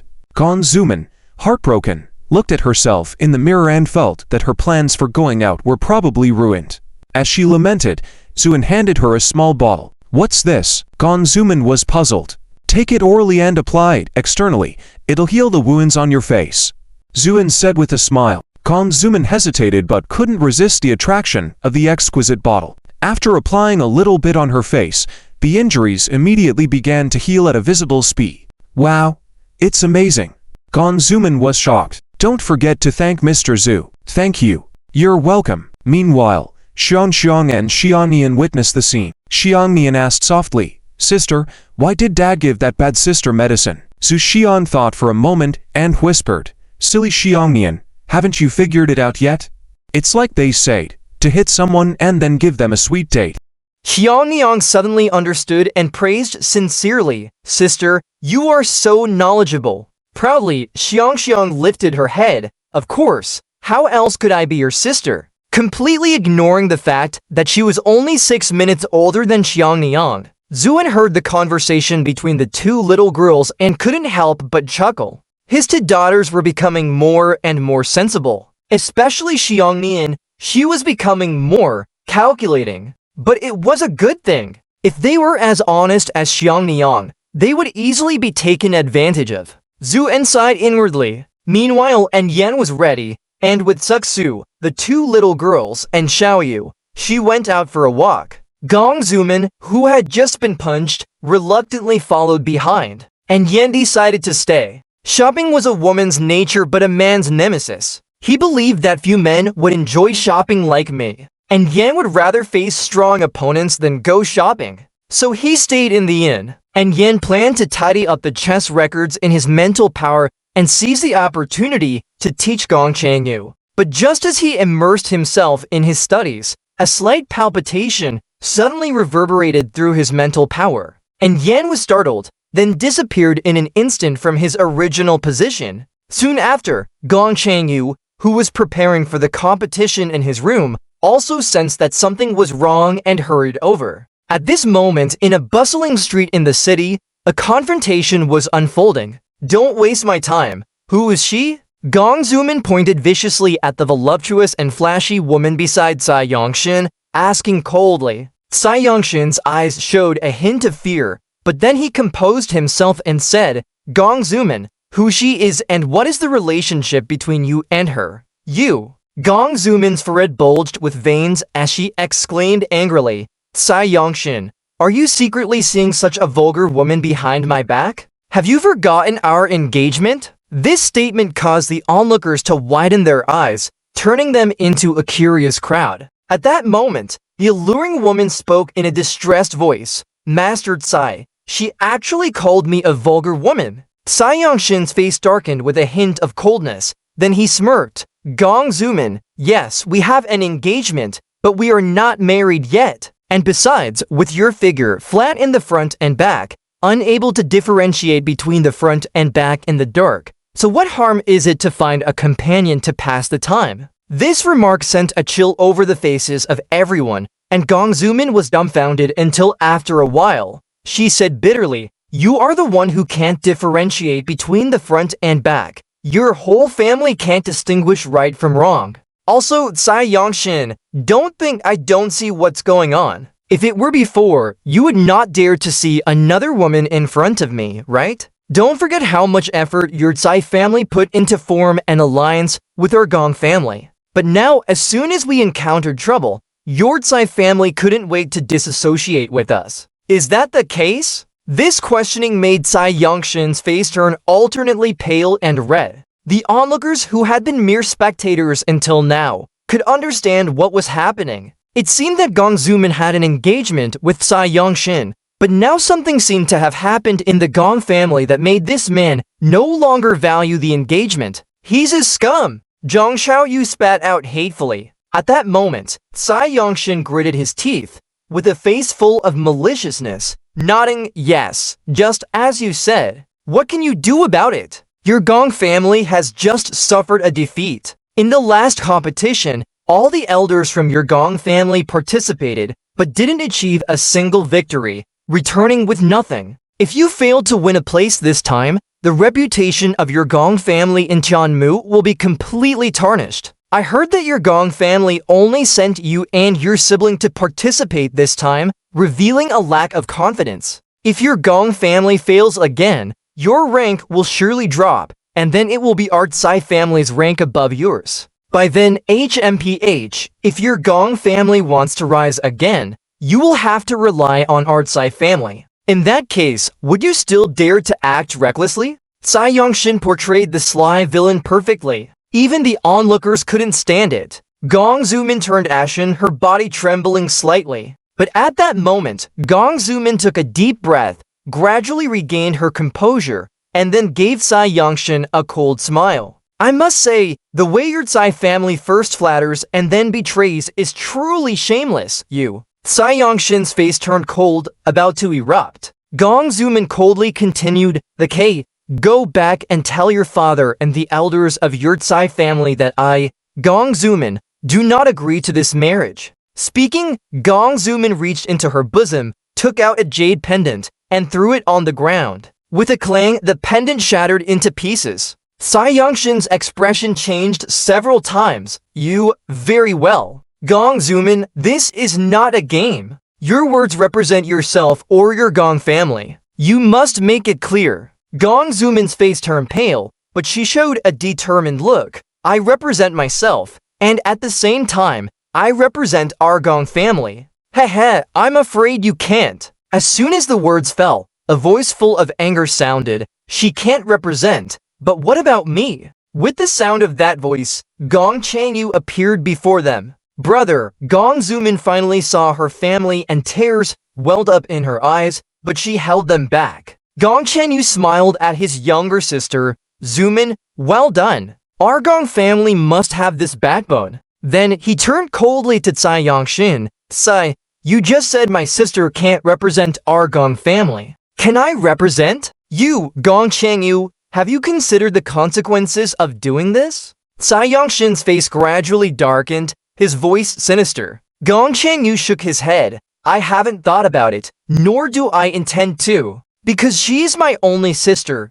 even though she's usually mischievous. If anyone dares to bully her, I, Gong Changyu, will not allow it. Gong Zumin could no longer control herself and tears streamed down her face. Tsai Yongshin smirked. What touching sibling love, but Gong Changyu, your Gong family is now at the end of its resources, completely in dire straits. Unless you can win a place in this competition, there is no possibility of survival. And relying on you, heh. Do you think that's possible? To escape this predicament, the Tsai family is your last hope. Now ... Do you understand? As Tsai Yongshin spoke, a look of triumph crossed his face. Gong Zumin, acting impulsively, turned pale, her body starting to tremble. She knew that what Tsai Yongshin said was true. It indeed concerned the life and death of the Gong family. She felt a hint of regret. But at that moment, Gong Changyu spoke coldly. Tsai Yongshin, you are right, our Gong family is indeed facing difficulties. But if to overcome this hurdle, we have to sacrifice my sister and beg you wicked people for mercy, then I would rather not. Very well, Gong Changyu. I would like to see what outstanding performance you can achieve in this competition. I hope that your Gong family does not come begging for mercy from our Tsai family. Tsai Yongshin was about to leave with a smirk. Just then, a calm voice rang out. Hold on. Hearing this voice, the Gong siblings were stunned, and Ruo showed a faint smile as Zuin had appeared before them. Tsai Yongshin paused, turned around, and who are you, Zhu? And smiled. My surname is Zhu. You can call me Mr. Zhu. Oh, I remember now. You're the one who boasted of defeating Lord Jing, right? A mocking expression appeared on Tsai Yongshin's face. What? Do you have something to teach? When it came to the word teach, Tsai Yongshin deliberately emphasized his tone, sounding full of sarcasm. Teaching is out of the question for you, as you are not worthy. I was just curious after hearing what you said earlier. Curious about what? Curious about why you would willingly become the lackeys of the Tianzhou Star Domain, Zuin said lightly. With these words, Gong Changyu's expression changed abruptly, because in an instant, he understood the ins and outs of this matter. Yes, the Tsai family had evidently sided with the Tianzhou Star Domain, which explained all their actions. Tsai Yongshin's face alternated between red and pale, eventually breaking into a sly smile. That's right, we have indeed become subordinates of Lord Di Yuanlong. So what? Is there a problem? Gong Changyu was both sad and angry. Tsai Yongshin, has your Tsai family forgotten the massacre of Tian Mustar by the Tianzhou Star Domain 100 years ago? So what? People cannot always live in the past. Now that the Tianzhou Star Domain is the dominant force in chess, going against them would lead to a bad ending. Isn't your Gong family a living example? Tsai Yongshin said coldly, Zhu, and gestured for Gong Changyu, who was engulfed in anger, not to speak, then calmly clapped his hands and praised. Well said, one cannot always dwell in the past. But do you think the Tianzhou Star Domain will really win this match? Of course. Tsai Yongshin lifted his head arrogantly. I know what you want to say, but Lord Jing, who has just returned from seclusion, has greatly improved in chess. Ji Zhuangqing will definitely not be a match for Lord Jing. Zuin shook his head and said calmly, you are mistaken. I am not referring to Ji Zhuangqing. Then who are you referring to ... Zhu? And raised his eyes, shining like starlight, and said, I mean, I have already won this match. Tsai Yongshin could hardly believe his ears. After a while, he burst into mocking laughter. To be honest, I really admire your courage. But before you say that, Zhu, and interrupted him, are you interested in making a bet? A bet? What kind of bet? A bet based on my words. If I win this match, then every member of the Tsai family must publicly kneel before Gong Zumin and admit their mistake. Tsai Yongshin's face darkened gradually. And what if you lose? Zuin smiled faintly. If I lose, the Gong family will voluntarily withdraw from Tian Mustar. How about that? And that's what you want, isn't it? Upon hearing this, the expressions of Gong's siblings and the onlookers changed instantly. Gong Changyu felt a sinking sensation in his heart. Even though he was slow to understand, he finally realized why the Gong family had come to such a dire situation. It turned out that the Tsai family, along with the Tianzhou Star Domain, desired Tian Mustar. Tsai Yongshin's eyes sparkled. How can I trust that your words represent the Gong family? Zhu, and turned to give Gong Changyu a glance. Despite having no confidence, Gong Changyu, seeing Zuan's calm eyes, nodded involuntarily. All right, it's a deal. Cai Yongshin eagerly agreed, afraid that Gong Changyu and Zuan would change their minds. At this moment, many onlookers had been drawn to the scene by the dispute. These people, upon hearing about this unprecedented duel, showed expressions of shock. Some chess players familiar with the Gong family shook their heads in private. Is Gong Changyu out of his mind? How could he agree to such a wager? Indeed, isn't this clearly hitting a rock with an egg? What confidence does this Mr. Zhu have? He dares to boast like this. In the midst of these discussions, news of the earth-shaking wager between the Gong and Cai families spread rapidly throughout the star domain. Countless people were shaken by it. What? The Gong family actually dared to make a bet with the Cai family. This is clearly falling for the opponent's provocation. Now the Gong family is completely finished. It seems that Qiannu Star will also become a colony of the Qianzhou Star domain in the future. TSK. This Mr. Zhu is really not afraid to boast. He dares to speak with such bold words. Almost everyone doubted Zhu and had little hope for the Gong family's performance in this wager. In a small building in the city, Zhu Zhuangqing also received the news. She stood by the window, gazing outside, until after a long while, she coldly muttered, "Foolish." It was just unclear whether she was referring to Gong Changyu or Zuan, or perhaps both. When she returned to the inn, Gong Zuman went back to her room, full of worrying. This young girl, who had never experienced life's hardships, had finally grown a bit after today's events. However, she couldn't find Nanny Zhou because she also felt that the Gong family was finished. This sense of despair consumed her heart, leaving her with no energy to question why Zuan had acted as he did. When she returned to her room, Gong Changyu also looked at Zhu and with a grave expression, "Zhu," and smiled and asked, "Don't you have anything to ask me?" Gong Changyu hesitated for a moment, then sighed deeply. "Mr. Zhu, I know you are not an ordinary person because I have never been able to understand your level of cultivation. The chess competition relies on talent and divine thoughts, and with Jin Tianrui being a teenage genius who has received guidance from the chess saint." Gong Changyu found it difficult to continue as he felt increasing despair with every word. Zuan smiled slightly and did not directly address the topic, instead saying lightly, "How confident are you about this match?" Gong Changyu smiled bitterly and shook his head. Similarly, "I have no confidence at all." Zuan remained silent, then took out a jade slip from his pocket and threw it to Gong Changyu. "This is...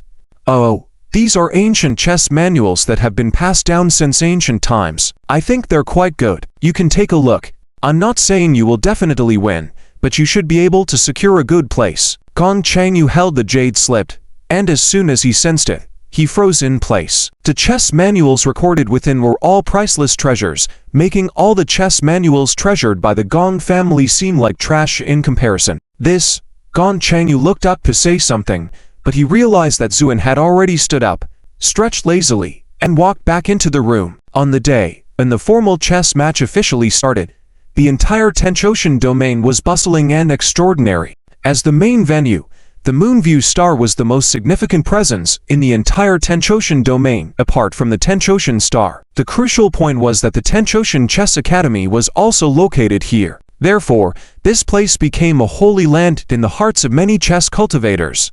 At this moment, in front of the Chess Academy on Moonview Star, it was like a sea of people. Spiritual practitioners from various stars, as well as chess masters, squeezed the area to capacity. People whispered to each other, but the focus of their discussions was none other than the upcoming match. "I heard that the young chess king, Jing Tianrui, received guidance from the chess saint during his seclusion, and his chess cultivation has soared. It is estimated that he will once again crush everyone and win the championship." The talented young lady from the Zhu family, Zhu Zhuangqing, is also not to be underestimated. "Hey, have you heard about the bet between the Gong and Cai families?" someone mentioned. Upon hearing this, many people's faces displayed a strange expression, and some even smirked. "Who doesn't know about this bet now?" TSK. I say that so-called Mr. Zhu must be a fraudster. We'll just wait and see. I don't think so. Since he dares to say that, he must have some skills. What other skills can surpass Mr. Jing's? Who does he think he is? Zhu Hanzang. While they were discussing, a commotion was heard in the distance. Many high-ranking members of the Tsai family arrived together, with Tsai Yanshin leading the group.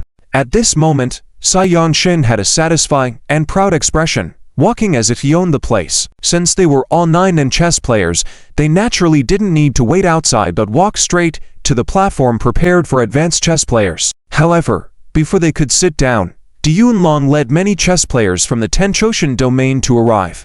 Upon seeing them, the members of the Tsai family hurriedly went to greet them, fawning over them with faces full of flattery. Their obsequious behavior was quite nauseating to witness. Following suit, members of various major chess families also arrived. The venue became even more lively. However, it was evident that the arrogance of the Tenchoshan chess players contrasted sharply with the external chess players. Just then, the crowd erupted in a fierce commotion. Zhu Zhuangqing, dressed in a black robe and carrying a chess bag, walked gracefully towards them. Her appearance made the external chess players, who had been subdued, breathe a sigh of relief, and they eagerly approached her.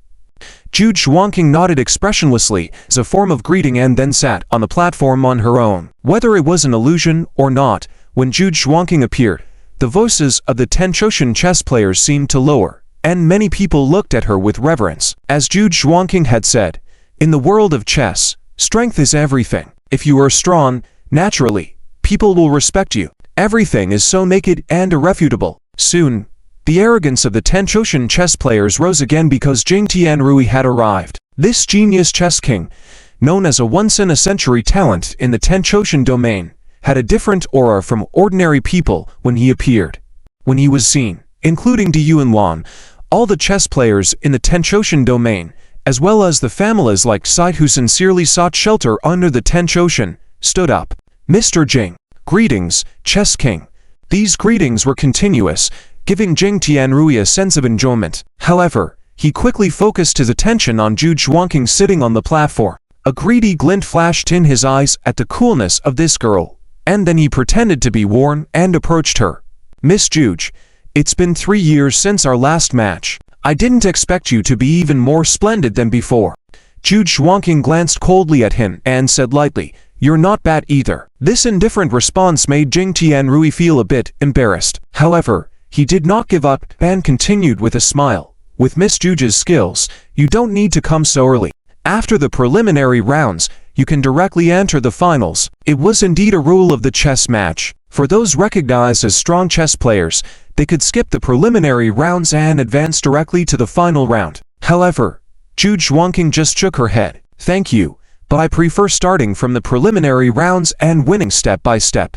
Jing Tianrui's expression became subtle, showing a hint of anger in his eyes. How could he not hear the sarcasm in Zhu Zhuangqing's words? In the previous chess match, Jing Tianrui, due to his fame, had not participated in the preliminary rounds but had directly entered the finals. On the other hand, Zhu Zhuangqing had won step by step, only encountering the sharpened Jing Tianrui in the final. During the match, Zhu Zhuangqing played 17 rounds in a row, showing signs of fatigue, both physically and mentally. This gave Jing Tianrui a slight advantage, and he won by a narrow margin. If Zhu Zhuangqing had been in normal condition, the outcome would have been hard to predict. Therefore, when Jing Tianrui heard Zhu Zhuangqing's words, he naturally felt embarrassed. However, he suppressed his feelings of greed for this girl and gave a faint smile.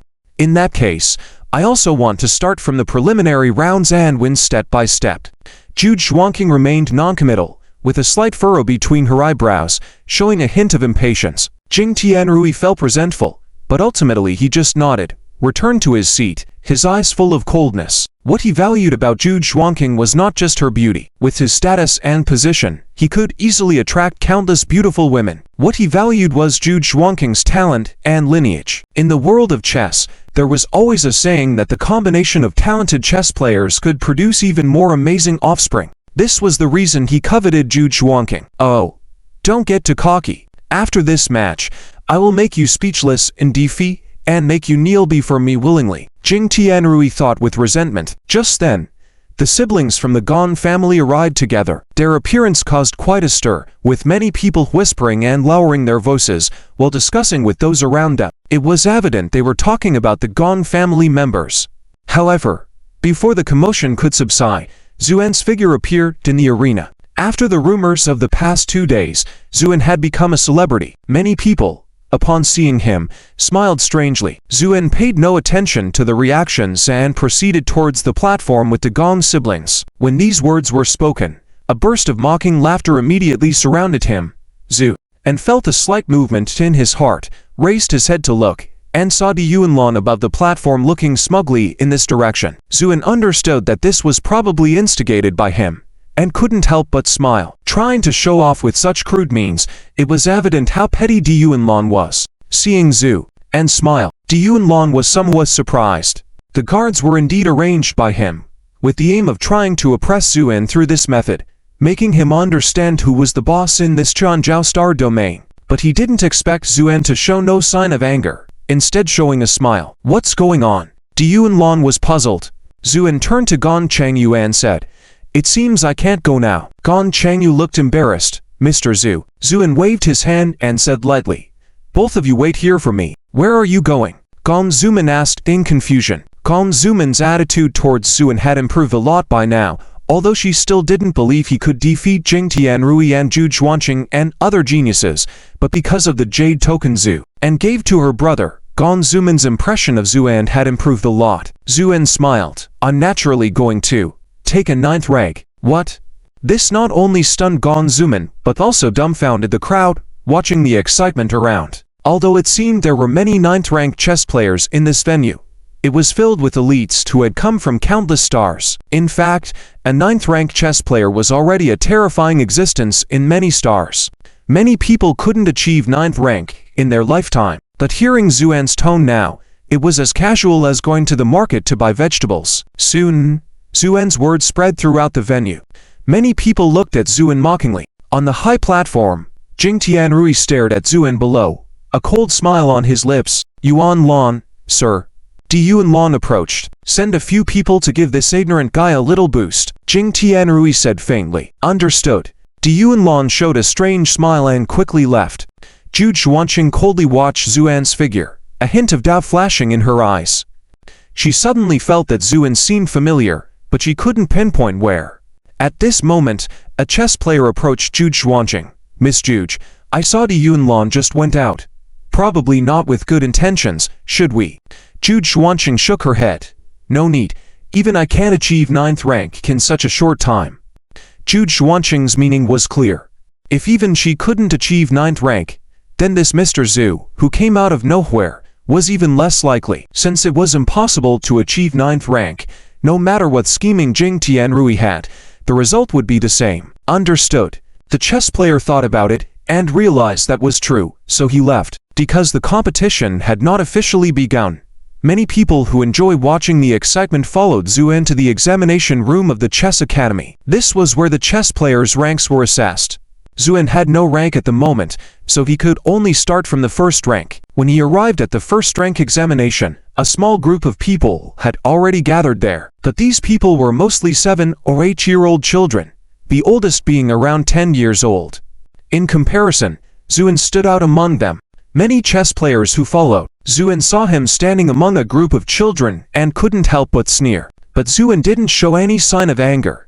Instead stood there with a smile on his face. "Dig brother, are you also here to take the 1st rank exam?" an 8-year-old girl asked, looking up at him. Zuen nodded. "Yes, Dig brother, the 1st rank exam is really difficult. I had to take it twice before passing. Remember to work hard later," the little girl kindly reminded. This remark made the examiner in charge of the 1st rank exam smile. "All right, little sister. Seeing this brother here hasn't been able to pass the 1st rank at this age, he might not be a gifted individual like you who passed it twice." Zuen ignored the examiner's sarcasm and just smiled at the little girl. "Thank you for your reminder. I will work hard." The examination began. Because it was a 1st rank exam, the content was straightforward. Just win 3 games within the specified time. The chessboards were only stacked 7 layers high. Zuen's opponent was specifically set up to assess rank, a chess spirit. Calling them spirits wasn't accurate, because these chess spirits were simple psychic projections created by mental experts through secret techniques. These spirits had no self-awareness, but could execute the tasks you engrave into them. In essence, It's similar to computer programs. Although the first-rank chess spirits were rudimentary and even had few chess moves programmed into them, Zhu and glanced at these chessboards and suddenly shook his head with a smile. What? Are you scared? If you dare not achieve rank, just get down. Someone in the back taunted. Zhu turned his head to glance at the crowd, and those with ulterior motives all swallowed their words at the sight of his indifferent but chilling gaze. Zhu said calmly, "It's too slow to achieve rank 1 game at a time. Let's play all at once." What? Isn't it 3 games for the first rank? Let's do it together. I'm in a hurry. Many people looked surprised. While it wasn't uncommon for strong players to do this during rank assessments, it made the difficulty increase significantly. Can this person really do it? The examiner sneered. All right, if you're willing, let's do it. As he spoke, 3 chessboards were placed in a line, and the game officially began. The 3 games started at different times, though they were only 7 layers stacked. Their combined layout appeared quite dazzling. Zhu, however, appeared relaxed and sat casually on the chair, solely controlling the 3 games with his psychic energy. Initially, the speed was not fast, but as it progressed, Zhu moved at lightning speed, making it difficult for people to follow the games. This speed made some people show a serious expression. Such speed indicated that Zhu's chess cultivation was quite remarkable. However, as the games were in full swing, all 3 chess spirits suddenly shook and emitted wisps of smoke. The audience was stunned. What happened? Zhu sighed lightly. These chess spirits are too fragile. Are they useless at this speed? The examiner hurriedly came forward to carefully examine. Indeed, the 3 chess spirits had burned out their mental organs due to overheating from the speed. In other words, they were completely ruined. The whole venue fell into shock. It was unheard of that playing chess could render the spirits useless. Was this considered a win or a loss? Big brother is so amazing. The little girl cheered first. The atmosphere in the field became somewhat odd. Some people sneered. It's just a test of 1 segment. I could pass it with my eyes closed. What's there to be proud of? Exactly. This is just the beginning. Zhu didn't pay attention to this group of people and walked straight to the area for the 2nd segment assessment. As expected, the 2nd segment assessment was also very simple, and Zhu passed it again in just 15 minutes. Then it was the 3rd segment. After passing all 3 segment assessments, many people in the crowd had a slight change in expression. Normally, obtaining a segment level requires thorough preparation, and very few people advance in one go because it consumes a lot of energy. But looking at Zhu now, there was no sign of anything unusual, as if those 3 segment assessments were just a walk in the park. Although this person may advance to the 3rd segment, it will end there. The difficulty of the 4th segment is not just a slight increase. I guarantee he will stop at the 4th segment. A chess instructor sneered one day. Everyone nodded in agreement. Although there are 9 levels in the game of Go, people usually divide it into 3 major levels: chessman, chess soldier, and chess instructor. Each level corresponds to 3 segments. The first 3 segments are called chessmen, the lowest level. This level is the easiest and simplest. However, after the 4th segment, the difficulty suddenly increases, which is the first watershed for players in the game of Go. Even those young geniuses early passed the 4th segment assessment in one go. This guy who came out of nowhere is probably the same, Zhu, and seemed oblivious to the discussions around him, and walked towards the area for the 4th segment assessment. At the same time, Long, standing in the distance, gave a signal to the 4th segment examiners, who nodded in understanding. Then a sly smile appeared on Long's face. Zhu's surname. I want to see how you pass this 4th segment assessment. The chessboard for the 3rd segment assessment has 15 layers, but when it comes to the 4th segment assessment, the difficulty suddenly rises to 21 layers. At the same time, the skills of the chess ghost are much stronger than in the previous 3 segments. The examiner coldly glanced at Zhu. 3 wins out of to qualify for advancement. Shall we start now? Zhu looked at the chessboard on the table and the elusive chess ghost across from him. His eyes flickered slightly. Then he smiled and said, "Let's stick to the old rules and begin." Doom. If people didn't pay much attention to the previous 3 segment assessments, they were all stunned now, because the 4th segment assessment was extremely difficult, and no one had dared to take the test in this manner before. Even 10 years ago, when the formidable Zhu Banzhang advanced to the 4th segment, he faced quite a few obstacles. This person was being overly arrogant. The crowd began to discuss fervently. Du Yuanlong was momentarily surprised, then he sneered in his heart, thinking that Zuan was completely seeking his own demise. At this point, the examiner looked at him for confirmation, and Du Yuanlong nodded slightly, indicating to proceed. The examiner then said, "All right, this is your own choice, but remember, you only have one chance for the 4th segment assessment. If you fail, you will have to try again next month." Zuan remained silent. 3 chessboards were set up, the chess ghost took its position, and the match officially began. This assessment attracted much more attention than before. Countless people looked at Zuan, who was facing 3 chessboards alone, with expressions of surprise and mockery. Zuan's movements were swift, and even in the face of 3 chessboards, he remained composed as if he were just playing a game. This situation gradually brought a solemn atmosphere to the entire venue. Many people were moved. Could this person really pass the 4th segment? At this moment, Du Yuanlong nodded fiercely at the examiner in the distance.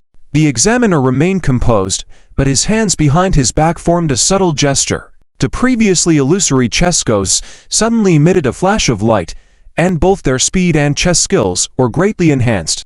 In an instant, they even surpassed the 5th segment and reached the level of the 6th segment. Many astute observers noticed this and couldn't help shaking their heads, believing that Zuan was destined to fail this time. After all, to have chess skills suddenly skyrocket from the 4th to the 6th level, in a 3-on-1 situation, even a chess genius like Zhu Zhuangqing would probably be flustered. The thought lingered in their minds. Meanwhile, triumph appeared on Du Yuanlong's face. If Zuan stops at the 4th segment, everything he said earlier would be a joke. It would be interesting to see how he would show his face in the venue then. However, his triumph didn't last long, because at that moment, Zuan slowly closed his eyes. Everyone was stunned. What was the reason for closing his eyes? Although the eyes didn't play a crucial role in the game of Go, they were still essential. After all, relying solely on mental calculation to play blind chess would exponentially increase the depletion of mental energy. This was one reason why there were few instances of blind chess among strong players. Were they conceding defeat because they knew they couldn't win? People were puzzled. Then they saw Zuan multitasking, with swift moves. It was almost inadequate to describe it as swift, as the chess pieces had turned into beams of light, overwhelming the 3 chess ghosts in the match. The audience gradually fell silent. Many showed faces of shock. Du Yuanlong's jaw dropped. How could this be happening? He was just a nobody. How could he possess such terrifying mental calculation and chess skills? At that moment, a crisp sound was heard. The 3 chessboards came to a standstill. The 3 chess ghosts let out a cry of despair, as they were completely worn out due to overexerting themselves, turning into nothingness. At this point, everyone stared in astonishment at the 3 chessboards on the table. Without the examiner's announcement, everyone knew the results were clear. Because almost all of the 3 chessboards were filled with the black pieces Zuan played. Such a complete overwhelming victory was extremely rare, only occurring when there was a massive gap in skill between 2 players. In that moment, Zuan slowly stood up, and in the bewildered eyes of everyone, he headed towards the area for the 5th segment assessment. Du Yuanlong, with a grim face, watched Zuan's figure, his eyes gradually showing a hint of shock. Who exactly was he? Why did he possess such strong chess skills? Meanwhile, news of Zuan's overwhelming victory in the 4th segment assessment and his advancement to the 5th segment had spread to the high platform. Next is Zuan's personal performance time. 5 ranks, 6 ranks, 7 ranks. In the astonished gazes of everyone, Zuan effortlessly passed 8 ranks in succession, directly reaching the threshold representing the highest rank in the Go world, the 9th rank. The news spread quickly. The entire Moon Star was shaken by this. The crowd who came to watch the show crowded the area before the 9th rank assessment to the point of being unable to move. People whispered and commented with each other, occasionally casting complex looks towards Zuan standing at the assessment point. It can be said that with the achievements Zuan has made now, he has already slapped countless faces. Because from ancient times till now, no Go player has ever passed 8 ranks in such a short time.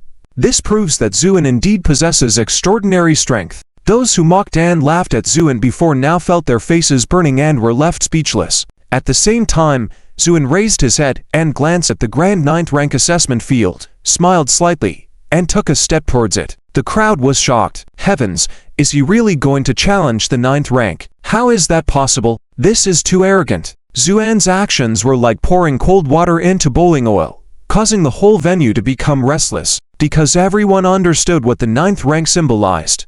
Unlike the previous 8 ranks, when challenging the 9th rank, the opponents are no longer Go spirits, but real people. They are experienced and powerful Go players. Therefore, the 9th rank has become an unreachable barrier for many. Even those geniuses who have been diligently training since childhood would go through extensive preparation when challenging the 9th rank, and there is no guarantee of passing. And now, after passing 8 ranks, playing over a dozen medley taxing games without rest, Zuan proceeded directly towards the 9th rank without taking a break. Many people shook their heads in disapproval, thinking Zuan was too arrogant. Yuanlong looked towards Jing Tianrui on a high platform, seeking his opinion. Jing Tianrui's mouth curved into a cold smile, nodding slightly at him. Yuanlong's expression brightened, understanding that Jing Tianrui had made arrangements. Indeed, as soon as Zuan entered the 9th rank assessment area, the door of the Go institution suddenly opened, and an elderly man with a goatee and a grim face came out. After surveying the surroundings and seeing Zuan standing in the middle of the 9th rank assessment area, the old man snorted lightly and walked towards him. The venue fell silent at first, then erupted into intense commotion. Is it really the senior elder Jew from the Go institution personally conducting the assessment? This Zuan is in big trouble now. Many people looked at Zuan with schadenfreude. All those who had a favorable impression of Zuan secretly shook their heads, feeling somewhat regretful.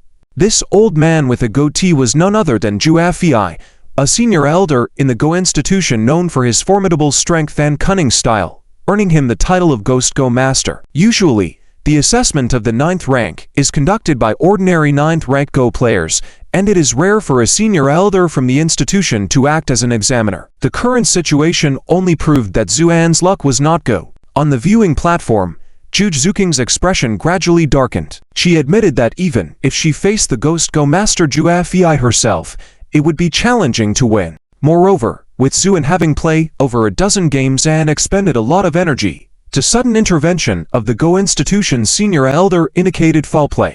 Thinking of this, Zhu Zuking turned to look towards Jing Tianrui in the distance. Sensing her gaze, Jing Tianrui nodded slightly at her, showing a satisfied smile.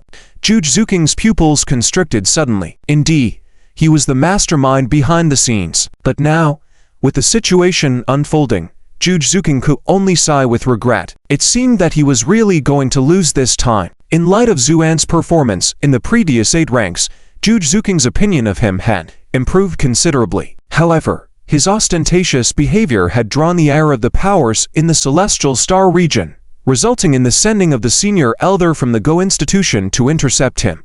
Otherwise, today might have witnessed an unprecedented consecutive 9th rank breakthrough. It was worth noting that even her brother, Zhu Banzang, only managed to achieve a consecutive 9th rank breakthrough in 3 days, which had become a legendary tale. Zhu Zuking felt a mix of emotions. Meanwhile, the Gong siblings watched the scene in a daze. After a while, Gong Zuman asked softly, "Brother, is that white-bearded old man very powerful?" Gong Changyu nodded solemnly. "Very powerful." "Will Mr. Zhu win?" Gong Changyu shook his head. "I don't know." Gong Zuman looked at the field again and murmured softly, "I think Mr. Zhu can win." At this moment, the Ghost Go Master Zhu Fei walked into the 9th rank assessment area with his hands behind his back and sneered at Zuan. "Young man, I have seen your performance just now, and I must admit that both your Go cultivation and spiritual power are quite good, but you are too arrogant, actually wanting to challenge the 9th rank." Zuan raised his eyes slightly, smiled faintly, and said calmly, "What? Can't I?" Zhu Fei's expression darkened, as he did not expect Zuan to dare to refuse him outright. He coldly said, "Not ready to give up. Young man, don't be proud just because you have some skills. Being too arrogant can lead to a downfall." The atmosphere suddenly became tense. Many people's gazes were fixed on Zuan. In response to Zhu Fei's words, Zuan just smiled faintly and then calmly said, "Isn't being a bit arrogant part of being young? Spare me the chatter. You wanted me to give up, right? Today, I will teach you a lesson in manners." The game used for this assessment piled up a total of 88 layers, and it's not even the standard 19 by 19 chessboard, but a large-sized chessboard double the size. This level of difficulty made many high-ranking chess players turn pale. Zuan, however, just smiled faintly. "No need to guess who goes first. You go first. let's begin. HMPH. Ju Fei snorted in anger at the words, making himself go first. Just how arrogant could this man be? But he didn't say anything, and simply decisively made a move. However, this move landed directly not far in front of Zuan, a rare occurrence in the opening phase. There was a slight commotion in the crowd, truly worthy of being called a ghost chess master, making the first move directly into the opponent's territory, his chess style truly mysterious. But why do I feel like this ghost chess master is intentionally doing this? Just to embarrass the opponent. Many chess players nodded at the words, because this move indeed contained a great deal of insult. Now, it's up to Mr. Zhu to respond. Zhu, and glanced at the move, showing no signs of anger, just a slight smile, then countered with his own move. And this move also landed directly in front of Ju Fei. The whole room was shocked. No one expected Zuan to respond in this way. Ju Fei's face turned livid, his eyelids twitching uncontrollably. He coldly said, "What do you mean by this?" "Nothing much. Just wanted to give you a taste." "Because you initiated it first, does that mean I can't give you a taste back?" Zuan said with a smile. Ju Fei was almost fooled by Zuan's series of gestures, but then he realized that Zuan was teasing him, so he could not help but glare at Zuan with resentment. "All right, let's see what tricks you can come up with." Saying that, he made his move swiftly, officially starting the match with Zuan. However, this match was abnormal from the very beginning, because neither side followed the usual strategies for opening moves or mid-game moves, instead going straight to the opponent's doorstep. After several rounds of play, the chessboard presented a bizarre scene. Both players' pieces were on the opponent's side, making it look like they had switched positions. But that wasn't the most bizarre part. The audience's mouths were slightly agape, looking at Zuan in a strange way, because from the start until now, every move Zhu and made was identical to the ghost chess master Ju Fei's moves. It was as if he was mirroring Ju Fei's every move perfectly on the other side of the chessboard. What kind of strategy was this? Many chess players looked puzzled. Ju Fei's face was full of consternation. Finally, after a few moves, he couldn't hold back any longer and angrily exclaimed, "Zhu, what do you mean by this? Why are you copying my every move?" Zuan smiled faintly. "Who said I'm copying your every move? You dare to deny it? Clearly, each move you've made follows my lead." Ju Fei was furious. "Oh." Zuan looked at Ju Fei with a smile that was not a smile. "Although there are some similarities, I didn't directly copy your moves, I just happened to plan to move that way as well." Hearing Zuan's shameless words, the room fell silent for a moment, then erupted into no's. Some people were both angry and amused. Many others shook their heads, thinking Zuan was just stalling for time. Gon Zuman couldn't help but laugh and ask, "Brother, is Mr. Zhu doing this on purpose?" Gong Changyu didn't answer his sister's question.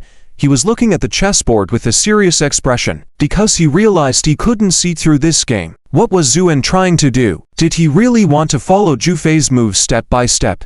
But trying to defeat a strong chess player through such almost reprehensible means was just wishful thinking. It turned out as expected. Ju Fei's expression changed. Then he smirked. "Very well, if you want to learn like this, let's see how you follow me this time." With that, Ju Fei made his move. Zuan followed his lead as usual. This game had a slightly eerie atmosphere, leaving many chess players puzzled. But many strong players were already shaking their heads, thinking Zuan was doomed. Throughout history, no one has ever won a game in this way. Clearly, Zuan was just struggling at this point. Jing Tianrui, for example, was feeling quite good now, smugly looking at Jubi Zhuangqing in the distance. However, Jubi Zhuangqing was completely focused on the game. Jing Tianrui felt superior, thinking there was nothing much to see. Little did he know that at this moment, Jubi Zhuangqing was feeling a bit confused. She noticed that although Zuan's moves seemed to follow Ju Fei's strategies, there was something peculiar about the board. Jubi Zhuangqing couldn't pinpoint exactly what was odd, but she felt something was off. This feeling made her restless and anxious, so she kept frowning and staring at the chessboard. By mid-game, Ju Fei was smirking. "You want to play dirty with me like this? All right, I'll see how you follow me this time." Calculating in his mind, Ju Fei made a move. With this move, the whole game changed instantly. Ju Fei's black pieces, because of this move, formed a coherent attack, like a black dragon ready to strike back at the white pieces. The room was filled with astonishment. Indeed, worthy of a master-level player, clearly a game set up from the start. The key is, that guy Zhu just can't learn even if he wants to, because Elder Zhu has already sealed off all his escape routes. This kind of calculation truly lives up to the title of Ghost Chess. Amidst these discussions and praises, Zhu Bizhuangqing withdrew her gaze as she thought Zuan had lost, and lost badly. There was no chance of turning the tables. Not just her, almost all the chess experts felt the same way. Zhu Fei then smirked. Zhu, you love to learn, don't you? Well, let's see how you follow me now. I believe I said something earlier. Young man, don't be too arrogant. In his boasting and the murmurs from the audience, Zuan remained calm, with a hint of uncertainty on his face as he looked at the chessboard. Gong Zuman anxiously asked, Brother, did Mr. Zhu lose? Gong Changyu let out a long sigh. Yes, he lost. And it was quite a lot. As he said this, Gong Changyu's face was filled with despair. As soon as this move was made, the originally chaotic scene suddenly fell into complete silence. Because under Zuan's move, White, who had been in a desperate situation, instantly turned the tables. If black pieces were likened to a dragon, then white pieces were like a fairy in white robes, forming a killing move against the previously arrogant black pieces. This earth-shattering reversal naturally shocked everyone. Even Zhu Xuanqing, who had given up hope on Zuan, stood up in shock after this move, exclaiming, How is this possible? At this moment, Zhu Xuanqing was shaken inexplicably. She finally understood where her earlier sense of unease had come from. It was because of momentum. Although Zuan had been following Zhu Fei's moves, there were subtle differences in some very inconspicuous places. It was these barely noticeable differences that subtly changed the momentum of the game, causing Zhu Fei to unknowingly fall deep into it. If Zuan's layout was likened to a spider, then Zhu Fei was like a fly trapped in a spider's web. When Zhu Fei thought he had the game in the bag, Zuan, relying on the powerful momentum he had accumulated, directly completed a perfect counterattack. This was the reason why Zhu Xuanqing had felt something was off in the game earlier. Zuan had been setting up the whole board in this way all along. This caused turbulent waves in Zhu Xuanqing's heart because this deductive ability was simply terrifying. She had only seen this ability in her elder brother, Zhu Banzhang, throughout her life. But even her brother couldn't have had such a perfect layout. Could it be that he had foreseen the outcome from the beginning? Zhu Xuanqing looked at the figure standing proudly in the arena, her heart full of confusion. The exclamations from the audience continued to spread. Wow, can a game of Go still be played like this? Why didn't I think of this earlier? This move is like a divine stroke. Simply brilliant. Amazing. This truly deserves to shake the world with just one move. Such skill in Go would make even a typical 9th level Go player bow down. Hearing these amazed praises, Zhu Fei's expression completely froze. He never expected things to take such a sudden turn. Everything had been going smoothly at the beginning, and he had even fallen into the trap set by Zuan. Why did he end up losing in the end? Zhu Fei was completely perplexed. At this moment, Zuan calmly said, Now, do you have anything to say? Zhu Fei's face turned red, almost purple. In the world of Go, winning meant winning, and the loser had no room for reasoning. Therefore, despite his reluctance and resentment, Zhu Fei could only lower his head in defeat. I lost. These simple 3 words caused a storm in the entire venue. Jingqie Rui's face turned iron blue, and he smashed a chair beside him with a slap, his eyes filled with cold killing intent. The reason for his anger was not only resentment, but also a hint of fear. At the beginning, he had not taken Zuan seriously at all, thinking of him as insignificant. Sending Di Yunlong to trouble Zuan had merely been for his own amusement. But unexpectedly, Zuan had crushed through everything, attaining the 9th level, and even defeating the elders of the Go Academy. This terrifying power made Jingqie Rui shudder a bit. Who exactly was this person? Despite his reluctance and fear, the fact that Zuan had decisively defeated the Go Master Zhu Fei was indisputable. This was something no one could change. So, amidst the astonishment of the crowd, the Go Master Zhu Fei left dejectedly, and another elder from the Go Academy stepped forward, announcing that Zuan had officially attained the 9th level. This caused a momentary silence in the venue, followed by thunderous applause. Many people looked at Zuan with a mix of embarrassment because they had not believed Zuan could succeed. But who could have imagined that not only did Zuan succeed, but he also created an unprecedented record. However, Zuan remained unfazed by all of this. He got off the observation platform and walked up to the Gong siblings, smiling slightly. "Sorry to keep you waiting."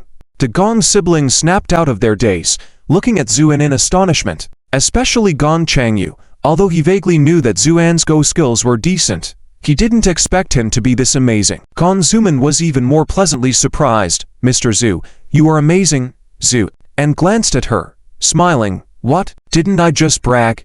Gong Zuman embarrassedly scratched her head, chuckling. "Let's go. The match is about to begin. The real show has just started." Zuan took the lead and walked towards the high platform. As he passed, the crowd made way for him, looking at Zuan with a mix of respect and admiration. When he reached the high platform, Zuan turned to the guard standing in a corner and asked, "Can I go up now?" The guard trembled and quickly nodded. "Of course. Please go up." Zuan smiled and ascended the high platform. After surveying the surroundings, he saw Zhu Xuanqing sitting not far away, and he smiled slightly before walking straight over. "Can I sit next to you, Zhu?" and asked. Zhu Xuanqing was momentarily surprised that Zuan had come over on his own accord, but she quickly nodded. "Feel free." Zuan sat down on his own and waved towards Gong Changyu, who looked awkwardly standing in the distance. "What are you standing there for? Come sit." Gong Changyu hesitantly walked over, then lowered his head and softly said, "Miss Zhu." He seemed hesitant even to look directly at Zhu Xuanqing. Seeing this, Zuan couldn't help but smile wryly. This guy was overly respectful. Zhu Xuanqing nodded slightly and then turned her head, curiously watching Zuan. "You're very talented." Zuan smiled. "It's just a coincidence." Zhu Fei was too fixated on the gains and losses of one move, so he was unaware of the danger from afar. Zhu Xuanqing nodded thoughtfully. She felt that Zuan's words seemed to add a deeper meaning.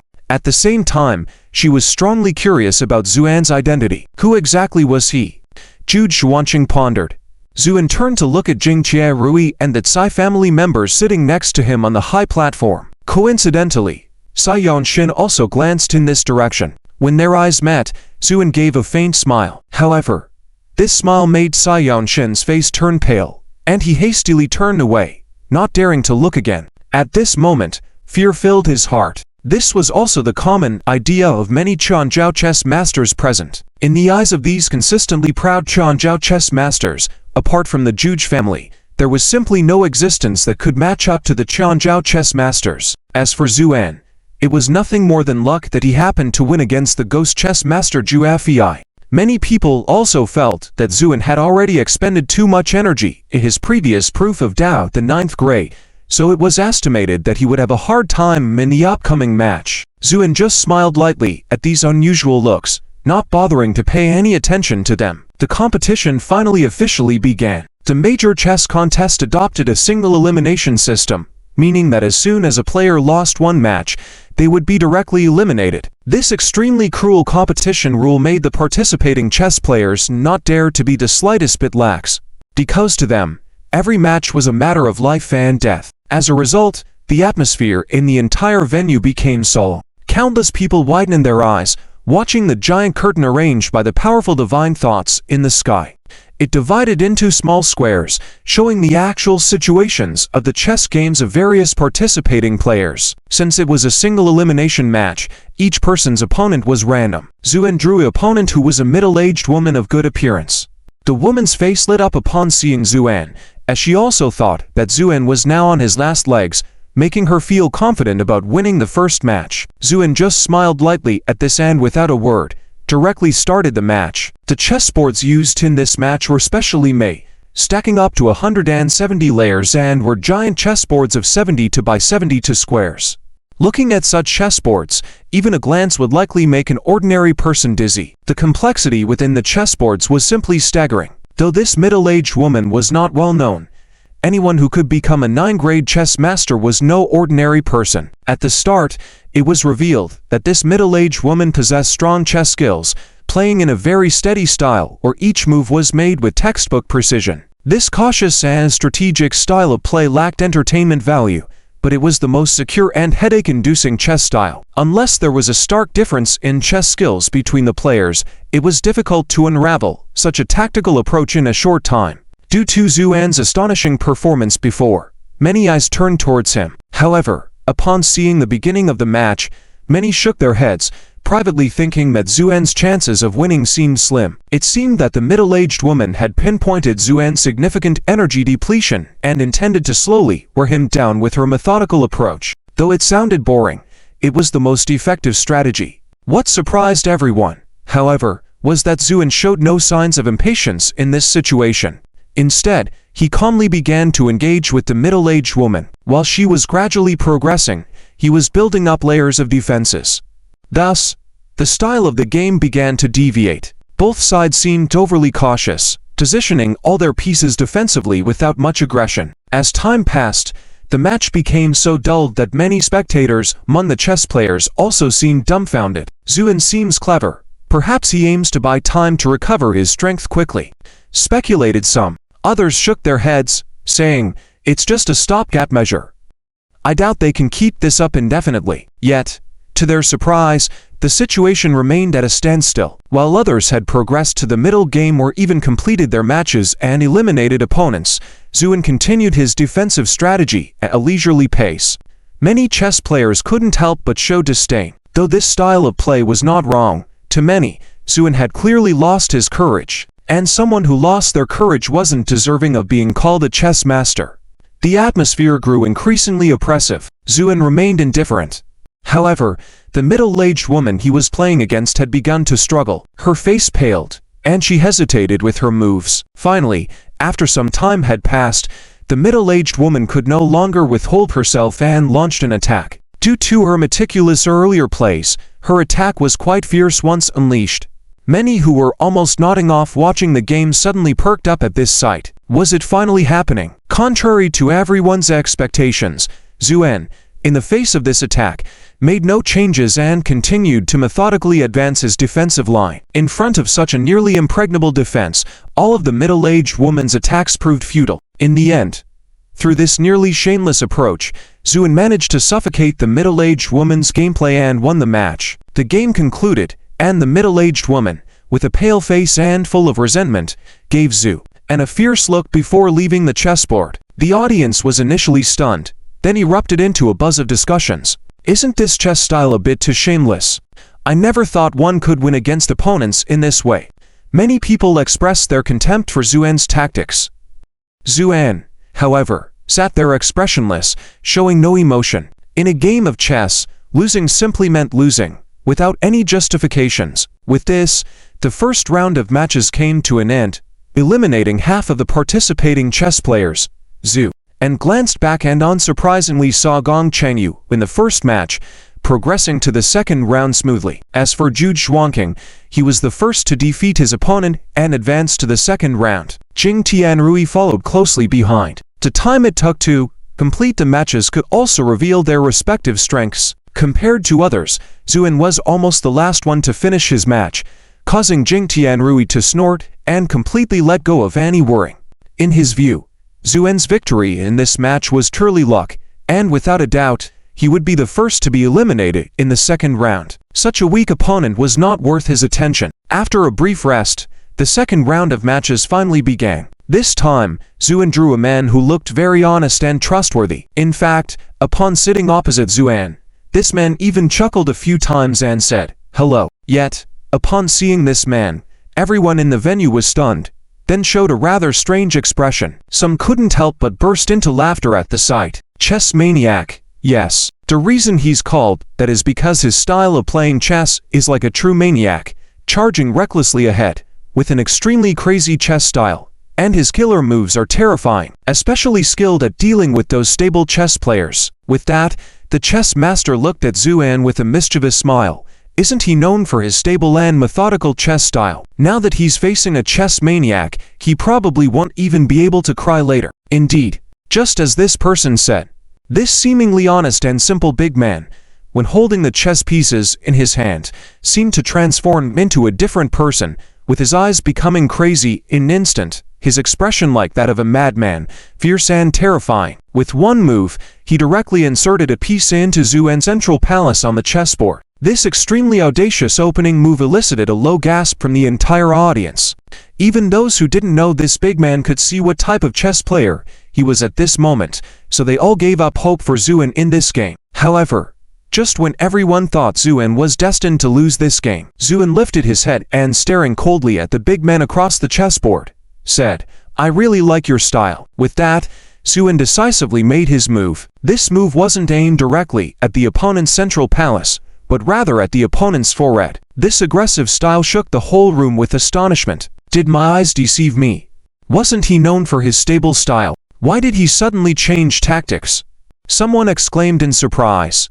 The chess maniac was also taken aback for a moment, but then he came to his senses and a burning anger rose within him. No one had ever dared to play chess with him like this, which he saw as a great insult. Therefore, he grinned maliciously, made a swift move, and launched an extremely fierce attack. The intensity of this attack was enough to make onlookers gasp in shock. However, soon, all the spectators were stunned, because they found that even though the chess maniac's attack was fierce and his style was crazy, Zuan was more fierce, more crazy. His near-reckless moves made many people feel a sense of disorientation. Was the person who was known for his cautious style just moments ago, and the one who seemed to have just unleashed a demon from hell, the same person? The chess maniac's complexion gradually turned pale. He realized that everything he took pride in paled in comparison to Zuan. Whether it was the attack or the overall strategy, Zuan utterly dominated him. Despite his efforts and tricks, he couldn't close the gap. Finally, after a stick of incense burned out, the game suddenly came to a halt, and then Zuan shook his head, saying calmly, "It seems like your style isn't crazy enough." With that, Zuan made a move. This move landed straight in the middle of the big man's chess formation, like a sharp blade stabbing into his lower back. In an instant, the white pieces belonging to the chess maniac began to disappear rapidly, while Zuan's black pieces spread out, occupying the entire chessboard. "You lose, Zu," and stated flatly. The big man's face turned extremely pale. He stared blankly for a long while, then suddenly spat out a mouthful of blood, collapsed, unconscious. Naturally, there were physicians prepared for such occurrences during chess matches, because a tense game could drain all the mental and spiritual energy of the chess player, and if not promptly treated, it could result in a complete mental breakdown. So, when the chess maniac collapsed, the physicians swiftly took him away for treatment. This left everyone dumbfounded. To make the chess maniac cough up blood was a testament to Zuan's exceptional chess skills. Many people looked at Zuan with disbelief in their eyes. They suddenly realized a terrifying fact. Although it was only 2 rounds into the competition, Zuan had already switched his playing style twice, both times to counter his opponent's strengths. Could it be intentional? Some people started to think along these lines, but quickly dismissed the idea as too terrifying. Zuan was the first to finish his match in the second round. After completing his game, he began observing the other matches. He saw Gong Changyu locked in a fierce battle with an elderly man. Although it seemed tough, from the chess formation, she should be able to win. Even Zhu Xuanqing encountered a strong opponent this time, and both sides engaged in a fierce battle. While it appeared she would eventually win from the overall chess formation, her opponent's relentless efforts were causing her considerable trouble. As Zuan observed all these, Jing Tianrui's game also concluded, and despite his opponent's good skills, he emerged triumphant. After his victory, Jing Tianrui glanced over at Zhu Xuanqing's match. Seeing her still entangled in her game, he couldn't help but look pleased, thinking he might have an advantage this time. However, when he scanned the entire room, he saw Zhu, and sitting on the high platform, looking at him with a seemingly amused expression. This puzzled him. Had his match already ended? Why was he still there? Could it be that he had won again? Jing Tianrui was taken aback. After seeing Zuan make a throat-slitting gesture, he faintly mouthed 2 words, "Wait for it." The entire room fell into dead silence. Everyone was stunned by Zuan's actions. Jing Tianrui's eyelids twitched frantically, his eyes ablaze with fury. From his childhood until now, no one had ever disrespected him in such a manner. "I must tear this guy apart completely." Jing Tianrui screamed inwardly with madness. In Zuan's eyes, a glint of killing intent flickered. Zuan knew that Jing Tianrui had just tried to target him, but that wasn't the main reason for his reaction. The crucial point was that through the recent game with Jing Tianrui, Zuan sensed a subtle aura, which gradually brought forth a chilling determination within him. Just then, the second round of matches concluded one after another. After half of the players had been eliminated, the chessboard was left with only 30 chess players, making it seem empty. Zhu Xuanqing naturally advanced smoothly. Surprisingly, Gong Changyu, who wasn't highly regarded by the audience initially, won 2 games in a row and also advanced to the 3rd round. The chess tournament had reached a critical moment. Another round of drawing lots began. When the participants unfolded their lots, Gong Changyu, initially with joie on her face, suddenly trembled as the joie on her face froze. She drew as her opponent for this round, Du Yunlong. At this moment, Du Yunlong also saw his own chess eye, couldn't help but let out a sneer. Gong Changyu, it looks like we really are fated together. In the last competition, we were opponents, and now we meet again this time. Gong Changyu's face turned pale, and a hint of retreat appeared in his eyes. As Du Yunlong said, in the previous chess competition, Gong Changyu, who had just achieved a 9th dan rank, participated with his family's elders. In the first round, he encountered Du Yunlong. Originally high-spirited, Gong Changyu was ruthlessly defeated by Du Yunlong's powerful chess skills, leading to his ultimate failure. It was not just the defeat that mattered. The key was that all the members sent by the Gong family had been defeated, with not a single person advancing to the 2nd round. Therefore, Du Yunlong took every opportunity to mock Gong Changyu and dealt a devastating blow to his self-esteem. This left Gong Changyu with a deep psychological shadow. So, when he saw his opponent was Du Yunlong again today, Gong Changyu couldn't help but feel a sense of fear. Afraid?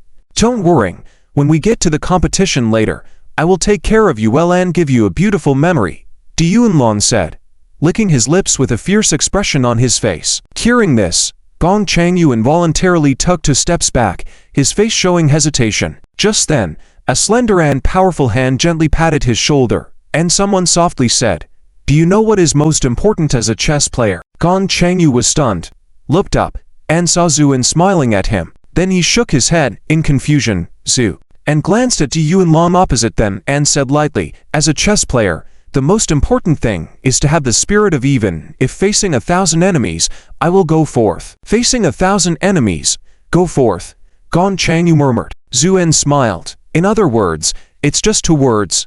Handle it. Handle it. Yes. No matter who the opponent is, no matter how noble their status is or how strong their skill is, you must face them with a fearless heart. Because when you meet on a narrow road, fear is useless. It's better to go all out and compete with them. Understand? After hearing Zhuan's words, Gong Changyu's fear gradually faded, replaced by an unprecedented determination. "Thank you, Mr. Zhu. I understand now." At that moment, Zhuan suddenly grinned, then leaned in close to Gong Changyu's ear and whispered, "In fact, chasing a girl is the same. You first need a thick-skinned face and a fearless heart, regardless of what she may think. Pursue her first, and then see. Understand?" Gong Changyu's face turned red instantly, and he stammered, "Zhu ... Mr. Zhu, I." Zhuan waved his hand. "Clearly, Zhu Xuanqing clearly sees something special in you. Otherwise, with her personality, even if you die in front of her, she wouldn't bother. So, the rest is up to you." With that, Zhuan paused. "But do you think she would prefer a man who is internally weak and afraid to fight, or someone who will meet challenges head-on? Love can be so mysterious at times. It can make the weak brave and the clever dull." At least after hearing Zhuan's words, Gong Changyu quickly calmed down and his eyes sparkled with a newfound determination. "Mr. Zhu, I understand." "Understand what?" Zhuan said with a smile. Gong Changyu pointed at Du Yunlong, who was looking puzzled at the conversation between Zhuan and Gong Changyu. Du Yunlong coldly said, "Kid, wait and see how I deal with you later." This almost made Du Yunlong think he misheard. Then he became furious. "Gong, are you looking for death?" Gong Changyu sneered. "You will die first." Furious, Du Yunlong. Zhuan laughed heartily, then patted Gong Changyu's shoulder and said, "Very well, the young can be taught." This laughter attracted the attention of many people. Zhu Xuanqing turned around curiously. She was finding Mr. Zhu, who appeared out of nowhere, more and more strange.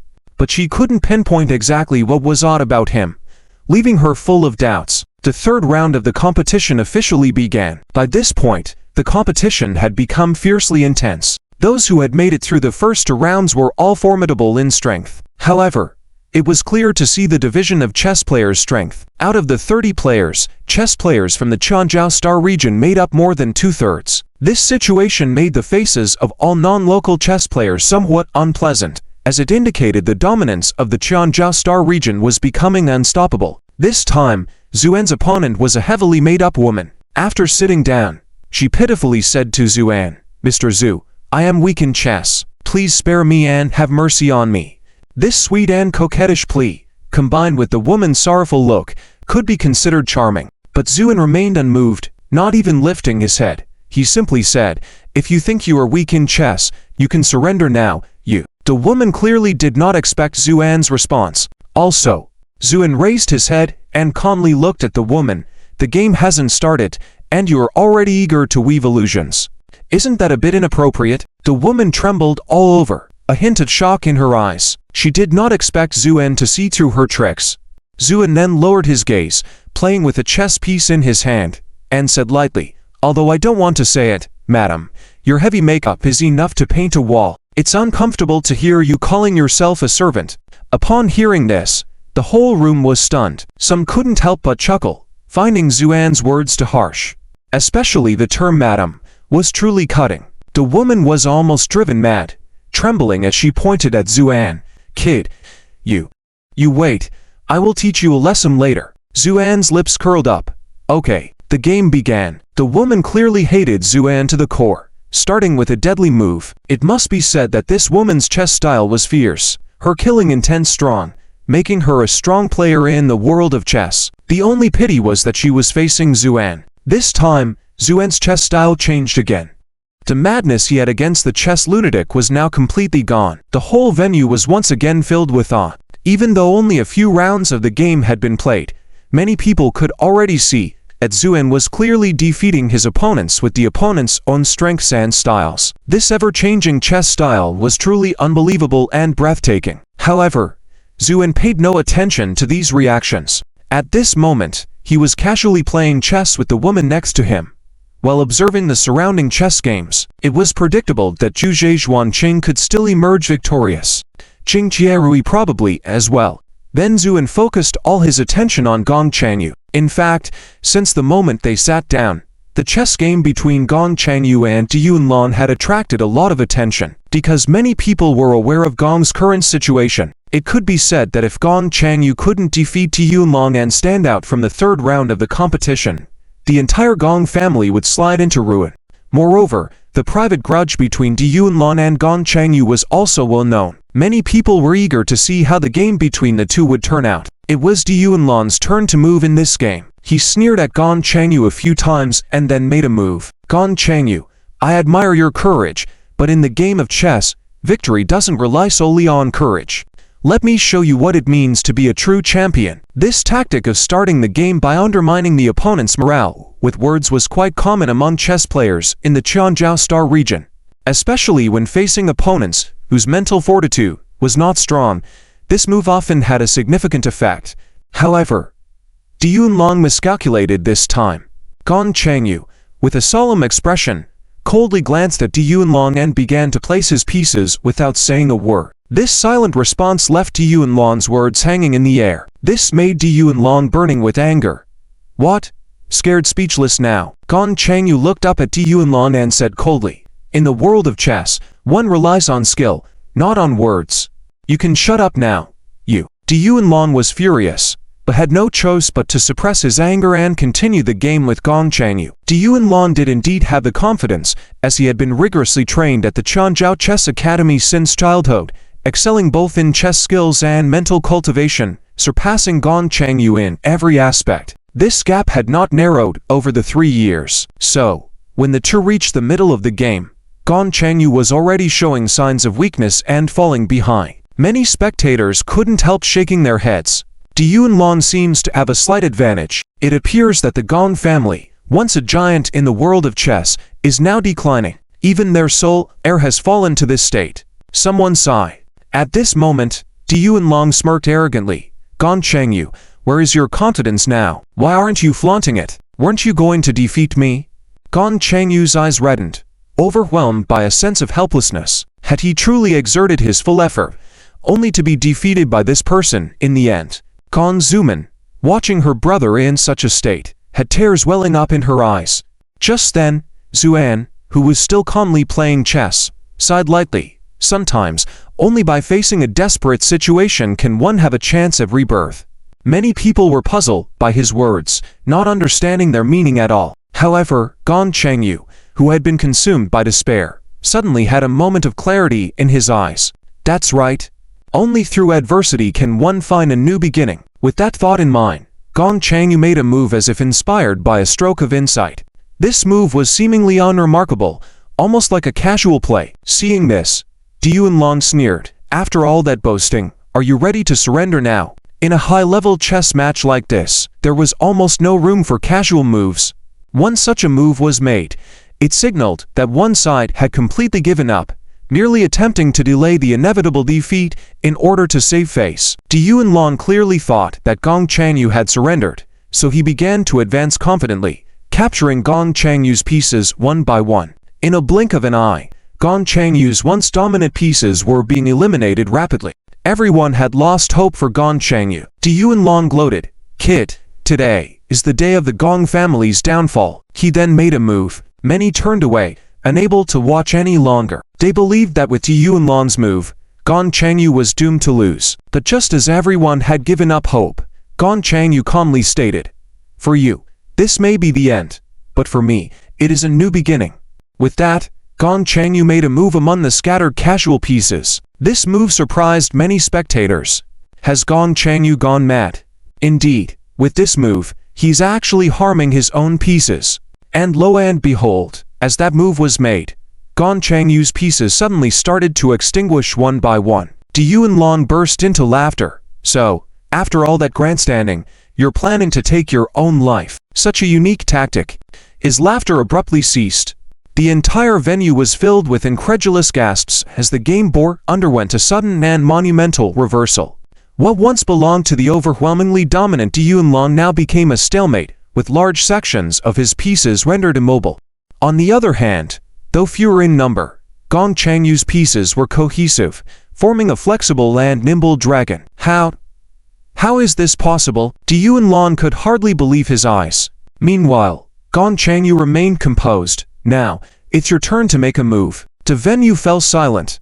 People stared in disbelief. Gong Zuman, with tears of joy in her eyes, whispered, "Brother, I used to think you were old-fashioned, but now I realize how amazing you truly are." Du Yunlong was left stunned for what seemed like an eternity before making a move, but the chess saint himself would have found it impossible to turn the tables in such a situation. Under Gong Chengyu's decisive moves, all of Du Yunlong's pieces were captured, resulting in a clear and resounding defeat.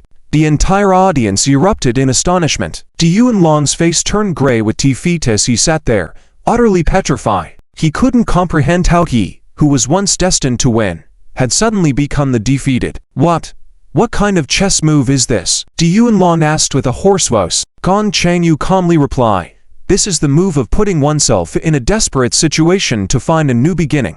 Putting oneself in a desperate situation to find a new beginning. Du Yunlong murmured to himself in a daze. Gong Chengyu then stood up, walked over to Zuan, straightened his attire, and bowed respectfully. "Thank you for your guidance, sir." The tone is as if talking to a disciple or junior. However, Gong Chengyu had no hint of anger, instead stood there with a respectful expression. At this time, others also gradually finished the competition. As expected, Zhu Zhuangqing won without any suspense, and Jing Tianrui also crushed his opponent, especially Jing Tianrui, who was now full of pride and felt very happy. 30 chess players were eliminated, mostly from outside regions. Only Zhu Zhuangqing remained. Thinking in his mind, he turned around to speak, but was startled by the scene before him. Gong Chengyu and Zuan stood together, while his subordinate Du Yunlong sat there with a dejected face. "What's going on?" Jing Tianrui asked in astonishment. I lost, my lord," Du Yunlong said in shame. Lost? Jing Tianrui widened his eyes. "Yes." Du Yunlong nodded. Jing Tianrui took in a sharp breath. He never imagined that his subordinate could lose to Gong Chengyu. And this Zhu surname seemed to have also advanced smoothly to the next round after breaking through the third round. What the hell is going on? Jing Tianrui was burning with anger.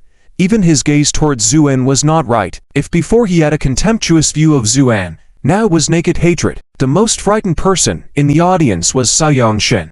Thinking that Zuan was just talking big, Sai Yanshin's face turned pale when he saw Zhu and win again and advance to the 4th round. After some deliberation, Sai Yanshin gritted his teeth and whispered a few words to his father, the head of the Tsai family.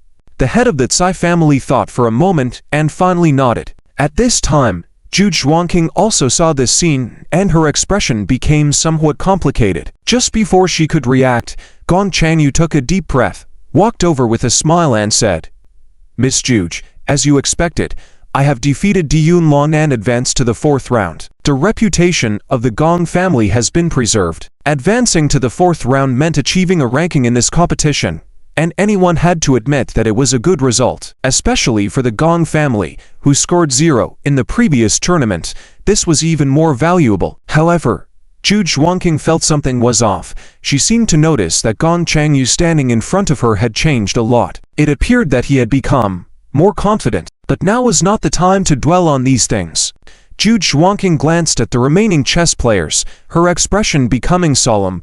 Then she walked up to Zhu and said, in a deep voice, "Mr. Zhu, among the remaining chess players, there are only 3 of us from outside regions, so I think we must be prepared. Otherwise," Zhuan chuckled softly, "otherwise what?" Zhu Zhuangqing raised her head, looking with a hint of concern towards Jing Tianrui in the distance. "Otherwise, we might not be a match for Jing Tianrui." In fact, from the moment she saw Jing Tianrui, Zhu Zhuangqing felt a bit uncertain. 3 years ago, she could see through him, but now she couldn't. This change made her feel uneasy, which was also the reason for her lack of confidence. Zhu and laughed, recklessly and boldly. "Is that so? Well, then leave this guy to me later." Zhu Zhuangqing was stunned, then looked at Zhuan with a strange look. After a while, she coldly said, "Do you know what you're saying?" Zhuan nodded with a smile, "Of course." Zhu Zhuangqing frowned, and her slight fondness for Zhuan vanished instantly. "I know your strength must be good, but don't forget, since Jing Tianrui can be called the youth chess king in the Qianzhou star domain, he surely has his own strengths. Moreover, after 3 years of seclusion and guidance from the chess saint, I can't even see how his strength has changed. And you." Zhu Zhuangqing didn't finish her words, but the meaning was clear, indicating Zhuan's arrogance. In response, Zhuan just smiled lightly. "I don't care about him. I only know the championship this time belongs to me, and no one can change that. You." Zhu Zhuangqing was furious, but then she forcibly calmed down, gave Zhu a cold glance, and turned to leave. She thought Zhuan was simply a madman. Only when you really face him would you understand the terror of a chess master from Qianzhou. Zhu Zhuangqing thought to herself. After a short break of burning incense, the 4th round of the competition was about to begin. Just then, the head of the Tsai family, who had also passed the 3 rounds, suddenly stood up, walked to Jing Tianrui, bowed and saluted. "Lord Jing, my Tsai family has long admired your strength, so in this competition, we willingly concede defeat." Doom. The whole arena was shocked. Some chess players from outside regions stomped their feet. Such shameless people. Gong Changyu's face turned pale with anger. "Tsai family, have you not considered the consequences of your actions?" Sai Yanshin sneered. "Gong Changyu, we have long admired Lord Jing. Are you in any position to intervene?" "You." Gong Changyu looked furious. Jing Tianrui burst into loud laughter. "Good. Very good. The head of the Tsai family indeed knows the current situation." After this episode, the situation in the arena became even more tense. With the Tsai family withdrawing, there were only 14 chess players left in the field. After the draw was completed, the whole arena erupted in intense excitement. This was because the opponent that Zhu Zhuangqing drew was none other than Jing Tianrui. Was this the beginning of the century-old battle? Many people looked serious. Jing Tianrui grinned at Zhu Zhuangqing. "Miss Zhu, after 3 years of parting, to be able to play again, it is truly anticipated."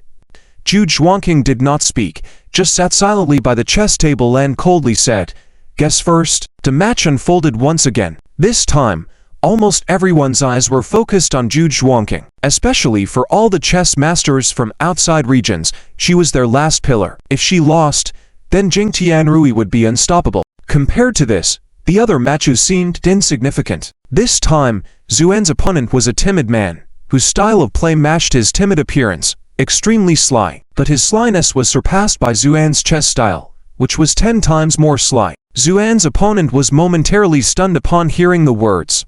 Lost? What does lost mean? Clearly, I was about to lose, okay. This chess player known for his despicable style was filled with bitterness and anger. He never imagined that there could still be someone in the world whose chess style could be even more despicable than his own, and could make people feel so frustrated. The seductive moves, the puzzling layout, all made this chess player feel like he wanted to vomit blood. He was even prepared to abandon pieces and concede defeat.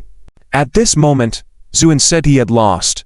Just then, there were shouts of astonishment from the entire venue. Heavens, is this the true strength of Lord Jane? Because at this moment, the match between Zhu Xuanqing and Jing Tianrui had reached a frenzied degree. Black and white pieces in the game were entangled like dragons and pythons.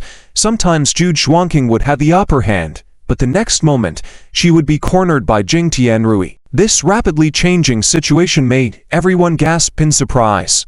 Gradually, those with keen eyes could see that Zhu Xuanqing was gradually falling behind, although her positions were still sharp and her moves fierce. But facing the layout of Jing Tianrui, she appeared inadequate, starting to make mistakes, clearly only capable of defending herself. Miss Zhu is in a tough spot, isn't she? Someone shook their head in lament. It seems that Jing Tianrui has indeed benefited from the guidance of the chess saint, because looking at his layout and pieces placement, there is a faint resemblance to the chess saint's style. Almost all foreign chess players had their hearts in their throats, because in their eyes, Zhu Xuanqing was the war god against the Changzhou chess player, and if she fell, the situation would be irreparable. But the way of chess never shifts based on anyone's will. The weaker side simply has to lose. There is no other reason. As time passed, Zhu Xuanqing's decline became more apparent, while Jing Tianrui's attacks grew stronger. At this point, even lay people could see that Zhu Xuanqing was about to lose. Just then, Gong Changyu, who was on the side, resigned in frustration. I concede. Although Zuan had given him a jade slip containing many ancient chess strategies, a few days were simply not enough for his skill to qualitatively leap. In fact, just defeating Di Yunlong earlier was already extremely fortunate, and with his skill, it was already quite difficult to last till now, so his defeat was not surprising. With Gong Changyu out of the game, only Zuan and Zhu Xuanqing, the two foreign chess players, remained in the competition. The situation was extremely dire. Yet before the spectators could react, Jing Tianrui sneered and said, Miss Zhu, it seems your chess skills still fall short of mine. With that, he made his move. This move instantly boosted his overall position and set up a checkmate against Zhu Xuanqing. In an instant, the whole venue fell into a deadly silence. All eyes were on the slender figure of the black-clad girl. For the span of half a cup of tea, Zhu Xuanqing made no movement, just quietly observing the chessboard. Finally, she stood up silently, her voice calm as she said, I have lost. The venue first fell silent, then erupted into a commotion. So she has ultimately lost. Does that mean no one can stop the Changzhou chess player anymore? A foreign chess player said, with a face full of despair. Even Miss Zhu has been defeated. Unless Zhu Hanzhang intervenes, there will be no one to stop Jing Tianrui from reclaiming the crown as this year's champion. Someone sighed lightly. Jing Tianrui smiled smugly, ready to say some pretty words. Zhu Xuanqing, however, without hesitation, turned around and walked down towards the stage. Although she appeared calm, the tears shimmering in her eyes concealed by her black hair revealed her unwillingness. But what could she do with that unwillingness? Losing is losing. The only thing she could do was to come back in 3 years. Everyone in the venue looked at the girl walking down from the stage with respectful eyes. Despite her loss, she still earned the respect of many with her skills. Many foreign chess players shook their heads in lament and began to prepare to leave. In their view, the game had reached its end. Shouldn't they stay to witness the celebration of the Changzhou chess player's reign as the champion? However, at that moment, a voice filled with despair and hopelessness cried out, Please, don't use that strategy against me again. I surrender. Everyone looked up upon hearing this. They saw the chess player playing against Zuan with a look of despair, having abandoned his pieces and conceded. The venue fell silent at first, then the atmosphere became somewhat strange. Right? There's still a foreign chess player on the stage, someone exclaimed excitedly. However, most people were silent because they no longer held any hope. Zhu Xuanqing's eyes lit up briefly, then dimmed once more. Now there were 7 people left on the stage. Everyone other than Zuan was a Changzhou chess player. Unless Zhuan could defy all odds, nothing could change the bigger picture. As expected, Jing Tianrui, after a moment of surprise, let out a wicked smile. Almost forgot you were still here. What? Do you think winning this match means you can do something? Ha ha. Let me tell you, it's all wishful thinking. With that, he gestured towards the stage triumphantly. See that? Everyone on the stage is on my side. How are you going to fight me back? The arrogant words spread throughout the venue. Many foreign chess players clenched their fists involuntarily. Many eyes displayed a mix of anger and despair. However, given the situation, all they could do was bow their heads helplessly, because they understood that Jing Tianrui was stating the truth. Even in a war of attrition, he could wear down Zhuan. Zhu Xuanqing sighed softly, and then turned to continue walking down the stage. But at that moment, Zhuan, with a faint smile, looked at the smug Jing Tianrui. By what you're saying, it seems I'm destined to lose, am I not? Of course.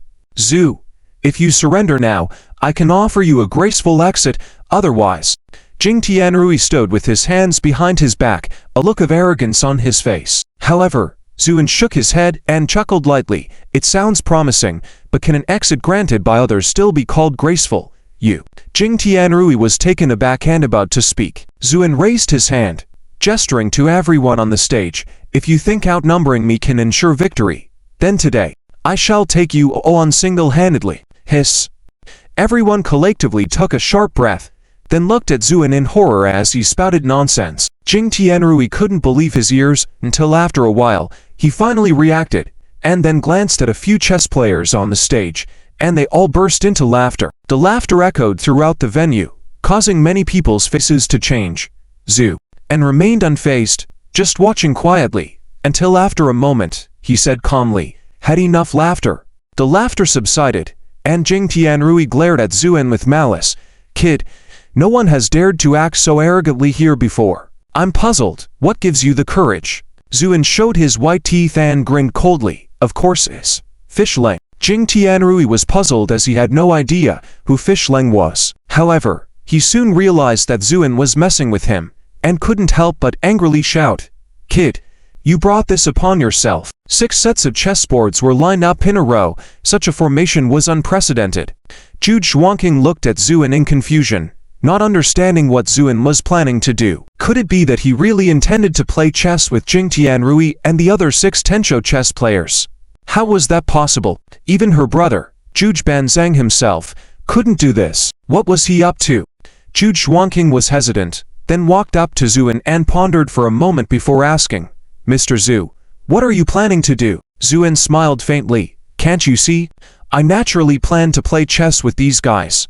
Zhu Xuanqing was shocked, and after a while, she firmly shook her head. Mr. Zhu, if I may offer you some advice, please do not engage with these guys because even if your chess skills are extraordinary, you won't be a match for so many strong opponents. Zhu Xuanqing earnestly advised. Zhuan smiled slightly. Thanks for the concern, but in my eyes, these guys are just a bunch of nobodies, far from being called strong. With that, Zhuan walked past Zhu Xuanqing and took a seat. Zhu Xuanqing was stunned by Zhuan's words and stood there in a daze. After a while, she turned around, planning to say something. However, Jing Tianrui couldn't wait and called out impatiently, Guess who goes first? Zhuan shook his head. It's not worth guessing who goes first against you. You can all go first. The room erupted into commotion at these words. Some people were simply dumbfounded by Zhuan's series of audacious moves. One person facing off against 6 9 chess players and even allowing them to go first. How confident must Zhuan be? Many people shook their heads privately, thinking that Zhuan must either be crazy or seeking attention on purpose. In any case, no one believed Zhuan would win. At this point, Jing Tianrui was thoroughly provoked by Zhuan's attitude. He nodded gloomily. Very well, since you're asking for it, I will oblige. As the strongest among the 6 Tencho chess players, Jing Tianrui naturally held that position. However, the other 5 were equally strong. Each one of them was formidable enough to be looked up to by ordinary people. Moreover, the styles of these 6 players were vastly different. Thus, as the chess games began, the distinct styles of each player quickly became apparent. There were those who were aggressive with their moves, those who played deceptively in the corners, and those who methodically built their formations. The variety of opening strategies left onlookers bewildered, let alone the players at the boards. However, Zhuan simply smiled and controlled all 6 chess pieces simultaneously with ease, placing each move thoughtfully. Jing Tianrui, sitting directly opposite him, sneered, "Kid, this is only the beginning. Remember, after you lose, don't blame it on us pressuring you." With that, Jing Tianrui noticeably increased his speed of play, prompting the other 5 players to do the same. Zhu and remained silent, only giving a half smile as he looked at Jing Tianrui, then matched the pace with even faster moves. The competitors silently but aggressively played against each other, their moves speeding up progressively. Towards the end, the speed of their plays was so fast that it was difficult to track, with numerous pieces moving back and forth on the board in a flurry of activity. The room fell silent, with everyone staring in astonishment, their mouths slightly agape. Even Zhu Xuanqing found herself wide-eyed, realizing a terrifying fact. Meanwhile, someone shakily remarked, "Have you noticed this Mr. Zhu's chess style?" In fact, there was no need for the person to point it out, as many chess players' faces had already turned extremely grave. They were horrified to realize that Zhuan was playing against the 6 players using 6 different styles and matching each opponent's strengths precisely. Zhu and confronted the players who excelled in killing moves with aggressive tactics, countered the deceptive players with cunning strategies, and challenged the strategic players with careful planning. Methodically and without any signs of panic, Zhuan played in a way that seemed like a fantasy. If they hadn't seen it with their own eyes, they wouldn't have believed that someone could play chess like that. The atmosphere grew tense. Many foreign chess players reignited their hopes upon witnessing Zhuan's current strength, thinking that he might actually defeat Jing Tianrui and the others.